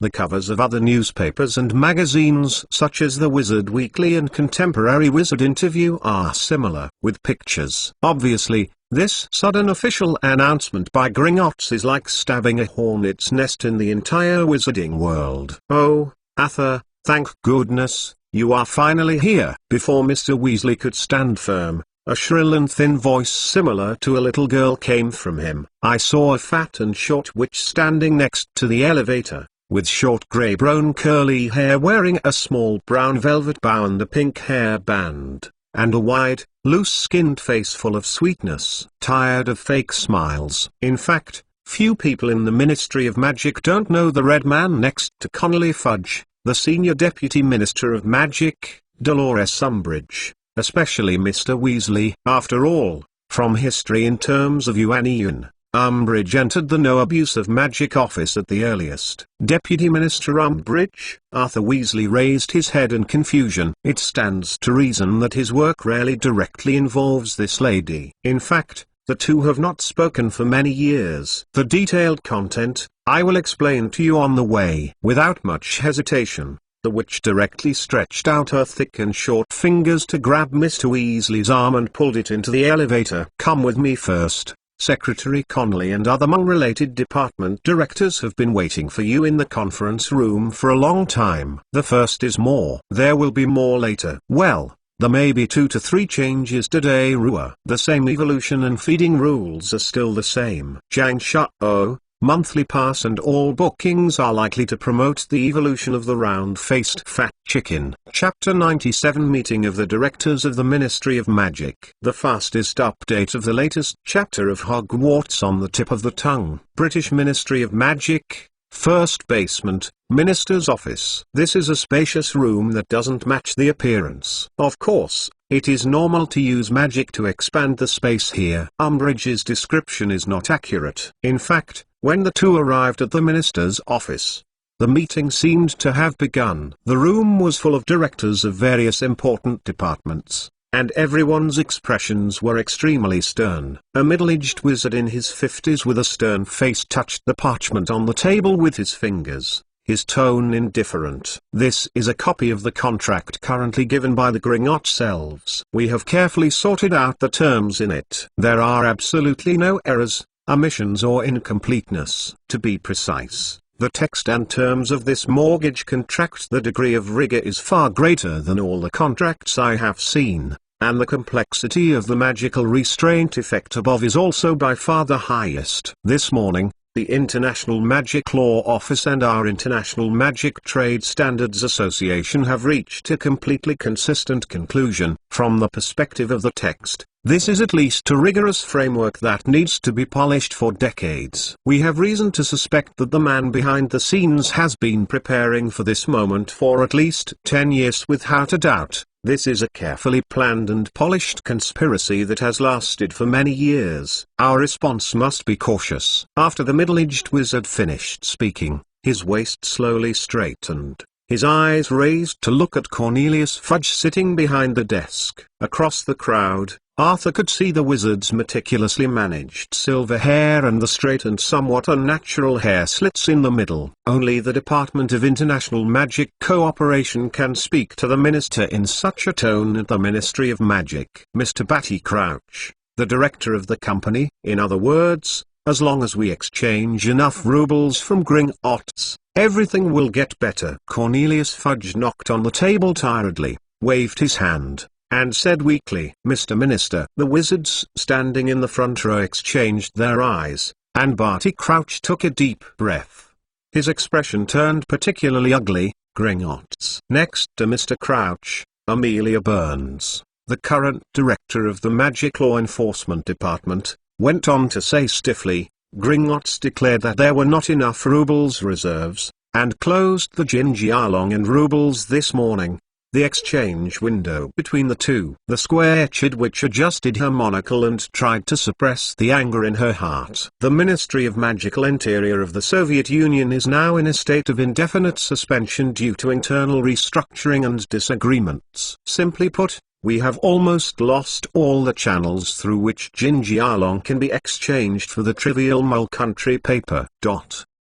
That's really bad news. Conley Fudge shook his cheeks, trying hard to squeeze a relaxed smile. The situation is far worse than they thought. Perhaps the ministry together with the board of directors to raise the Hogwarts Sojo Jinjialong, but that damn mortgage contracts above against payment currency is actually a Mole Country's currency. Even without bothering with the staff of the Ministry of Magic's Trade Department, Fudge could clearly realize that it would be impossible to complete the shortfall of ruble loans with the figures of the day through private transactions with foreign wizards.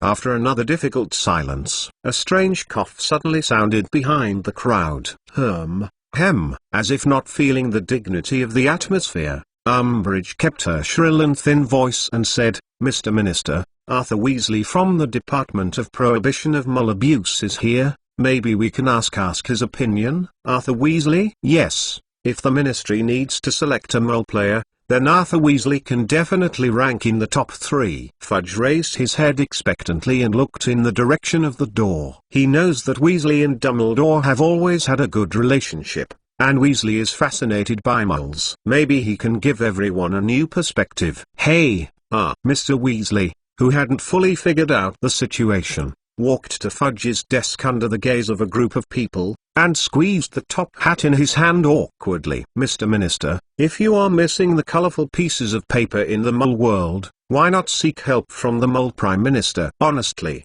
I just learned this news through the newspaper. If you need my help, could you please explain to me what happened first?" "Sorry, Weasley, I thought you had heard about it from Dumbledore." Conley Fudge waved his hand disappointedly, and pointed to the parchment on the table to indicate that Arthur could pick it up and take a look. However, upon hearing Mr. Weasley's words, Amelia Burns got some hints and looked at Fudge with some expectation. "Yes, Mr. Minister, how did the Mole Prime Minister respond?" "The currency of a Mole country, don't we have any choice?" "Without any valuable information, the British government is even more helpless than we are in the face of the Soviets." The person who answered her was the official in charge of the Mole Liaison Office. The little wizard spread his hands. "You don't understand how powerful Mole Country is. Simply put, the Soviet Union is half non-magical. In the world, any act that is hostile to it is equivalent to provoking a war between two worlds. The most important thing is that the British government does not belong to the side of the Soviets,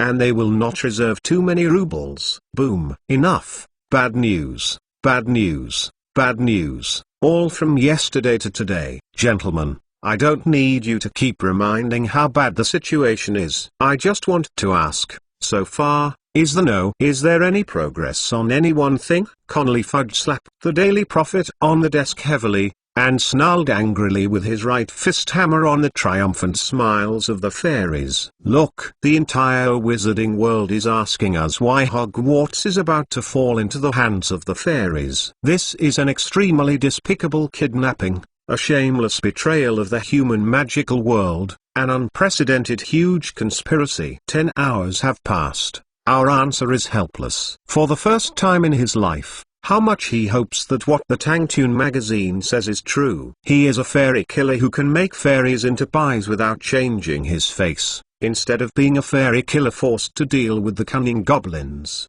The Minister of Magic at a loss. Ahem, in fact, I still have some progress here. Facing the furious Cornelius Fudge, Rufus Scrimgeour, the director of the Auror office, cleared his throat, but he didn't mean anything happy on his face, but became even more gloomy. We searched the files of the year and pried out the name of the man's mother and the family behind him from a damned Death Eater. His maternal grandfather was Marvel Oghornt. In other words, he had Sarah. The people of Chaslytherin's blood are not only Morphin Gunter. With Scrimgeour's voice, there was an obvious commotion in the room. As the core officials of the Ministry of Magic, everyone knew what these names meant. Damn it. I knew it. The group of rats who only dared to hide in the shadows were still in the shadows. Fudge's face trembled violently, and he cursed with bitterness. Sterliner, continue to check for me, and dig 3 feet to find that guy. Miss Amelia Bones, I hope you can temporarily adjust the allocation of departmental resources. You have also heard that it may be our last way to save the future of the magical world. Otherwise,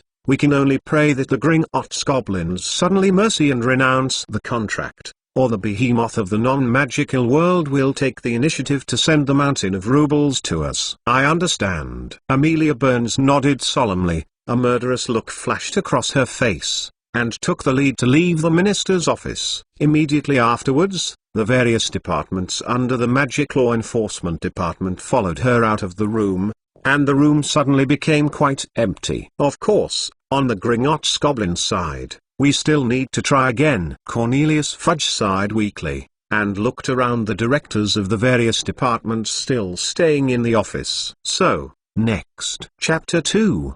Rarua. As you know, the feeding standard is still the same. Maybe it can really be 3-timer. By the way, in terms of third shift, what should the round-faced fat chicken be called? Chapter 98. The fairies are angry. The fastest update of the latest chapter of Hogwarts on the tip of the tongue. Oh, honestly, I really hate this place. Gringotts, an empty conference room. Dirk Craswell, who is the director of the Fairy Liaison Office of the Ministry of Magic, grumbled dissatisfiedly, and wiped his eyes with thick lenses from the bridge of his nose. I thought you would be more accustomed to here, Dirk. After all, isn't your job just to contact the fairies?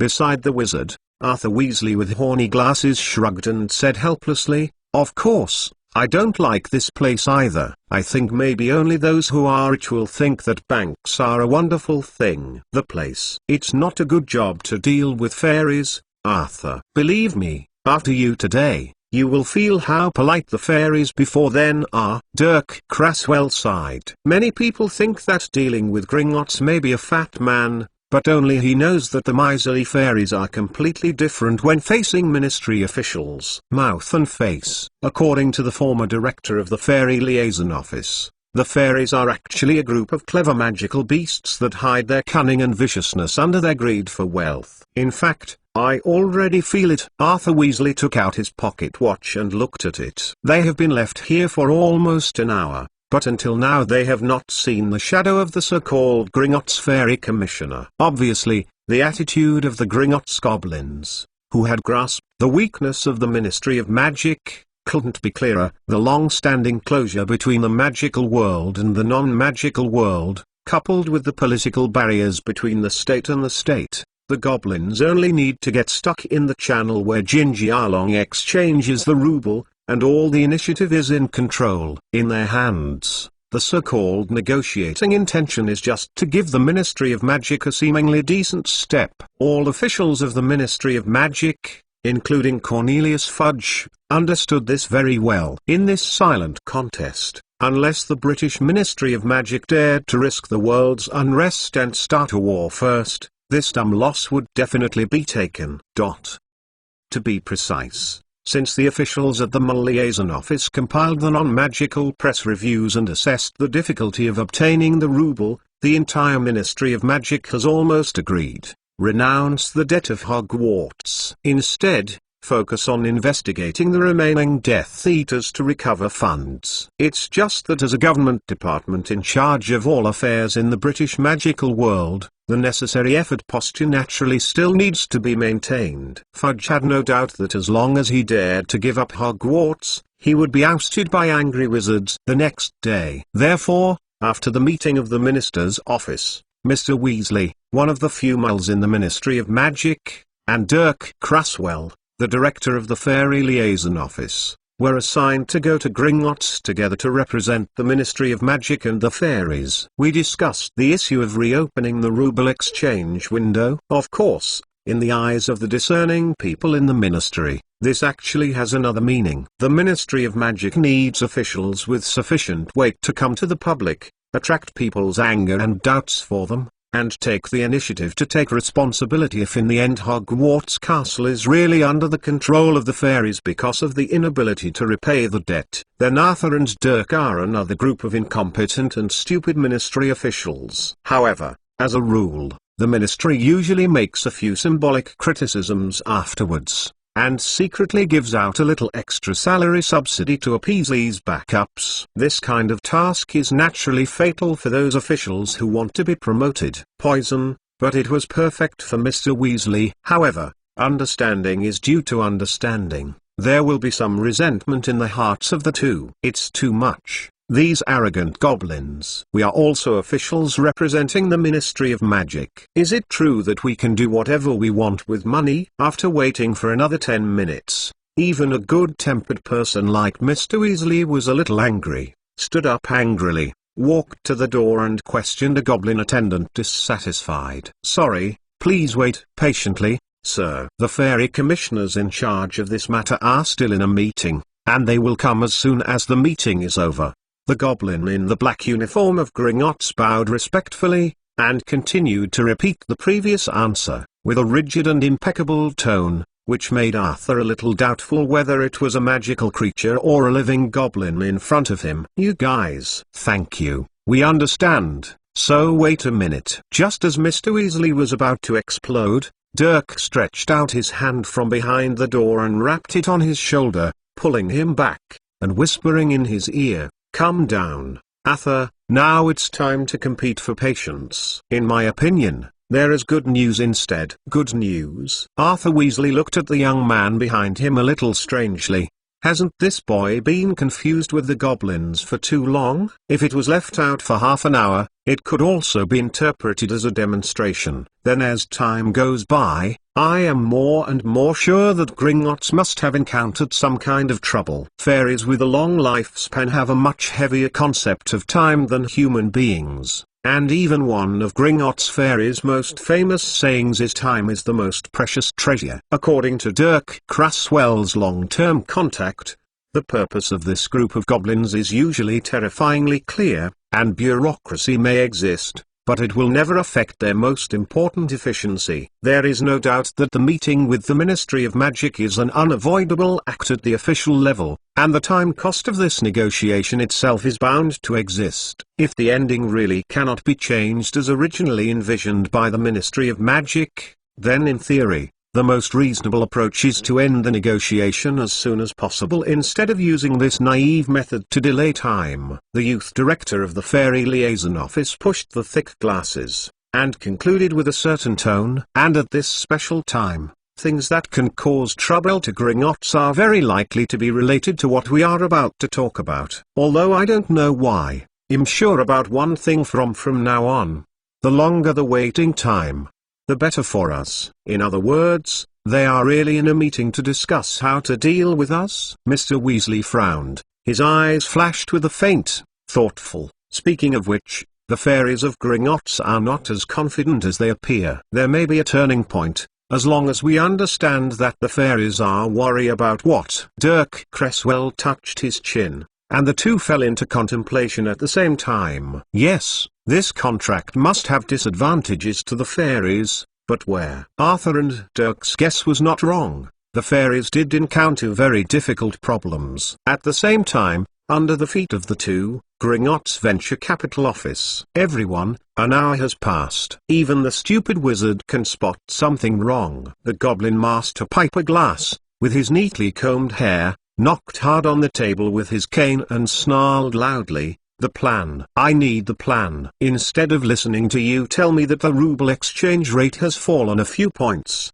the loss in our contract, I could calculate these things verbally when I was 10 years old. Under Douglas Kane, there are several reports with pictures and texts from the Soviet Union. Azerbaijan declared independence today. Uzbekistan declared independence today. Kyrgyzstan declared independence today. And on the top is a white-haired mole with glasses.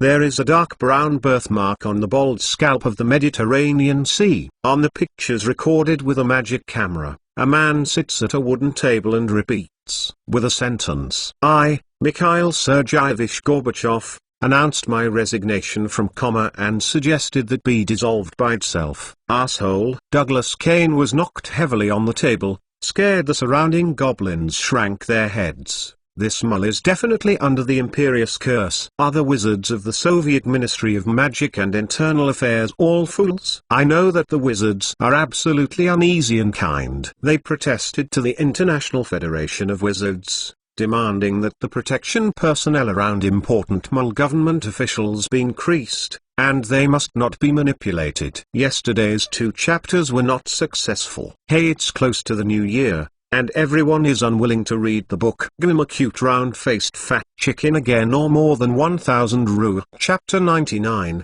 A Victory Without Suspense. The first one. Please subscribe and ask for chapters. The fastest update of the latest chapter of Hogwarts on the tip of the tongue. So, Mr. Douglas, do we need to reopen the exchange window between Gingy Arlong and the ruble? A goblin employee with glasses shrank his head and asked cautiously. Of course it keeps shutting down, you stupid. If I hear such stupid questions again, I swear I will wake you up with a cane. Don't you think Gringotts is so stupid to start losing money? Douglas turned his head and roared loudly, spitting on the poor goblin employee's face. But, I got it. The fairy employee wiped the spit on his face and raised the parchment in his hand timidly. Nothing. The entire Gringotts Venture Capital Department, I am the authority. If you don't want to obey orders, then go to the bank gate above and stand guard. The goblin supervisor knocked hard on the table, said unceremoniously, and looked fiercely at his goblin employees. At this moment, a slow voice came from the entrance of the hall. Then what if this is the will of the Presbyterian Church? Okay! Exclamation mark. Everyone turned their heads with mixed expressions and looked behind them. I saw an old fairy with a wrinkled face slowly walking in with a walking stick, and behind him was followed by a large group of smart and capable young fairy. Lord Leos, the third elder. Elder Leos, including Douglas, all the fairies present changed their faces, and all bowed their heads respectfully to show respect. The European branch of the Gringotts Wizarding Bank consists of 12 permanent elders forming the Council of Elders. The role of the Council of Elders is similar to the Board of Directors in the non-magical world, but it is not limited to the bank's decision-making. However, all major events that are difficult for the elves to choose must be voted by the elders of the fairy. It looks like you are in trouble, little Douglas. The old fairy coughed softly, sitting on the Camara animal skin sofa in the office with a walking stick, and raised his eyelids. In the face of Leos, Douglas, who had been aggressive before, acted very respectfully, and took the initiative to walk out of the desk and come to the elderly goblin to explain patiently. It's just a temporary downward fluctuation. We will soon be able to pull up the exchange rate of the ruble again. Closing the exchange window is just a protective measure I added in order to harvest the final fruit. According to the shares held by the fairy elders and the right to speak for their positions, the Council of Fairy Elders has a very clear order of seats from top to bottom. Leos is the third elder, and more importantly, Leos is also the previous head of venture capital. In a sense, it can be regarded as Douglas' mentor and immediate superior. Oh, yes, yes. I have never questioned your investment talent. Leos nodded and raised his fingers slowly. But as a leader of the investment department, it is not enough to just understand the rules of the financial game. Although the Fairy Elder Council has the right to directly intervene in all departments under its jurisdiction, for the elderly Leos, It is more efficient and time-consuming to train and select the next successor to lead the Gringotts Wizarding Bank forward. Obviously more important, and for now, Douglas is undoubtedly the most suitable candidate. You know, hope is the scariest thing in the world.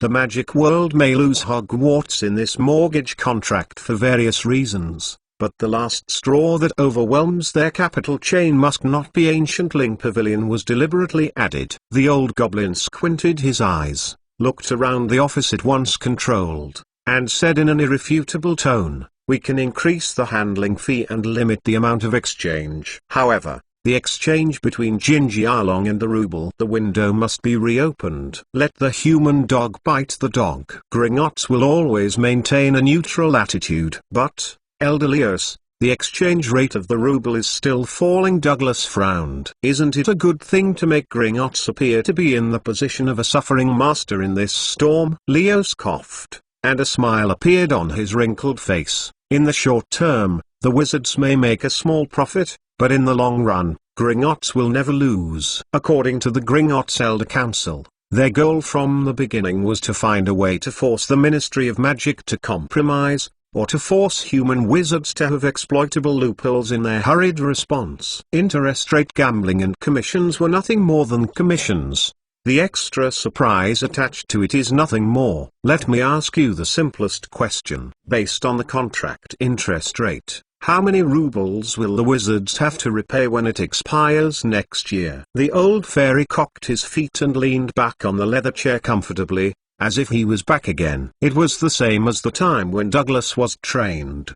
Behind Douglas, a goblin employee opened the folder, pushed his glasses and replied in earnest, "If the handling fee and interest rate adjustment are included, the final payment should be close to 11,382.4 billion rubles." Leos nodded and continued, showing some yellowed fangs, "So, do you know how much ruble cash is in circulation in the mole country called the Soviet Union? According to estimates, it is roughly 127.6 billion. There may be some errors, but it will not deviate too much." "Wait, I understand." Douglas' eyes flashed suddenly. Currency only has value in circulation. To the non-magical world, the ruble exchanged by the wizarding world is like evaporating out of thin air. And the exchange window in Gringotts money comes from the cash flow in mole society. Douglas touched his chin while the old goblin's approving gaze continued. "As time goes by,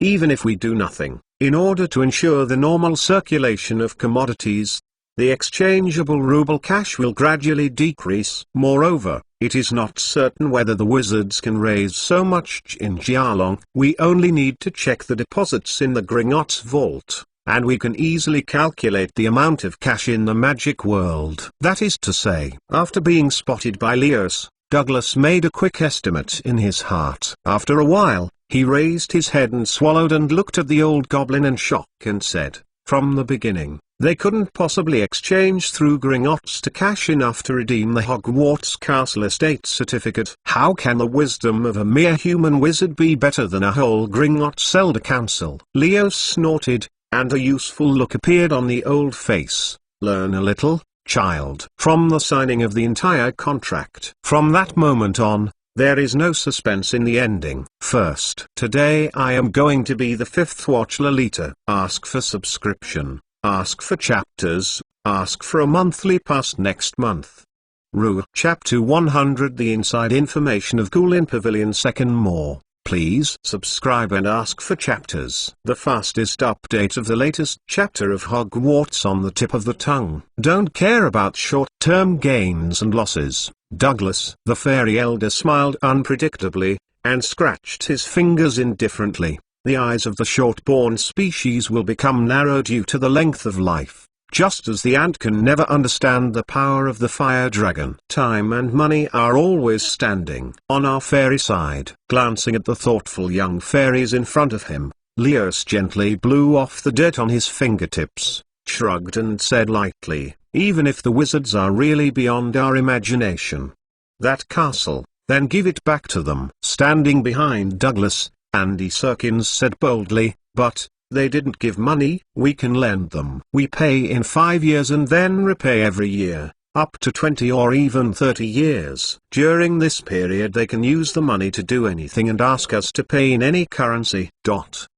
Leos grinned and squinted his eyes maliciously, as if a beast of humans was hidden in his thin body. As for the price, it can be assets such as houses, shops, forest farms, knowledge, inventions, spells, etc., or even wizards themselves. Anyway, we have enough magic contracts to guarantee all of this. Fairness. For a long time, all wizards will bear debts and risks for us. Remember, as long as you use it properly, hope and time will be the most terrifying things in the world. Hope can continue people's suffering, and time can take away everything from people. Of course, there is no need to rush to announce this. Elder Fairy waved his hand and looked at the head of the venture capital department, who listened carefully to the memory and said, a gleam of light flashed in his muddy eyes, have you heard of fishing? First throw some bait to gather the greedy fish, and then take the bait slowly. Douglas, you have to learn to give the wizards a bit of sweetness first. You have to remember that since ancient times,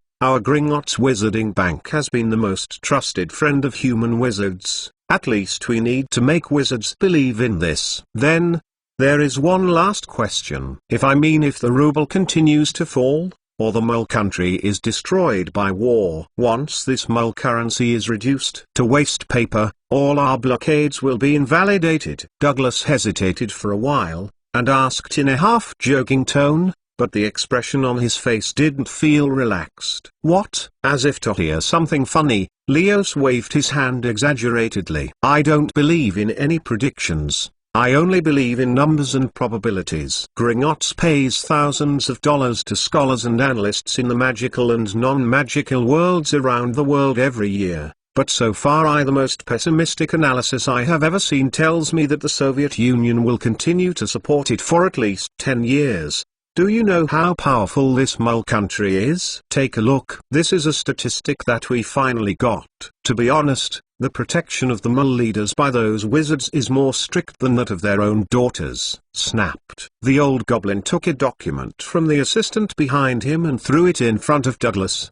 The total number of the army exceeds 5 million people, and it can mobilize more than 10 million people to participate in the war at any time. It has more than 70,000 tanks that can easily crush half of the wizards. 20,000 are much faster than the current fastest light wheel 2,000 of combat aircraft, hundreds of thousands of barrels of artillery. The most important thing is, oh, damn it. Leos, who had always had a calm expression, trembled, with a touch of uncomfortable irritation on his face, and cursed in a low voice, these damn human lunatics have stockpiled more than 40,000 nuclear weapons. Even if it's only %1 is enough to drag the entire non-magical world and the magic world to hell together. Glancing at Douglas, who was shocked, Leo's expression slowed down, and he rubbed his brows quite tiredly, and sighed, because of this, if there really is a war,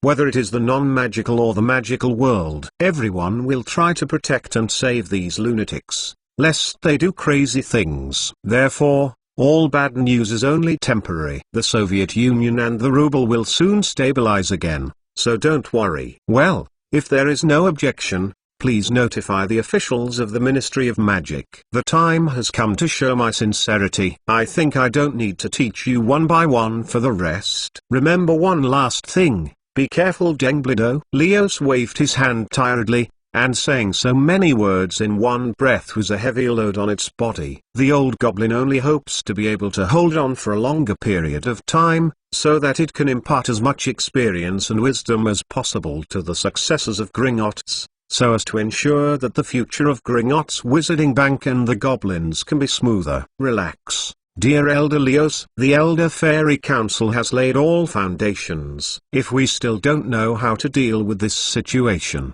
then my position as the head of the venture capital department might as well be given to the wizard. We are here. Douglas nodded seriously, tidied his clothes, looked around and said in a deep voice, let's go, gentlemen, it's our turn to play next.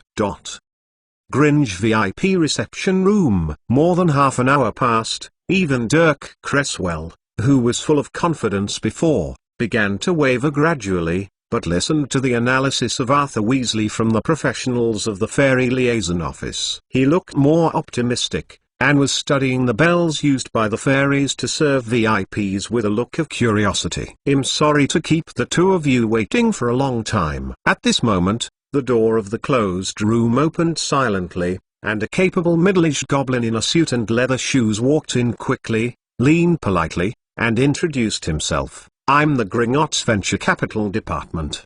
The person in charge, Douglas." In order to express my personal apologies to the two, I specially prepared some trivial gifts for the two. After finishing speaking, the middle-aged fairy slapped a finger gently, and a female fairy wearing golden triangle-framed glasses walked to Arthur and Dirk holding a tray on which were two exquisitely packaged gemstone jewelry boxes. Even if the two are not sensitive to the price of jewelry, it can be seen from the bright light that it is worth at least half a month's salary. "What do you mean, Mr. Douglas?" Arthur Weasley frowned for the first time, and asked somewhat displeasedly. "Second Rue, today I am going to be the fifth watch lorry. No one can stop me, Rue."